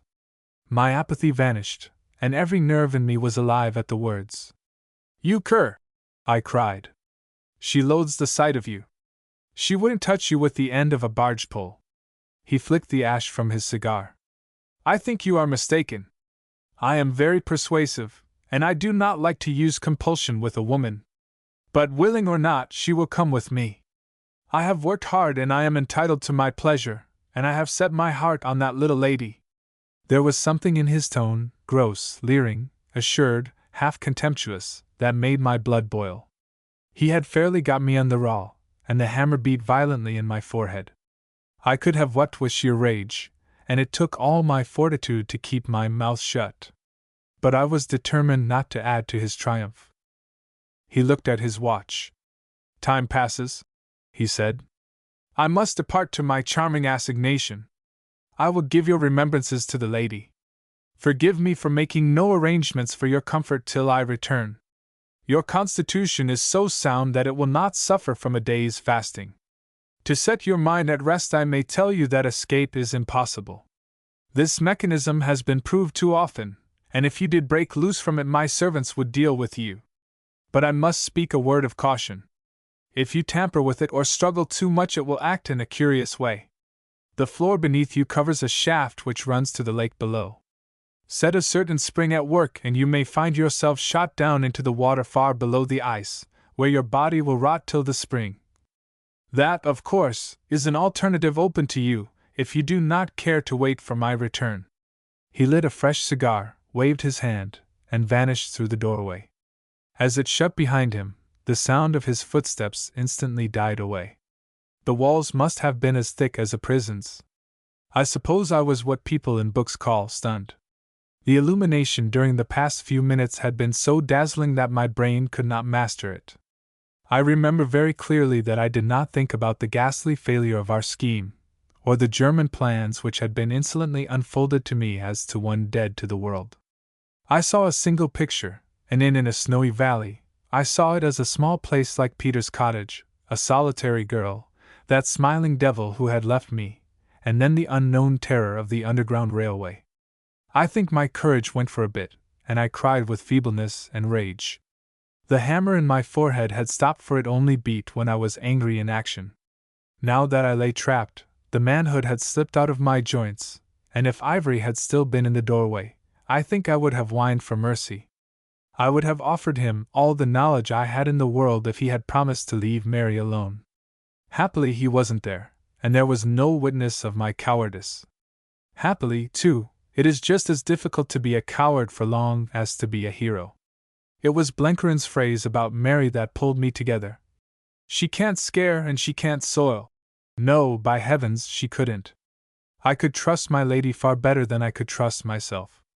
I was still sick with anxiety, but I was getting a pull on myself. I was done in, but Ivory would get no triumph out of me. Either I would go under the ice, or I would find a chance of putting a bullet through my head before I crossed the frontier. If I could do nothing else, I could perish decently. And then I laughed, and I knew I was past the worst. What made me laugh was the thought of Peter. I had been pitying him an hour ago for having only one leg, but now he was abroad in the living, breathing world with years before him, and I lay in the depths, limbless and lifeless, with my number up. I began to muse on the cold water under the ice where I could go if I wanted. I did not think that I would take that road, for a man's chances are not gone till he is stone dead, but I was glad the way existed. And then I looked at the wall in front of me, and very far up, I saw a small square window. The stars had been clouded when I entered that accursed house, but the mist must have cleared. I saw my old friend Orion, the hunter's star, looking through the bars. And that suddenly made me think.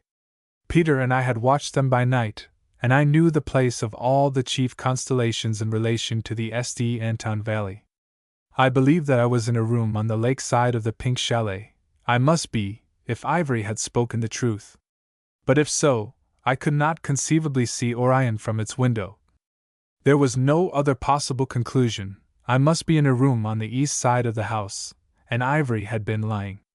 He had already lied in his boasting of how he had outwitted me in England and at the front. He might be lying about Mary. No, I dismissed that hope. Those words of his had rung true enough. I thought for a minute, and concluded that he had lied to terrorize me and keep me quiet. Therefore this infernal contraption had probably its weak point. I reflected, too, that I was pretty strong, far stronger probably than Ivory imagined, for he had never seen me stripped. Since the place was pitch dark, I could not guess how the thing worked, but I could feel the crossbars rigid on my chest and legs and the side bars which pinned my arms to my sides. I drew a long breath and tried to force my elbows apart. Nothing moved, nor could I raise the bars on my legs the smallest fraction. Again I tried, and again. The side bar on my right seemed to be less rigid than the others.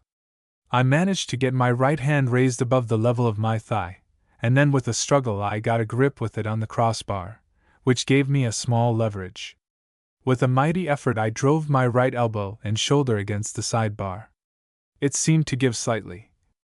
I summoned all my strength, and tried again. There was a crack and then a splintering, the massive bar shuffled limply back, and my right arm was free to move laterally, though the crossbar prevented me from raising it. With some difficulty I got at my coat pocket where reposed my electric torch and my pistol. With immense labor and no little pain I pulled the former out and switched it on by drawing the catch against the crossbar. Then I saw my prison house.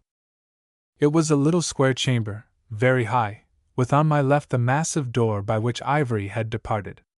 The dark bulks of my rack were plain, and I could roughly make out how the thing had been managed.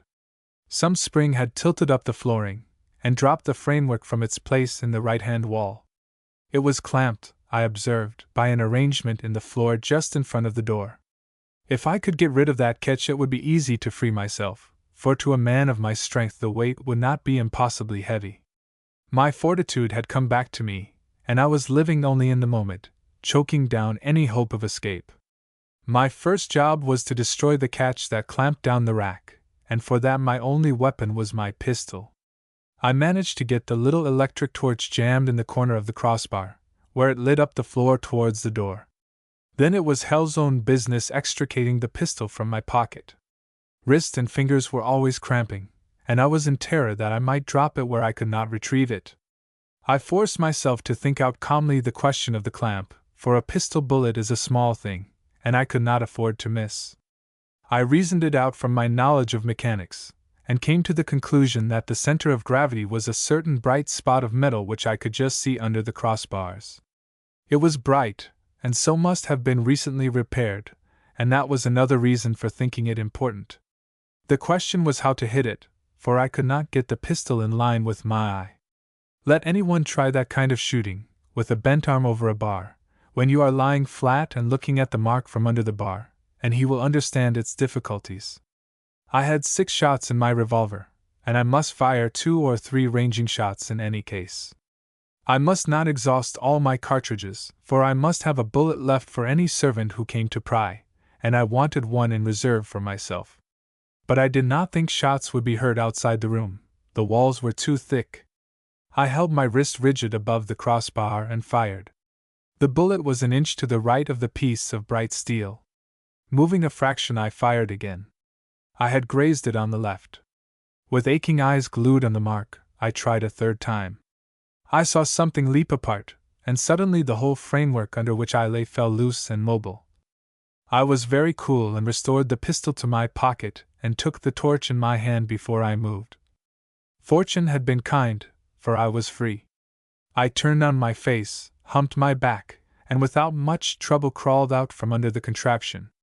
I did not allow myself to think of ultimate escape, for that would only flurry me, and one step at a time was enough. I remember that I dusted my clothes, and found that the cut in the back of my head had stopped bleeding. I retrieved my hat, which had rolled into a corner when I fell. Then I turned my attention to the next step. The tunnel was impossible, and the only way was the door. If I had stopped to think, I would have known that the chances against getting out of such a house were 1,000 to 1. The pistol shots had been muffled by the cavernous walls, but the place, as I knew, was full of servants, and, even if I passed the immediate door, I would be collared in some passage. But I had myself so well in hand that I tackled the door as if I had been prospecting to sink a new shaft in Rhodesia. It had no handle nor, so far as I could see, a keyhole.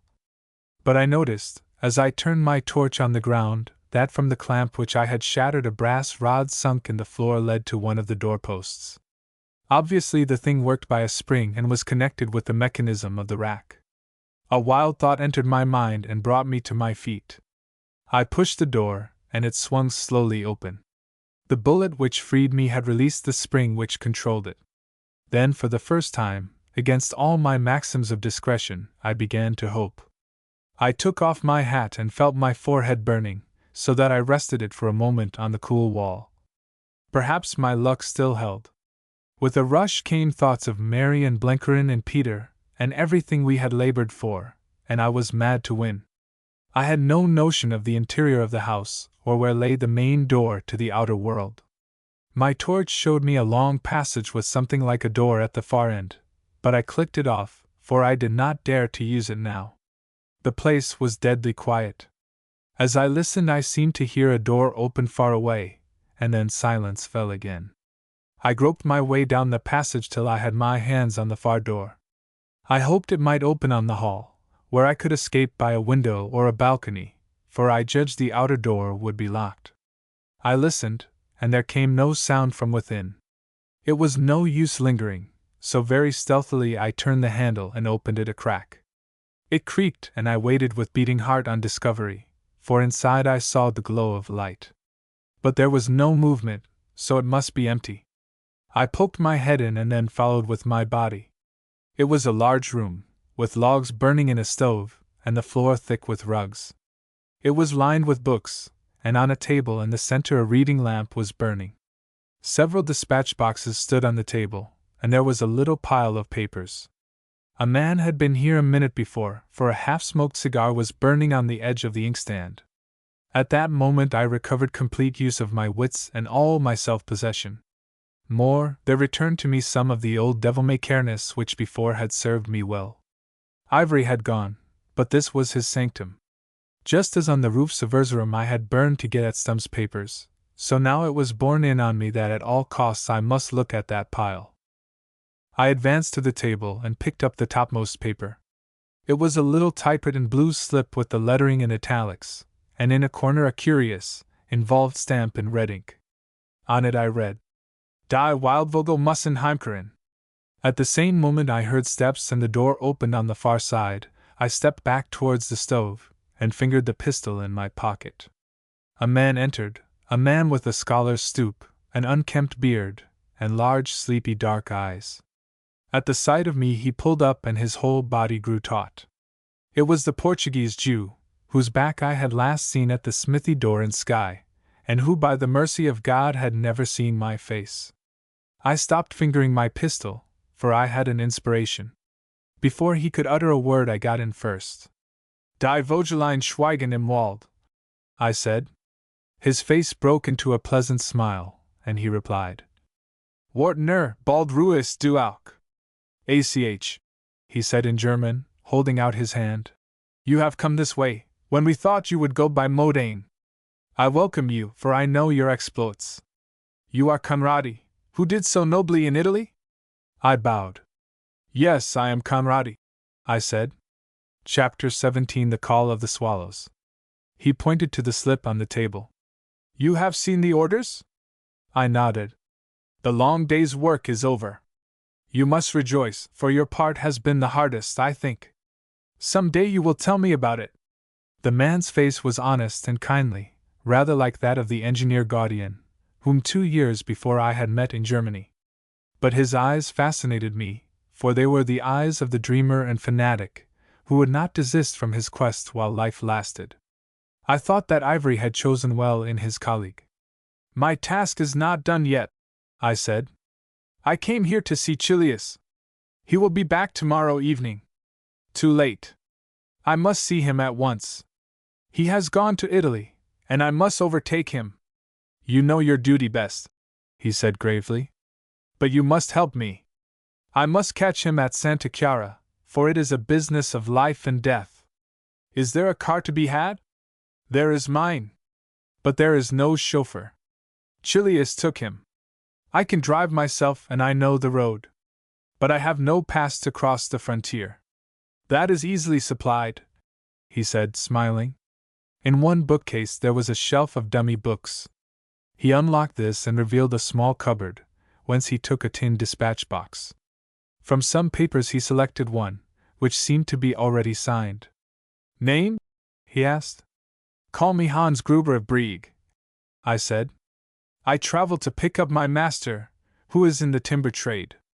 And your return? I will come back by my old road, I said mysteriously, and if he knew what I meant it was more than I did myself. He completed the paper and handed it to me. This will take you through the frontier posts. And now for the car.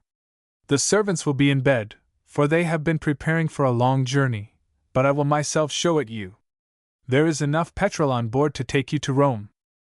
He led me through the hall, unlocked the front door, and we crossed the snowy lawn to the garage.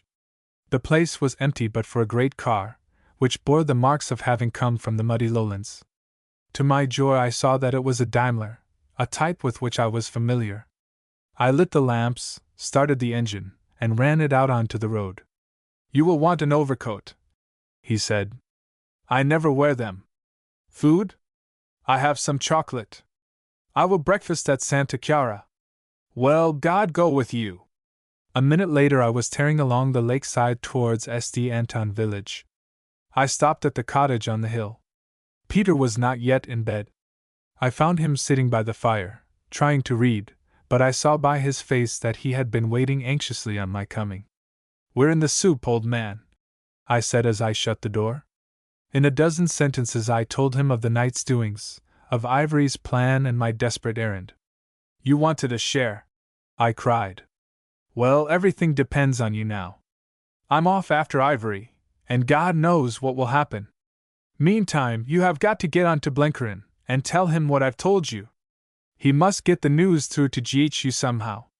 He must trap the wild birds before they go. I don't know how, but he must. Tell him it's all up to him and you, for I'm out of it. I must save Mary, and if God's willing I'll settle with Ivory. But the big job is for Blenkerin, and you. Somehow he has made a bad break, and the enemy has got ahead of him. He must sweat blood to make up. My God, Peter, it's the solemnest moment of our lives.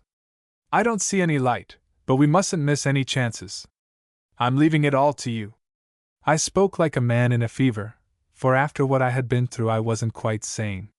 My coolness in the pink chalet had given place to a crazy restlessness. I can see Peter yet, standing in the ring of lamplight, supporting himself by a chair back, wrinkling his brows and, as he always did in moments of excitement, scratching gently the tip of his left ear. His face was happy. "Never fear, Dick," he said. "It will all come right. On sal en plan mock."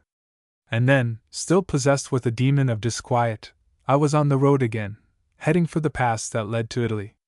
The mist had gone from the sky, and the stars were shining brightly. The moon, now at the end of its first quarter, was setting in a gap of the mountains, as I climbed the low col from the St. Anton Valley to the greater Staubthal. There was frost, and the hard snow crackled under my wheels, but there was also that feel in the air which preludes storm.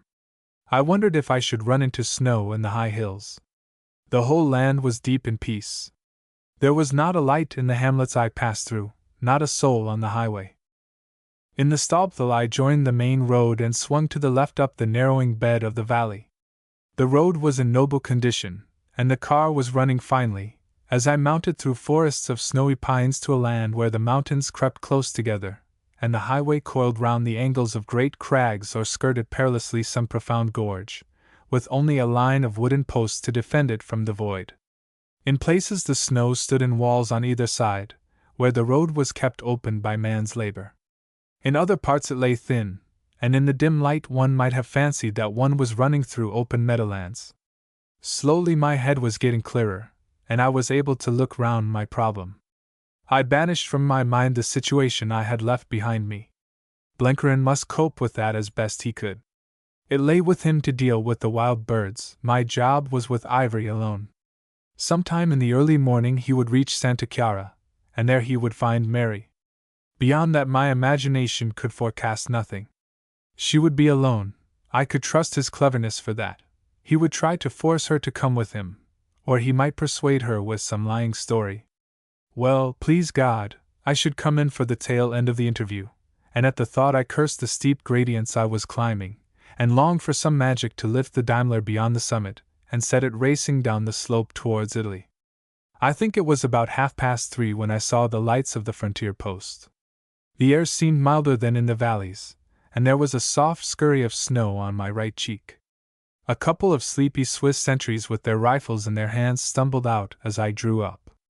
They took my pass into the hut, and gave me an anxious quarter of an hour while they examined it. The performance was repeated 50 yards on at the Italian post, where to my alarm the sentries were inclined to conversation. I played the part of the sulky servant, answering in monosyllables and pretending to immense stupidity.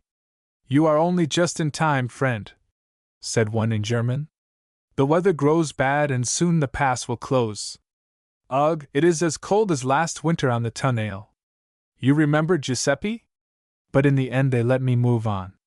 For a little I felt my way gingerly, for on the summit the road had many twists and the snow was confusing to the eyes.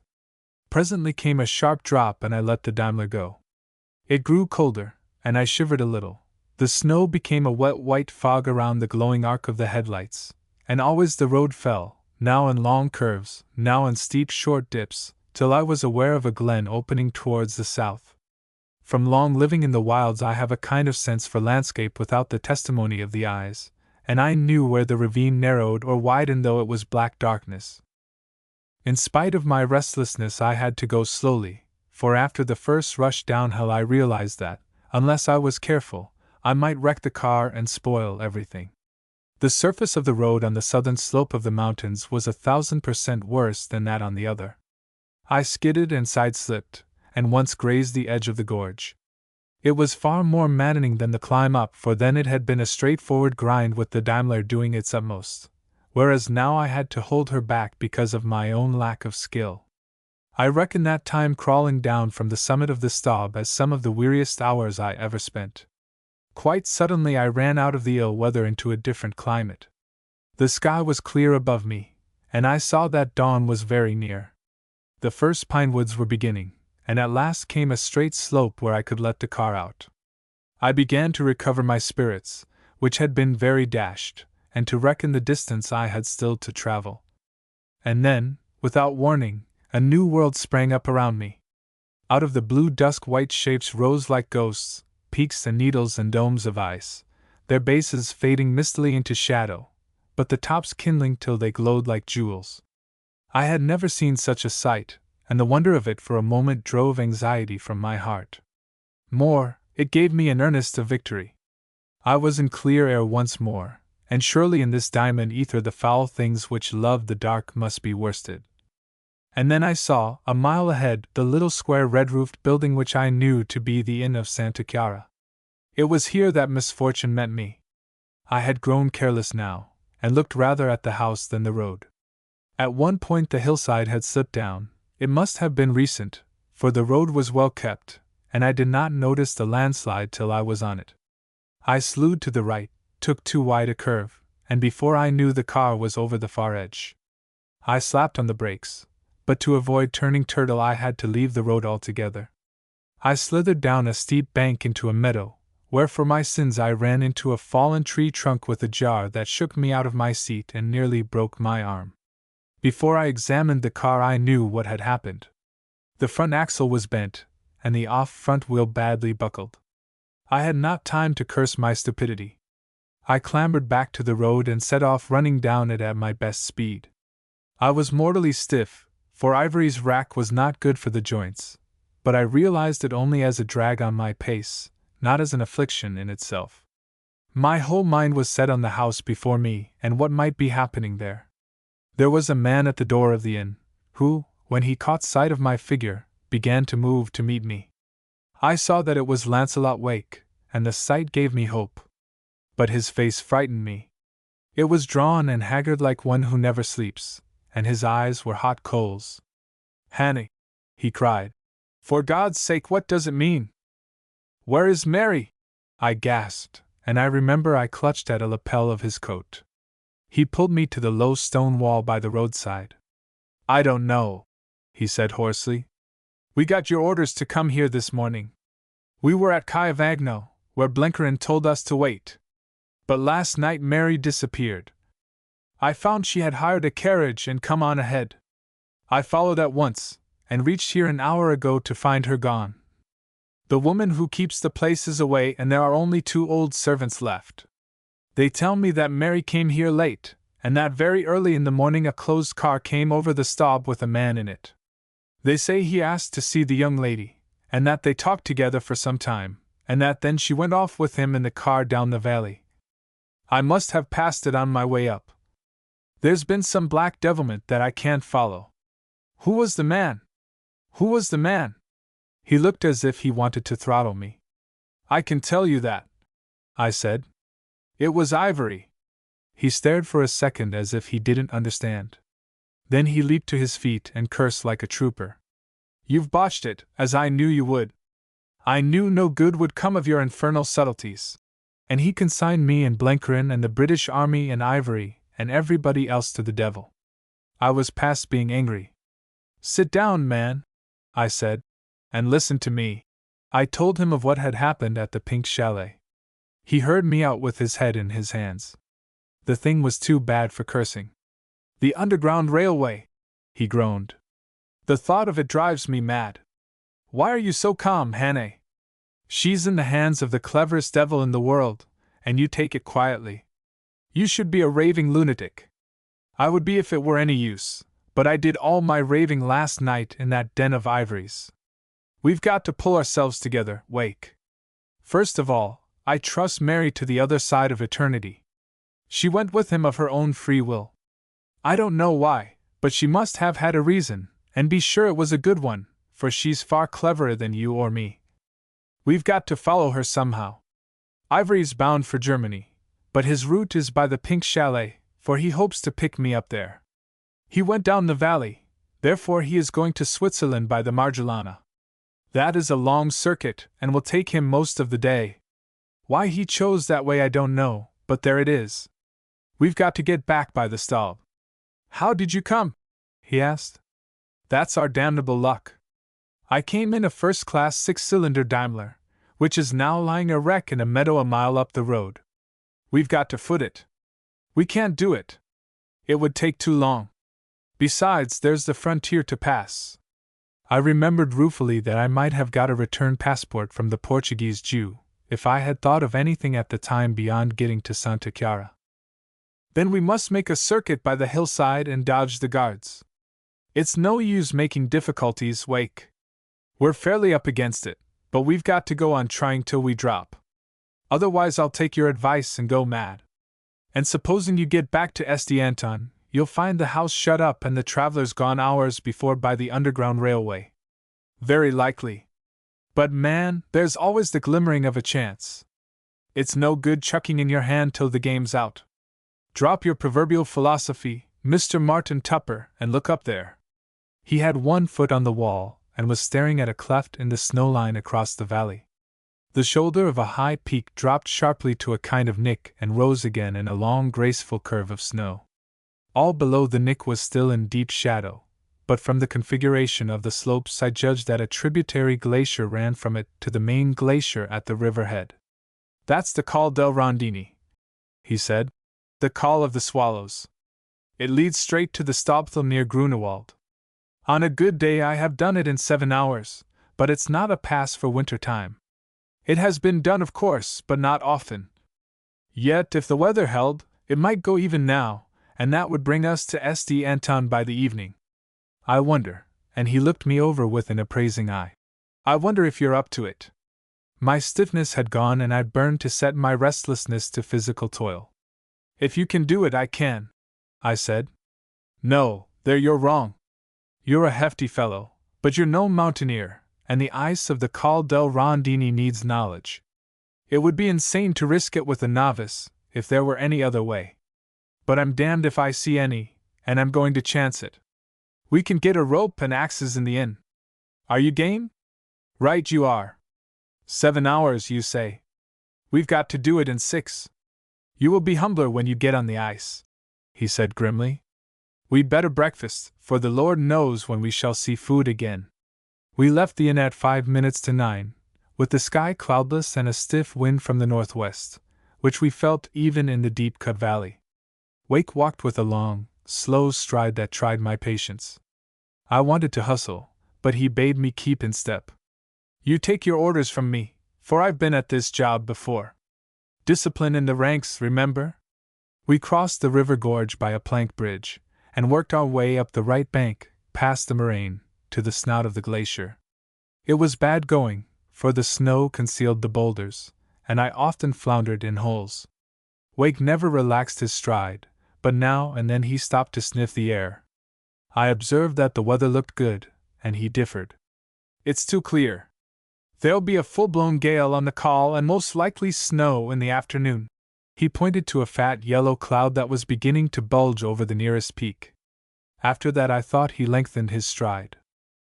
"Lucky I had these boots resoled and nailed at Caivagno," was the only other remark he made till we had passed the seracs of the main glacier and turned up the lesser ice stream from the Col del Rondini. By 10:30 we were near its head, and I could see clearly the ribbon of pure ice between black crags too steep for snow to lie on, which was the means of ascent to the kernel the sky had clouded over, and ugly streamers floated on the high slopes. We tied on the rope at the foot of the bergschrund, which was easy to pass because of the winter's snow. Wake led, of course, and presently we came on to the icefall. In my time I had done a lot of scrambling on rocks, and used to promise myself a season in the Alps to test myself on the big peaks. If I ever go it will be to climb the honest rock towers around Chamonix, for I won't have anything to do with snow mountains. That day on the Col del Rondini fairly sickened me of ice. I dare say I might have liked it if I had done it in a holiday mood, at leisure and in good spirits. But to crawl up that couloir with a sick heart and a desperate impulse to hurry was the worst sort of nightmare. The place was as steep as a wall of smooth black ice that seemed hard as granite. Wake did the step-cutting, and I admired him enormously. He did not seem to use much force, but every step was hewn cleanly the right size, and they were spaced the right distance. In this job he was the true professional. I was thankful Blenkerin was not with us, for the thing would have given a squirrel vertigo. The chips of ice slithered between my legs and I could watch them till they brought up just above the bergschrund. The ice was in shadow and it was bitterly cold. As we crawled up I had not the exercise of using the axe to warm me, and I got very numb standing on one leg waiting for the next step. Worse still, my legs began to cramp. I was in good condition, but that time under Ivory's rack had played the mischief with my limbs. Muscles got out of place in my calves and stood in aching lumps, till I almost squealed with the pain of it. I was mortally afraid I should slip, and every time I moved I called out to Wake to warn him. He saw what was happening and got the pick of his axe fixed in the ice before I was allowed to stir. He spoke often to cheer me up, and his voice had none of its harshness. He was like some ill-tempered generals I have known, very gentle in a battle. At the end the snow began to fall, a soft powder like the overspill of a storm raging beyond the crest. It was just after that Wake cried out that in 5 minutes we would be at the summit. He consulted his wrist watch. Jolly good time, too. Only 25 minutes behind my best. It's not 1 o'clock. The next I knew I was lying flat on a pad of snow easing my cramped legs, while Wake shouted in my ear that we were in for something bad. I was aware of a driving blizzard, but I had no thought of anything but the blessed relief from pain. I lay for some minutes on my back with my legs stiff in the air and the toes turned inwards, while my muscles fell into their proper place. It was certainly no spot to linger in. We looked down into a trough of driving mist, which sometimes swirled aside and showed a knuckle of black rock far below. We ate some chocolate, while Wake shouted in my ear that now we had less step-cutting. He did his best to cheer me, but he could not hide his anxiety. Our faces were frosted over like a wedding cake and the sting of the wind was like a whiplash on our eyelids. The first part was easy, down a slope of firm snow where steps were not needed. Then came ice again, and we had to cut into it below the fresh surface snow. This was so laborious that Wake took to the rocks on the right side of the couloir, where there was some shelter from the main force of the blast. I found it easier, for I knew something about rocks, but it was difficult enough with every handhold and foothold glazed. Presently we were driven back again to the ice, and painfully cut our way through a throat of the ravine where the sides narrowed. There the wind was terrible, for the narrows made a kind of funnel, and we descended, plastered against the wall, and scarcely able to breathe, while the tornado plucked at our bodies as if it would whisk us like wisps of grass into the abyss. After that the gorge widened and we had an easier slope, till suddenly we found ourselves perched on a great tongue of rock round which the snow blew like the froth in a whirlpool. As we stopped for breath, Wake shouted in my ear that this was the Black Stone. The what? I yelled. The Schwarzstein. The Swiss call the pass the Schwarzsteinter. You can see it from Grunewald. I suppose every man has a tinge of superstition in him. To hear that name in that ferocious place gave me a sudden access of confidence. I seemed to see all my doings as part of a great predestined plan. Surely it was not for nothing that the word which had been the key of my first adventure in the long tussle should appear in this last phase. I felt new strength in my legs and more vigor in my lungs. A good omen, I shouted. Wake, old man, we're going to win out. The worst is still to come, he said. He was right. To get down that tongue of rock to the lower snows of the couloir was a job that fairly brought us to the end of our tether. I can feel yet the sour, bleak smell of wet rock and ice and the hard nerve pain that racked my forehead. The Kaffirs used to say that there were devils in the high berg, and this place was assuredly given over to the powers of the air who had no thought of human life. I seemed to be in the world which had endured from the eternity before man was dreamed of. There was no mercy in it, and the elements were pitting their immortal strength against two pygmies who had profaned their sanctuary. I yearned for warmth, for the glow of a fire, for a tree or blade of grass or anything which meant the sheltered homeliness of mortality. I knew then what the Greeks meant by panic, for I was scared by the apathy of nature. But the terror gave me a kind of comfort, too. Ivory and his doings seemed less formidable. Let me but get out of this cold hell and I could meet him with a new confidence. Wake led, for he knew the road and the road wanted knowing. Otherwise he should have been last on the rope, for that is the place of the better man in a descent. I had some horrible moments following on when the rope grew taut, for I had no help from it. We zigzagged down the rock, sometimes driven to the ice of the adjacent couloirs, sometimes on the outer ridge of the Blackstone, sometimes wriggling down little cracks and over evil boiler plates. The snow did not lie on it, but the rock crackled with thin ice or oozed ice water. Often it was only by the grace of God that I did not fall headlong, and pull Wake out of his hold to the bergschrund far below. I slipped more than once, but always by a miracle recovered myself. To make things worse, Wake was tiring. I could feel him drag on the rope, and his movements had not the precision they had had in the morning. He was the mountaineer, and I the novice. If he gave out, we should never reach the valley. The fellow was clear grit all through. When we reached the foot of the tooth and sat huddled up with our faces away from the wind, I saw that he was on the edge of fainting. What that effort must have cost him in the way of resolution you may guess, but he did not fail till the worst was past. His lips were colorless, and he was choking with the nausea of fatigue. I found a flask of brandy in his pocket, and a mouthful revived him. "I'm all out," he said. "The road's easier now, and I can direct you about the rest. You'd better leave me. I'll only be a drag. I'll come on when I feel better." "No, you don't, you old fool. You've got me over that infernal iceberg, and I'm going to see you home." I rubbed his arms and legs and made him swallow some chocolate. But when he got on his feet he was as doddery as an old man. Happily we had an easy course down a snow gradient, which we glissade in very unorthodox style. The swift motion freshened him up a little, and he was able to put on the brake with his axe to prevent us cascading into the bergschrund. We crossed it by a snow bridge, and started out on the seracs of the Schwarzstein Glacier. I am no mountaineer, not of the snow and ice kind anyway, but I have a big share of physical strength and I wanted it all now. For those seracs were an invention of the devil. To traverse that labyrinth in a blinding snowstorm, with a fainting companion who was too weak to jump the narrowest crevasse, and who hung on the rope like lead when there was occasion to use it, was more than I could manage. Besides, every step that brought us nearer to the valley now increased my eagerness to hurry, and wandering in that maze of clotted ice was like the nightmare when you stand on the rails with the express coming and are too weak to climb on the platform. As soon as possible I left the glacier for the hillside, and though that was laborious enough in all conscience, yet it enabled me to steer a straight course. Wake never spoke a word. When I looked at him his face was ashen under a gale which should have made his cheeks glow, and he kept his eyes half closed. He was staggering on at the very limits of his endurance.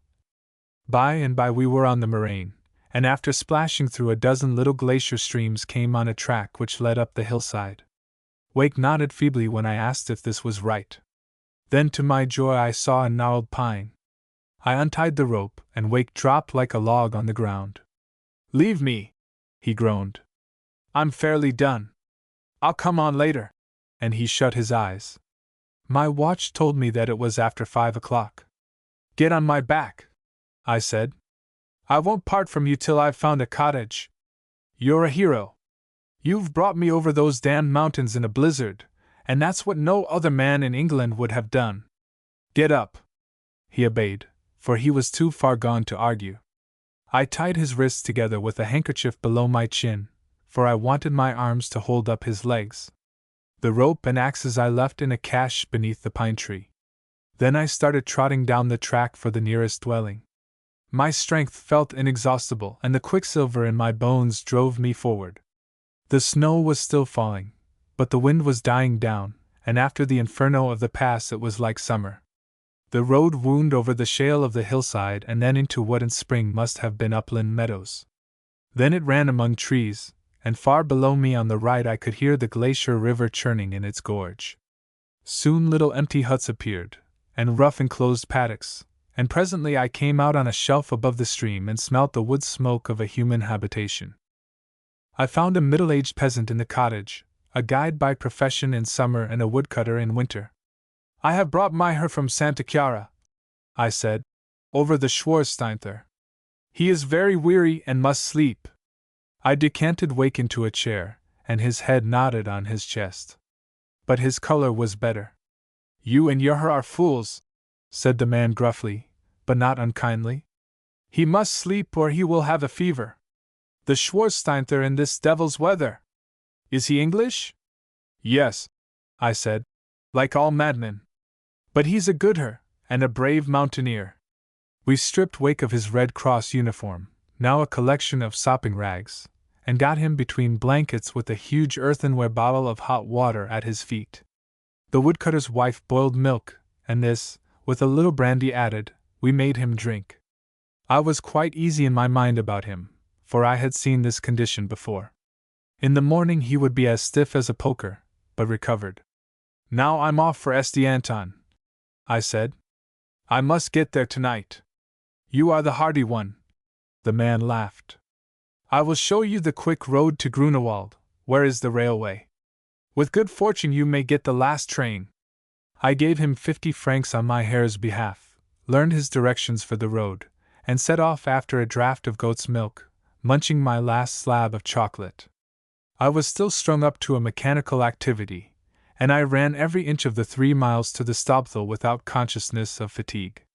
I was 20 minutes too soon for the train, and, as I sat on a bench on the platform, my energy suddenly ebbed away. That is what happens after a great exertion. I longed to sleep, and when the train arrived I crawled into a carriage like a man with a stroke. There seemed to be no force left in my limbs.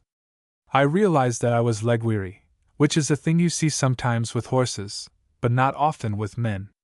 All the journey I lay like a log in a kind of coma, and it was with difficulty that I recognized my destination, and stumbled out of the train. But I had no sooner emerged from the station of St. Anton than I got my second wind. Much snow had fallen since yesterday, but it had stopped now, the sky was clear, and the moon was riding. The sight of the familiar place brought back all my anxieties. The day on the Call of the Swallows was wiped out of my memory, and I saw only the inn at Santa Chiara, and heard Wake's hoarse voice speaking of Mary. The lights were twinkling from the village below, and on the right I saw the clump of trees which held the pink chalet. I took a short cut across the fields, avoiding the little town. I ran hard, stumbling often, for though I had got my mental energy back my legs were still precarious. The station clock had told me that it was nearly 9:30. Soon I was on the high road, and then at the chalet gates. I heard as in a dream what seemed to be 3 shrill blasts on a whistle. Then a big car passed me, making for St. Anton. For a second I would have hailed it, but it was past me and away. But I had a conviction that my business lay in the house, for I thought Ivory was there, and Ivory was what mattered. I marched up the drive with no sort of plan in my head, only a blind rushing on fate. I remembered dimly that I had still 3 cartridges in my revolver. The front door stood open and I entered and tiptoed down the passage to the room where I had found the Portuguese Jew. No one hindered me, but it was not for lack of servants. I had the impression that there were people near me in the darkness, and I thought I heard German softly spoken. There was someone ahead of me, perhaps the speaker, for I could hear careful footsteps. It was very dark, but a ray of light came from below the door of the room. Then behind me I heard the hall door clang, and the noise of a key turned in its lock. I had walked straight into a trap and all retreat was cut off.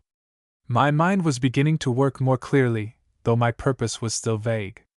I wanted to get at Ivory, and I believed that he was somewhere in front of me. And then I thought of the door which led from the chamber where I had been imprisoned. If I could enter that way I would have the advantage of surprise. I groped on the right-hand side of the passage and found a handle. It opened upon what seemed to be a dining room, for there was a faint smell of food.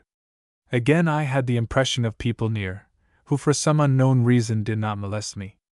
At the far end I found another door, which led to a second room, which I guessed to be adjacent to the library. Beyond it again must lie the passage from the chamber with the rack. The whole place was as quiet as a shell. I had guessed right. I was standing in the passage where I had stood the night before. In front of me was the library, and there was the same chink of light showing. Very softly I turned the handle and opened it a crack. The first thing that caught my eye was the profile of Ivory. He was looking towards the writing table, where someone was sitting. Chapter 18: The Underground Railway. This is the story which I heard later from Mary. She was at Milan with the new Anglo-American hospital when she got Blencarin's letter. Santa Chiara had always been the place agreed upon, and this message mentioned specifically Santa Chiara, and fixed a date for her presence there. She was a little puzzled by it, for she had not yet had a word from Ivory, to whom she had written twice by the roundabout address in France which Baumart's had given her. She did not believe that he would come to Italy in the ordinary course of things, and she wondered at Blencarin's certainty about the date. The following morning came a letter from Ivory in which he ardently pressed for a meeting. It was the first of several, full of strange talk about some approaching crisis, in which the forebodings of the prophet were mingled with the solicitude of a lover. "The storm is about to break," he wrote, "and I cannot think only of my own fate. I have something to tell you which vitally concerns yourself. You say you are in Lombardy. The Chiavagno Valley is within easy reach, and at its head is the inn of Santa Chiara, to which I come on the morning of March 19th. Meet me there even if only for half an hour, I implore you. We have already shared hopes and confidences, and I would now share with you a knowledge which I alone in Europe possess. You have the heart of a lion, my lady, worthy of what I can bring you." Wake was summoned from the Croce Rossa unit with which he was working at Vicenza, and the plan arranged by Blencarin was faithfully carried out. 4 officers of the Alpini, in the rough dress of peasants of the hills, met them in Chiavagno on the morning of the 18th. It was arranged that the hostess of Santa Chiara should go on a visit to her sister's son, leaving the inn, now in the shuttered quiet of wintertime, under the charge of 2 ancient servants. The hour of Ivory's coming on the 19th had been fixed by him for noon, and that morning Mary would drive up the valley, while Wake and the Alpini went inconspicuously by other routes so as to be in station around the place before midday. But on the evening of the 18th at the Hotel of the Four Kings in Chiavagno Mary received another message. It was from me and told her that I was crossing the Staub at midnight and would be at the inn before dawn. It begged her to meet me there, to meet me alone without the others, because I had that to say to her which must be said before Ivory's coming. I have seen the letter. It was written in a hand which I could not have distinguished from my own scrawl. It was not exactly what I would myself have written, but there were phrases in it which to Mary's mind could have come only from me. Oh, I admit it was cunningly done, especially the love-making, which was just the kind of stammering thing which I would have achieved if I had tried to put my feelings on paper. Anyhow, Mary had no doubt of its genuineness. She slipped off after dinner, hired a carriage with 2 broken-winded screws and set off up the valley. She left a line for Wake telling him to follow according to the plan, a line which he never got, for his anxiety when he found she had gone drove him to immediate pursuit. At about 2 in the morning of the 19th, after a slow and icy journey, she arrived at the inn, knocked up the aged servants, made herself a cup of chocolate out of her tea basket, and sat down to wait on my coming. She has described to me that time of waiting. A homemade candle in a tall earthenware candlestick lit up the little salle manger, which was the one room in use. The world was very quiet, the snow muffled the roads, and it was cold with the penetrating chill of the small hours of a March night. Always, she has told me, will the taste of chocolate and the smell of burning tallow bring back to her that strange place and the flutter of the heart with which she waited. For she was on the eve of the crisis of all our labors, she was very young, and youth has a quick fancy which will not be checked. Moreover, it was I who was coming, and save for the scrawl of the night before, we had had no communication for many weeks. She tried to distract her mind by repeating poetry, and the thing that came into her head was Keats's Nightingale, an odd poem for the time and place. There was a long wicker chair among the furnishings of the room, and she lay down on it with her fur cloak muffled around her.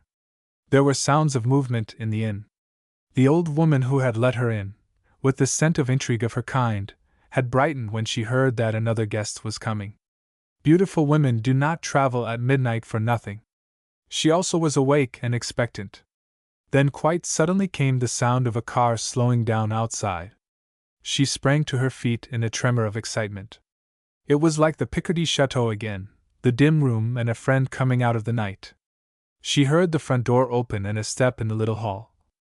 She was looking at Ivory. He slipped his driving coat off as he entered, and bowed gravely. He was wearing a green hunting suit which in the dusk seemed like khaki, and, as he was about my own height, for a second she was misled. Then she saw his face and her heart stopped. "You!" she cried. She had sunk back again on the wicker chair.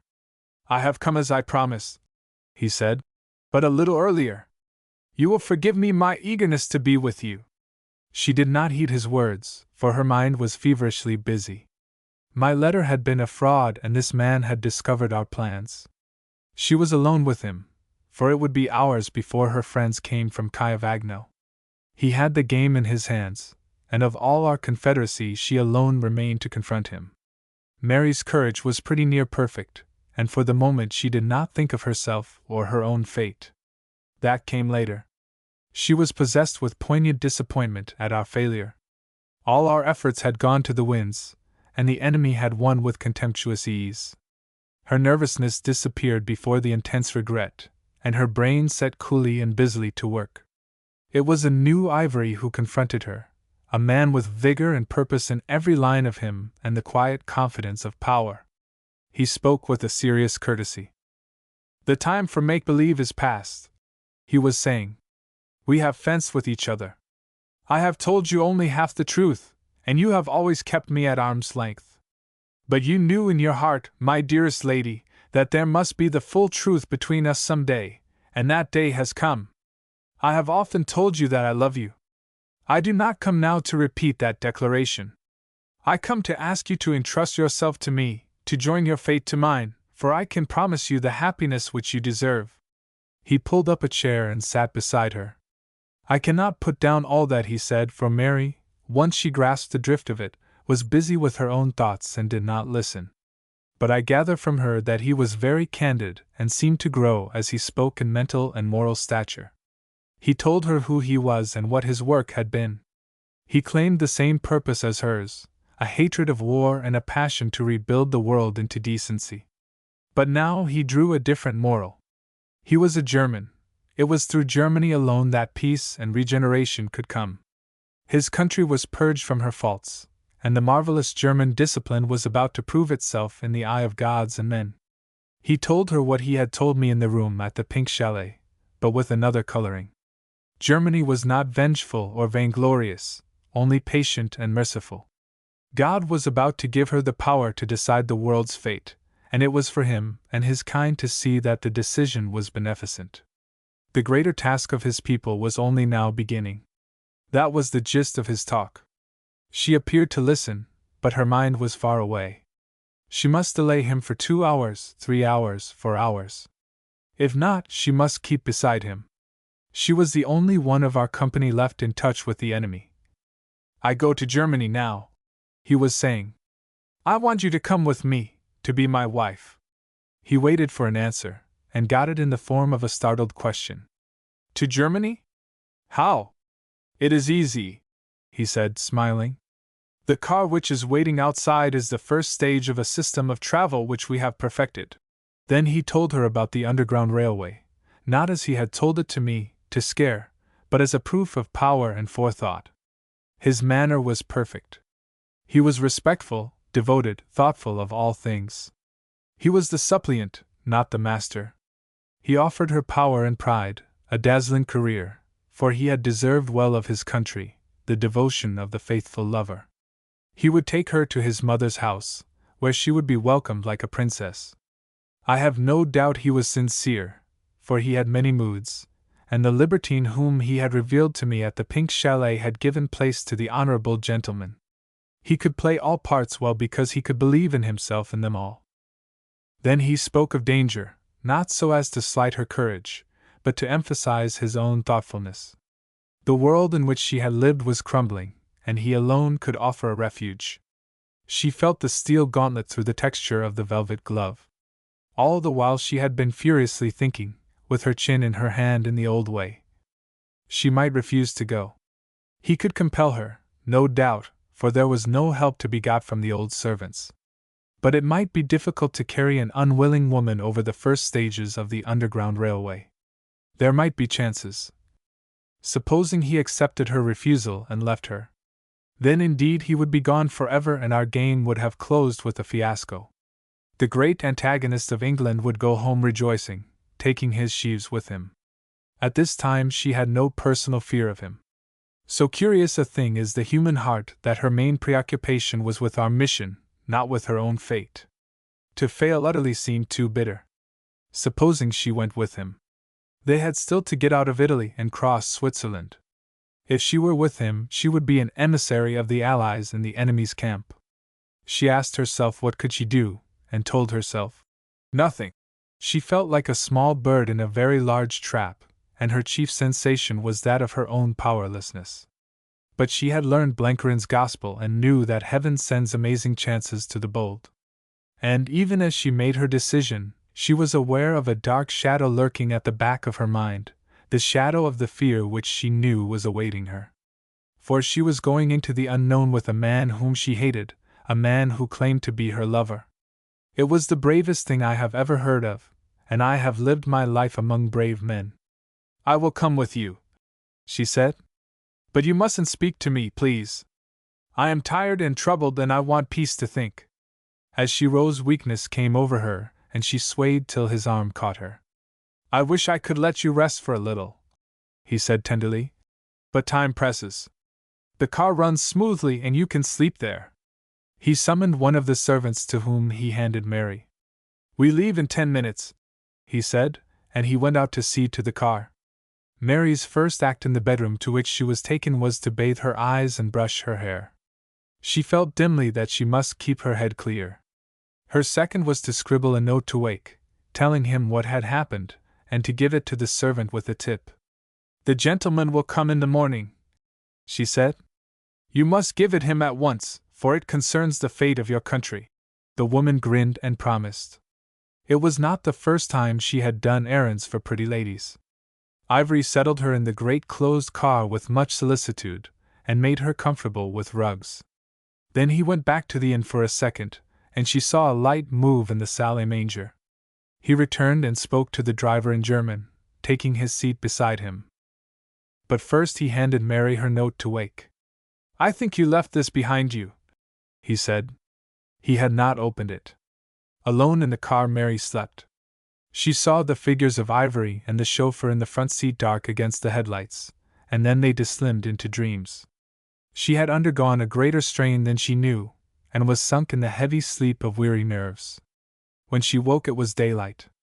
They were still in Italy, as her first glance told her, so they could not have taken the Staub route. They seemed to be among the foothills, for there was little snow, but now and then up tributary valleys she had glimpses of the high peaks. She tried hard to think what it could mean, and then remembered the Marjolana. Wake had labored to instruct her in the topography of the Alps, and she had grasped the fact of the 2 open passes. But the Marjolana meant a big circuit, and they would not be in Switzerland till the evening. They would arrive in the dark, and pass out of it in the dark, and there would be no chance of succor. She felt very lonely and very weak. Throughout the morning her fear grew. The more hopeless her chance of defeating Ivory became, the more insistently the dark shadow crept over her mind. She tried to steady herself by watching the show from the windows. The car swung through little villages, past vineyards and pine woods and the blue of lakes, and over the gorges of mountain streams. There seemed to be no trouble about passports. The sentries at the controls waved a reassuring hand when they were shown some card which the chauffeur held between his teeth. In one place there was a longish halt, and she could hear Ivory talking Italian with 2 officers of Bersaglieri, to whom he gave cigars. They were fresh-faced, upstanding boys, and for a second she had an idea of flinging open the door and appealing to them to save her. But that would have been futile, for Ivory was clearly amply certificated. She wondered what part he was now playing. The Marjolana route had been chosen for a purpose. In one town Ivory met and talked to a civilian official, and more than once the car slowed down and someone appeared from the wayside to speak a word and vanish. She was assisting at the last gathering up of the threads of a great plan, before the wild birds returned to their nest. Mostly these conferences seemed to be in Italian, but once or twice she gathered from the movement of the lips that German was spoken and that this rough peasant or that black-hatted bourgeois was not of Italian blood. Early in the morning, Soon after she awoke, Ivory had stopped the car and offered her a well-provided luncheon basket. She could eat nothing, and watched him breakfast off sandwiches beside the driver. In the afternoon he asked her permission to sit with her. The car drew up in a lonely place, and a tea basket was produced by the chauffeur. Ivory made tea, for she seemed too listless to move, and she drank a cup with him. After that he remained beside her. "In half an hour we shall be out of Italy," he said. The car was running up a long valley to the curious hollow between Snowy Saddles which is the crest of the Marjolana. He showed her the place on a road map. As the altitude increased and the air grew colder, he wrapped the rugs closer around her and apologized for the absence of a foot warmer. "In a little," he said, "we shall be in the land where your slightest wish will be law." She dozed again and so missed the frontier post. When she woke, the car was slipping down the long curves of the Weiss Valley, before it narrows to the gorge through which it debouches on Grunewald. "We are in Switzerland now," she heard his voice say. It may have been fancy, but it seemed to her that there was a new note in it. He spoke to her with the assurance of possession. They were outside the country of the Allies, and in a land where his web was thickly spread. "Where do we stop tonight?" she asked timidly. "I fear we cannot stop. Tonight also you must put up with the car. I have a little errand to do on the way, which will delay us a few minutes, and then we press on. Tomorrow, my fairest one, fatigue will be ended." There was no mistake now about the note of possession in his voice. Mary's heart began to beat fast and wild. The trap had closed down on her, and she saw the folly of her courage. It had delivered her bound and gagged into the hands of one whom she loathed more deeply every moment, whose proximity was less welcome than a snake's. She had to bite hard on her lip to keep from screaming. The weather had changed and it was snowing hard, the same storm that had greeted us on the call of the swallows. The pace was slower now, and Ivory grew restless. He looked frequently at his watch, and snatched the speaking tube to talk to the driver. Mary caught the word Esti Anton. "Do we go by Esti Anton?" she found voice to ask. "Yes," he said shortly.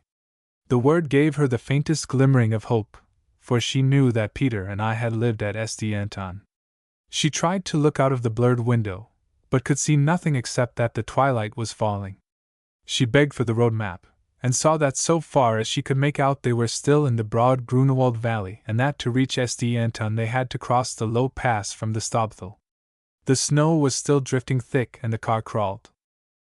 Then she felt the rise as they mounted to the pass. Here the going was bad, very different from the dry frost in which I had covered the same road the night before. Moreover, there seemed to be curious obstacles. Some careless woodcart had dropped logs on the highway, and more than once both Ivory and the chauffeur had to get out to shift them. In one place there had been a small landslide which left little room to pass, and Mary had to descend and cross on foot while the driver took the car over alone. Ivory's temper seemed to be souring. To the girl's relief he resumed the outside seat, where he was engaged in constant argument with the chauffeur. At the head of the pass stands an inn, the comfortable hostelry of Herkronig, well known to all who clamber among the lesser peaks of the Stabthal. There in the middle of the way stood a man with a lantern. "The road is blocked by a snowfall," he cried. "They are clearing it now. It will be ready in half an hour's time." Ivory sprang from his seat and darted into the hotel. His business was to speed up the clearing party, and Herkronig himself accompanied him to the scene of the catastrophe. Mary sat still, for she had suddenly become possessed of an idea. She drove it from her as foolishness, but it kept returning. Why had those tree trunks been spilt on the road? Why had an easy pass after a moderate snowfall been suddenly closed? A man came out of the inn yard and spoke to the chauffeur. It seemed to be an offer of refreshment, for the latter left his seat and disappeared inside. He was away for some time and returned shivering and grumbling at the weather, with the collar of his greatcoat turned up around his ears. A lantern had been hung in the porch, and as he passed Mary saw the man. She had been watching the back of his head idly during the long drive, and had observed that it was of the round bullet type, with no nape to the neck, which is common in the fatherland. Now she could not see his neck for the coat collar, but she could have sworn that the head was a different shape. The man seemed to suffer acutely from the cold, for he buttoned the collar round his chin and pulled his cap far over his brows. Ivory came back, followed by a dragging line of men with spades and lanterns. He flung himself into the front seat and nodded to the driver to start. The man had his engine going already so as to lose no time. He bumped over the rough debris of the snowfall and then fairly let the car hum. Ivory was anxious for speed, but he did not want his neck broken, and he yelled out to take care. The driver nodded and slowed down, but presently he had got up speed again. If Ivory was restless, Mary was worse. She seemed suddenly to have come on the traces of her friends. In the St. Anton Valley the snow had stopped, and she let down the window for air, for she was choking with suspense. The car rushed past the station, down the hill by Peter's cottage, through the village, and along the lake shore to the Pink Chalet. Ivory halted it at the gate. "See that you fill up with petrol," he told the man. "Bid Gustav get the Daimler and be ready to follow in half an hour." He spoke to Mary through the open window. "I will keep you only a very little time. I think you had better wait in the car, for it will be more comfortable than a dismantled house. A servant will bring you food and more rugs for the night journey." Then he vanished up the dark avenue. Mary's first thought was to slip out and get back to the village, and there to find someone who knew me or could take her where Peter lived. But the driver would prevent her, for he had been left behind on guard. She looked anxiously at his back, for he alone stood between her and liberty. That gentleman seemed to be intent on his own business. As soon as Ivory's footsteps had grown faint, he had backed the car into the entrance, and turned it so that it faced towards St. Anton. Then very slowly it began to move. At the same moment a whistle was blown shrilly 3 times. The door on the right had opened, and someone who had been waiting in the shadows climbed painfully in. Mary saw that it was a little man and that he was a cripple. She reached a hand to help him, and he fell on to the cushions beside her. The car was gathering speed.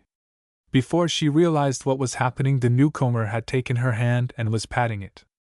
About 2 minutes later I was entering the gate of the Pink Chalet. Chapter 19: The Cage of the Wild Birds. "Why, Mr. Ivory, come right in," said the voice at the table. There was a screen before me, stretching from the fireplace to keep off the draught from the door by which I had entered. It stood higher than my head, but there were cracks in it through which I could watch the room. I found a little table on which I could lean my back, for I was dropping with fatigue. Blenkerin sat at the writing table, and in front of him were little rows of patience cards. Wood ashes still smoldered in the stove, and a lamp stood at his right elbow which lit up the 2 figures. The bookshelves and the cabinets were in twilight. "I've been hoping to see you for quite a time." Blenkerin was busy arranging the little heaps of cards, and his face was wreathed in hospitable smiles. I remember wondering why he should play the host to the true master of the house. Ivory stood erect before him. He was rather a splendid figure now that he had sloughed all disguises and was on the threshold of his triumph. Even through the fog in which my brain worked, it was forced upon me that here was a man born to play a big part. He had a jowl like a Roman king on a coin, and scornful eyes that were used to mastery. He was younger than me, confound him, and now he looked it. He kept his eyes on the speaker, while a smile played round his mouth, a very ugly smile. "So," he said, "we have caught the old crow too. I had scarcely hoped for such good fortune, and, to speak the truth, I had not concerned myself much about you. But now we shall add you to the bag. And what a bag of vermin to lay out on the lawn!" He flung back his head and laughed. "Mr. Ivory," Blenkerin began, but was cut short. "Drop that name. All that is past, thank God. I am the Graf von Schwabing, an officer of the Imperial Guard. I am not the least of the weapons that Germany has used to break her enemies." "You don't say," drawled Blenkerin, still fiddling with his patience cards. The man's moment had come, and he was minded not to miss a jot of his triumph. His figure seemed to expand, his eye kindled, his voice rang with pride. It was melodrama of the best kind, and he fairly rolled it round his tongue. I don't think I grudged it him, for I was fingering something in my pocket. He had won all right, But he wouldn't enjoy his victory long, for soon I would shoot him. I had my eye on the very spot above his right ear where I meant to put my bullet, for I was very clear that to kill him was the only way to protect Mary. I feared the whole 70 millions of Germany less than this man. That was the single idea that remained firm against the immense fatigue that pressed down on me. "I have little time to waste on you," said he who had been called Ivory. "But I will spare a moment to tell you a few truths. Your childish game never had a chance. I played with you in England and I have played with you ever since. You have never made a move, but I have quietly countered it. Why, man, you gave me your confidence. The American Mr. Don." "What about Clarence?" asked Blenkerin. His face seemed a study in pure bewilderment. "I was that interesting journalist." "Now to think of that," said Blenkerin in a sad, gentle voice. "I thought I was safe with Clarence. Why, he brought me a letter from old Joe Hooper, and he knew all the boys down Emporia way." Ivory laughed. "You have never done me justice, I fear, but I think you will do it now. Your gang is helpless in my hands, General Hannay, and I wish I could give you a notion of the scorn with which he pronounced the word general." "Yes, Dick?"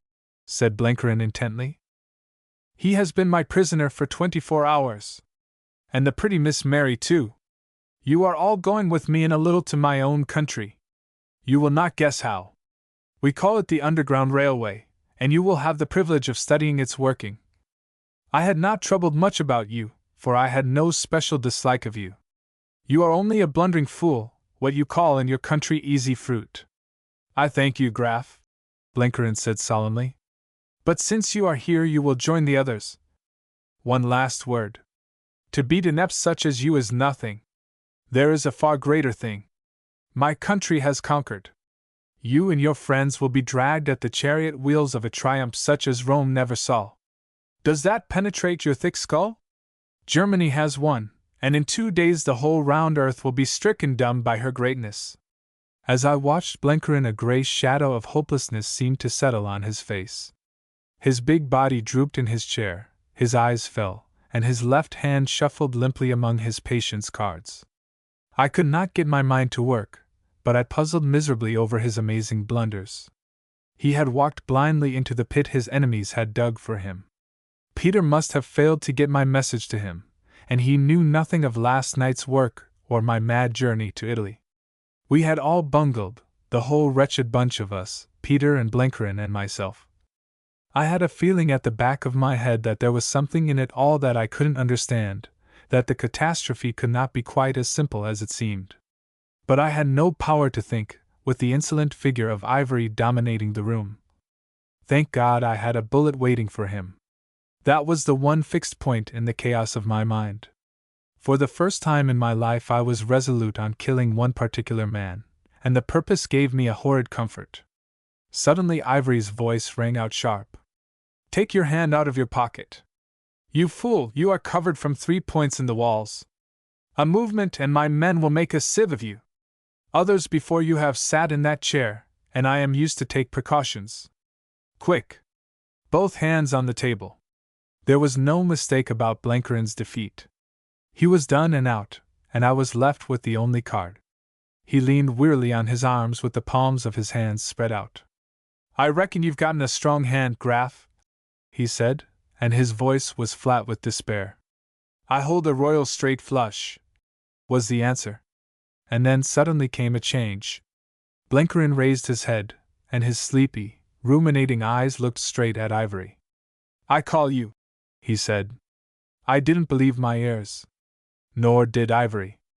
"The hour for bluff is past," he said. "Nevertheless I call you." At that moment I felt someone squeeze through the door behind me and take his place at my side. The light was so dim that I saw only a short, square figure, but a familiar voice whispered in my ear. "It's me, Andra Amos. Man, this is a great ploy. I'm here to see the note." No prisoner waiting on the finding of the jury, no commander expecting news of a great battle, ever hung in more desperate suspense than I did during the next seconds. I had forgotten my fatigue. My back no longer needed support. I kept my eyes glued to the crack in the screen and my ears drank in greedily every syllable. Blenkerin was now sitting bolt upright with his chin in his hands. There was no shadow of melancholy in his lean face. I say I call you, Herr Graf von Schwabing. I'm going to put you wise about some little things. You don't carry arms, so I needn't warn you against monkeying with a gun. You're right in saying that there are 3 places in these walls from which you can shoot.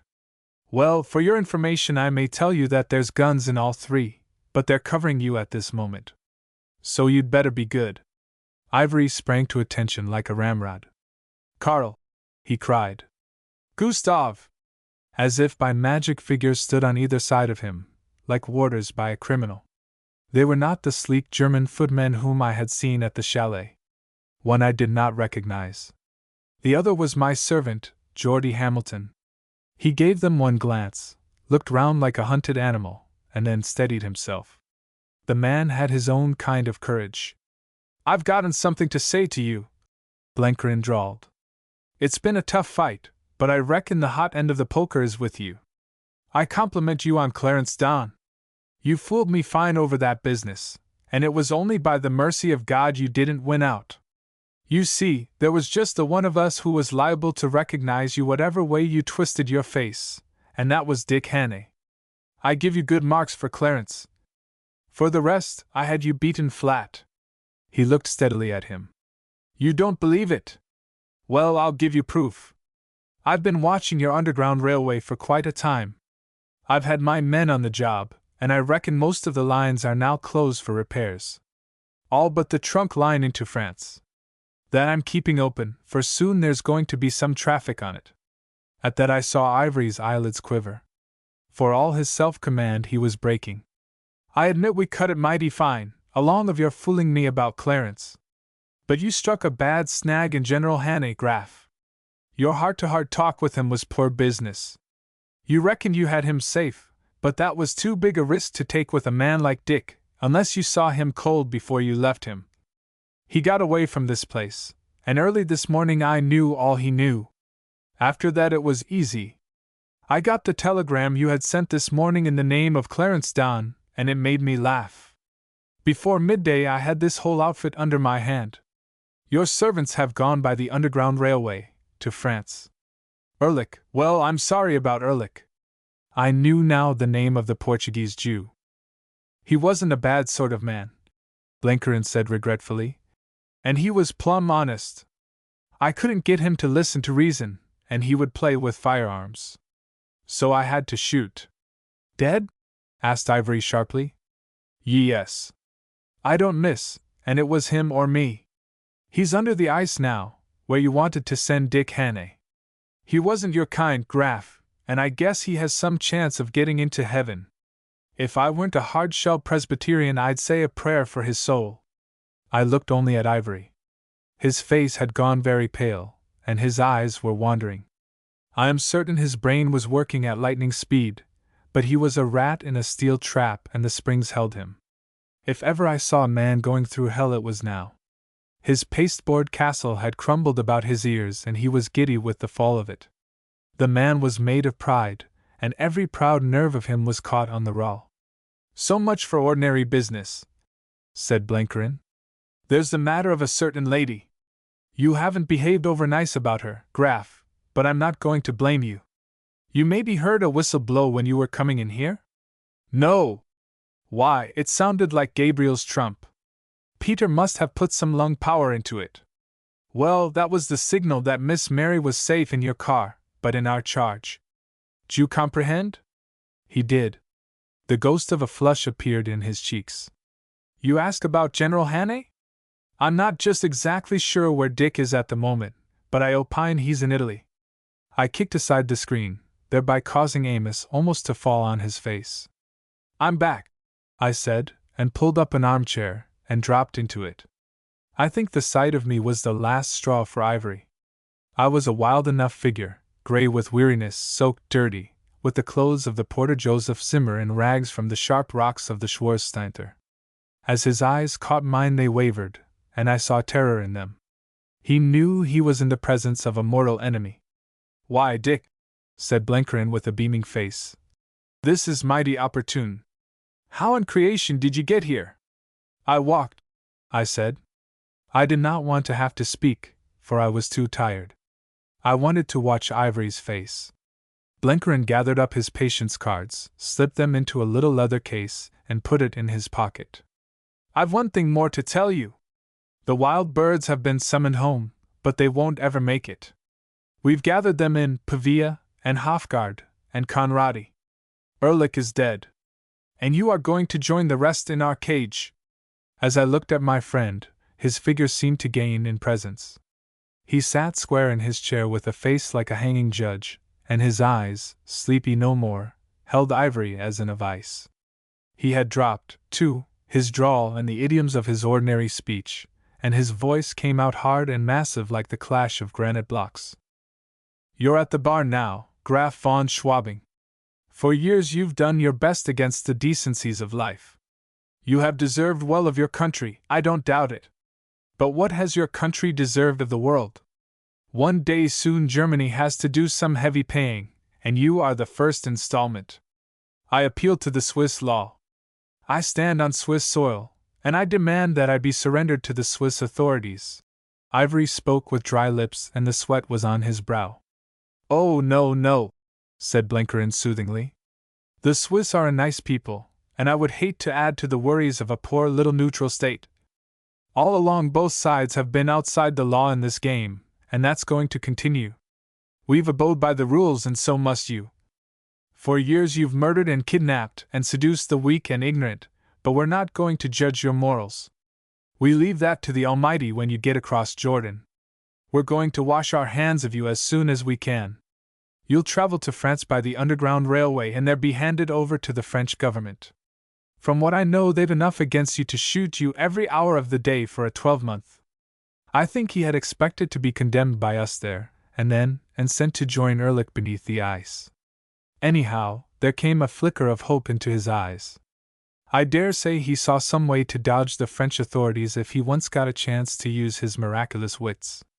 Anyhow, he bowed with something very like self-possession, and asked permission to smoke. As I have said, the man had his own courage. Blenkerin, I cried. We're going to do nothing of the kind. He inclined his head gravely towards me. What's your notion, Dick? We've got to make the punishment fit the crime, I said. I was so tired that I had to form my sentences laboriously, as if I were speaking a half-understood foreign tongue. Meaning? I mean that if you hand him over to the French, he'll either twist out of their hands somehow or get decently shot, which is far too good for him. This man and his kind have sent millions of honest folk to their graves. He has sat spinning his web like a great spider, and for every thread there has been an ocean of blood spilled. It's his sort that made the war, not the brave, stupid, fighting Boche. It's his sort that's responsible for all the clotted beastliness. And he's never been in sight of a shell. I'm for putting him in the front line. No, I don't mean any Uriah the Hittite business.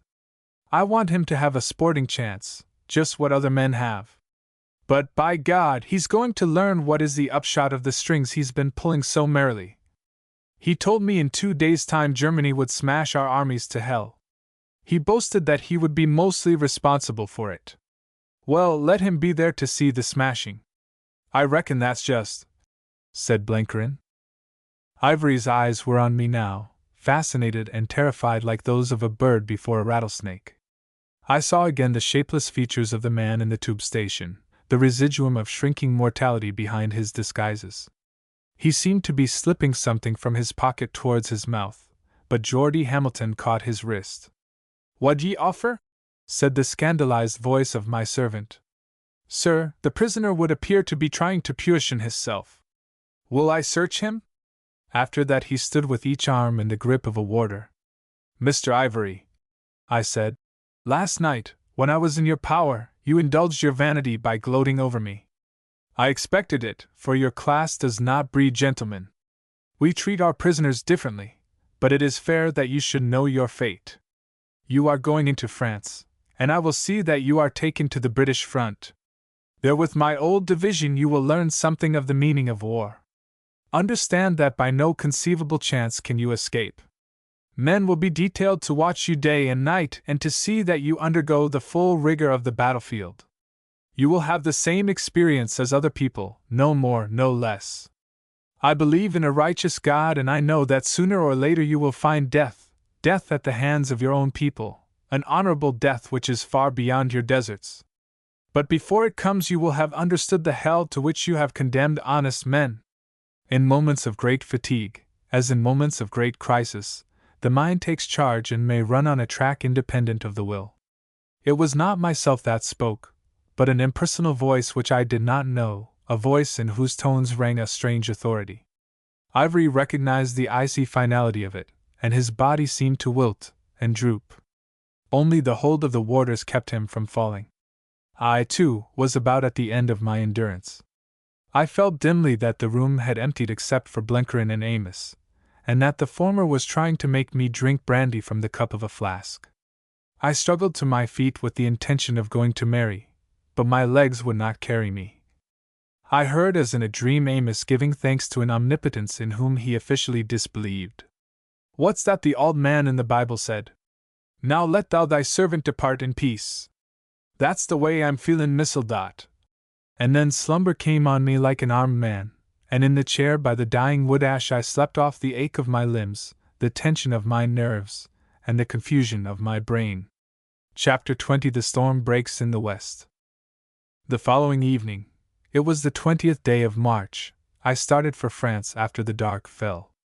I drove Ivory's big closed car, and within sat its owner, bound and gagged, as others had sat before him on the same errand. Geordie Hamilton and Amos were his companions. From what Blenkerin had himself discovered and from the papers seized in the Pink Chalet I had full details of the road and its mysterious stages. It was like the journey of a mad dream. In a back street of a little town I would exchange passwords with a nameless figure and be given instructions. At a wayside and at an appointed hour a voice speaking a thick German would advise that this bridge or that railway crossing had been cleared. At a hamlet among pine woods an unknown man would clamber up beside me and take me past the sentry post. Smooth as clockwork was the machine, till in the dawn of a spring morning I found myself dropping into a broad valley through little orchards just beginning to blossom, and I knew that I was in France. After that, Blenkerin's own arrangements began, and soon I was drinking coffee with a young lieutenant of chasseurs, and had taken the gag from Ivory's mouth. The bluecoats looked curiously at the man in the green ulster whose face was the color of clay, and who lit cigarette from cigarette with a shaky hand. The lieutenant rang up a general of division who knew all about us. At his headquarters I explained my purpose, and he telegraphed to an army headquarters for a permission which was granted. It was not for nothing that in January I had seen certain great personages in Paris, and that Blenkerin had wired ahead of me to prepare the way. Here I handed over Ivory and his guard, for I wanted them to proceed to Amiens under French supervision, well knowing that the men of that great army are not used to let slip what they once hold. It was a morning of clear spring sunlight when we breakfasted in that little red-roofed town among vineyards with a shining river looping at our feet. The general of division was an Algerian veteran with a brush of grizzled hair, whose eye kept wandering to a map on the wall where pins and stretched thread made a spider's web. "Any news from the north?" I asked. "Not yet," he said. "But the attack comes soon. It will be against our army in Champagne." With a lean finger he pointed out the enemy dispositions. "Why not against the British?" I asked. With a knife and fork I made a right angle and put a salt dish in the center. "That is the German concentration. They can so mass that we do not know which side of the angle they will strike till the blow falls." "It is true," he replied. "But consider. For the enemy to attack towards the Somme would be to fight over many miles of an old battleground where all is still desert, and every yard of which you British know. In Champagne at a bound he might enter unbroken country. It is a long and difficult road to Amiens, but not so long to Kylands. Such is the view of Pétain. Does it convince you? The reasoning is good. Nevertheless he will strike at Amiens, and I think he will begin today." He laughed, and shrugged his shoulders. "Nous verrons. You are obstinate, my general, like all your excellent countrymen." But as I left his headquarters an aide-de-camp handed him a message on a pink slip, He read it, and turned to me with a grave face. "You have a flair, my friend. I am glad we did not wager. This morning at dawn there is great fighting around St. Quentin. Be comforted, for they will not pass. Your Marichal will hold them." That was the first news I had of the battle. At Dijon, according to plan, I met the others. I only just caught the Paris train, and Blencarin's great wrists lugged me into the carriage when it was well in motion. There sat Peter, a docile figure in a carefully patched old RFC uniform.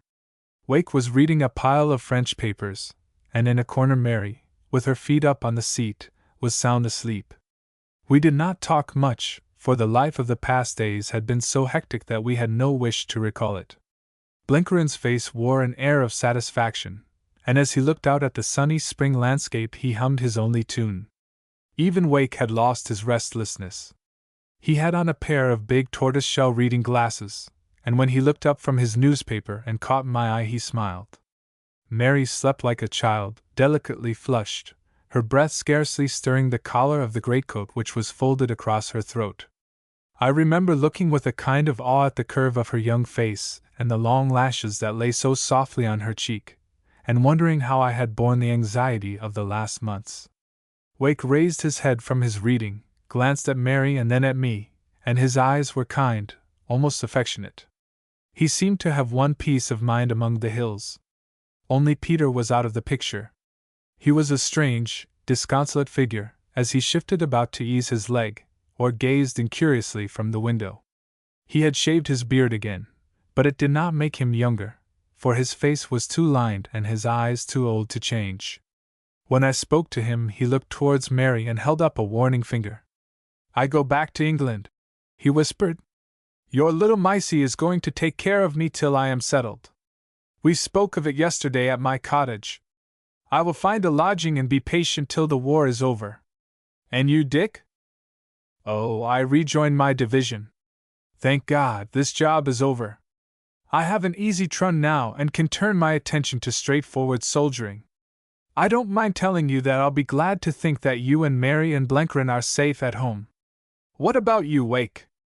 "I go back to my labor battalion," he said cheerfully. "Like you, I have an easier mind." I shook my head. "We'll see about that. I don't like such sinful waste. We've had a bit of campaigning together and I know your quality. The battalion's quite good enough for me." And he relapsed into a day-old journal. Mary had suddenly woke, and was sitting upright with her fists in her eyes like a small child. Her hand flew to her hair, and her eyes ran over us as if to see that we were all there. As she counted the 4 of us she seemed relieved. "I reckon you feel refreshed, Miss Mary," said Blencarin. "It's good to think that now we can sleep in peace, all of us. Pretty soon you'll be in England and spring will be beginning, and please God it'll be the start of a better world. Our work's over anyhow." "I wonder," said the girl gravely.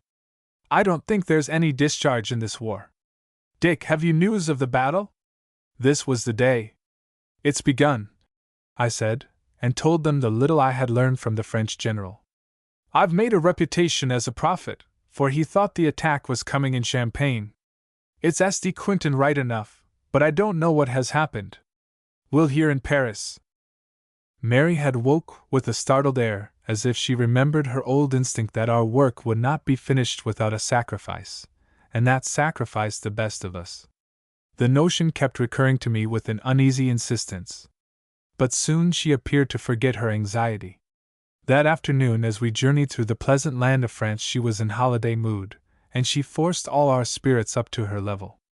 It was calm, bright weather, the long curves of plough land were beginning to quicken into green, the catkins made a blue mist on the willows by the watercourses, and in the orchards by the red-roofed hamlets the blossom was breaking. In such a scene it was hard to keep the mind sober and grey, and the pall of war slid from us. Mary gossiped and fussed over Peter like an elder sister over a delicate little boy. She made him stretch his bad leg full length on the seat, and when she made tea for the party of us it was a protesting Peter who had the last sugar biscuit.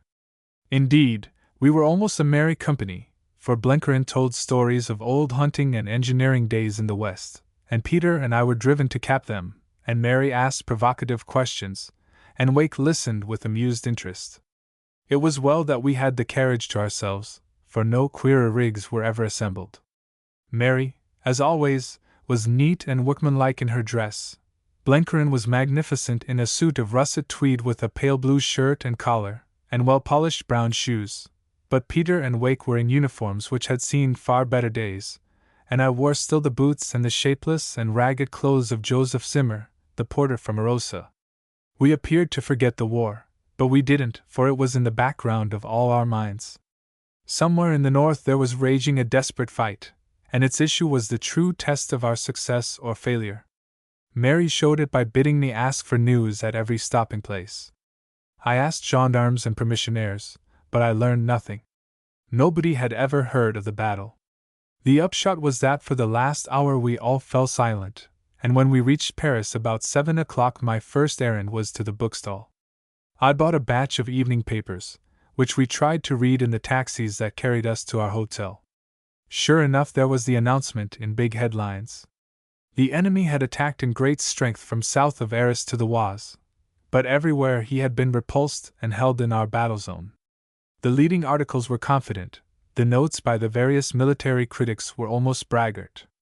At last the German had been driven to an offensive, and the Allies would have the opportunity they had longed for of proving their superior fighting strength. It was, said one and all, the opening of the last phase of the war. I confess that as I read my heart sank.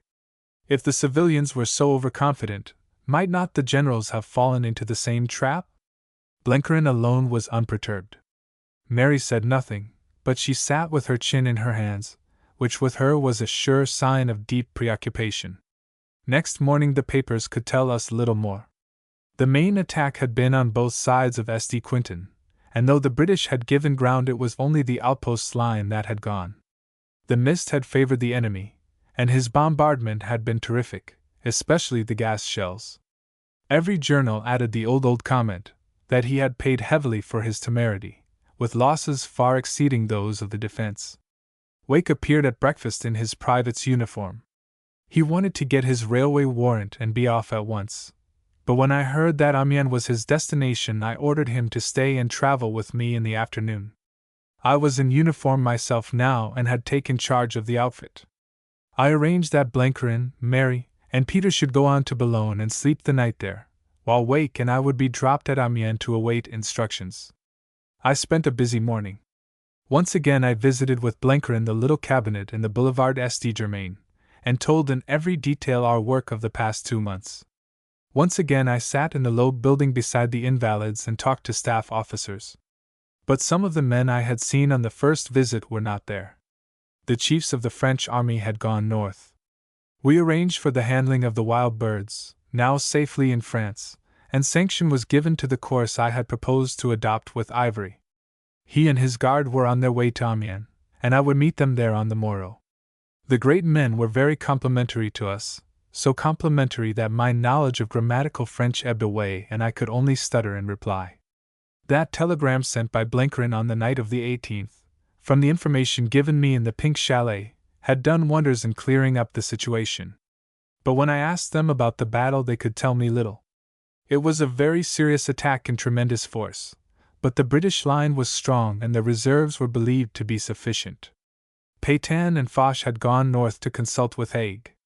The situation in Champagne was still obscure, but some French reserves were already moving thence to the Somme sector. One thing they did show me, the British dispositions. As I looked at the plan I saw that my old division was in the thick of the fighting. "Where do you go now?" I was asked. "To Amiens, and then, please God, to the battle front," I said. "Good fortune to you. You do not give body or mind much rest, my general." After that I went to the Mission Anglaise, but they had nothing beyond Haig's communiqué and a telephone message from GHU that the critical sector was likely to be that between St. Quentin and the Oise. The northern pillar of our defense, south of Arras, which they had been nervous about, had stood like a rock. That pleased me, for my old battalion of the Lennox Highlanders was there. Crossing the Place de la Concorde, we fell in with a British staff officer of my acquaintance, who was just starting to motor back to GHU from Paris leave. He had a longer face than the people at the Invalids. "I don't like it, I tell you," he said. "It's this mist that worries me. I went down the whole line from Arras to the Oise 10 days ago. It was beautifully sited, the cleverest thing you ever saw. The outpost line was mostly a chain of blobs, redoubts, you know, with machine guns, so arranged as to bring flanking fire to bear on the advancing enemy. But mist would play the devil with that scheme, for the enemy would be past the place for flanking fire before we knew it. Oh, I know we had good warning, and had the battle zone manned in time, but the outpost line was meant to hold out long enough to get everything behind in apple pie order, and I can't see but how big chunks of it must have gone in the first rush. Mind you, we've banked everything on that battle zone. It's damned good, but if it's gone..." He flung up his hands. "Have we good reserves?" I asked. He shrugged his shoulders. "Have we positions prepared behind the battle zone?" "I didn't notice any," he said dryly, and was off before I could get more out of him. "You look rattled, Dick," said Blenkerin as we walked to the hotel. "I seem to have got the needle. It's silly, but I feel worse about this show than I've ever felt since the war started. Look at this city here. The papers take it easily, and the people are walking about as if nothing was happening. Even the soldiers aren't worried. You may call me a fool to take it so hard, but I've a sense in my bones that we're in for the bloodiest and darkest fight of our lives, and that soon Paris will be hearing the Boche guns as she did in 1914. You're a cheerful old Jeremiah. Well, I'm glad Miss Mary's going to be in England soon. Seems to me she's right and that this game of ours isn't quite played out yet. I'm envying you some, for there's a place waiting for you in the fighting line. You've got to get home and keep people's heads straight there. That's the weak link in our chain, and there's a mighty lot of work before you. Maybe," he said abstractedly, with his eye on the top of the Vendôme column. The train that afternoon was packed with officers recalled from leave, and it took all the combined purchase of Blenkerin and myself to get a carriage reserved for our little party. At the last moment I opened the door to admit a warm and agitated captain of the RFC in whom I recognized my friend and benefactor, Archie Roylance. "Just when I was gettin' nice and clean and comfy a wire comes tellin' me to bundle back, all along of a new battle. It's a cruel war, sir." The afflicted young man mopped his forehead, grinned cheerfully at Blenkerin, glanced critically at Peter, then caught sight of Mary and grew at once acutely conscious of his appearance. He smoothed his hair, adjusted his tie, and became desperately sedate. I introduced him to Peter, and he promptly forgot Mary's existence. If Peter had had any vanity in him, it would have been flattered by the frank interest and admiration in the boy's eyes. "I'm tremendously glad to see you safe back, sir. I've always hoped I might have a chance of meeting you. We want you badly now on the front. Lensch is gettin' a bit uppish." Then his eye fell on Peter's withered leg, and he saw that he had blundered. He blushed scarlet and looked his apologies. But they weren't needed, for it cheered Peter to meet someone who talked of the possibility of his fighting again. Soon the two were deep in technicalities, the appalling technicalities of the airmen. It was no good listening to their talk, for you could make nothing of it, but it was bracing up Peter like wine. Archie gave him a minute description of Lensch's latest doings and his new methods. He, too, had heard the rumor that Peter had mentioned to me at St. Anton, of a new Boche plane, with mighty engines and stumpy wings cunningly cambered, which was a devil to climb, but no specimens had yet appeared over the line. They talked of Bali, and Rhys Davids, and Bishop, and McCudden, and all the heroes who had won their spurs since the Somme, and of the new British makes, most of which Peter had never seen and had to have explained to him. Outside, a haze had drawn over the meadows with the twilight. I pointed it out to Blenkerin. "There's the fog that's doing us. This March weather is just like October, mist morning and evening. I wish to heaven we could have some good old drenching spring rain." Archie was discoursing of the Shark-Lada's machine. "I've always stuck to it, for it's a marvel in its way, but it has my heart fairly broke.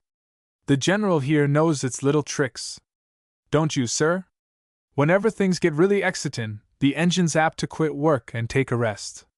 The whole make should be publicly burned," I said, with gloomy recollections.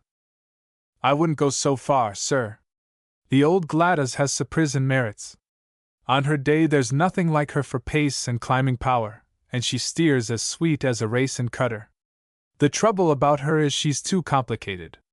She's like some breeds of car, you want to be a mechanical genius to understand her. If they'd only get her a little simpler and safer, there wouldn't be her match in the field.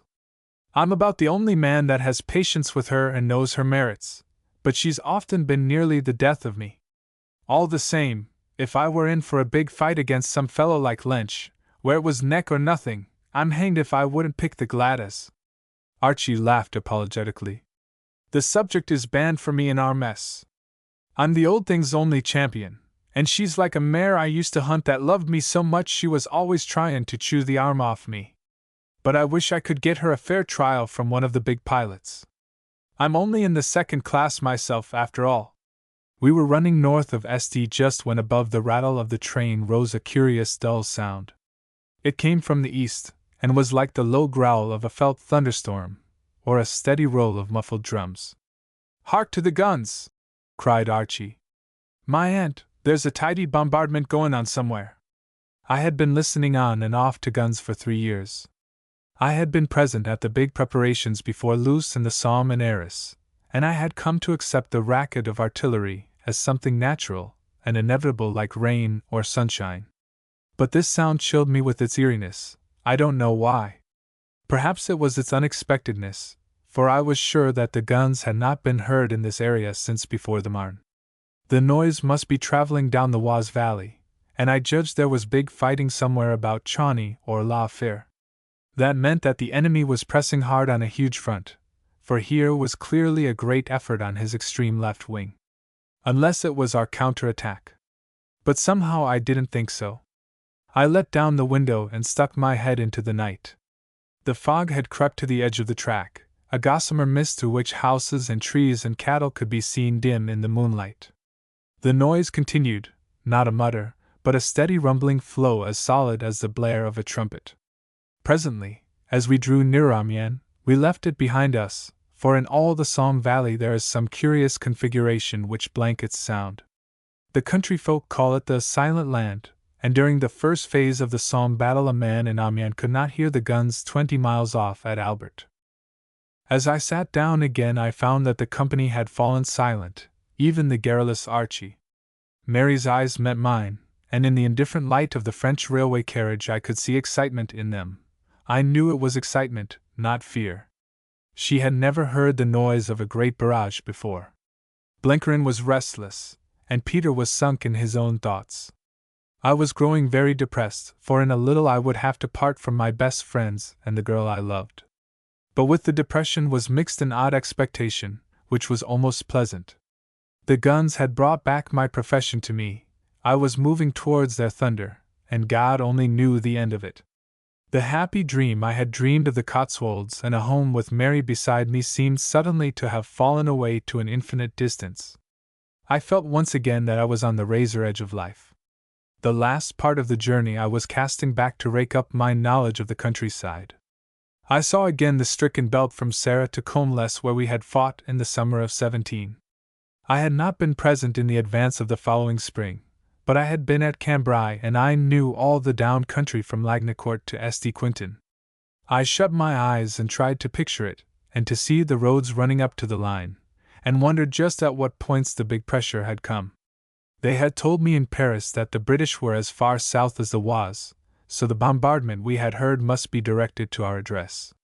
With Passchendaele and Cambrai in my mind, and some notion of the difficulties we had always had in getting drafts, I was puzzled to think where we could have found the troops to man the new front. We must be unholily thin on that long line. And against that awesome bombardment, and the masses and the new tactics that Ivory had bragged of. When we ran into the dingy cavern which is Amiens Station, I seemed to note a new excitement.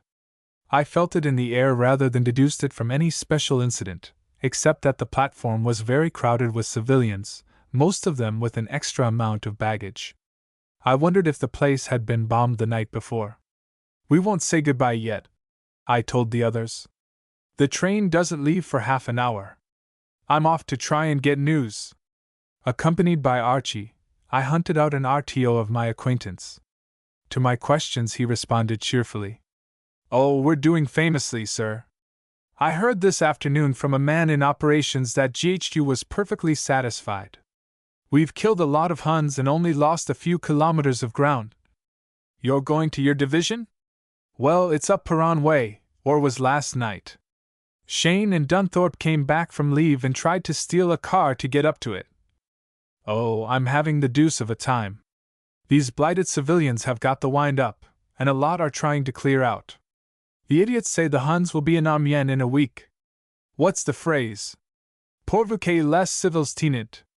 Afraid I must push on, sir. I sent Archie back with these scraps of news and was about to make a rush for the house of one of the press officers, who would, I thought, be in the way of knowing things, when at the station entrance I ran across Laidlaw. He had been BGGS in the corps to which my old brigade belonged, and was now on the staff of some army. He was striding towards a car when I grabbed his arm, and he turned on me a very sick face. Good Lord, Hannay! Where did you spring from? The news, you say? He sank his voice, and drew me into a quiet corner. The news is hellish. They told me we were holding, I observed. Holding be damned. The Boche is clean through on a broad front. He broke us today at Massamy and Essigny. Yes, the battle zone. He's flinging in division after division like the blows of a hammer. What else could you expect? And he clutched my arm fiercely.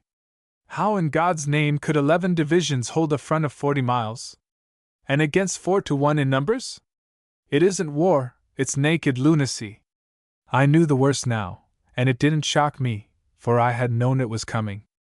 Laidlaw's nerves were pretty bad, for his face was pale and his eyes bright like a man with a fever. Reserves! And he laughed bitterly. We have 3 infantry divisions and 2 cavalry. They're into the mill long ago. The French are coming up on our right, but they've the devil of a way to go. That's what I'm down here about. And we're getting help from Horn and Plumer. But all that takes days, and meantime we're walking back like we did at Mons. And at this time of day, too. Oh, yes, the whole line's retreating. Parts of it were pretty comfortable, but they had to get back or be put in the bag. I wish to heaven I knew where our right divisions have got to. For all I know, they're at Compiègne by now. The Boche was over the canal this morning, and by this time most likely he's across the Somme. At that I exclaimed. "D'you mean to tell me we're going to lose Perron?" "Perron!" he cried. "We'll be lucky not to lose Amiens. And on the top of it all I've got some kind of blasted fever. I'll be raving in an hour." He was rushing off, but I held him. "What about my old lot?" I asked. "Oh, damn good, but they're shot all to bits. Every division did well. It's a marvel they weren't all scuppered, and it'll be a flaming miracle if they find a line they can stand on. Westwater's got a leg smashed. He was brought down this evening, and you'll find him in the hospital. Fraser's killed and Lefroy's a prisoner, at least that was my last news. I don't know who's got the brigades, but Masterton's carrying on with the division. You'd better get up the line as fast as you can and take over from him. See the army commander.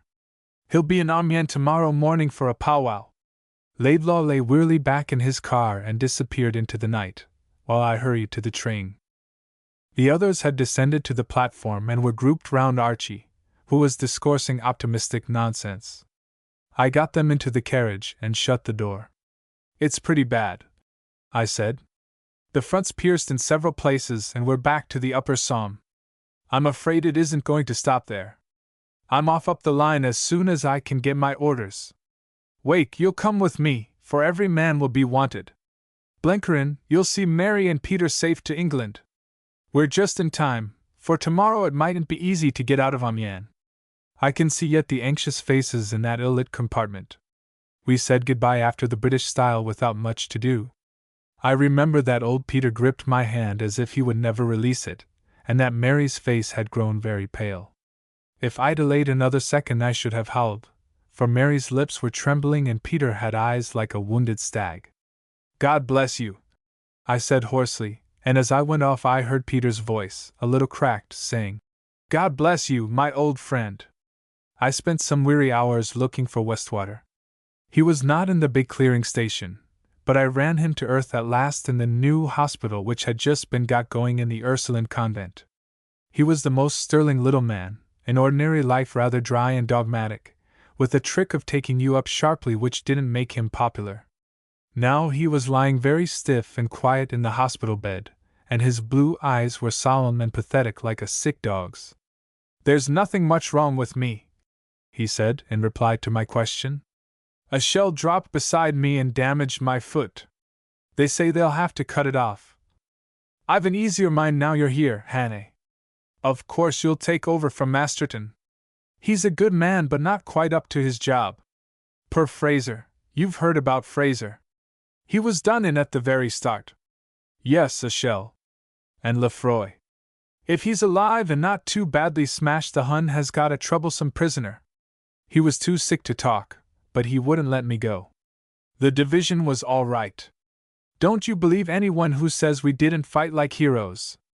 Our outpost line held up the Hun for 6 hours, and only about a dozen men came back.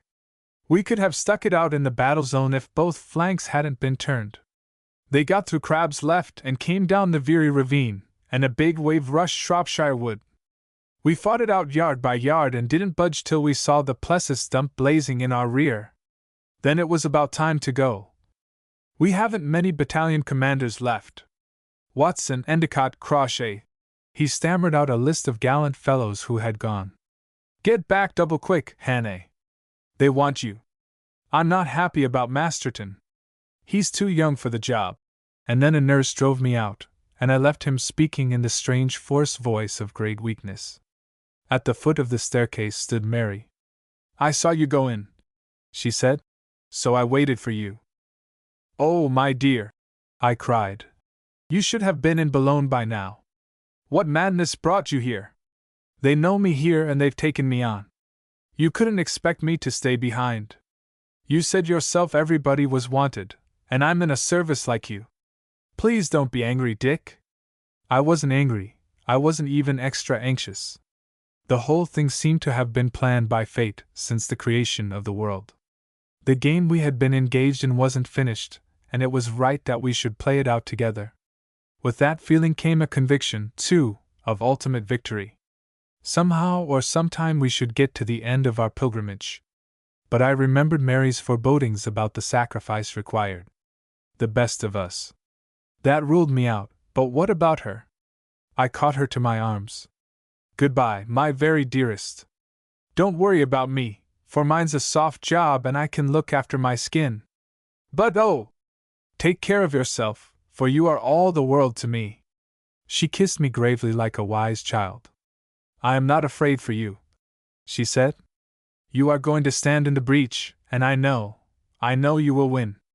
Remember that there is someone here whose heart is so full of pride of her man that it hasn't room for fear." As I went out of the convent door, I felt that once again I had been given my orders.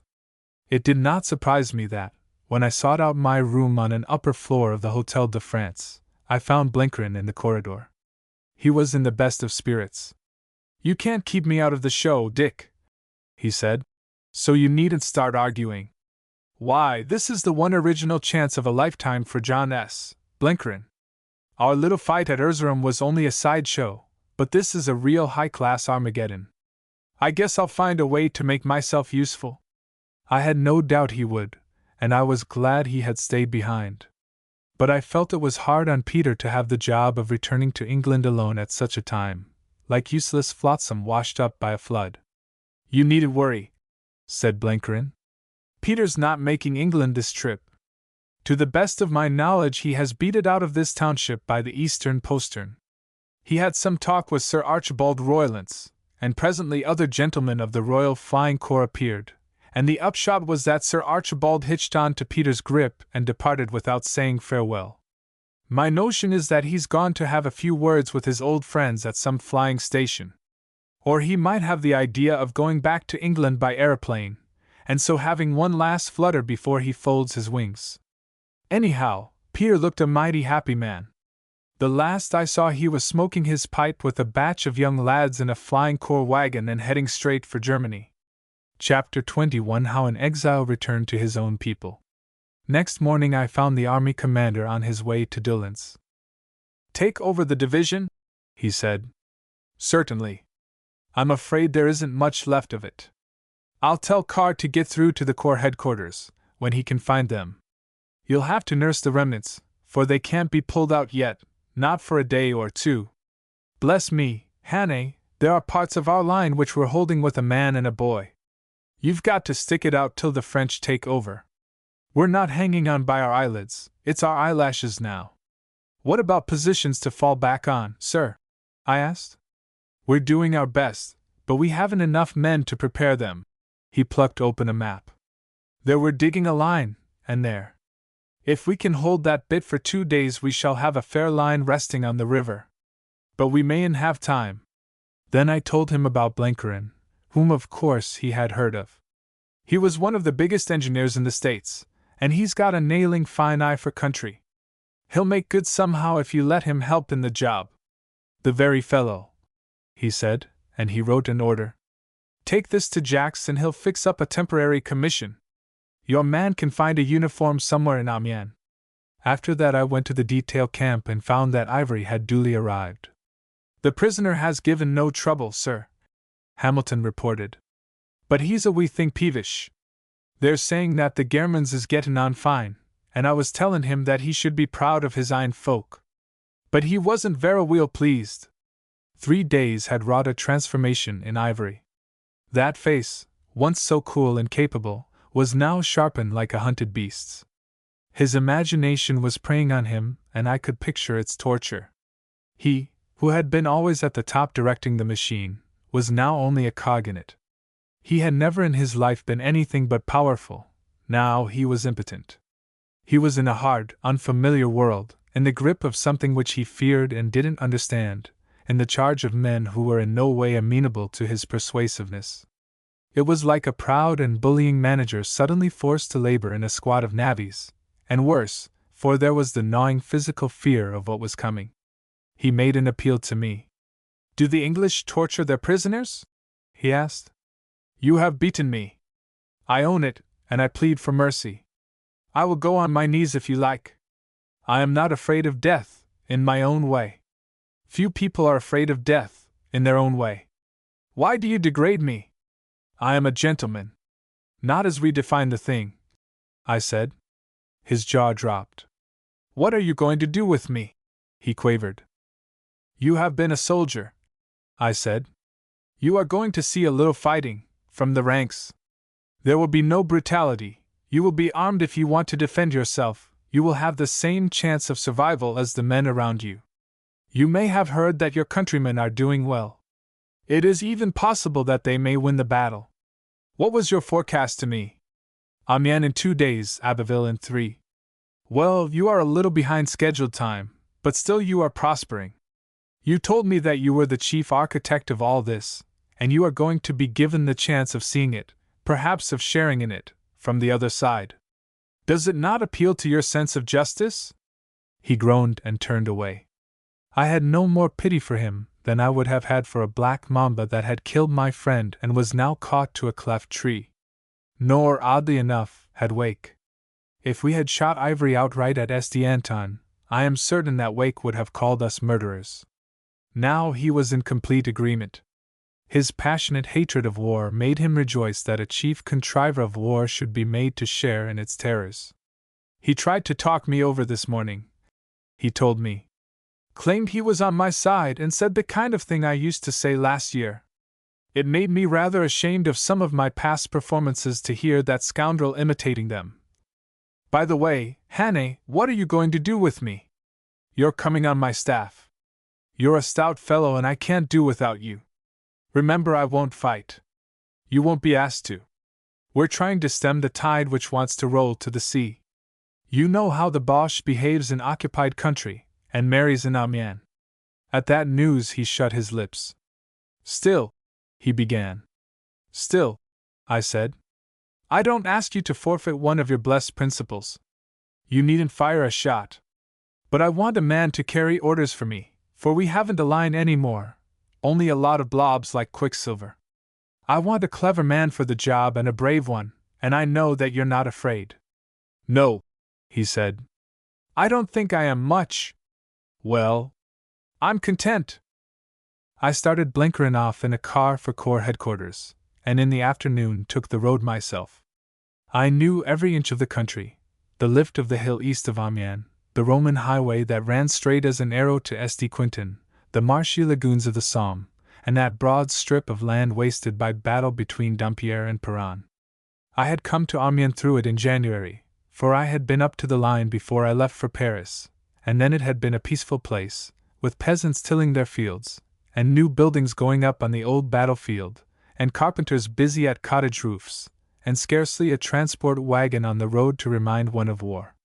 Now the main route was choked like the Albert Road when the Somme battle first began, troops going up and troops coming down, the latter in the last stage of weariness, a ceaseless traffic of ambulances one way and ammunition wagons the other, busy staff cars trying to worm a way through the mass, strings of gun horses, oddments of cavalry, and here and there blue French uniforms. All that I had seen before, but one thing was new to me. Little country carts with sad-faced women and mystified children in them and piles of household plenishing were creeping westward, or stood waiting at village doors. Beside these tramped old men and boys, mostly in their Sunday best as if they were going to church. I had never seen the sight before, for I had never seen the British Army falling back. The dam which held up the waters had broken and the dwellers in the valley were trying to save their pitiful little treasures. And over everything, horse and man, cart and wheelbarrow, road and tillage, lay the white March dust. The sky was blue as June, small birds were busy in the copses, and in the corners of abandoned gardens I had a glimpse of the first violets. Presently, as we topped a rise, we came within full noise of the guns. That, too, was new to me, for it was no ordinary bombardment. There was a special quality in the sound, something ragged, straggling, intermittent, which I had never heard before. It was the sign of open warfare and a moving battle. At Peronne, from which the newly returned inhabitants had a second time fled, the battle seemed to be at the doors. There I had news of my division. It was farther south towards St. Christ. We groped our way among bad roads to where its headquarters were believed to be, while the voice of the guns grew louder. They turned out to be those of another division, which was busy getting ready to cross the river. Then the dark fell, and while airplanes flew west into the sunset, there was a redder sunset in the east, where the unceasing flashes of gunfire were pale against the angry glow of burning dumps. The sight of the bonnet badge of a Scots Fusilier made me halt, and the man turned out to belong to my division. Half an hour later I was taking over from the much-relieved Masterton in the ruins of what had once been a sugar beet factory. There, to my surprise, I found Lefroy. The Boche had held him prisoner for precisely 8 hours. During that time he had been so interested in watching the way the enemy handled an attack that he had forgotten the miseries of his position. He described with blasphemous admiration the endless wheel by which supplies and reserve troops move up, the silence, the smoothness, the perfect discipline. Then he had realized that he was a captive and unwounded, and had gone mad. Being a heavyweight boxer of note, he had sent his 2 guards spinning into a ditch, dodged the ensuing shots, and found shelter in the lee of a blazing ammunition dump where his pursuers hesitated to follow. Then he had spent an anxious hour trying to get through an outpost line, which he thought was Boche. Only by overhearing an exchange of oaths and the accents of Dundee did he realize that it was our own. It was a comfort to have Lefroy back, for he was both stout-hearted and resourceful. But I found that I had a division only on paper. It was about the strength of a brigade, the brigade's battalions, and the battalion's companies. This is not the place to write the story of the week that followed. I could not write it even if I wanted to, for I don't know it. There was a plan somewhere, which you will find in the history books, but with me it was blank chaos. Orders came, but long before they arrived the situation had changed, and I could no more obey them than fly to the moon. Often I had lost touch with the divisions on both flanks. Intelligence arrived erratically out of the void, and for the most part we worried along without it. I heard we were under the French. First it was said to be Foch, and then Fayolle, whom I had met in Paris. But the higher command seemed a million miles away, and we were left to use our mother wits. My problem was to give ground as slowly as possible and at the same time not to delay too long, for retreat we must, with the Boche sending in brand new divisions each morning. It was a kind of war worlds distant from the old trench battles, and since I had been taught no other I had to invent rules as I went along. Looking back, it seems a miracle that any of us came out of it. Only the grace of God and the uncommon toughness of the British soldier bluffed the Hun and prevented him pouring through the breach to Abbeville and the sea. We were no better than a mosquito curtain stuck in a doorway to stop the advance of an angry bull. The army commander was right. We were hanging on with our eyelashes. We must have been easily the weakest part of the whole front, for we were holding a line which was never less than 2 miles and was often, as I judged, nearer 5, and there was nothing in reserve to us except some oddments of cavalry who chased about the whole battlefield under vague orders. Mercifully for us, the Boche blundered. Perhaps he did not know our condition, for our airmen were magnificent, and you never saw a Boche plane over our line by day, though they bombed us merrily by night. If he had called our bluff we should have been done, but he put his main strength to the north and the south of us. North he pressed hard on the Third Army, but he got well hammered by the Guards north of Bapaume, and he could make no headway at Arras. South he drove at the Paris Railway and down the Oise Valley, but their Pétain's reserves had arrived, and the French made a noble stand. Not that he didn't fight hard in the center where we were, but he hadn't his best troops, and after we got west of the bend of the Somme he was outrunning his heavy guns. Still, it was a desperate enough business, for our flanks were all the time falling back, and we had to conform to movements we could only guess at. After all, we were on the direct route to Amiens, and it was up to us to yield slowly so as to give Haig and Pétain time to get up supports. I was a miser about every yard of ground, for every yard and every minute were precious. We alone stood between the enemy and the city, and in the city was Mary. If you ask me about our plans, I can't tell you. I had a new one every hour. I got instructions from the Corps, but, as I have said, they were usually out of date before they arrived, and most of my tactics I had to invent myself. I had a plain task, and to fulfill it I had to use what methods the Almighty allowed me. I hardly slept, I ate little, I was on the move day and night, but I never felt so strong in my life. It seemed as if I couldn't tire, and oddly enough, I was happy. If a man's whole being is focused on one aim, he has no time to worry. I remember we were all very gentle and soft-spoken those days. Lefroy, whose tongue was famous for its edge, now cooed like a dove. The troops were on their uppers, but as steady as rocks. We were against the end of the world, and that stiffens a man. Day after day saw the same performance. I held my wavering front with an outpost line which delayed each new attack till I could take its bearings. I had special companies for counter-attack at selected points, when I wanted time to retire the rest of the division. I think we must have fought more than a dozen of such little battles. We lost men all the time, but the enemy made no big scoop, though he was always on the edge of one. Looking back, it seems like a succession of miracles. Often I was in one end of a village when the Boche was in the other. Our batteries were always on the move, and the work of the gunners was past praising. Sometimes we faced east, sometimes north, and once at a most critical moment due south, for our front waved and blew like a flag at a masthead. Thank God, the enemy was getting away from his big engine, and his ordinary troops were faggied and poor in quality. It was when his fresh shock battalions came on that I held my breath. He had a heathenish amount of machine guns and he used them beautifully. Oh, I take my hat off to the Boche performance. He was doing what we had tried to do at the Somme and the Aisne and Arras and Ypres, and he was more or less succeeding.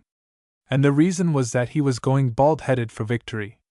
The men, as I have said, were wonderfully steady and patient under the fiercest trial that soldiers can endure.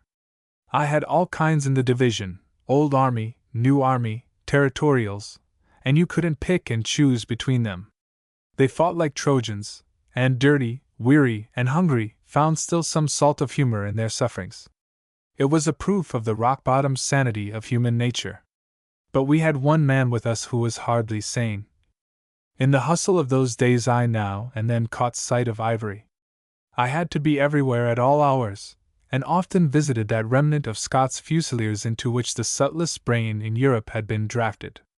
He and his keepers were never on outpost duty or in any counter-attack. They were part of the mass whose only business was to retire discreetly. This was child's play to Hamilton, who had been out since Mons, and Amos, after taking a day to get used to it, wrapped himself in his grim philosophy and rather enjoyed it. You couldn't surprise Amos any more than a Turk. But the man with them, whom they never left, that was another matter. For the first wee bit, Hamilton reported, we thought he was gone daft. Every shell that came near he jumped like a young horse. And the gas! We had to tie on his mask for his hands were fushionless.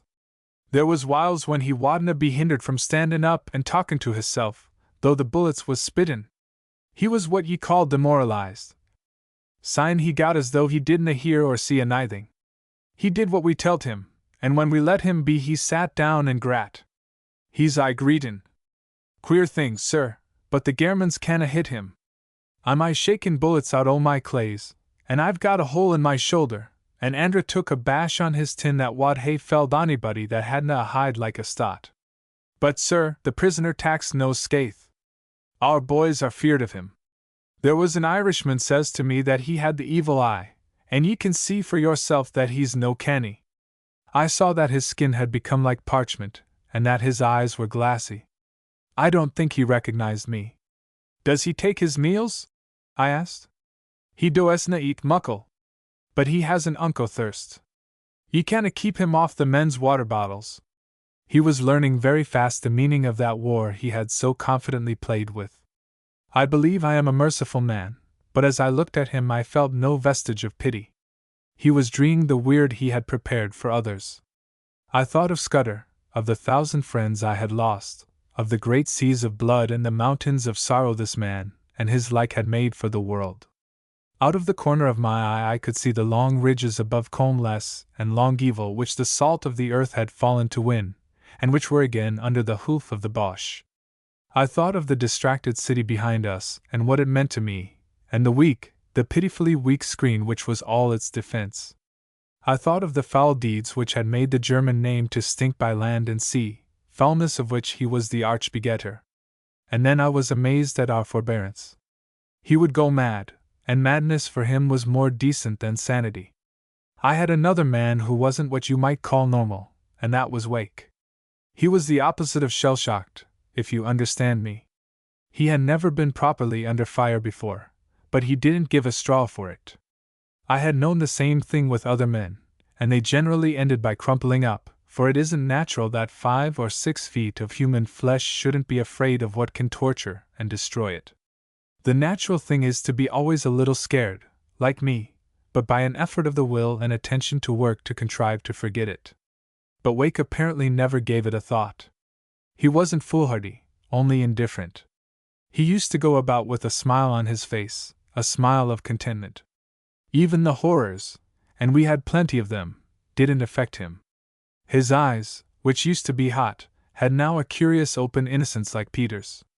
I would have been happier if he had been a little rattled. One night, after we had had a bad day of anxiety, I talked to him as we smoked in what had once been a French dugout. He was an extra right arm to me, and I told him so. "This must be a queer experience for you," I said. "Yes," he replied. "It is very wonderful. I did not think a man could go through it and keep his reason. But I know many things I did not know before. I know that the soul can be reborn without leaving the body." I stared at him, and he went on without looking at me. "You're not a classical scholar, Hannah?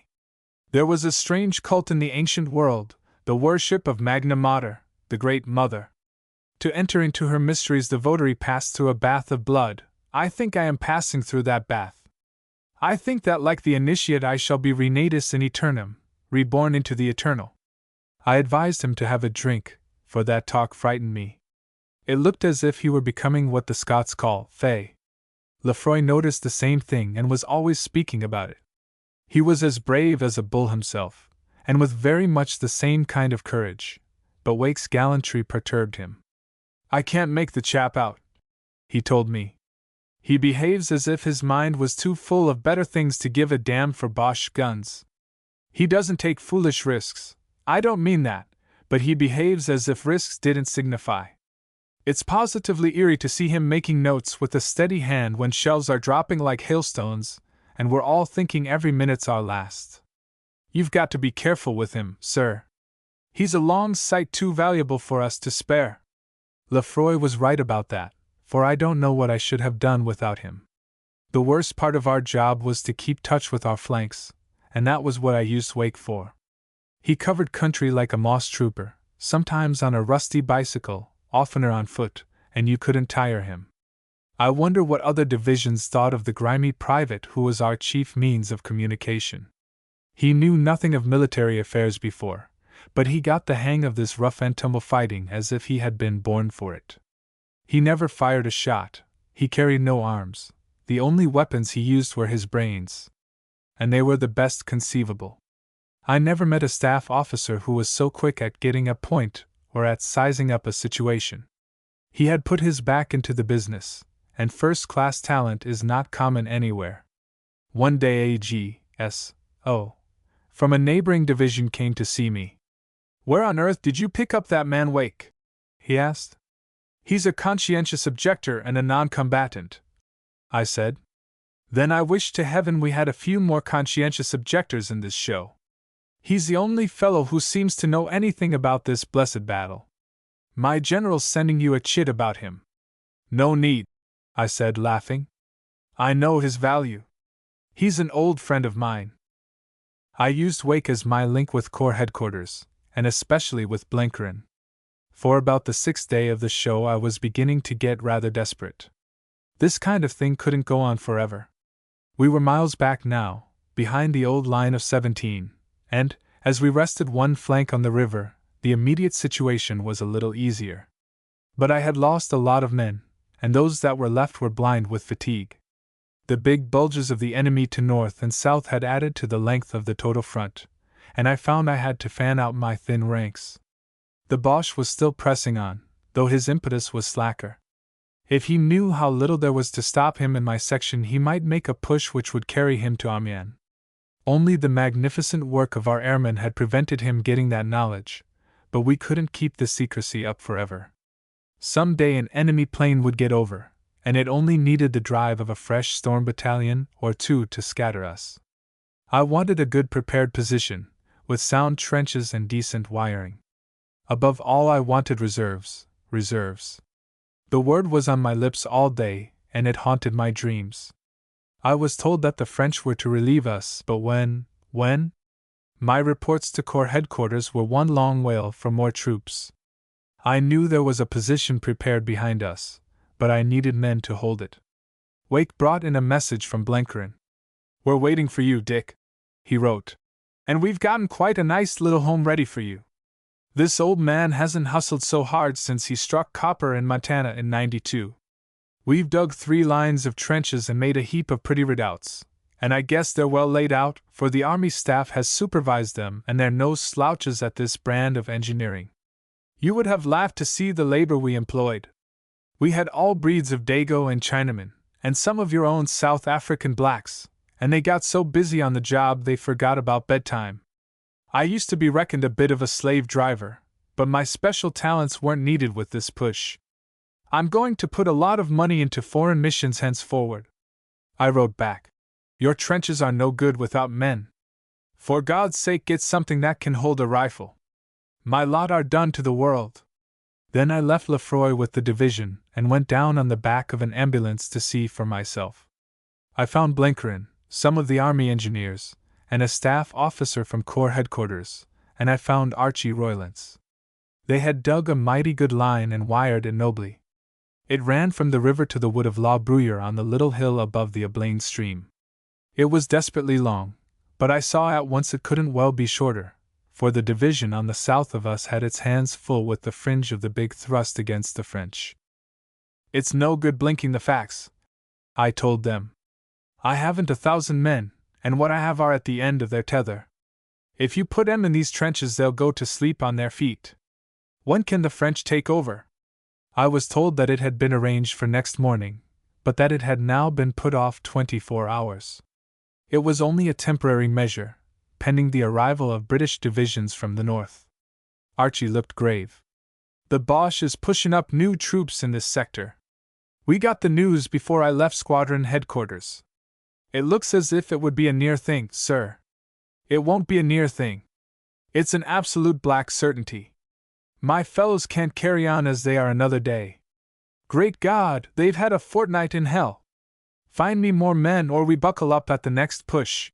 My temper was coming very near its limits. We've raked the country with a small-tooth comb, sir, said one of the staff officers. And we've raised a scratch pack. Best part of 2,000. Good men, but most of them know nothing about infantry fighting. We've put them into platoons, and done our best to give them some kind of training. There's one thing may cheer you. We've plenty of machine guns.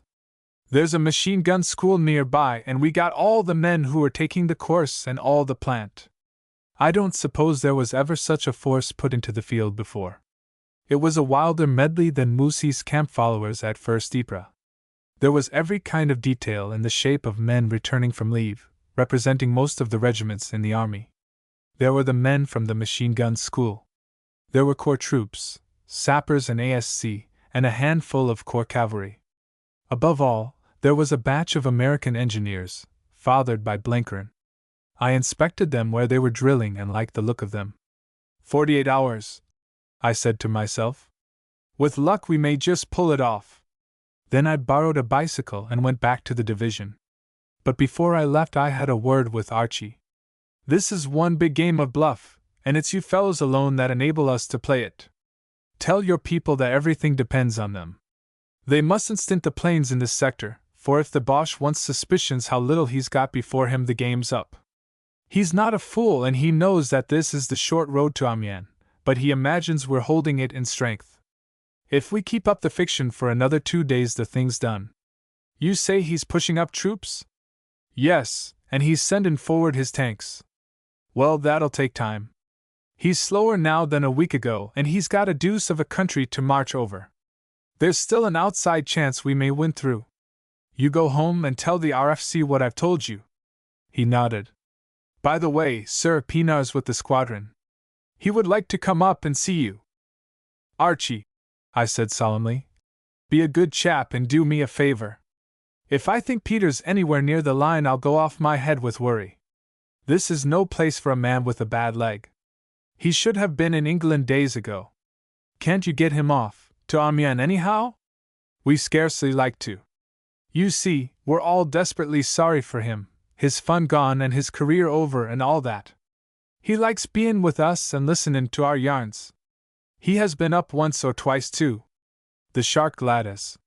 He swears it's a great make, and certainly he knows how to handle the little devil. Then for heaven's sake don't let him do it again. I look to you, Archie, remember? Promise. Funny thing, but he's always worrying about you. He has a map on which he marks every day the changes in the position, and he'd hobble a mile to pump any of our fellows who have been up your way. That night, under cover of darkness, I drew back the division to the newly prepared lines. We got away easily, for the enemy was busy with his own affairs. I suspected a relief by fresh troops. There was no time to lose, and I can tell you I told to get things straight before dawn. I would have liked to send my own fellows back to rest, but I couldn't spare them yet. I wanted them to stiffen the fresh lot, for they were veterans. The new position was arranged on the same principles as the old front which had been broken on March 21st. There was our forward zone, consisting of an outpost line and redoubts, very cleverly sited, and a line of resistance. Well behind it were the trenches which formed the battle zone. Both zones were heavily wired, and we had plenty of machine guns. I wish I could say we had plenty of men who knew how to use them. The outposts were merely to give the alarm and fall back to the line of resistance which was to hold out to the last. In the forward zone I put the freshest of my own men, the units being brought up to something like strength by the details returning from leave that the Corps had commandeered. With them I put the American engineers, partly in the redoubts and partly in companies for counterattack. Blenheim had reported that they could shoot like Daniel Boone, and were simply spoiling for a fight. The rest of the force was in the battle zone, which was our last hope. If that went, the Boche had a clear walk to Amiens. Some additional field batteries had been brought up to support our very weak divisional artillery. The front was so long that I had to put all 3 of my emaciated brigades in the line, so I had nothing to speak of in reserve. It was a most almighty gamble. We had found shelter just in time. At 6:30 next day, for a change it was a clear morning with clouds beginning to bank up from the west, the Boche let us know he was alive. He gave us a good drenching with gas shells which didn't do much harm, and then messed up our forward zone with his trench mortars. At 7:20 his men began to come on, first little bunches with machine guns and then the infantry in waves. It was clear they were fresh troops, and we learned afterwards from prisoners that they were Bavarians, 6th or 7th, I forget which, but the division that hung us up at Monchy. At the same time there was the sound of a tremendous bombardment across the river. It looked as if the main battle had swung from Albert and Montdidier to a direct push for Amiens. I have often tried to write down the events of that day. I tried it in my report to the Corps, I tried it in my own diary. I tried it because Mary wanted it, but I have never been able to make any story that hung together. Perhaps I was too tired for my mind to retain clear impressions, though at the time I was not conscious of special fatigue. More likely it is because the fight itself was so confused, for nothing happened according to the books and the orderly soul of the Boche must have been scarified. At first it went as I expected. The outpost line was pushed in, but the fire from the redoubts broke up the advance, and enabled the line of resistance in the forward zone to give a good account of itself. There was a check, and then another big wave, assisted by a barrage from field guns brought far forward. This time the line of resistance gave at several points, and Lefroy flung in the Americans in a counterattack. That was a mighty performance. The engineers, yelling like dervishes, went at it with the bayonet, and those that preferred swung their rifles as clubs. It was terribly costly fighting and all wrong, but it succeeded. They cleared the Boche out of a ruined farm he had rushed, and a little wood, and re-established our front. Blenheim, who saw it all, for he went with them and got the tip of an ear picked off by a machine-gun bullet, hadn't any words wherewith to speak of it. "And I once said those boys looked puffy," he moaned. The next phase, which came about midday, was the tanks. I had never seen the German variety, but had heard that it was speedier and heavier than ours, but unwieldy. We did not see much of their speed, but we found out all about their clumsiness. Had the things been properly handled they should have gone through us like rotten wood. But the whole outfit was bungled. It looked good enough country for the use of them, but the men who made our position had had an eye to this possibility.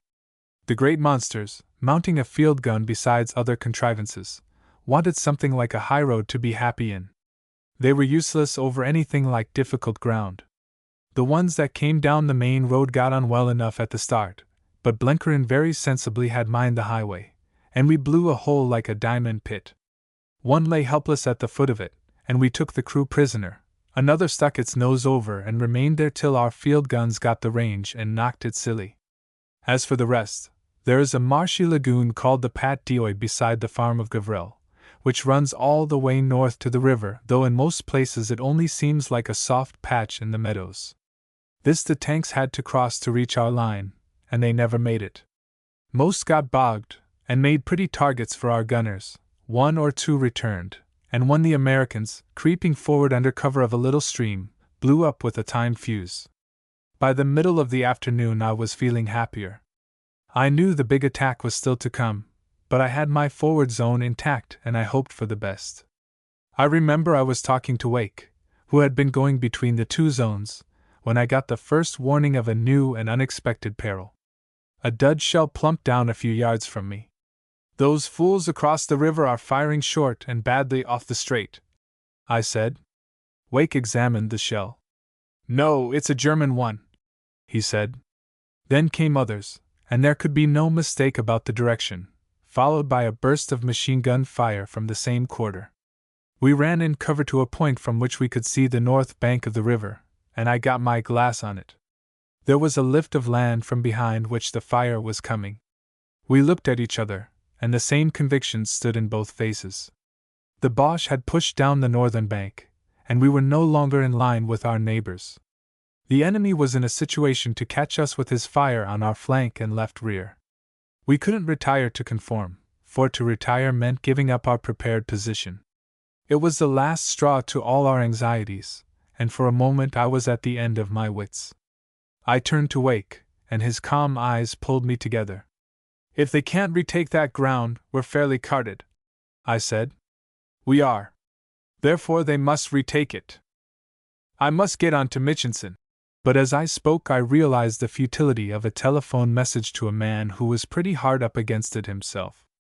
Only an urgent appeal could effect anything. I must go myself. No, that was impossible. I must send Lefroy. But he couldn't be spared. And all my staff officers were up to their necks in the battle. Besides, none of them knew the position as I knew it. And how to get there? It was a long way round by the bridge at Louisy. Suddenly I was aware of Wake's voice. "You had better send me," he was saying.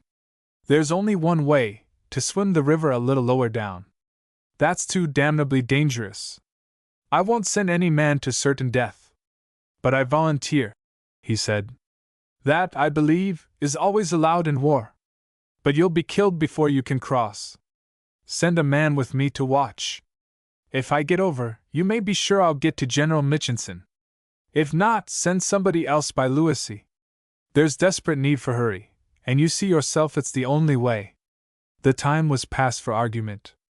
I scribbled a line to Mitchinson as his credentials. No more was needed, for Wake knew the position as well as I did. I sent an orderly to accompany him to his starting place on the bank.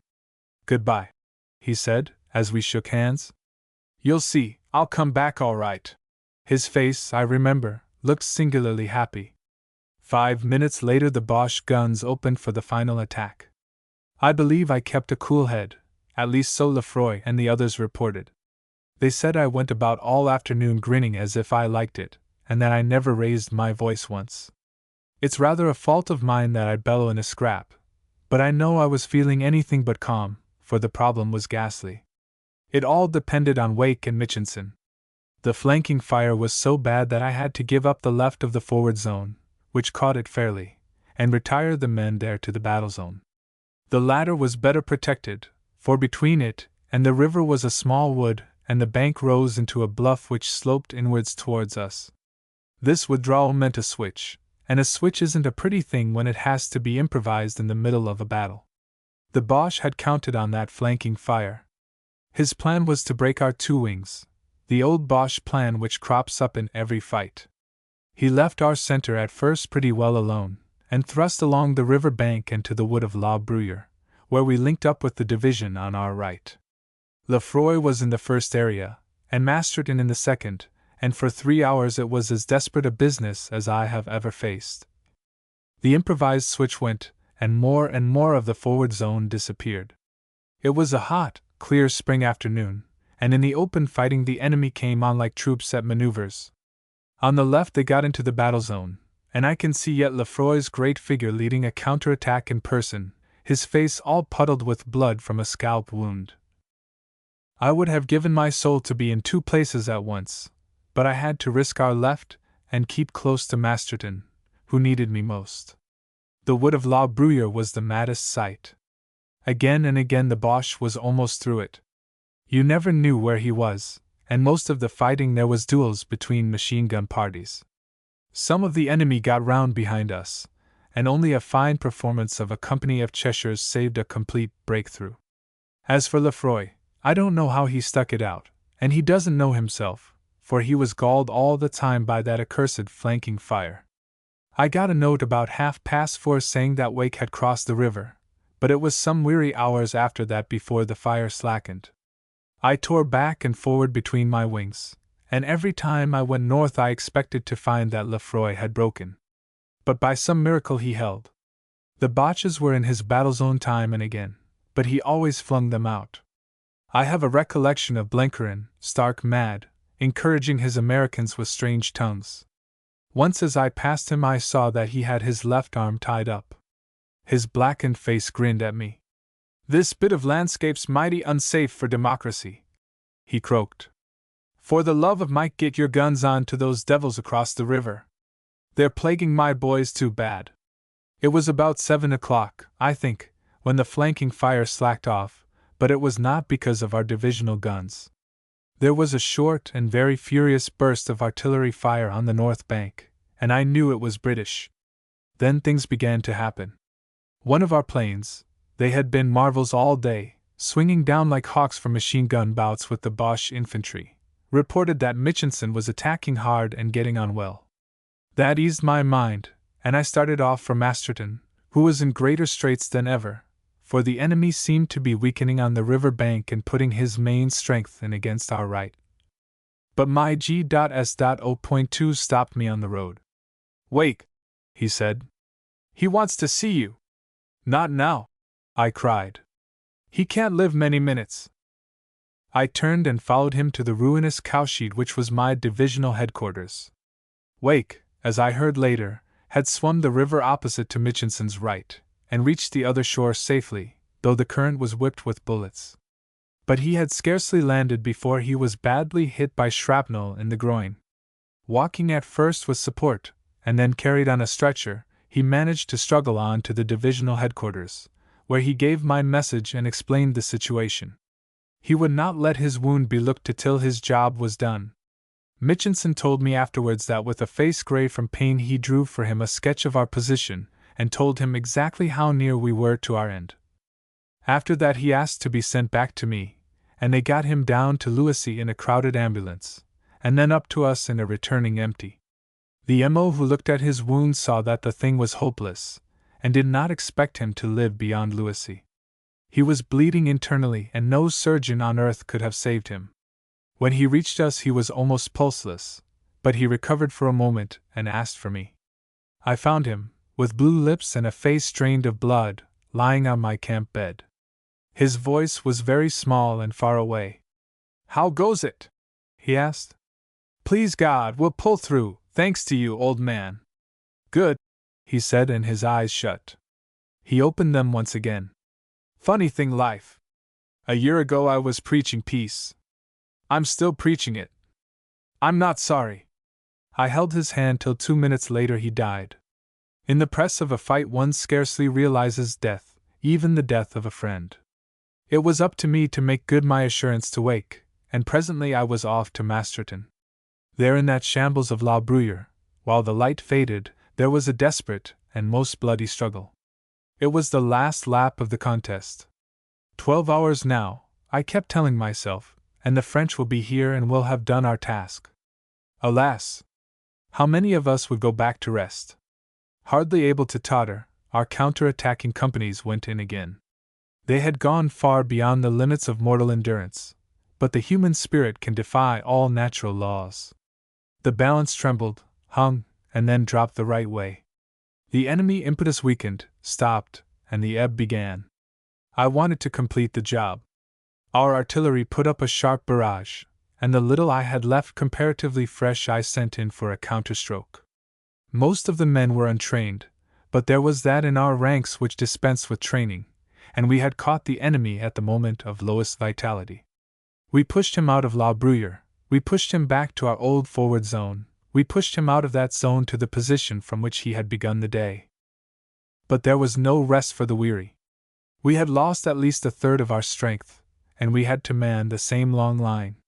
We consolidated it as best we could, started to replace the wiring that had been destroyed, found touch with the division on our right, and established outposts. Then, after a conference with my brigadiers, I went back to my headquarters, too tired to feel either satisfaction or anxiety. In 8 hours the French would be here. The words made a kind of litany in my ears. In the cowshed where Wake had lain, 2 figures awaited me. The talc-enclosed candle revealed Hamilton and Amos, dirty beyond words, smoke-blackened, blood-stained, and intricately bandaged. They stood stiffly to attention. "Sir, the prisoner," said Hamilton. "I have to report that the prisoner is dead." I stared at them, for I had forgotten Ivory. He seemed a creature of a world that had passed away. "Sir, it was like this. Ever sin this morning, the prisoner seemed to wake up. You'll mind that he was in a kind of dream all week. But he got some new notion in his hide, and when the battle began he exhibited signs of restlessness. Whiles he wad lie down in the trench, and whiles he was wantin' back to the dugout. According to instructions I provided him wi' a rifle, but he didna seem to ken how to handle it. It was your orders, sir, that he was to have means to defend hisself if the enemy came on, so Amos gied him a trench knife. But vera soon he looked as if he was ettlin' to cut his throat, so I deprived him of it. Hamilton stopped for breath. He spoke as if he were reciting a lesson, with no stops between the sentences. I jaloused, sir, that he wadna last ot the day, and Amos here was of the same opinion. The end came at 20 minutes past 3. I ken the time, for I had just compared my watch with Amos. Ye'll mind that the Germans were beginning a big attack. We were in the front trench of what they say the battle zone, and Amos and me was keepin' our eyes on the enemy, who could be observed dribblin' ower the open. Just then the prisoner catches sight of the enemy and jumps up on the top. Amos tried to hold him, but he kicked him in the face. The next we kenned he was runnin' vera fast towards the enemy, holdin' his hands ower his hide and crying out loud in a foreign language. It was German, said the scholarly Amos through his broken teeth. It was German, continued Hamilton. It seemed as if he was appealin' to the enemy to help him. But they paid no attention, and he came under the fire of their machine guns. We watched him spin round like a teetotum and ken that he was by with it. You are sure he was killed? I asked. Yes, sir. When we counterattacked we found his body. There is a grave close by the farm of Gavril, and a wooden cross at its head bears the name of the Graf von Schwabing and the date of his death. The Germans took Gavril a little later. I am glad to think that they read that inscription. Chapter 22. The summons comes from Mr. Standfast. I slept for 1 3/4 hours that night, and when I awoke I seemed to emerge from deeps of slumber which had lasted for days. That happens sometimes after heavy fatigue and great mental strain. Even a short sleep sets up a barrier between past and present which has to be elaborately broken down before you can link on with what has happened before. As my wits groped at the job, some drops of rain splashed on my face through the broken roof. That hurried me out of doors. It was just after dawn and the sky was piled with thick clouds, while a wet wind blew up from the southwest. The long-prayed for break in the weather seemed to have come at last. A deluge of rain was what I wanted, something to soak the earth and turn the roads into watercourses and clog the enemy transport, something above all to blind the enemy's eyes. For I remembered what a preposterous bluff it all had been, and what a piteous broken handful stood between the Germans and their goal. If they only knew, they would brush us aside like flies. As I shaved I looked back on the events of yesterday as on something that had happened long ago. I seemed to judge them impersonally, and I concluded that it had been a pretty good fight. A scratch force, half of it dog-tired and half of it untrained, had held up at least a couple of fresh divisions. But we couldn't do it again, and there were still some hours before us of desperate peril. When had the Corps said that the French would arrive? I was on the point of shouting for Hamilton to get Wake to ring up Corps headquarters, when I remembered that Wake was dead. I had liked him and greatly admired him, but the recollection gave me scarcely a pang. We were all dying, and he had only gone on a stage ahead. There was no morning strafe, such as had been our usual fortune in the past week. I went out of doors and found a noiseless world under the lowering sky. The rain had stopped falling, the wind of dawn had lessened, and I feared that the storm would be delayed. I wanted it at once to help us through the next hours of tension. Was it in 6 hours that the French were coming? No, it must be 4. It couldn't be more than 4, unless somebody had made an infernal muddle. I wondered why everything was so quiet. It would be breakfast time on both sides, but there seemed no stir of man's presence in that ugly strip half a mile off. Only far back in the German hinterland I seemed to hear the rumor of traffic. An unslept and unshaven figure stood beside me which revealed itself as Archie Roylance. "Been up all night?" he said cheerfully, lighting a cigarette. "No, I haven't had breakfast. The skipper thought we'd better get another anti-aircraft battery up this way, and I was superintending the job. He's afraid of the Hun getting over your lines and spying out the nakedness of the land. For, you know, we're uncommon naked, sir. Also," and Archie's face became grave, "the Hun's pouring divisions down on this sector. As I judge, he's blowing up for a thunderin' big drive on both sides of the river. Our lads yesterday said all the country back of Paran was lousy with new troops. And he's getting his big guns forward, too. You haven't been troubled with them yet, but he has got the roads mended and the devil of a lot of new light railways, and any moment we'll have the 5.9 saying good morning. Pray heaven you get relieved in time, sir. I take it there's not much risk of another push this morning? I don't think so. The Boche took a nasty knock yesterday, and he must fancy we're pretty strong after that counterattack. I don't think he'll strike till he can work both sides of the river, and that'll take time to prepare. That's what his fresh divisions are for. But remember, he can attack now, if he likes. If he knew how weak we were, he's strong enough to send us all to glory in the next 3 hours. It's just that knowledge that you fellows have got to prevent his getting. If a single Hun plane crosses our lines and returns, we're wholly and utterly done. You've given us splendid help since the show began, Archie. For God's sake, keep it up to the finish and put every machine you can spare in this sector. We're doing our best," he said. "We got some more fightin' scouts down from the north, and we're keeping our eyes skinned. But you know as well as I do, sir, that it's never an absolute certainty. If the Huns sent over a squadron, we might beat 'em all down but one, and that one might do the trick. It's a matter of luck. The Huns got the wind up all right in the air just now, and I don't blame the poor devil. I'm inclined to think we haven't had the pick of his push here. Jennings says he's doing good work in Flanders, and they reckon there's the deuce of a thrust comin' there pretty soon. I think we can manage the kind of footler he's been sendin' over here lately. But if Lensch or some lad like that were to choose to turn up, I wouldn't say what might happen. The air's a big lottery." And Archie turned a dirty face skyward where 2 of our planes were moving very high towards the east. The mention of Lensch brought Peter to mind, and I asked if he had gone back. "He won't go," said Archie, "and we haven't the heart to make him. He's very happy, and plays about with the Gladas single-seater. He's always speaking about you, sir, and it'd break his heart if we shifted him." I asked about his health, and was told that he didn't seem to have much pain.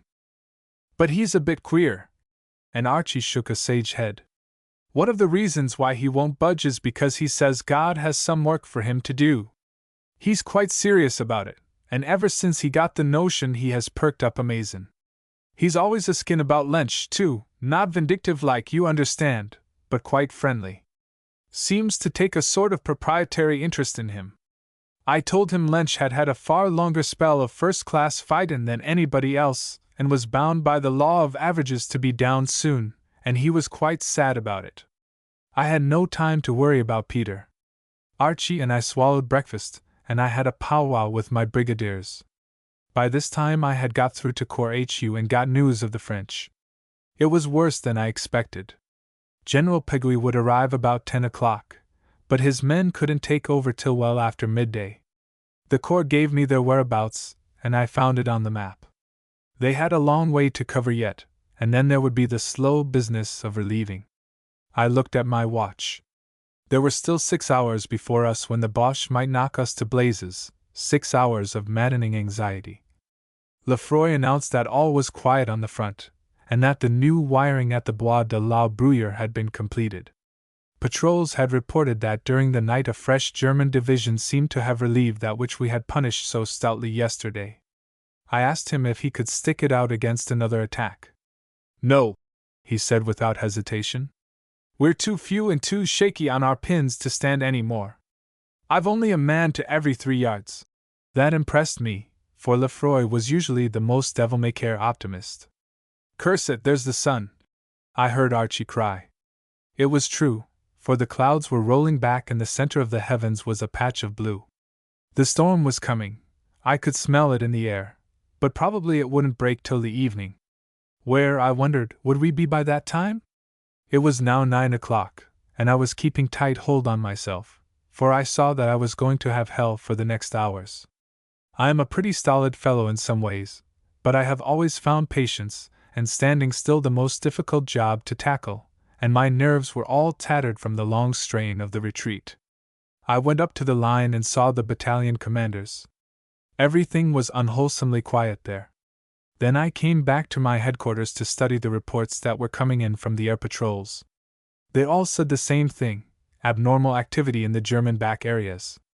Things seemed shaping for a new 21st of March, and if our luck were out, my poor little remnant would have to take the shock.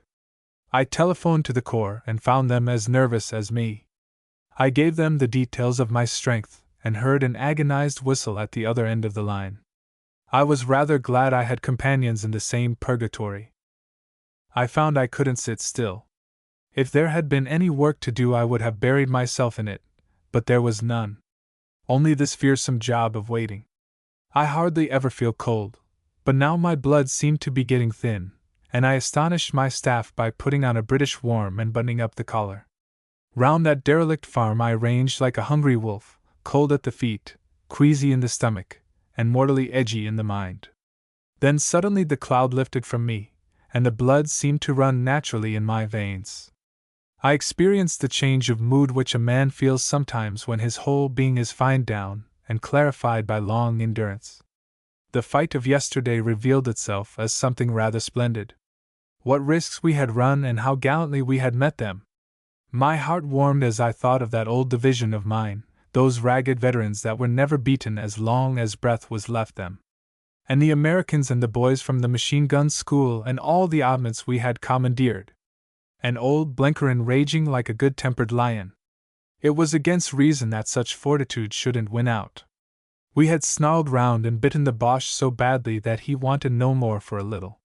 He would come again, but presently we should be relieved, and the gallant bluecoats, fresh as paint and burning for revenge, would be there to worry him. I had no new facts on which to base my optimism, only a changed point of view. And with it came a recollection of other things. Wake's death had left me numb before, but now the thought of it gave me a sharp pang. He was the first of our little confederacy to go. But what an ending he had made, and how happy he had been in that mad time when he had come down from his pedestal and become one of the crowd. He had found himself at the last, and who could grudge him such happiness? If the best were to be taken, he would be chosen first, for he was a big man, before whom I uncovered my head. The thought of him made me very humble. I had never had his troubles to face, but he had come clean through them, and reached a courage which was forever beyond me. He was the faithful among us pilgrims, who had finished his journey before the rest. Mary had foreseen it. "There is a price to be paid," she had said, "the best of us." And at the thought of Mary a flight of warm and happy hopes seemed to settle on my mind. I was looking again beyond the war to that peace which she and I would some day inherit. I had a vision of a green English landscape, with its far-flung sense of wood and meadow and garden. And that face of all my dreams, with the eyes so childlike and brave and honest, as if they, too, saw beyond the dark to a radiant country. A line of an old song, which had been a favorite of my father's, sang itself in my ears. We were standing by the crumbling rails of what had once been the farm sheepfold. I looked at Archie and he smiled back at me, for he saw that my face had changed. Then he turned his eyes to the billowing clouds.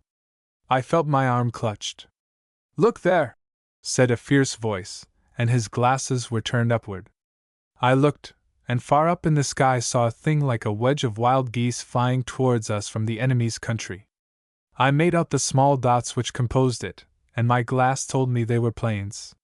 But only Archie's practiced eye knew that they were enemy. "Boche?" I asked. "Boche," he said. "My God, we're for it now."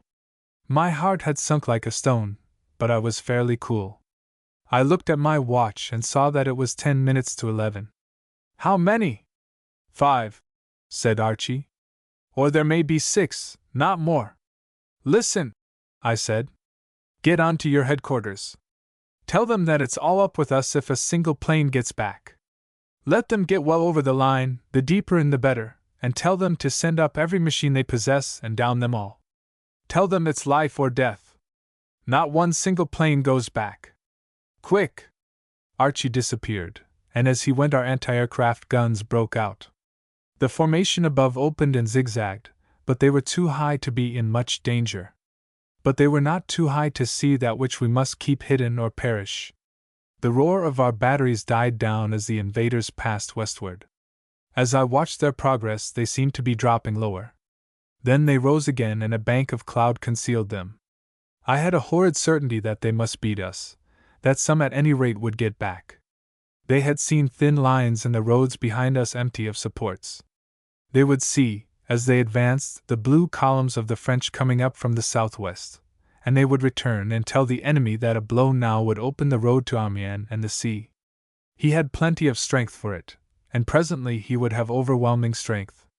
It only needed a spear point to burst the jerry-built dam and let the flood through. They would return in 20 minutes, and by noon we would be broken. Unless the miracle of miracles happened, and they never returned. Archie reported that his skipper would do his damnedest and that our machines were now going up. "We've a chance, sir," he said. "A good sportin' chance." It was a new Archie, with a hard voice, a lean face, and very old eyes. Behind the jagged walls of the farm buildings was a knoll which had once formed part of the high road. I went up there alone, for I didn't want anybody near me. I wanted a viewpoint, and I wanted quiet, for I had a grim time before me. From that knoll I had a big prospect of country. I looked east to our lines on which an occasional shell was falling, and where I could hear the chatter of machine guns. West there was peace, for the woods closed down on the landscape. Up to the north, I remember, there was a big glare as from a burning dump, and heavy guns seemed to be at work in the Anchor Valley. Down in the south there was the dull murmur of a great battle. But just around me, in the gap, the deadliest place of all, there was an odd quiet. I could pick out clearly the different sounds. Somebody down at the farm had made a joke, and there was a short burst of laughter. I envied the humorist his composure. There was a clatter and jingle from a battery changing position. On the road a tractor was jolting along. I could hear its driver shout and the screech of its unoiled axle. My eyes were glued to my glasses, but they shook in my hands so that I could scarcely see. I bit my lip to steady myself, but they still wavered. From time to time I glanced at my watch. 8 minutes gone, 10, 17. If only the planes would come into sight! Even the certainty of failure would be better than this harrowing doubt. They should be back by now unless they had swung north across the salient, or unless the miracle of miracles. Then came the distant yapping of an anti-aircraft gun, caught up the next second by others, while smoke patches studded the distant blue sky. The clouds were banking in mid-heaven, but to the west there was a big clear space now woolly with shrapnel bursts. I counted them mechanically, 1, 3, 5, 9, with despair beginning to take the place of my anxiety. My hands were steady now, and through the glasses I saw the enemy. 5 attenuated shapes rode high above the bombardment, now sharp against the blue, now lost in a film of vapor. They were coming back, serenely, contemptuously, having seen all they wanted. The quiet was gone now and the din was monstrous. Anti-aircraft guns, singly and in groups, were firing from every side. As I watched it seemed a futile waste of ammunition. The enemy didn't give a tinker's curse for it. But surely there was one down. I could only count 4 now. No, there was the 5th coming out of a cloud. In 10 minutes they would be all over the line. I fairly stamped in my vexation. Those guns were no more use than a sick headache. Oh, where in God's name were our own planes? At that moment they came, streaking down into sight, 4 fighting scouts with the sun glinting on their wings and burnishing their metal cowls. I saw clearly the rings of red, white, and blue. Before their downward drive the enemy instantly spread out. I was watching with bare eyes now, and I wanted companionship, for the time of waiting was over. Automatically I must have run down the knoll, for the next I knew I was staring at the heavens with Archie by my side. The combatants seemed to couple instinctively. Diving, wheeling, climbing, a pair would drop out of the melee or disappear behind a cloud. Even at that height I could hear the methodical rat-tat-tat of the machine guns. Then there was a sudden flare and wisp of smoke. A plane sank, turning and twisting, to earth. "Han!" said Archie, who had his glasses on it. Almost immediately another followed. This time the pilot recovered himself, while still 1,000 feet from the ground, and started gliding for the enemy lines. Then he wavered, plunged sickeningly, and fell headlong into the wood behind La Bruyere. Farther east, almost over the front trenches, a two-seater Albatross and a British pilot were having a desperate tussle. The bombardment had stopped, and from where we stood every movement could be followed. First one, then another, climbed uppermost and dived back, swooped out and wheeled in again, so that the two planes seemed to clear each other only by inches. Then it looked as if they closed and interlocked. I expected to see both go crashing, when suddenly the wings of one seemed to shrivel up, and the machine dropped like a stone. "Han!" said Archie. "That makes 3. Oh, good lads! Good lads!" Then I saw something which took away my breath. Sloping down in wide circles came a German machine, and following, a little behind and a little above, a British. It was the first surrender in midair I had seen. In my amazement I watched the couple right down to the ground, till the enemy landed in a big meadow across the high road and our own man in a field nearer the river. When I looked back into the sky, it was bare. North, south, east, and west, there was not a sign of aircraft, British or German. A violent trembling took me. Archie was sweeping the heavens with his glasses and muttering to himself. Where was the fifth man? He must have fought his way through, and it was too late. But was it? From the toe of a great rolling cloud bank of flame shot earthwards, followed by a V-shaped trail of smoke. British or Boche? British or Boche? I didn't wait long for an answer. For, riding over the far end of the cloud, came 2 of our fighting scouts. I tried to be cool, and snapped my glasses into their case, though the reaction made me want to shout. Archie turned to me with a nervous smile and a quivering mouth. "I think we have one on the post," he said. He reached out a hand for mine, his eyes still on the sky, and I was grasping it when it was torn away. He was staring upwards with a white face. We were looking at the 6th enemy plane. It had been behind the others and much lower, and was making straight at a great speed for the east. The glasses showed me a different type of machine, a big machine with short wings, which looked menacing as a hawk and a covey of grouse. It was under the cloud bank, and above, satisfied, easing down after their fight, and unwitting of this enemy, rode the 2 British craft. A neighboring anti-aircraft gun broke out into a sudden burst, and I thanked heaven for its inspiration. Curious as to this new development, the 2 British turned, caught sight of the Boche, and dived for him.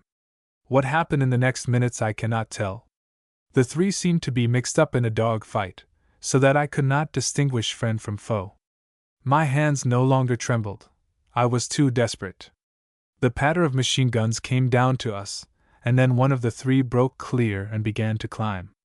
The others strained to follow, but in a second he had risen beyond their fire, for he had easily the pace of them. Was it the Hun? Archie's dry lips were talking.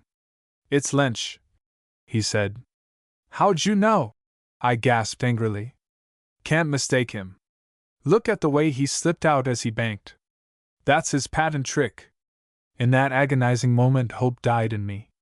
I was perfectly calm now, for the time for anxiety had gone. Farther and farther drifted the British pilots behind, while Lensch in the completeness of his triumph looped more than once as if to cry an insulting farewell. In less than 3 minutes he would be safe inside his own lines, and he carried the knowledge which for us was death. Someone was bawling in my ear and pointing upward. It was Archie, and his face was wild. I looked and gasped, seized my glasses and looked again. A second before Lensch had been alone. Now there were 2 machines. I heard Archie's voice. "My God, it's the Gladys, the little Gladys!" His fingers were digging into my arm, and his face was against my shoulder. And then his excitement sobered into an awe which choked his speech, as he stammered, "It's old." But I did not need him to tell me the name, for I had divined it when I first saw the new plane drop from the clouds. I had that queer sense that comes sometimes to a man that a friend is present when he cannot see him. Somewhere up in the void 2 heroes were fighting their last battle, and one of them had a crippled leg. I had never any doubt about the result, though Archie told me later that he went crazy with suspense. Lench was not aware of his opponent till he was almost upon him, and I wonder if by any freak of instinct he recognized his greatest antagonist. He never fired a shot, nor did Peter.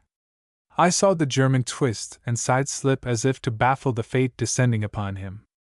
I saw Peter veer over vertically, and I knew that the end had come.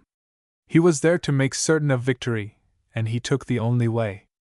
The machines closed, there was a crash which I felt though I could not hear it, and next second both were hurtling down, over and over, to the earth. They fell in the river just short of the enemy lines, but I did not see them, for my eyes were blinded and I was on my knees. After that it was all a dream. I found myself being embraced by a French general of division, and saw the first companies of the cheerful bluecoats whom I had longed for. With them came the rain, and it was under a weeping April sky that early in the night I marched what was left of my division away from the battlefield. The enemy guns were starting to speak behind us, but I did not heed them. I knew that now there were warders at the gate, and I believed that by the grace of God that gate was barred forever. They took Peter from the wreckage with scarcely a scar except his twisted leg. Death had smoothed out some of the age in him, and left his face much as I remembered it long ago in the Mashonaland hills. In his pocket was his old battered Pilgrim's Progress. It lies before me as I write, and beside it, for I was his only legatee, the little case which came to him weeks later, containing the highest honor that can be bestowed upon a soldier of Britain. It was from the Pilgrim's Progress that I read next morning, when in the lee of an apple orchard Mary and Blenkerin and I stood in the soft spring rain beside his grave. And what I read was the tale in the end not of Mr. Standfast, whom he had singled out for his counterpart, but of Mr. Valiant for truth whom he had not hoped to emulate. I set down the words as a salute and a farewell. Then said he, I am going to my father's, and though with great difficulty I am got hither, yet now I do not repent me of all the trouble I have been at to arrive where I am. My sword I give to him that shall succeed me in my pilgrimage, and my courage and skill to him that can get it. My marks and scars I carry with me, to be a witness for me that I have fought his battles who now will be my rewarder. So he passed over, and all the trumpets sounded for him on the other side.